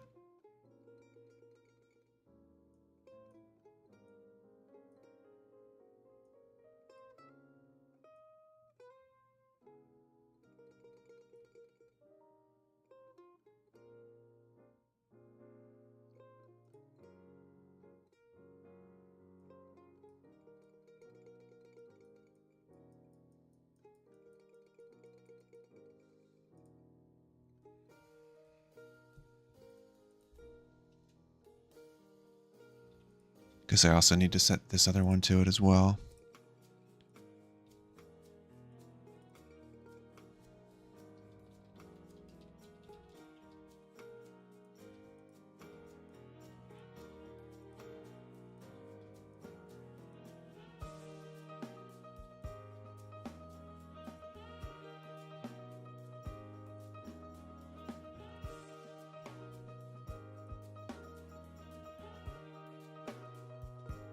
Okay, so then they're both becoming part of the robot.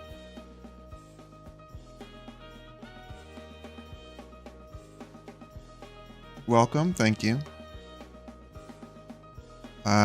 Things are going little by little.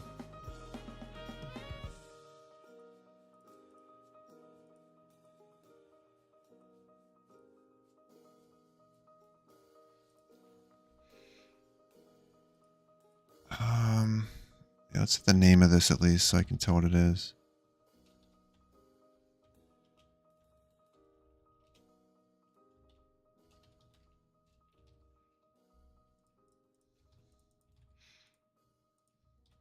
Okay.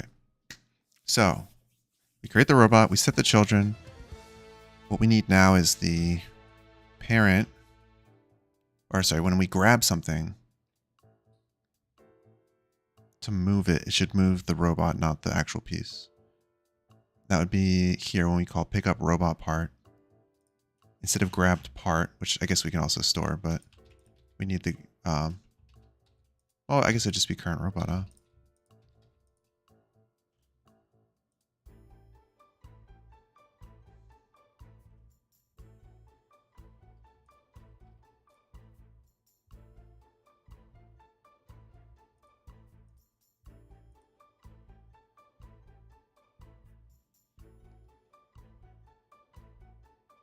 Grab point offset should maybe be relative to the robot position then, huh?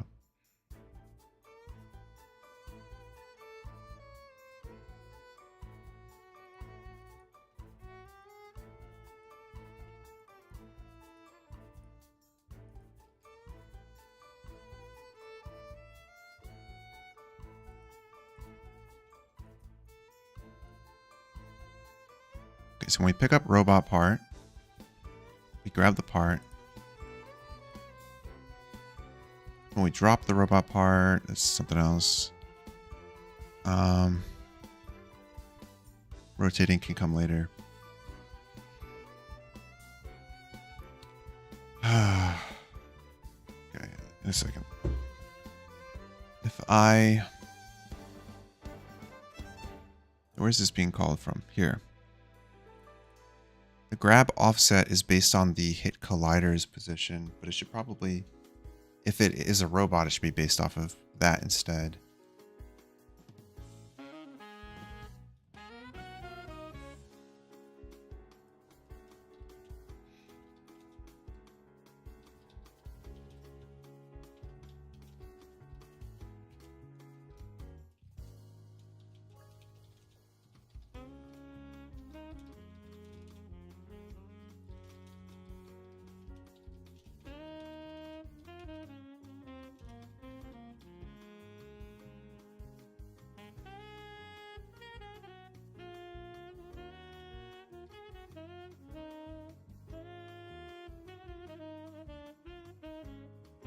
Oh, thank you. Thank you for stopping by.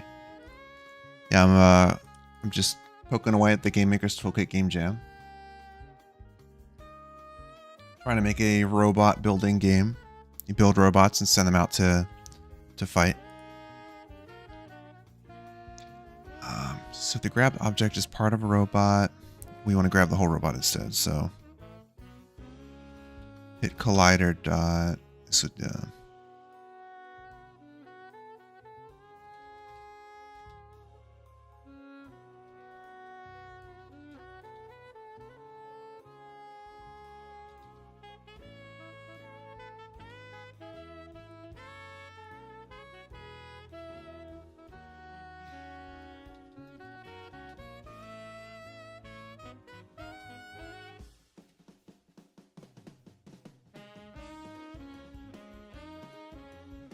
oh, I guess we don't really need to... I guess we do need it, because...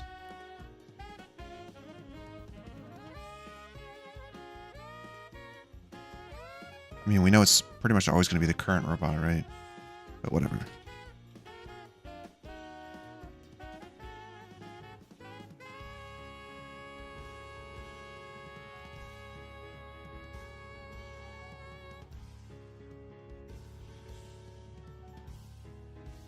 Right, so we get the associated robot.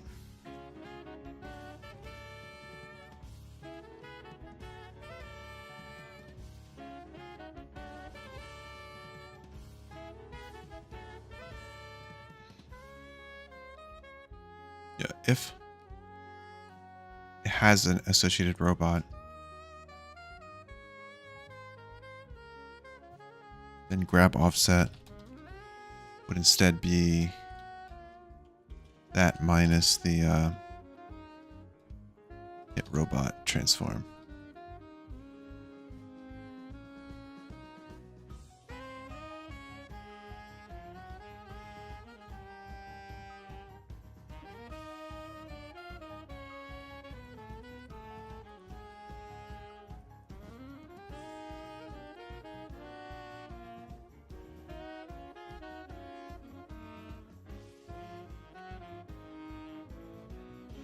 Yeah, maybe I should change this a bit.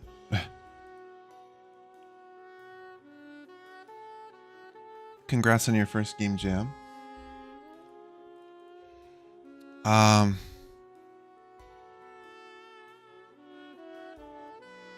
Right, I'm gonna need to have controls for grabbing a robot and grabbing a part separately, I realize.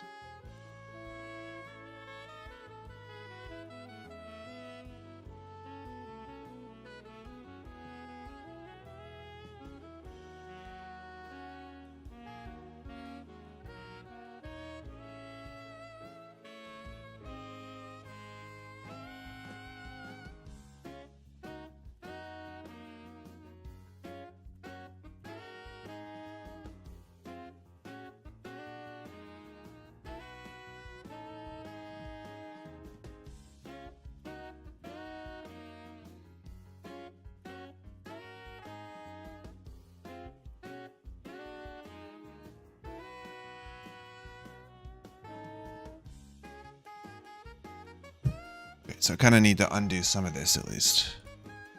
This would be the grabbed part.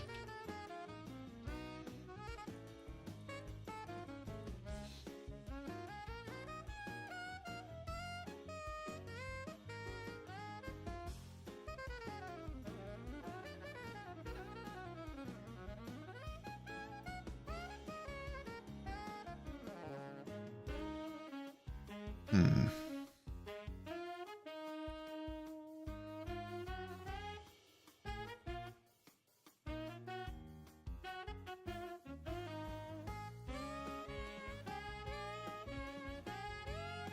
Let's see. I need to... Okay, separate when you're grabbing a part that's not attached to a robot versus grabbing a whole robot. And I just want completely separate functions for the two. I could just store them. So grabbed part and grabbed robot as two separate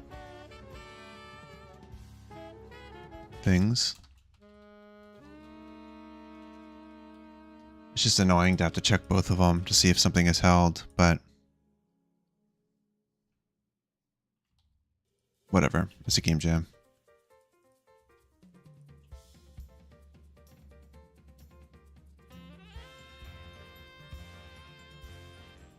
So you have this hit collider we call pickup robot part. So I'll make a new function here, pickup robot.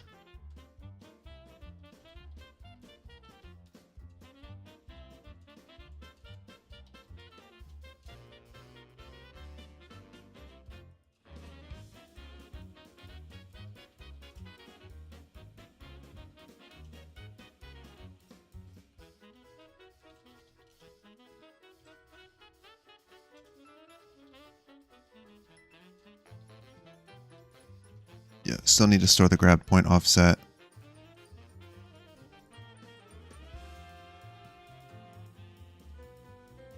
And that is still that. You have the point offset, that's normal. Pick up robot. So here, if there is an associated robot, we can call this grab pick up robot.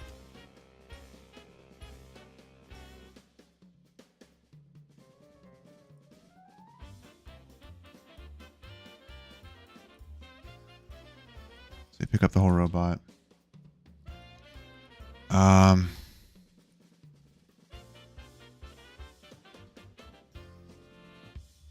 And then, yeah, else is where we pick up this guy.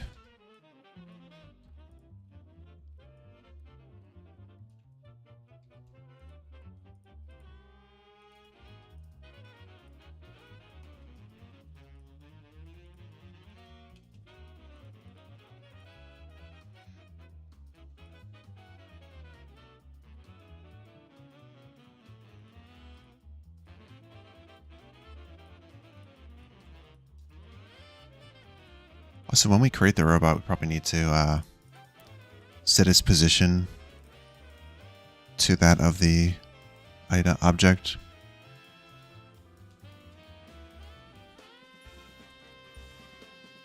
We could do the part to attach to, transfer into position, something like that.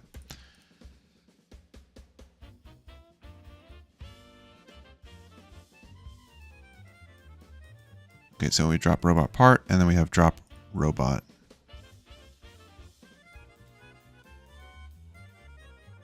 So if we're just dropping the whole robot, it should be easy. Because we don't have to do any attaching.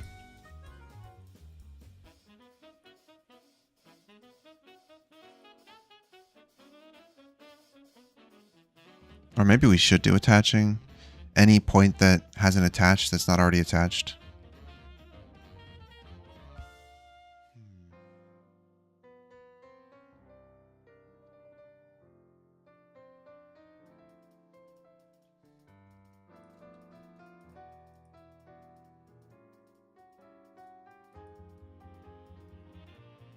I guess for now, I won't attach. I'll just do the simplest version.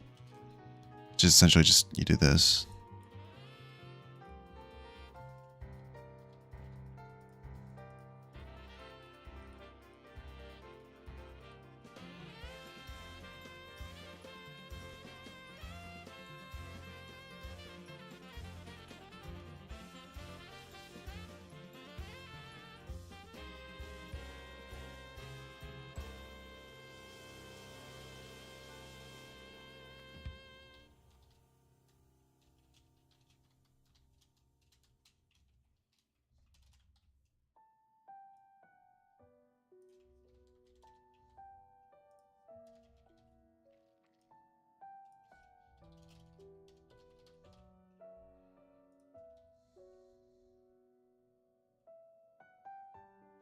I guess I can do that the other way here.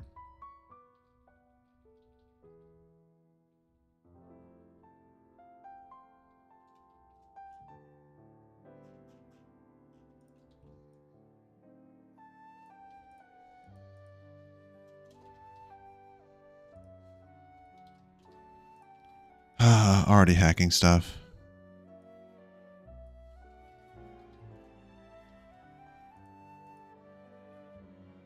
Yeah, maybe each piece, if each piece was a robot, this whole thing maybe would have been easier. And then if you drop it, it combines the robots.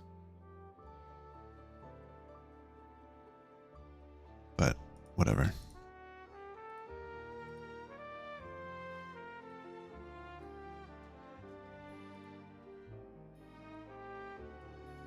I can revisit it later.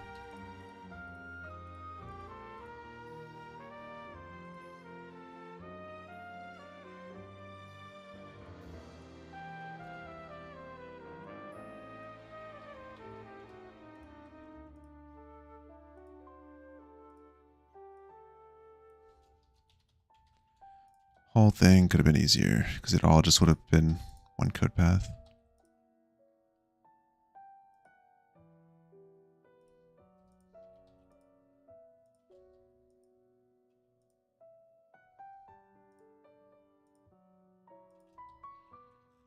Okay.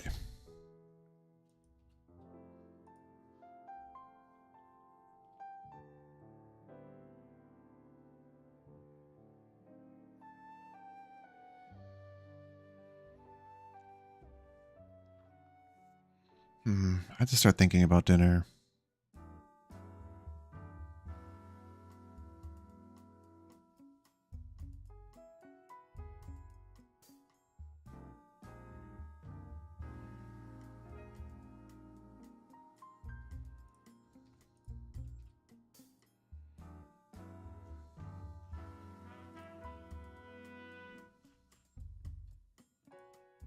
But when I attach to the parent, I still need to set the associated robot.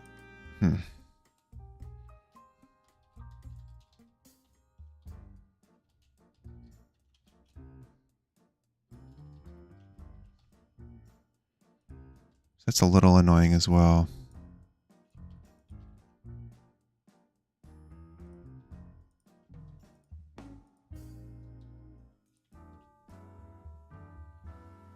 I have to make sure I don't forget to do that anywhere else.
Whew. Okay, maybe this will work.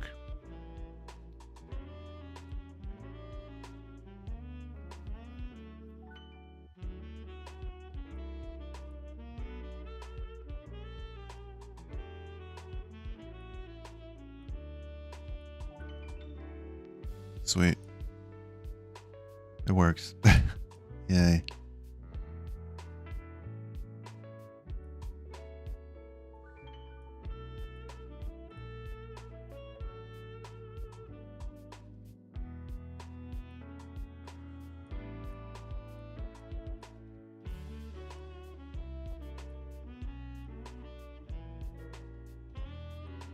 Awesome. Well, it was kind of a hack. Oh, kind of a hack, but I got it working. It's all that really matters. I'm actually going to jot some notes down.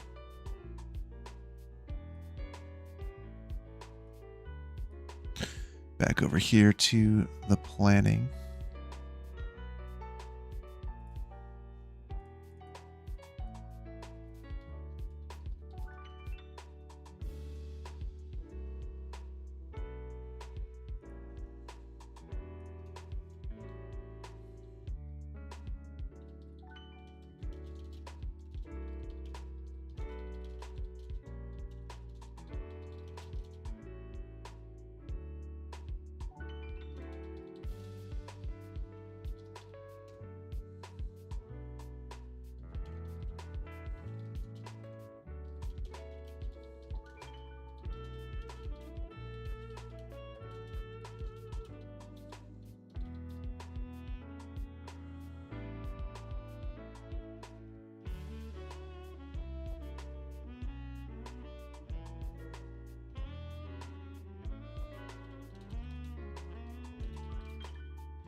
Oh, messed up.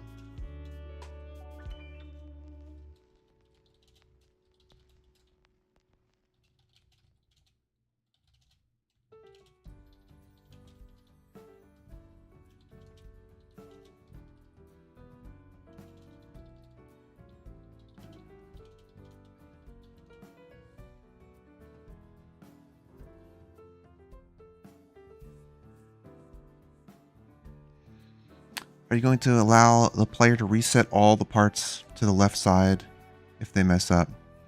I mean, I can easily. That's more of a open design question. It's possible. There's one of the issues, or not issues, but like one of the parts of the game, right, is you're trying to build very quickly. Maybe. Possibly. So if you build and then you drag it off to the side of the screen, like if you drag really quickly and mess it up, you can kind of just throw it away by dragging it off to the right side of the screen, and it'll throw it out on the battlefield and just basically throw it out to die.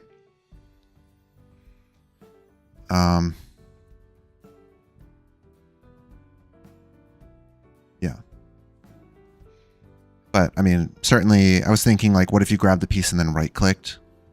Would it just detach that piece or something?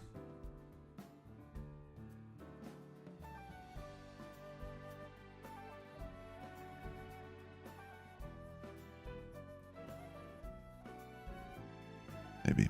Anyway, so when you drop a peach / attach it, it will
Yeah, I guess let's go up here. So when you move a robot,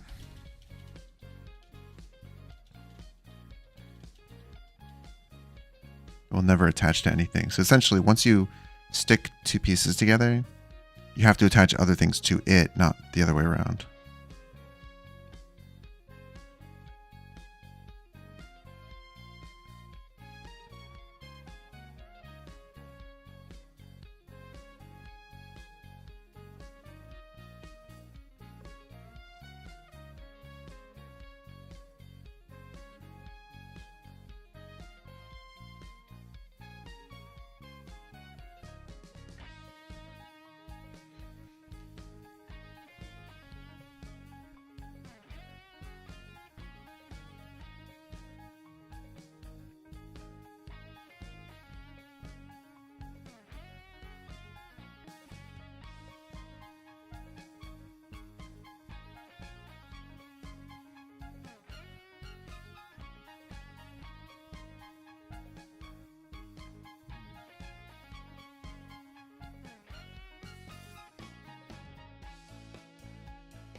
Yeah, well, I don't know.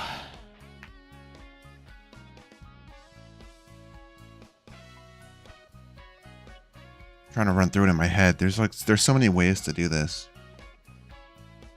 So many different things to consider. I think maybe I just have to take the simplest if I hope to finish this on time.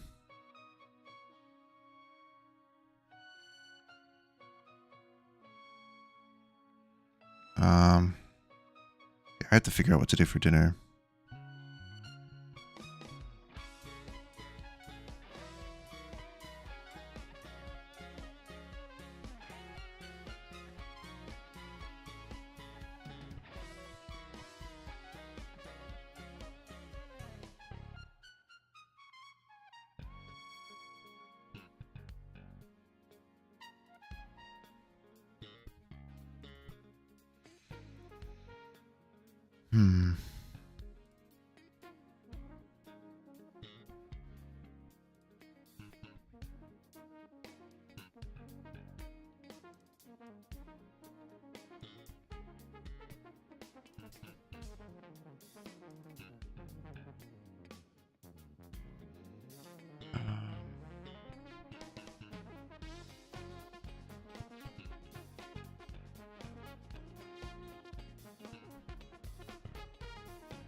Okay, just trying to order something for dinner.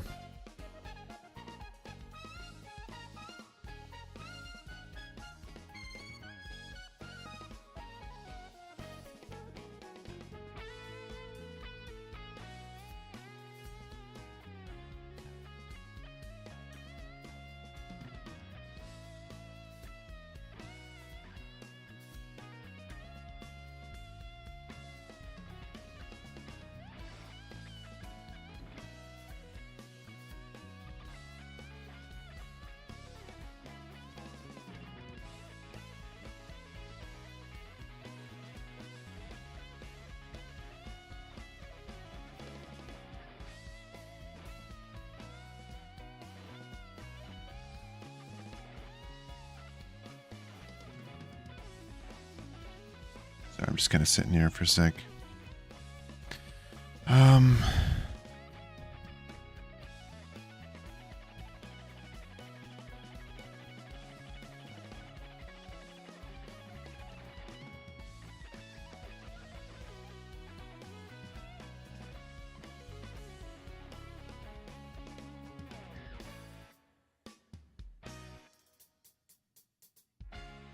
Actually, yeah.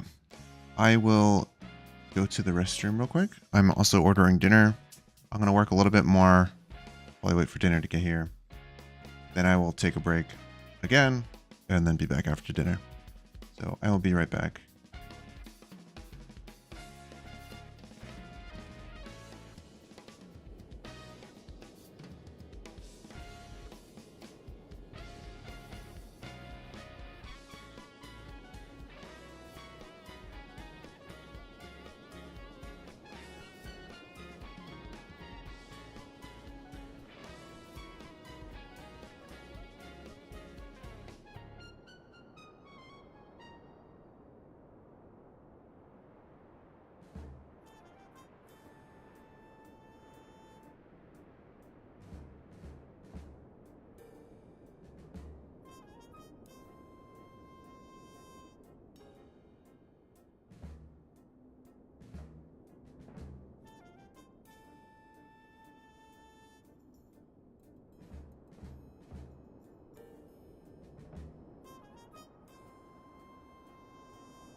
Hello, I'm back.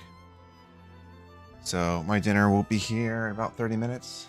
So I'm gonna work 30 minutes more, and then I will take another break for dinner. So for now, let's see what I can do. So right now, I just got this robot, oops, sort of thing working.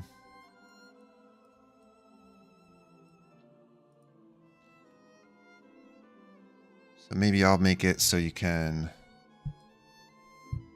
throw the robot into battle next. You drop the robot on the done tray.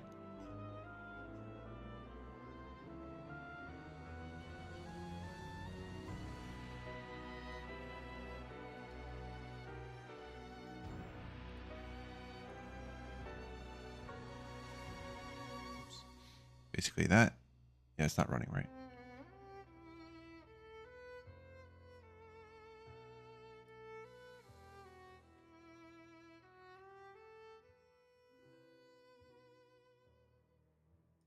So I'll just add a new layer for it, I guess. Done tray.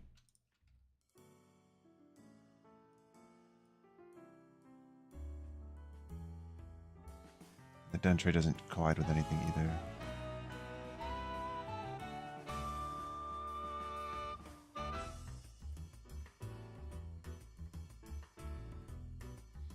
Cool. Have fun making your enemy.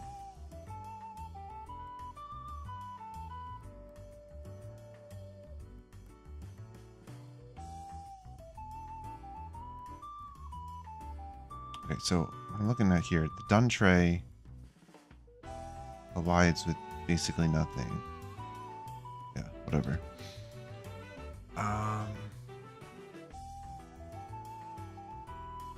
So I just want to raycast for it. So, ow. Oof. It's such a hack. So physics overlap point like that. When we drop a robot,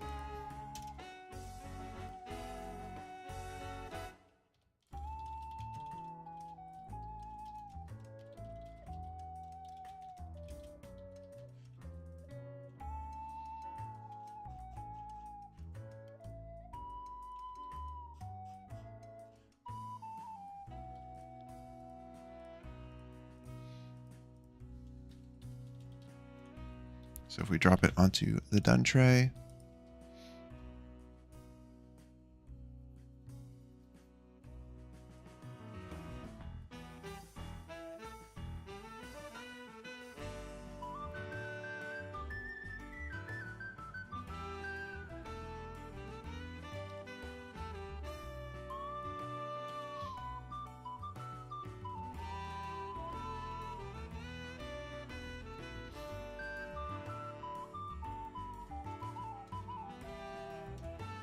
right now I'm confused. Yeah, that is meant to be there. Okay. So if we drop it on the done tray,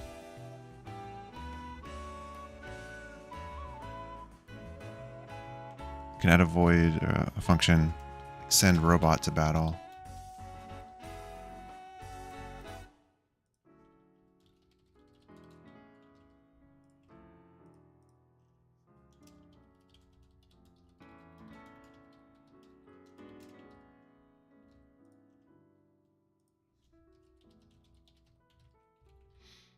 Cool.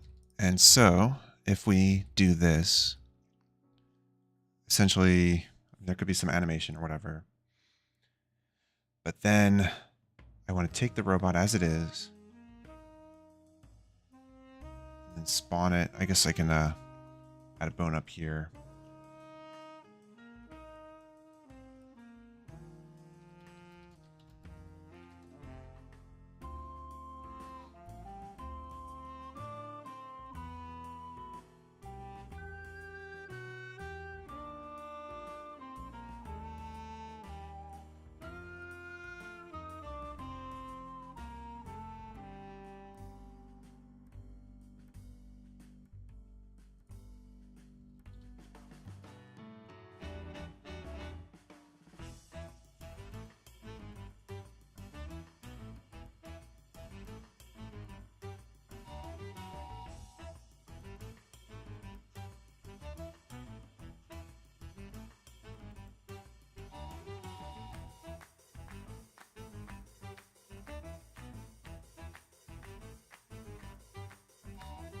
something like that.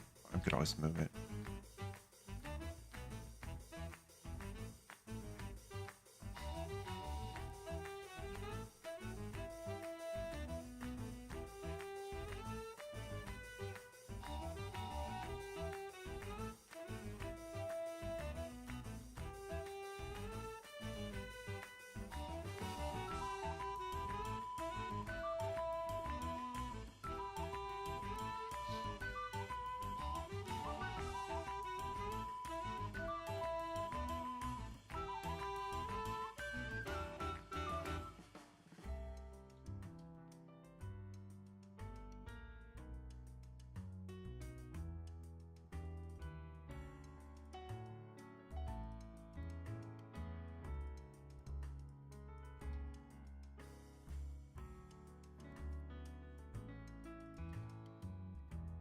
Okay, for now, I'll just expose it as a public variable. You can move it later.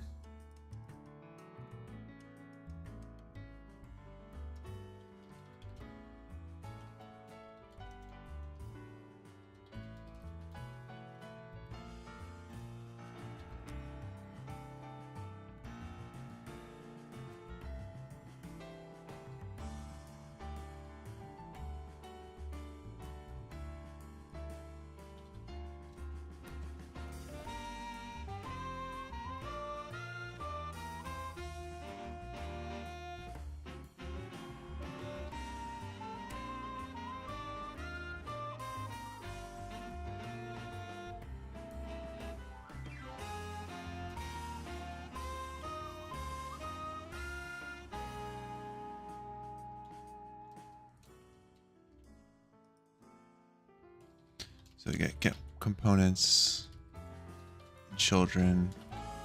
We're looking for the all the robot parts.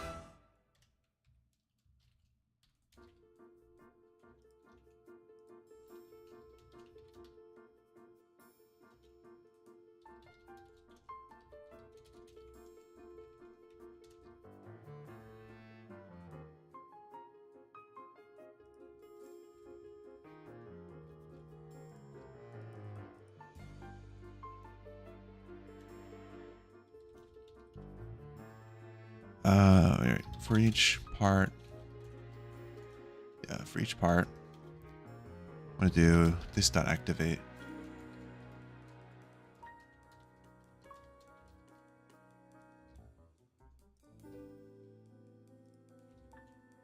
Okay, and that should make it start going.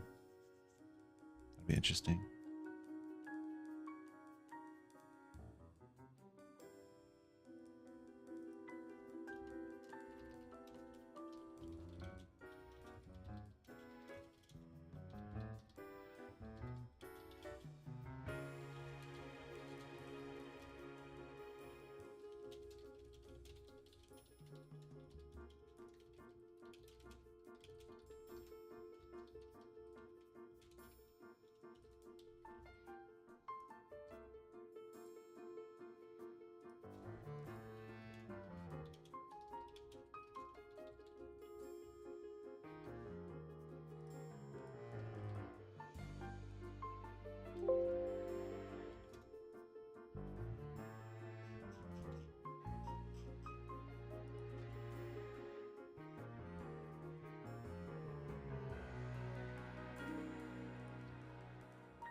Oh boy. I'm just hacking like crazy now.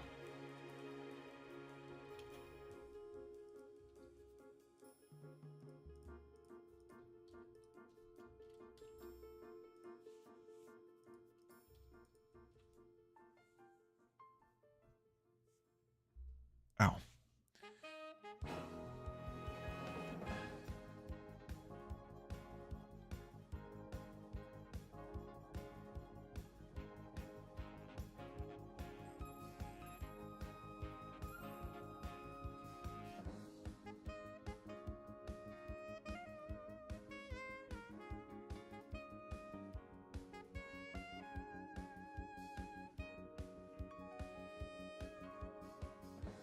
Hello.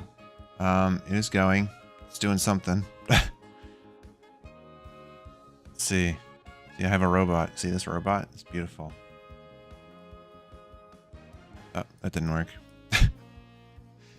Oh boy. Oh, did I just forget to attach the I did. It will work. Nope, I got a null reference instead. Awesome.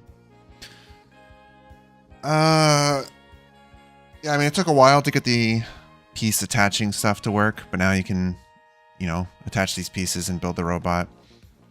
Now making it so when you drop it on the done tray, it teleports it up here into battle and has it fight.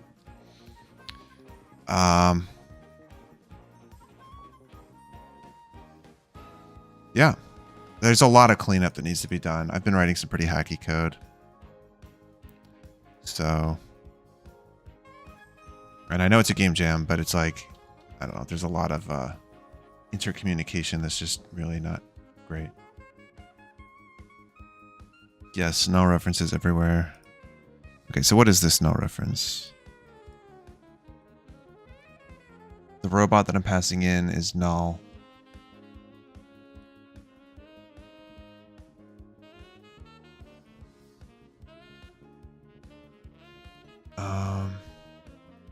Or the bone is null. It's the bone that's null. Which means I can fix this by just doing this. Copying that. Oh, there we go.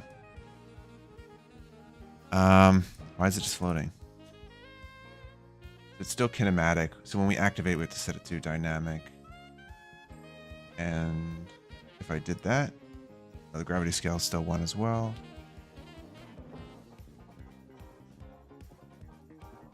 If I set all these to dynamic, there it goes. Yeah, there it goes, the robot. Oh, it kind of stopped.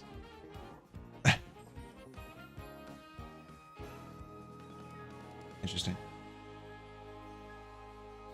It's not hacky if it works. That's not entirely true because I'm putting a lot of the code just in the player class and it needs to reference a bunch of objects, which is just really messy, like getting all these objects. So I kind of want to make it so that like the build area is one object and the player just interfaces with the build area. So the build area can reference the objects intermingled, but then the player doesn't have to. I just like otherwise adding a bunch of references unnecessarily. It's a whole bunch of public variables. It's really ugly.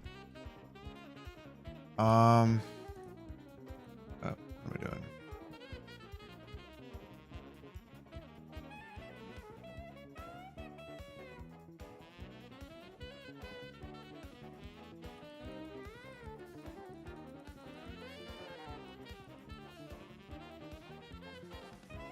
Okay, so a couple things. The tray needs this tag. The player needs a reference to the robot spawn point. So both of those, and then I need to, when I activate a part, when I set activated, it needs to set it to dynamic as well. Ah, that's why.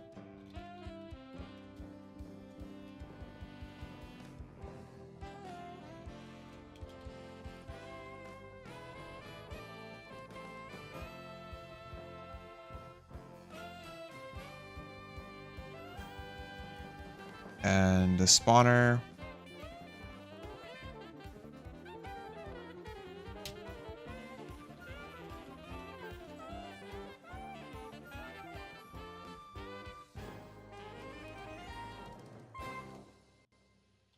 Go with 5 spawns.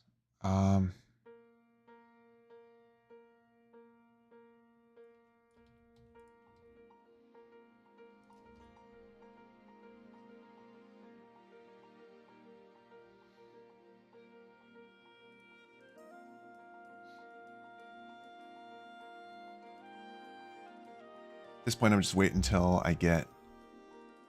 my food gets here. Okay, let's see if this works.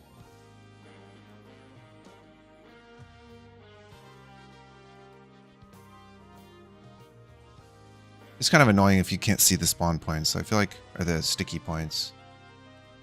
I feel like I should make those visible somehow.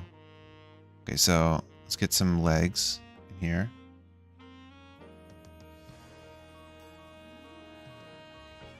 So we got that attached. Oh, wait.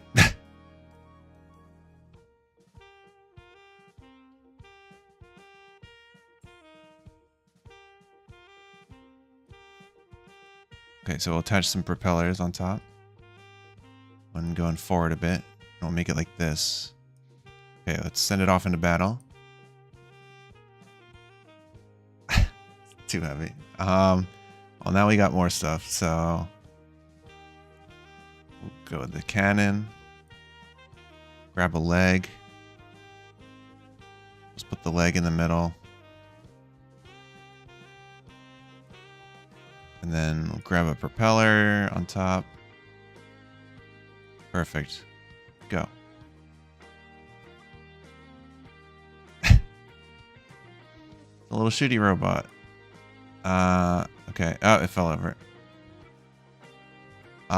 Okay, let's get... Clearly what we needed was more turrets. Although everything only has one attach point currently, so...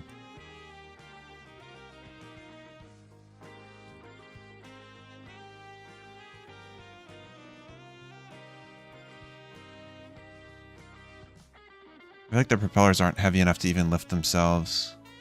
So adding more... Hello. Sorry, I have returned unexpectedly. Hello. Yes. That was very loud. Yes, I turned out, so I went to physical therapy, and it turned out I had a massage appointment that I did not know about. Oh no. So, got a bonus Extra shoulder. appointment. Yeah, destroying massage. Oh jeez. Why can we not get GitHub? Am I not allowed? It says fatal, unable to access Git repository. Turns out. I mean, you've been submitting things. Oh yeah, okay, never mind. My Wi-Fi on my laptop is just busted. Why are you? But yeah, how are things going? Is there anything that has changed that I should do or not do? Well, let me submit what I have. Give me 1 second. Oh, the propellers are turned off. That's why they're not doing anything. That'll do it. Looking at the YouTube, it just spitting out cannonballs. I love it. Yeah. Okay, so if you want to watch the stream for a sec, I have this new attaching stuff. So here I can like drag these legs. You can like click and drag and rotate them. So that's what I'm doing here. So like you'll see in a second, it's probably delayed. Like I can attach these legs here. And then yeah, you can grab it. Just it's a whole robot, so it's all considered one. And then when you drag it to the part here on the right, it'll spawn it in the play field at the top, and then My it God, goes. he's a genius. And then it runs forward. Hits the cube. Yeah, it looks so good. Thank you. Took a very long yeah. time. I mean, I was only gone for a few hours. Okay, so I was thinking a little bit about the theming stuff. I think it would probably make sense, like you were saying, if it was a little bit tower defensey. I'm thinking like what the level looks like is something along the lines of like the level starts and then there are like, I don't know, like 3, like however many towers. So it's like, oh, you're assaulting the base and you like go in the first level, it's just a tower. And then on some other level, it's like 2 towers and they're both shooting at you. And then another level is like, oh, it's like we do some weird theming thing, but it's like, it's a hot air balloon that is like up in the air. Like it's a tower like high. So you have to like get a robot that like shoots up or something. But like I think that makes the most sense, that like gets the theming across and still makes moving the robots make sense. But curious about what you think. Well, I mean, it's still like side view, right? So it feels a little bit less like a tower defense, but Yeah, I it'll mean, be fine. it's not ideal, but I think it's still like like close enough ish. But it's also going to be like all you really need to do is like get across the fact that you are the evil Robo Master or whatever. Right. It could be fine. I wonder how many levels we'll be able to make. Oh, you can see.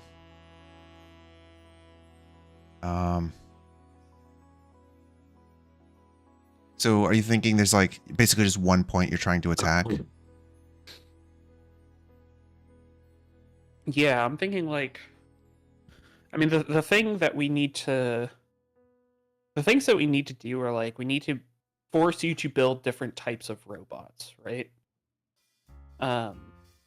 Because eventually you find a robot that like moves forwards and shoots, and that can't be good enough.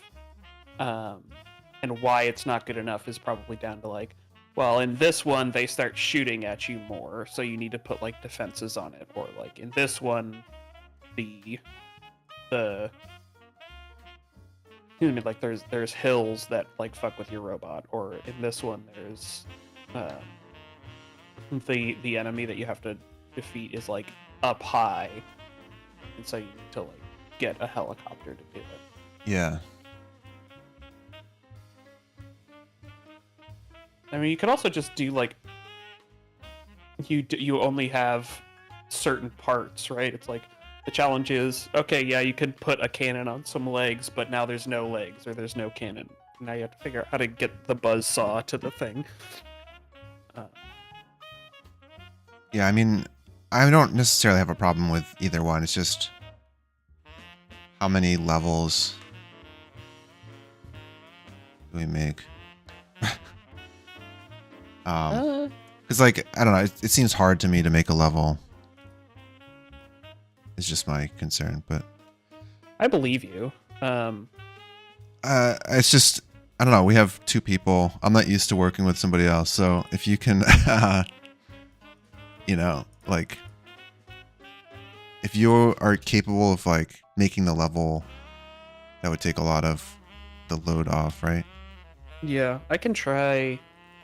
I mean, realistically, we need an object that can fire and do damage to the player. And if we have that with like some amount of properties, I think that's probably good enough. Mm-hmm. Because I mean, I'm trying to think of a world in which we don't have to do different. Like, it doesn't have to be levels even. But like even in the first version where they're coming at, where the enemies are coming at you, we still need to make a bunch of different enemies, right? Yeah, different properties. that's fair. So, if you had something, yeah, I guess if it was just like, you know, a flat map and you just had the tower in the sky or the tower had different properties, that's fine. Yeah, making the different levels is fine. Like from like a level select screen / jumping through the different levels, all works. Doesn't even need a level select screen. It could just like, hey, start just the like, game. Yeah, Just get it assuming sequential.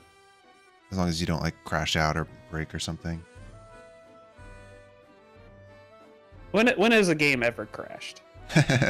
Never, not once. I've never seen it happen. Okay. So I will start cracking on. I'll pull what you did from latest and then start playing around with that. I'll start making just like, I'm trying to think of like what the MVP. I wonder if I should just like come up with like maybe one more weapon type, and then just like make cannon plus legs feel good. Yeah, what I've been doing is like, what I've been running into is there's no like hull sort of thing, so you can only attach to a cannon. Like, you can't just build like structure, because if everything is a leg or a cannon, then yeah. Right. Yeah. I mean, like that could just be the cost saving measure that we're doing, right? Is that like every robot is a weapon, and then the question is just how do you like locomotive the weapon? Right. Maybe it's just Yeah. that my like I probably just need to like tweak the things. You'll see what happens when it spawns in. It kind of spawns them all with equal probability, and you could end up with like 3 propellers and no weapon, and obviously we have to just tweak the spawning algorithm. Mm-hmm. But like I typically just use legs as like a hull that holds them together, and you don't always get a cannon, or if you don't get 2 legs and a cannon, it's just like completely dysfunctional. But yeah, you can kind of just play around. I might have broken the way that it, or maybe not. I had to do some, like jump through some hoops to make it so that the parts would still just work auto-attached to begin with. But I think it does still function. Okay. But if you run it, you might run into issues. Yeah,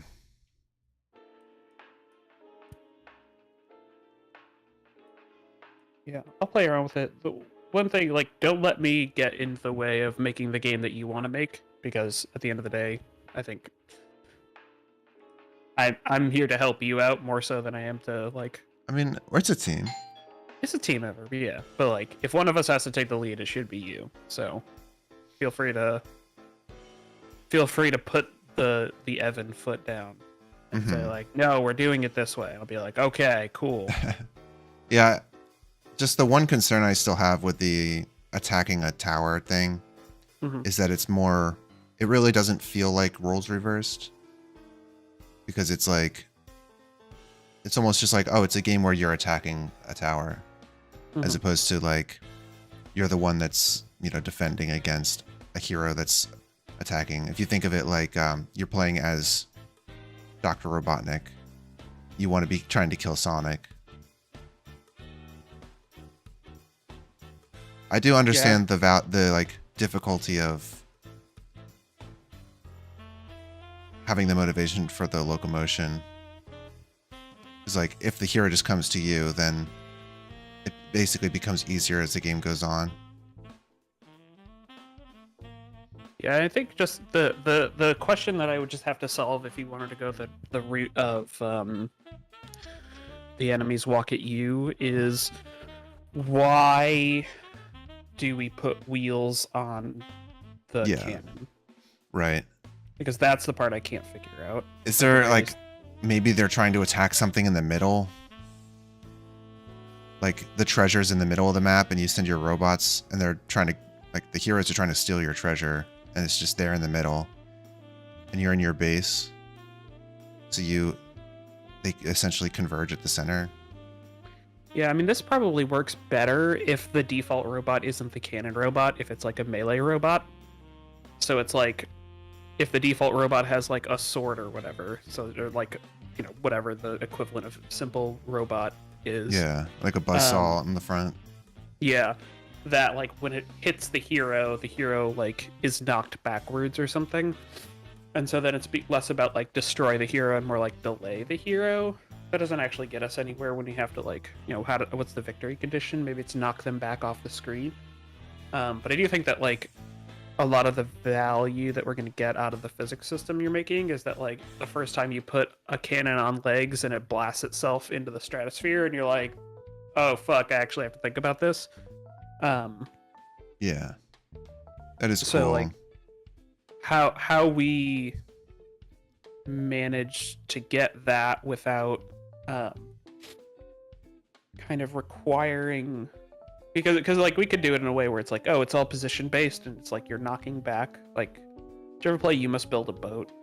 No.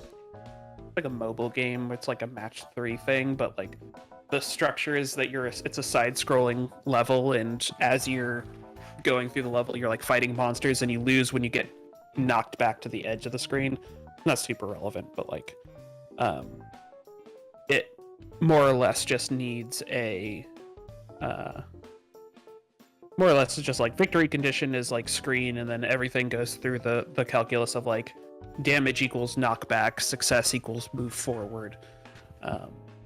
that could work, but I don't know that like that takes away our ability to do like damage to the robots or whatever. Yeah, no, I mean, I like that part. I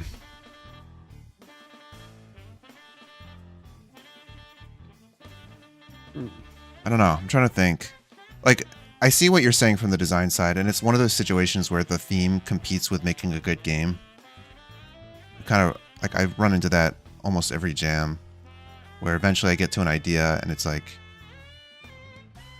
how good of like it's a good idea, but it's also at odds with the theme to some degree.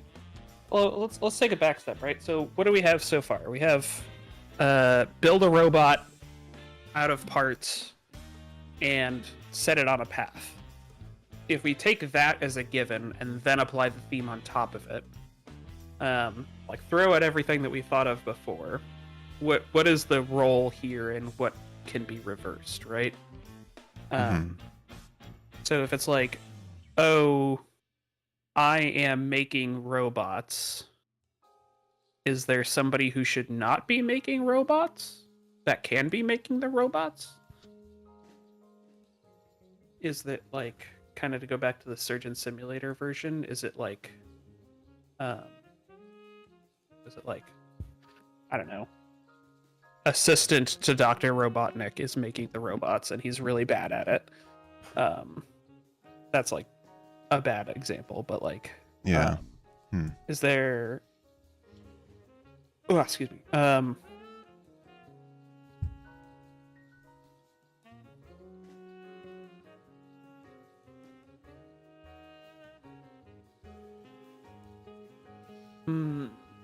What if the hero was the one making the robots? What if the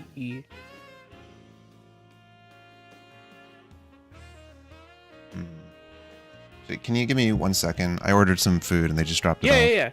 Yeah. Okay, I will be right back in a second.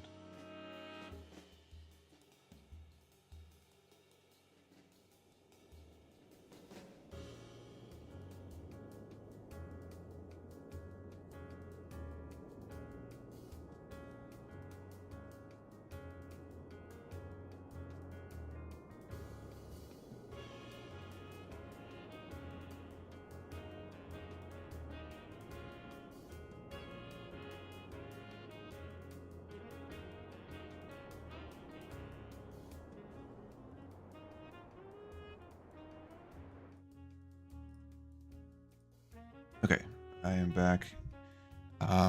Yeah, we can talk about this a little bit and figure out stuff and get you to the point where you're unblocked.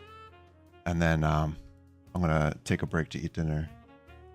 Okay, well we'll go quick and then honestly we could just think about it and then come back to it while you get to dinner, because I think this is kind of just a thought experiment of like recontextualizing the cool mechanic that we have into. Yeah, I mean, attacking a point, like attacking a village, is not really the end of the world either. Like, that's fine.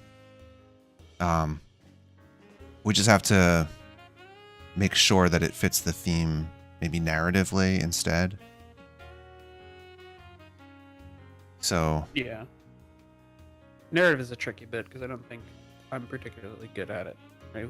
We could make some stills and say like, oh no, yeah. the villain's attacking, but it's like relying on narrative to solve it. Okay. Yeah, good. I think you should go eat, recharge a little bit, do some thinking about it, and then when you're back, we can talk about it more, or try and figure something else out. okay. I guess while you're here, just to talk about some of the stuff. So I noticed that you added like mass to the mover data. Yeah, what did I break? That definitely confused me for a long time. Yeah, I was mostly curious if it would work, but it just essentially moved the mass into the scripting object. But yeah, do whatever you want to make it not fucked up. Well, yeah, so the mover, so there's already a scriptable object for the part, like part data. And that already has a mass field on it. It's just not hooked up to anything. Mm-hmm. So the movers, like theoretically, you should be able to put multiple movers on a part. That was the reason I did it that way. Yep. So the mass should really live on the part data, not on the mover data. Right, because both of them will have mass. Or like one part could have multiple movers, multiple attach points, multiple whatever, but it's all one rigid body, so one mass. So the mass should be on What like is a- essentially the parent. I thought part was a parent class of like weapons and movers. In the object hierarchy, it is, yeah. Okay. But in terms of like when it drops on your tray or whatever, Mm-hmm. and then you drag it out into and attach it to a robot, that's like one part. So that's like one thing of mass, but it could be multiple movers, could be multiple weapons, multiple joints. That makes sense. So there's like part logic, and then there's mover logic that's separately. Like basically it's breaking it down into more modular components. Mm-hmm. So if you think like, oh, there's a propeller is basically just one mover, like sure, it's just a propeller and you can just attach a mover to it. But there might be more advanced parts. There are obviously parts that don't have movers. There are parts that could have multiple movers, etc. Got it. But yeah, it's minor detail. I can clean that up. It's not breaking anything right now. Yeah, and then I started making the logic for when you attach parts. Essentially, the parts that drop on the tray on the left are just parts, and then when you click them up, or click them to pick them up, you can drop them and attach them to something else, and that creates a robot. And the robot's like this wrapper class. You don't really see it; it's invisible, but there's now every part is a child of the robot. And when you pick up a part that's in a robot, it drags the whole robot instead, so it's moving all the pieces together. Got it. So then, Yeah, but I was considering potentially refactoring it to be every piece has a robot essentially already, and then when you combine two pieces, it like consolidates consolidates them into one robot. So that way it's all just one code path, but I guess the idea is when you drag a robot onto the green panel, it sends it into battle. right, yeah, I'm playing around with it now. If I put not a robot in it, it does nothing. Yeah. And that's intentional because like why would you just throw one part out into battle? Yeah. But the other way, if I did it the other way, then that would be possible to send one part out in battle. Mhm. So I don't know if that's like bad. No, I think you need a combo. I think just saying like one mover and one weapon is the bare minimum to be put into the map. Hmm. Okay. Yeah. I might also just color these because I'm starting to get confused with too many gray boxes. Yeah, it's fine. Oh, And the all right. white is supposed to be like the direction that it's like the pointing direction. That was just me saying like, so I could tell which direction was supposed to be forward. So I think when you're white direction is force in the white direction?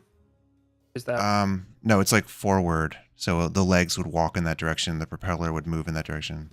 Got I it. guess, yeah, Okay. if that's what you meant. Yeah. I don't remember what your treads looked like.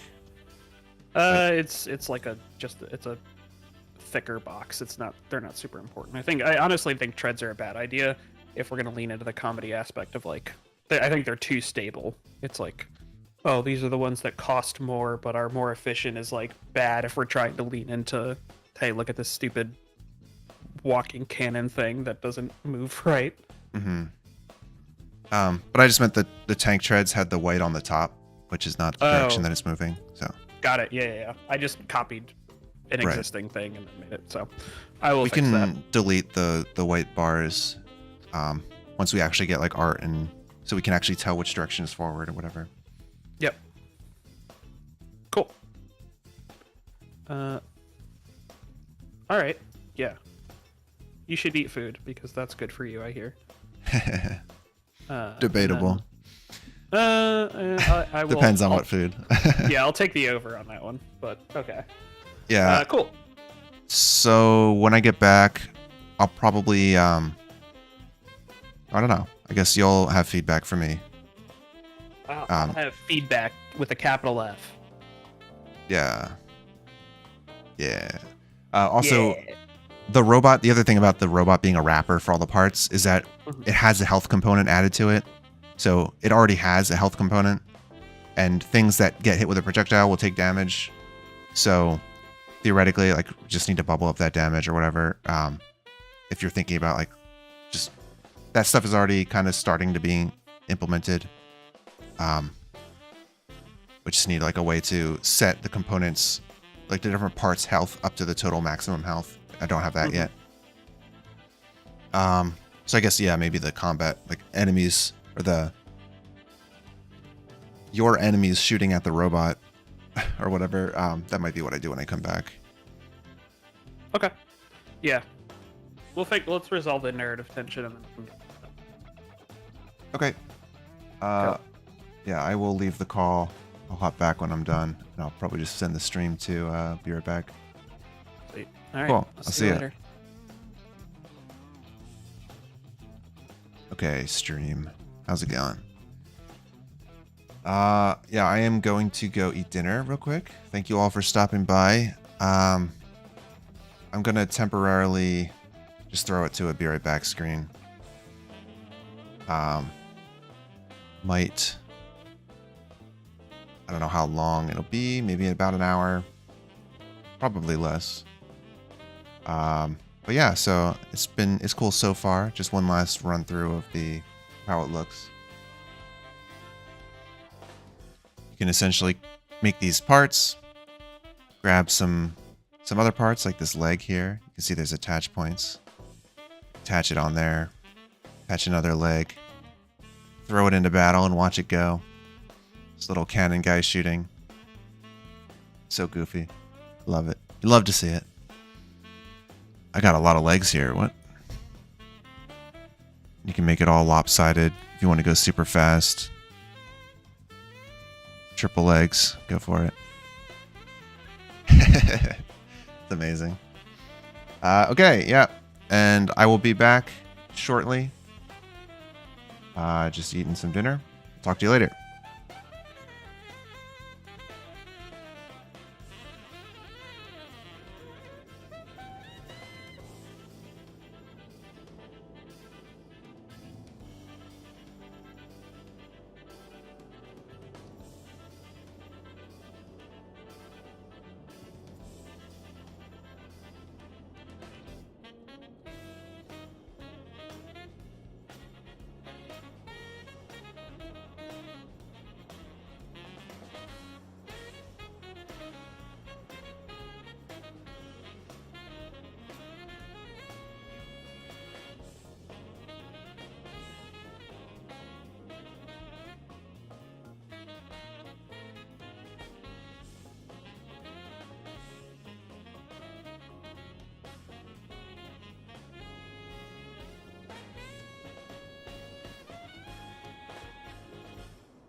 Hello.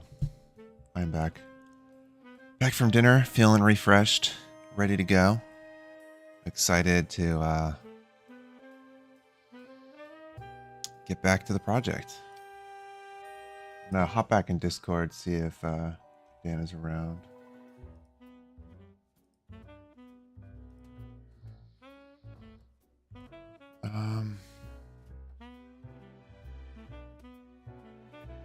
What? Move to shoot.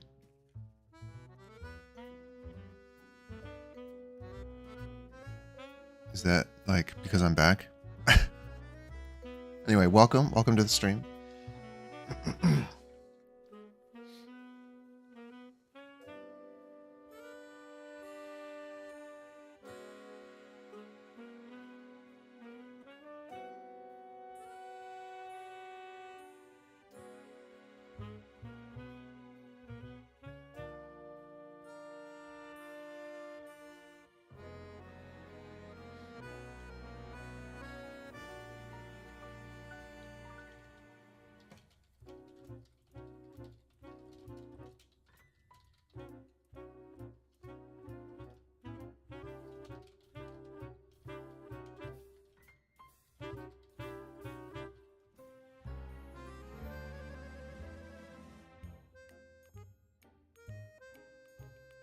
So yeah, I think I'm gonna switch from jazz to Donkey Kong music. I just can't. The Donkey Kong music is too good.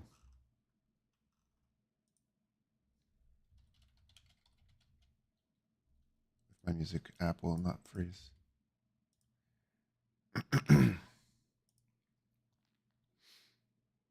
Uses surprisingly a lot of CPU.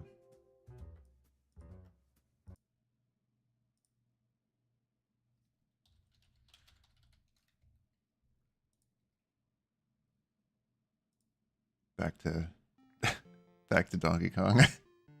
I know it's not Monkey Jam anymore, but I need this Donkey Kong music. It energizes me. That's right. Get the Donkey Kong music. I need it. You like the Tropical Freeze soundtrack? It's dope as hell. It's so good. I listened to it because last Game Jam I did was called Monkey Jam. Mm-hmm. But now it's like it's not Monkey Jam anymore, but I just need it. Now it's just Jam. Yeah. Okay. Okay.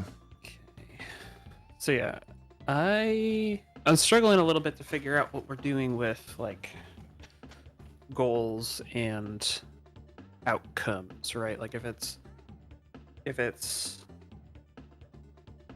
like, are we sold on the idea that it's like, okay, the gist of the game is hilarious physics because you're building robots that are like only kind of functional.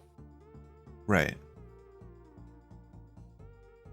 I mean, it's like fun to throw together the parts and make a robot you think will work, but then you watch it go and it's fun to just watch it go. Yeah. Obviously you want to also be trying to do something. Right. That's so is the thing get from point A to point B? Is the thing line up a shot and like hit the target kind of thing? I mean, I didn't have a problem with like pushing towards a tower that you're attacking from a gameplay perspective. Yeah, I'm trying to think of like, Are you saying like maybe instead you're trying to build like a race car or something, or you're trying to build something that's not a killer robot? no, I'm just trying to think of like what pieces do we need to make this work? Like it's possible that we're supposed to have a smaller number of pieces but more things to do. Because if it's like if the thing to do is the same, right? It's like go over there and attack that thing. It's like how many interesting ways can we make it work, right? It's like, well, we can give you the leg, which makes you unbalanced. We can give you like the rocket booster, which makes you go like silly amounts of fast. But Yeah, well, I think part of it is you're just not given all the pieces all the time. So it like if we made a bunch of pieces and you're only given a handful of them, you have to make do with what you can and send the robot off.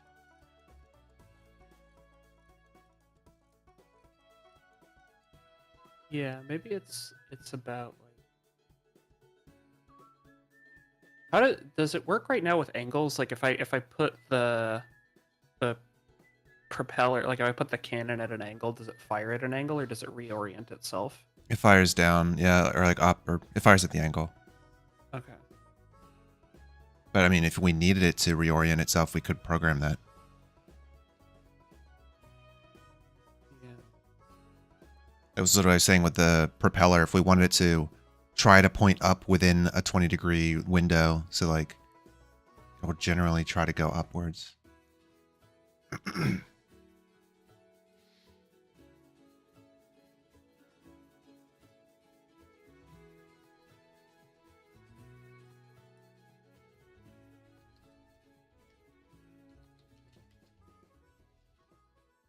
Okay, so then the next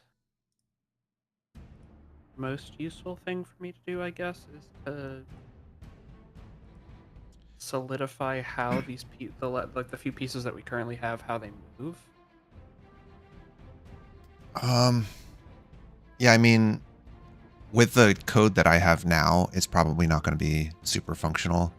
Yeah. Like you were saying with the forces, with the propeller just like flying up into the air. You're not going to be able to make something that just like hovers, right? We're going to have to program, if we wanted something that flies up to a certain point and hovers, or like tries its best to hover and orient itself, that would be like a bespoke part that we'd have to program. What if we... So so the other thing I'm thinking about is like, how do we make these things disposable, right? Because we want you to make a bunch of them. Like, what if you're supposed to like launch yourself? You're supposed to like, you're trying to like line up your angles and stuff to like launch a robot at them. Like, imagine if the cannon was both the thrusting device and the weapon, and so now it's like you're trying to fire the cannon into a place where you're like actually making shots on the relevant thing. Because I think that like you're saying the like getting the hover thing to like put it in at the right height is like counterintuitive. It's not what we're trying to do. I think what we're trying to do is more trying to like force you into making a weird situation, like a weird parts choice to like abuse the physics to like deal damage to the towers or whatever it is. Right. I don't think that was supremely clear, but I appreciate your ascension to my dribble. I mean, what you're saying is like, we want it to like, no matter what you do, as long as it, like, you're not going to be making intelligent plays so much. You're just like slapping a bunch of stuff together and hope it works. Yeah. So if you Basically. but I mean, like, you could make a device that hovers and, you know, reaches a certain height and then kind of stops and hovers and still have it be goofy. Yeah, you can. I'm just wondering if it's like, if that is possible, why are you doing the goofier stuff, right? Yeah, I mean, maybe that one's just rarer, or maybe it's, you know, it hovers in place, but you still have to make it move forward. And then if you stir up something else on it that makes it move forward, now suddenly it starts to flip over, which sends it flying into the ground, sort of thing. Yeah. Or every time it shoots the cannon, it spins backwards because of the force, and then that causes it to push backwards because the propeller is like, now it's rotated, and I don't know. Okay. Again, yeah, like, we don't have to. I'm gonna try messing with properties. Like, I want to try doing one that's like a one-time use rocket. Like it'll fire a huge force at it, but then it stops working. I can make that pretty easily, I think. Okay. And then Yeah, a lot of these probably try don't to need keep. much more than just the cannon, right? For now. For now, I mean, you could make like a buzzsaw or something that, if you wanted, basically just every couple seconds it does, or like every 1 second it does damage or something. Yeah. I just do that in the update. Would I make it? It would have to be a gun, right? Coded as a gun without a projectile. No, you could just make a new thing. Oh, okay. Um, Yeah, I'll try that. We'll see what happens. there's so I was programming these more modular pieces because I figured they'd be reused, but you could also just, make a part script. Like for example, you just make, if there's like a buzzsaw prefab, and then you would just make a buzzsaw script, you attach it to the buzzsaw, and then on overlap, it waits a second and then deals 1 damage or however much damage to any overlapping health components. Something like that. Yeah. Yeah, just like collision, whatever. That's the easy part. I think just setting up the code so that we have different parts that can do it will make this a little bit more functional. Yeah. And reasonable. We could move some of the scripts. I just have all the scripts in one folder. We could move some of the more modular pieces into a subfolder for like, modular pieces. So that would be the mover, the joint, and the, what's the third one? Was there a third one? Oh, the shooters. Yeah, shooter, mover, and joint. Mm-hmm.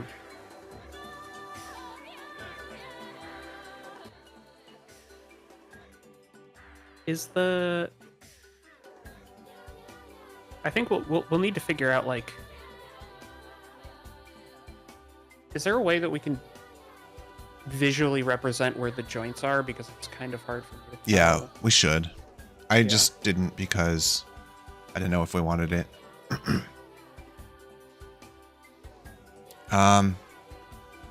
Certainly, yeah, we could do that. The way I have it set up right now is once you drag a robot, it doesn't connect joints. So like once you have a robot, the joints on the robot don't do anything anymore. So basically like you attach things to the robot and that's it. Mm-hmm. So like if you have a cannon and 2 legs, and say the legs also had joints at the feet as well or something, or for whatever reason, you wouldn't be able to drag the robot onto something such that the feet would stick. Like the joints once you connect the things, all the joints disappear. So if we made the visuals like a separate object that could be toggled off, that would be better, is what I'm implying. Yes. That makes sense. I think we'll need something that's like, hey, connect it here, idiot, and then that'll make it work. Okay, I feel good about this. I'm gonna go make a rocket and a buzzsaw and just try launching them at things.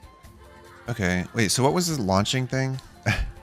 Basically, like, I think we need to find why do you build multiple robots?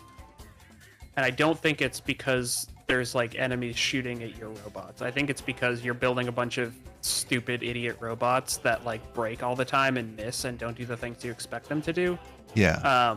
And in that case, what we want for transportation is like one-off things where you have to guess and you'll often guess wrong. So like a rocket where it's like the Tears of the Kingdom rocket where it just like you fires it and then it like stops and it just doesn't work anymore. So Yeah. like you fire the rocket and then the buzzsaw like lands somewhere far away from where you were shooting or like off screen or something, and then it runs out of power there. I think is like the thing that we want. And then we also want like the cannon that is on legs, but then the legs, it blows itself off the legs, and like the cannon's firing is blowing it off course kind of thing. So like different things like that. Like I think there's something that we'll probably have to do with like the helicopter blades to make it in the same vein, but I'm not sure what it is yet. Yeah. We can always just iterate on those, and if we don't have the helicopters, it's fine, as long as we have more interesting parts. So what do you think of the idea of like rebranding it as essentially reverse tower defense? So, maybe you're going from left to right, and it's like it's not just one tower, but it's like there's multiple towers along the way. So you have to like destroy them before you advance to keep going. That kind of sells the idea a little bit of like, it's almost like they're placing the towers to fight off your minions that are approaching. I think that's fine. I think it gets the job done. I think we have to figure out is making all of these towers. You know, like how does the level scroll? Is it different screens? Is it different? Is it just, you know, where do your does the screen scroll to the right and your minions always just spawn a little bit off to the left? How does that work, kind of thing? Yeah. But that's like, doable.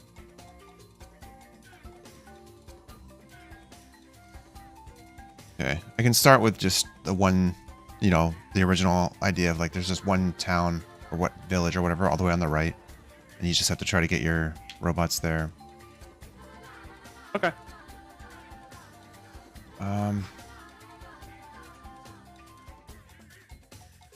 In terms of, oh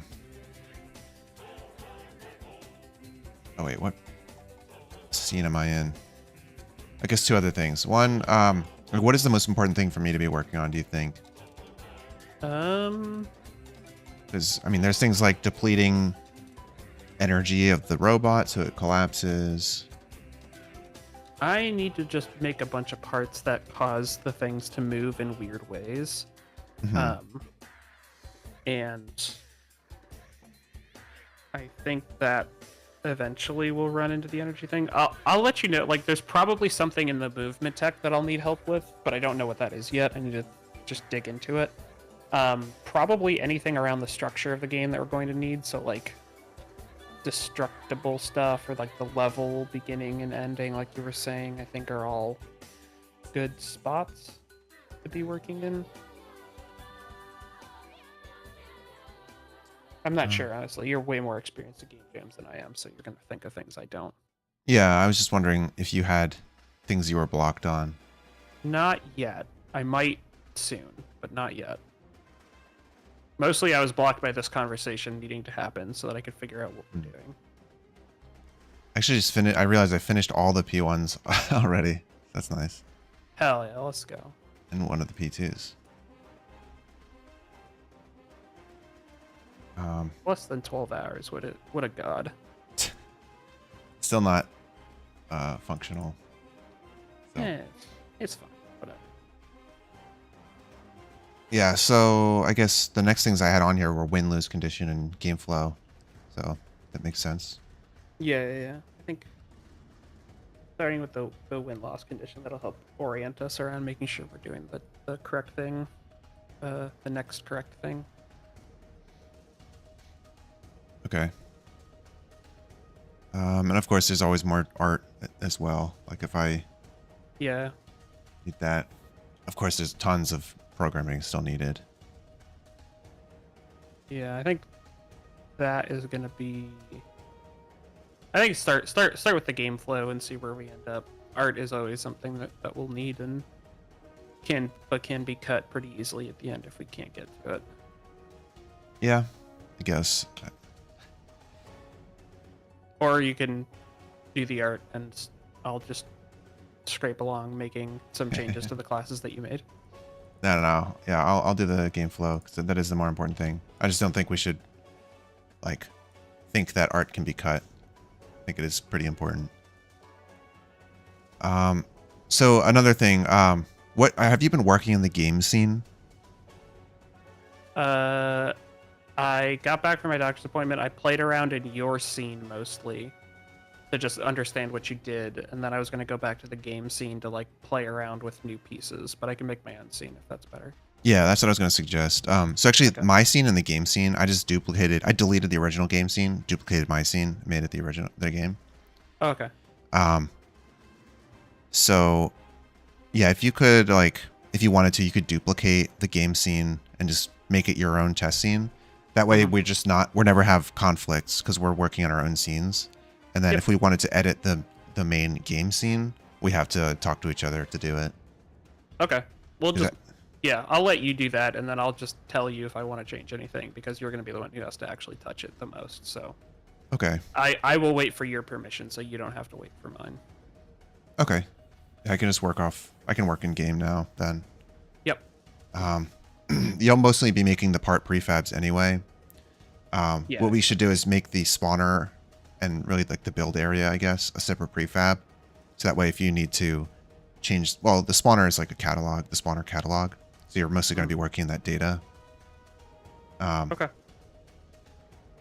Well, anyway, you're probably not there yet anyway.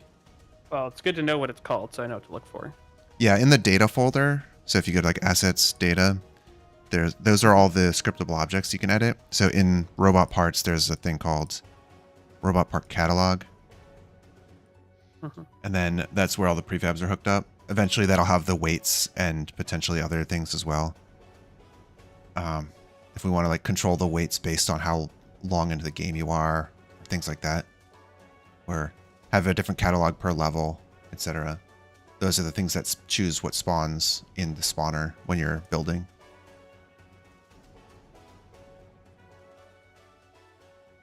But yeah, it's all good. I will make, I guess I'll split some stuff into prefabs now.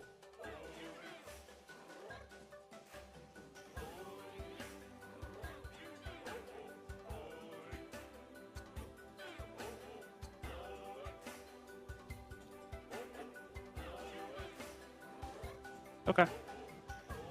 Sounds good. I'm going to make the build area into a separate prefab. Should I?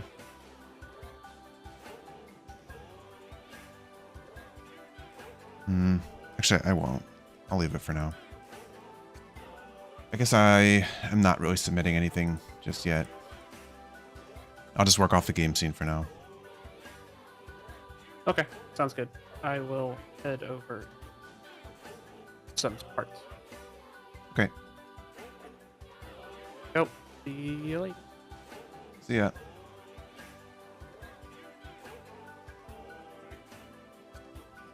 Hello, stream. How's it going?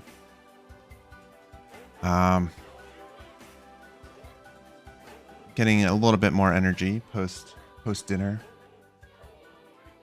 Is this laggy? My stream? Whatever.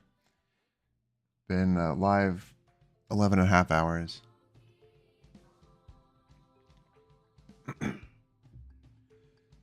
Getting more energy back after dinner. I was pretty tired earlier, but now getting this game flow set up. That would be a nice place to get before the end of the day, to have something like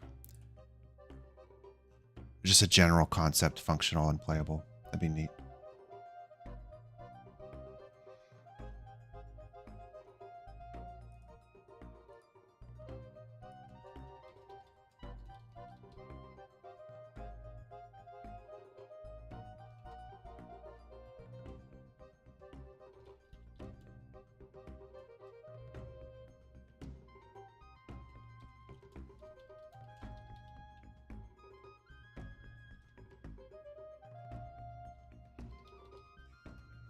Level pieces.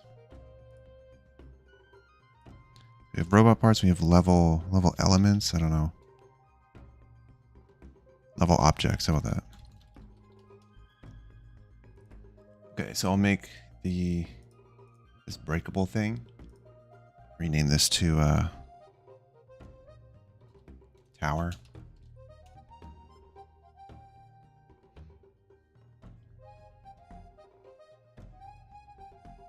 It's got a health component. 5 health or something.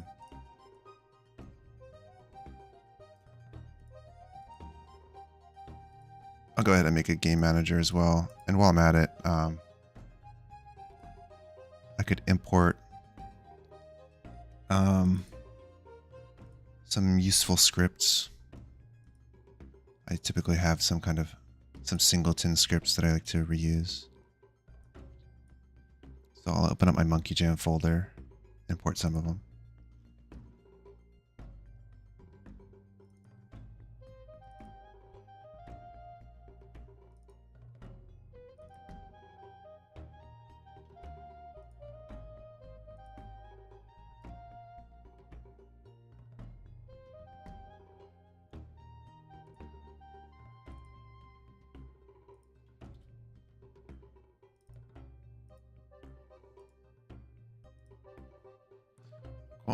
reloading scripts. Okay. And I can commit some of that as well. Let's make sure it works first.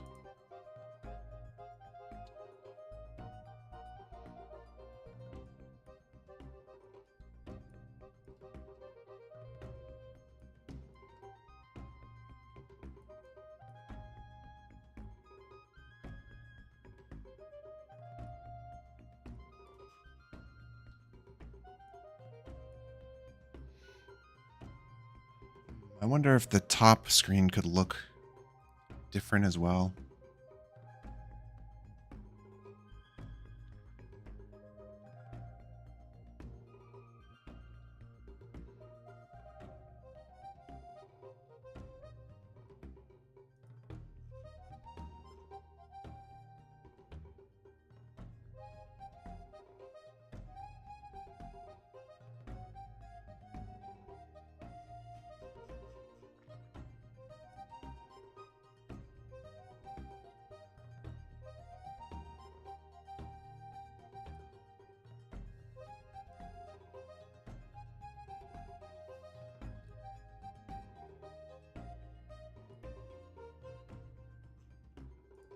Hmm.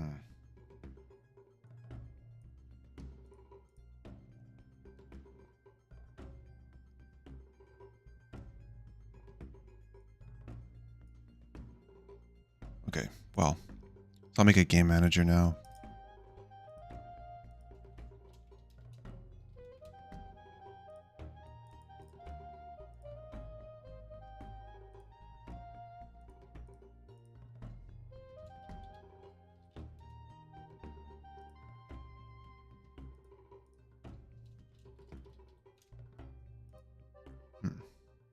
I never know how to make folders for these.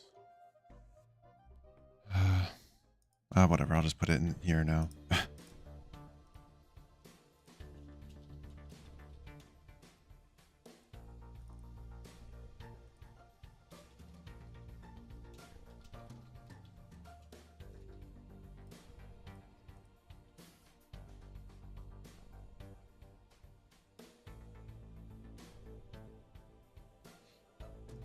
An empty manager here.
I want to be able to wrap it in like a level concept.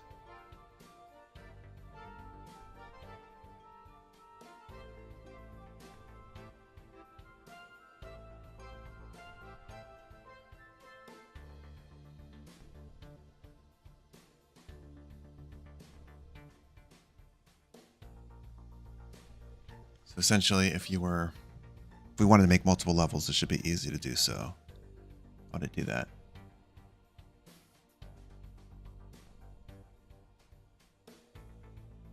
Five Nights at Freddy's, but you're the animatronic. That could be cool. To just jump out at them. That's neat. scaring an AI.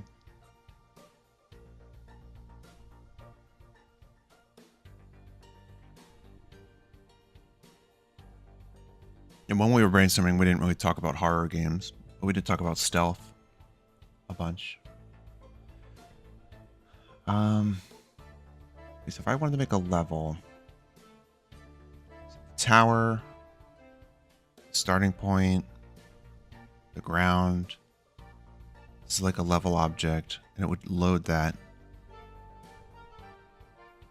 So I guess the tower would be integrated with the level. So it should kind of make just a level object, even if it's just a wrapper.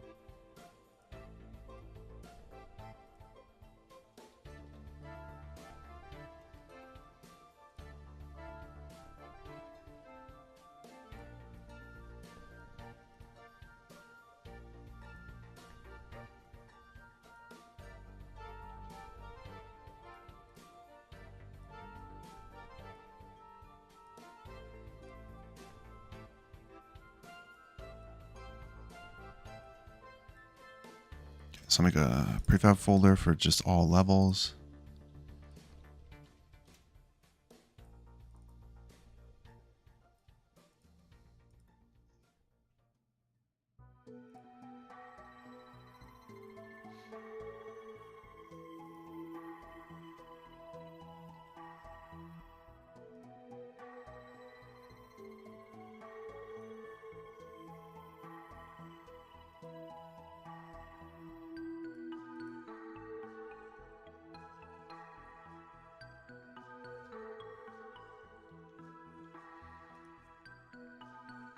Okay, so in Game Manager, could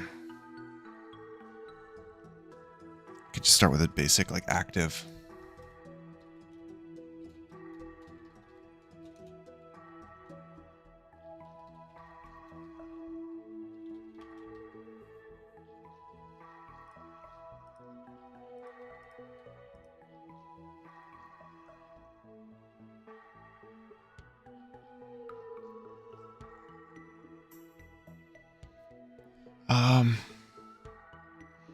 Game active starts false. At some point, you set it to true through some menu or something.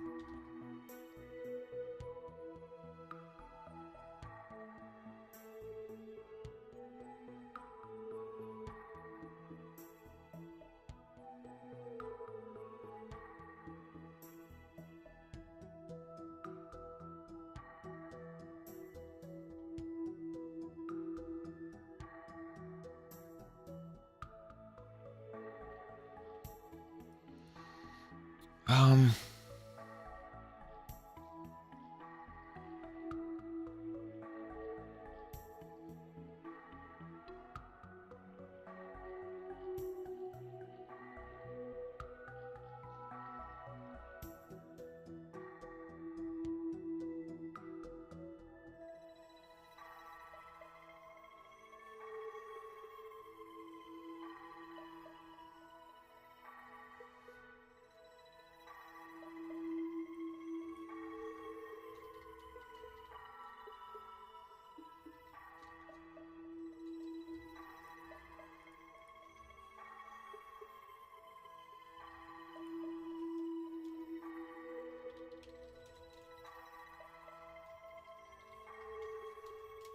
Just a function. When the tower is destroyed, we set game over true. Something.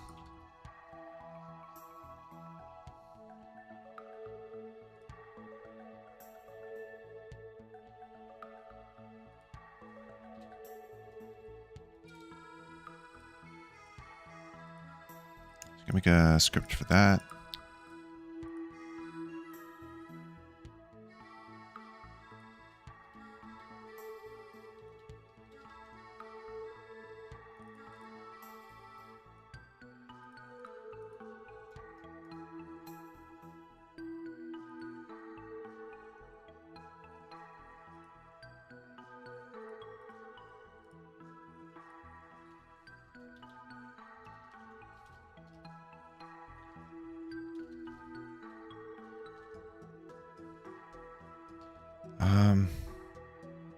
We'll call this just like goal tower.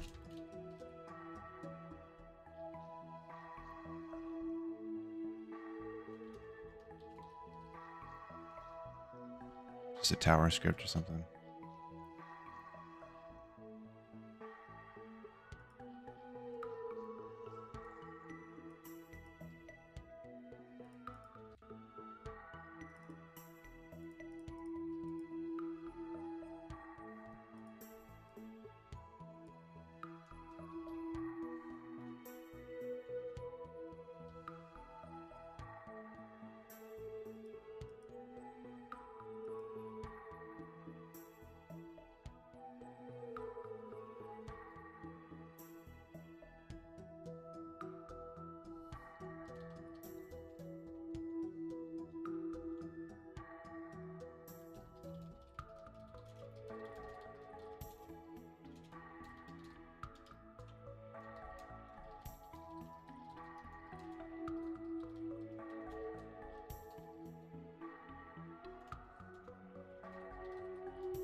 But okay,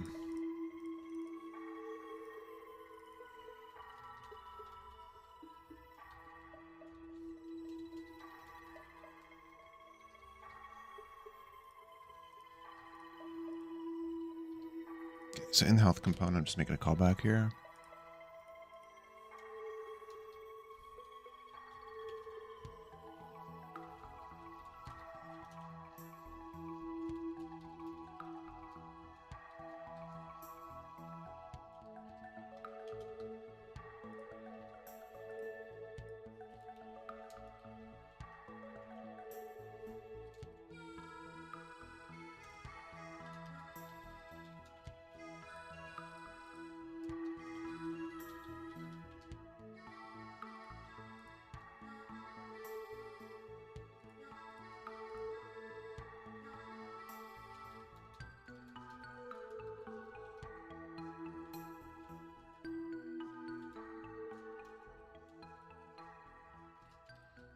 The callback, cool.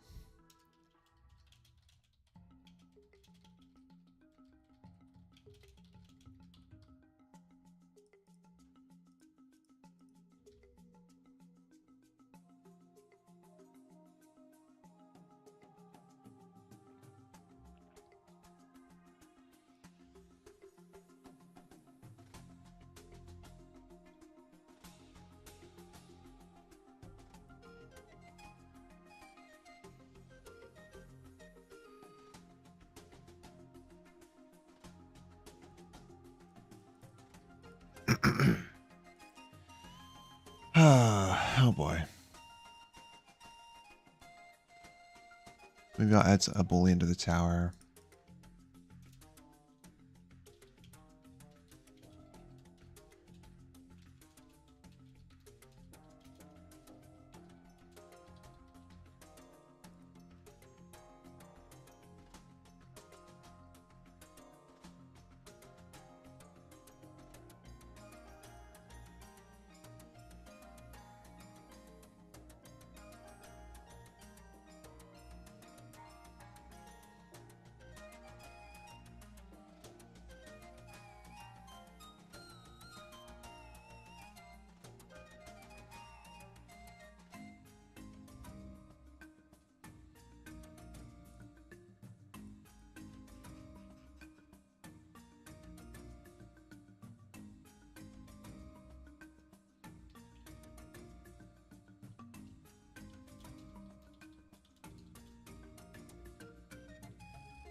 I'll make a UI canvas.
menus now. Because why not? Super quick.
Yeah, just an image. I don't even know what I'm doing. I'm just so tired right now.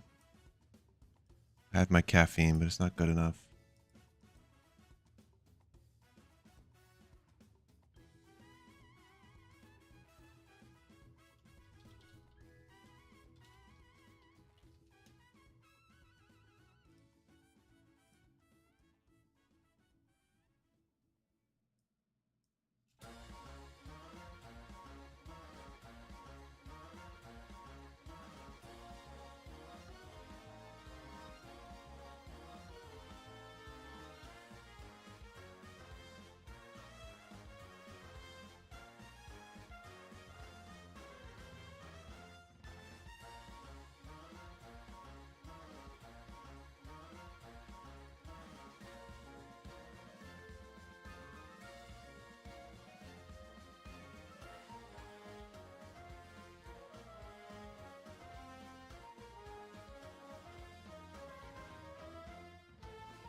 Okay. Thinking maybe a menu will be on a separate screen, but who knows? The game manager needs this hooked up. This could probably be a separate prefab.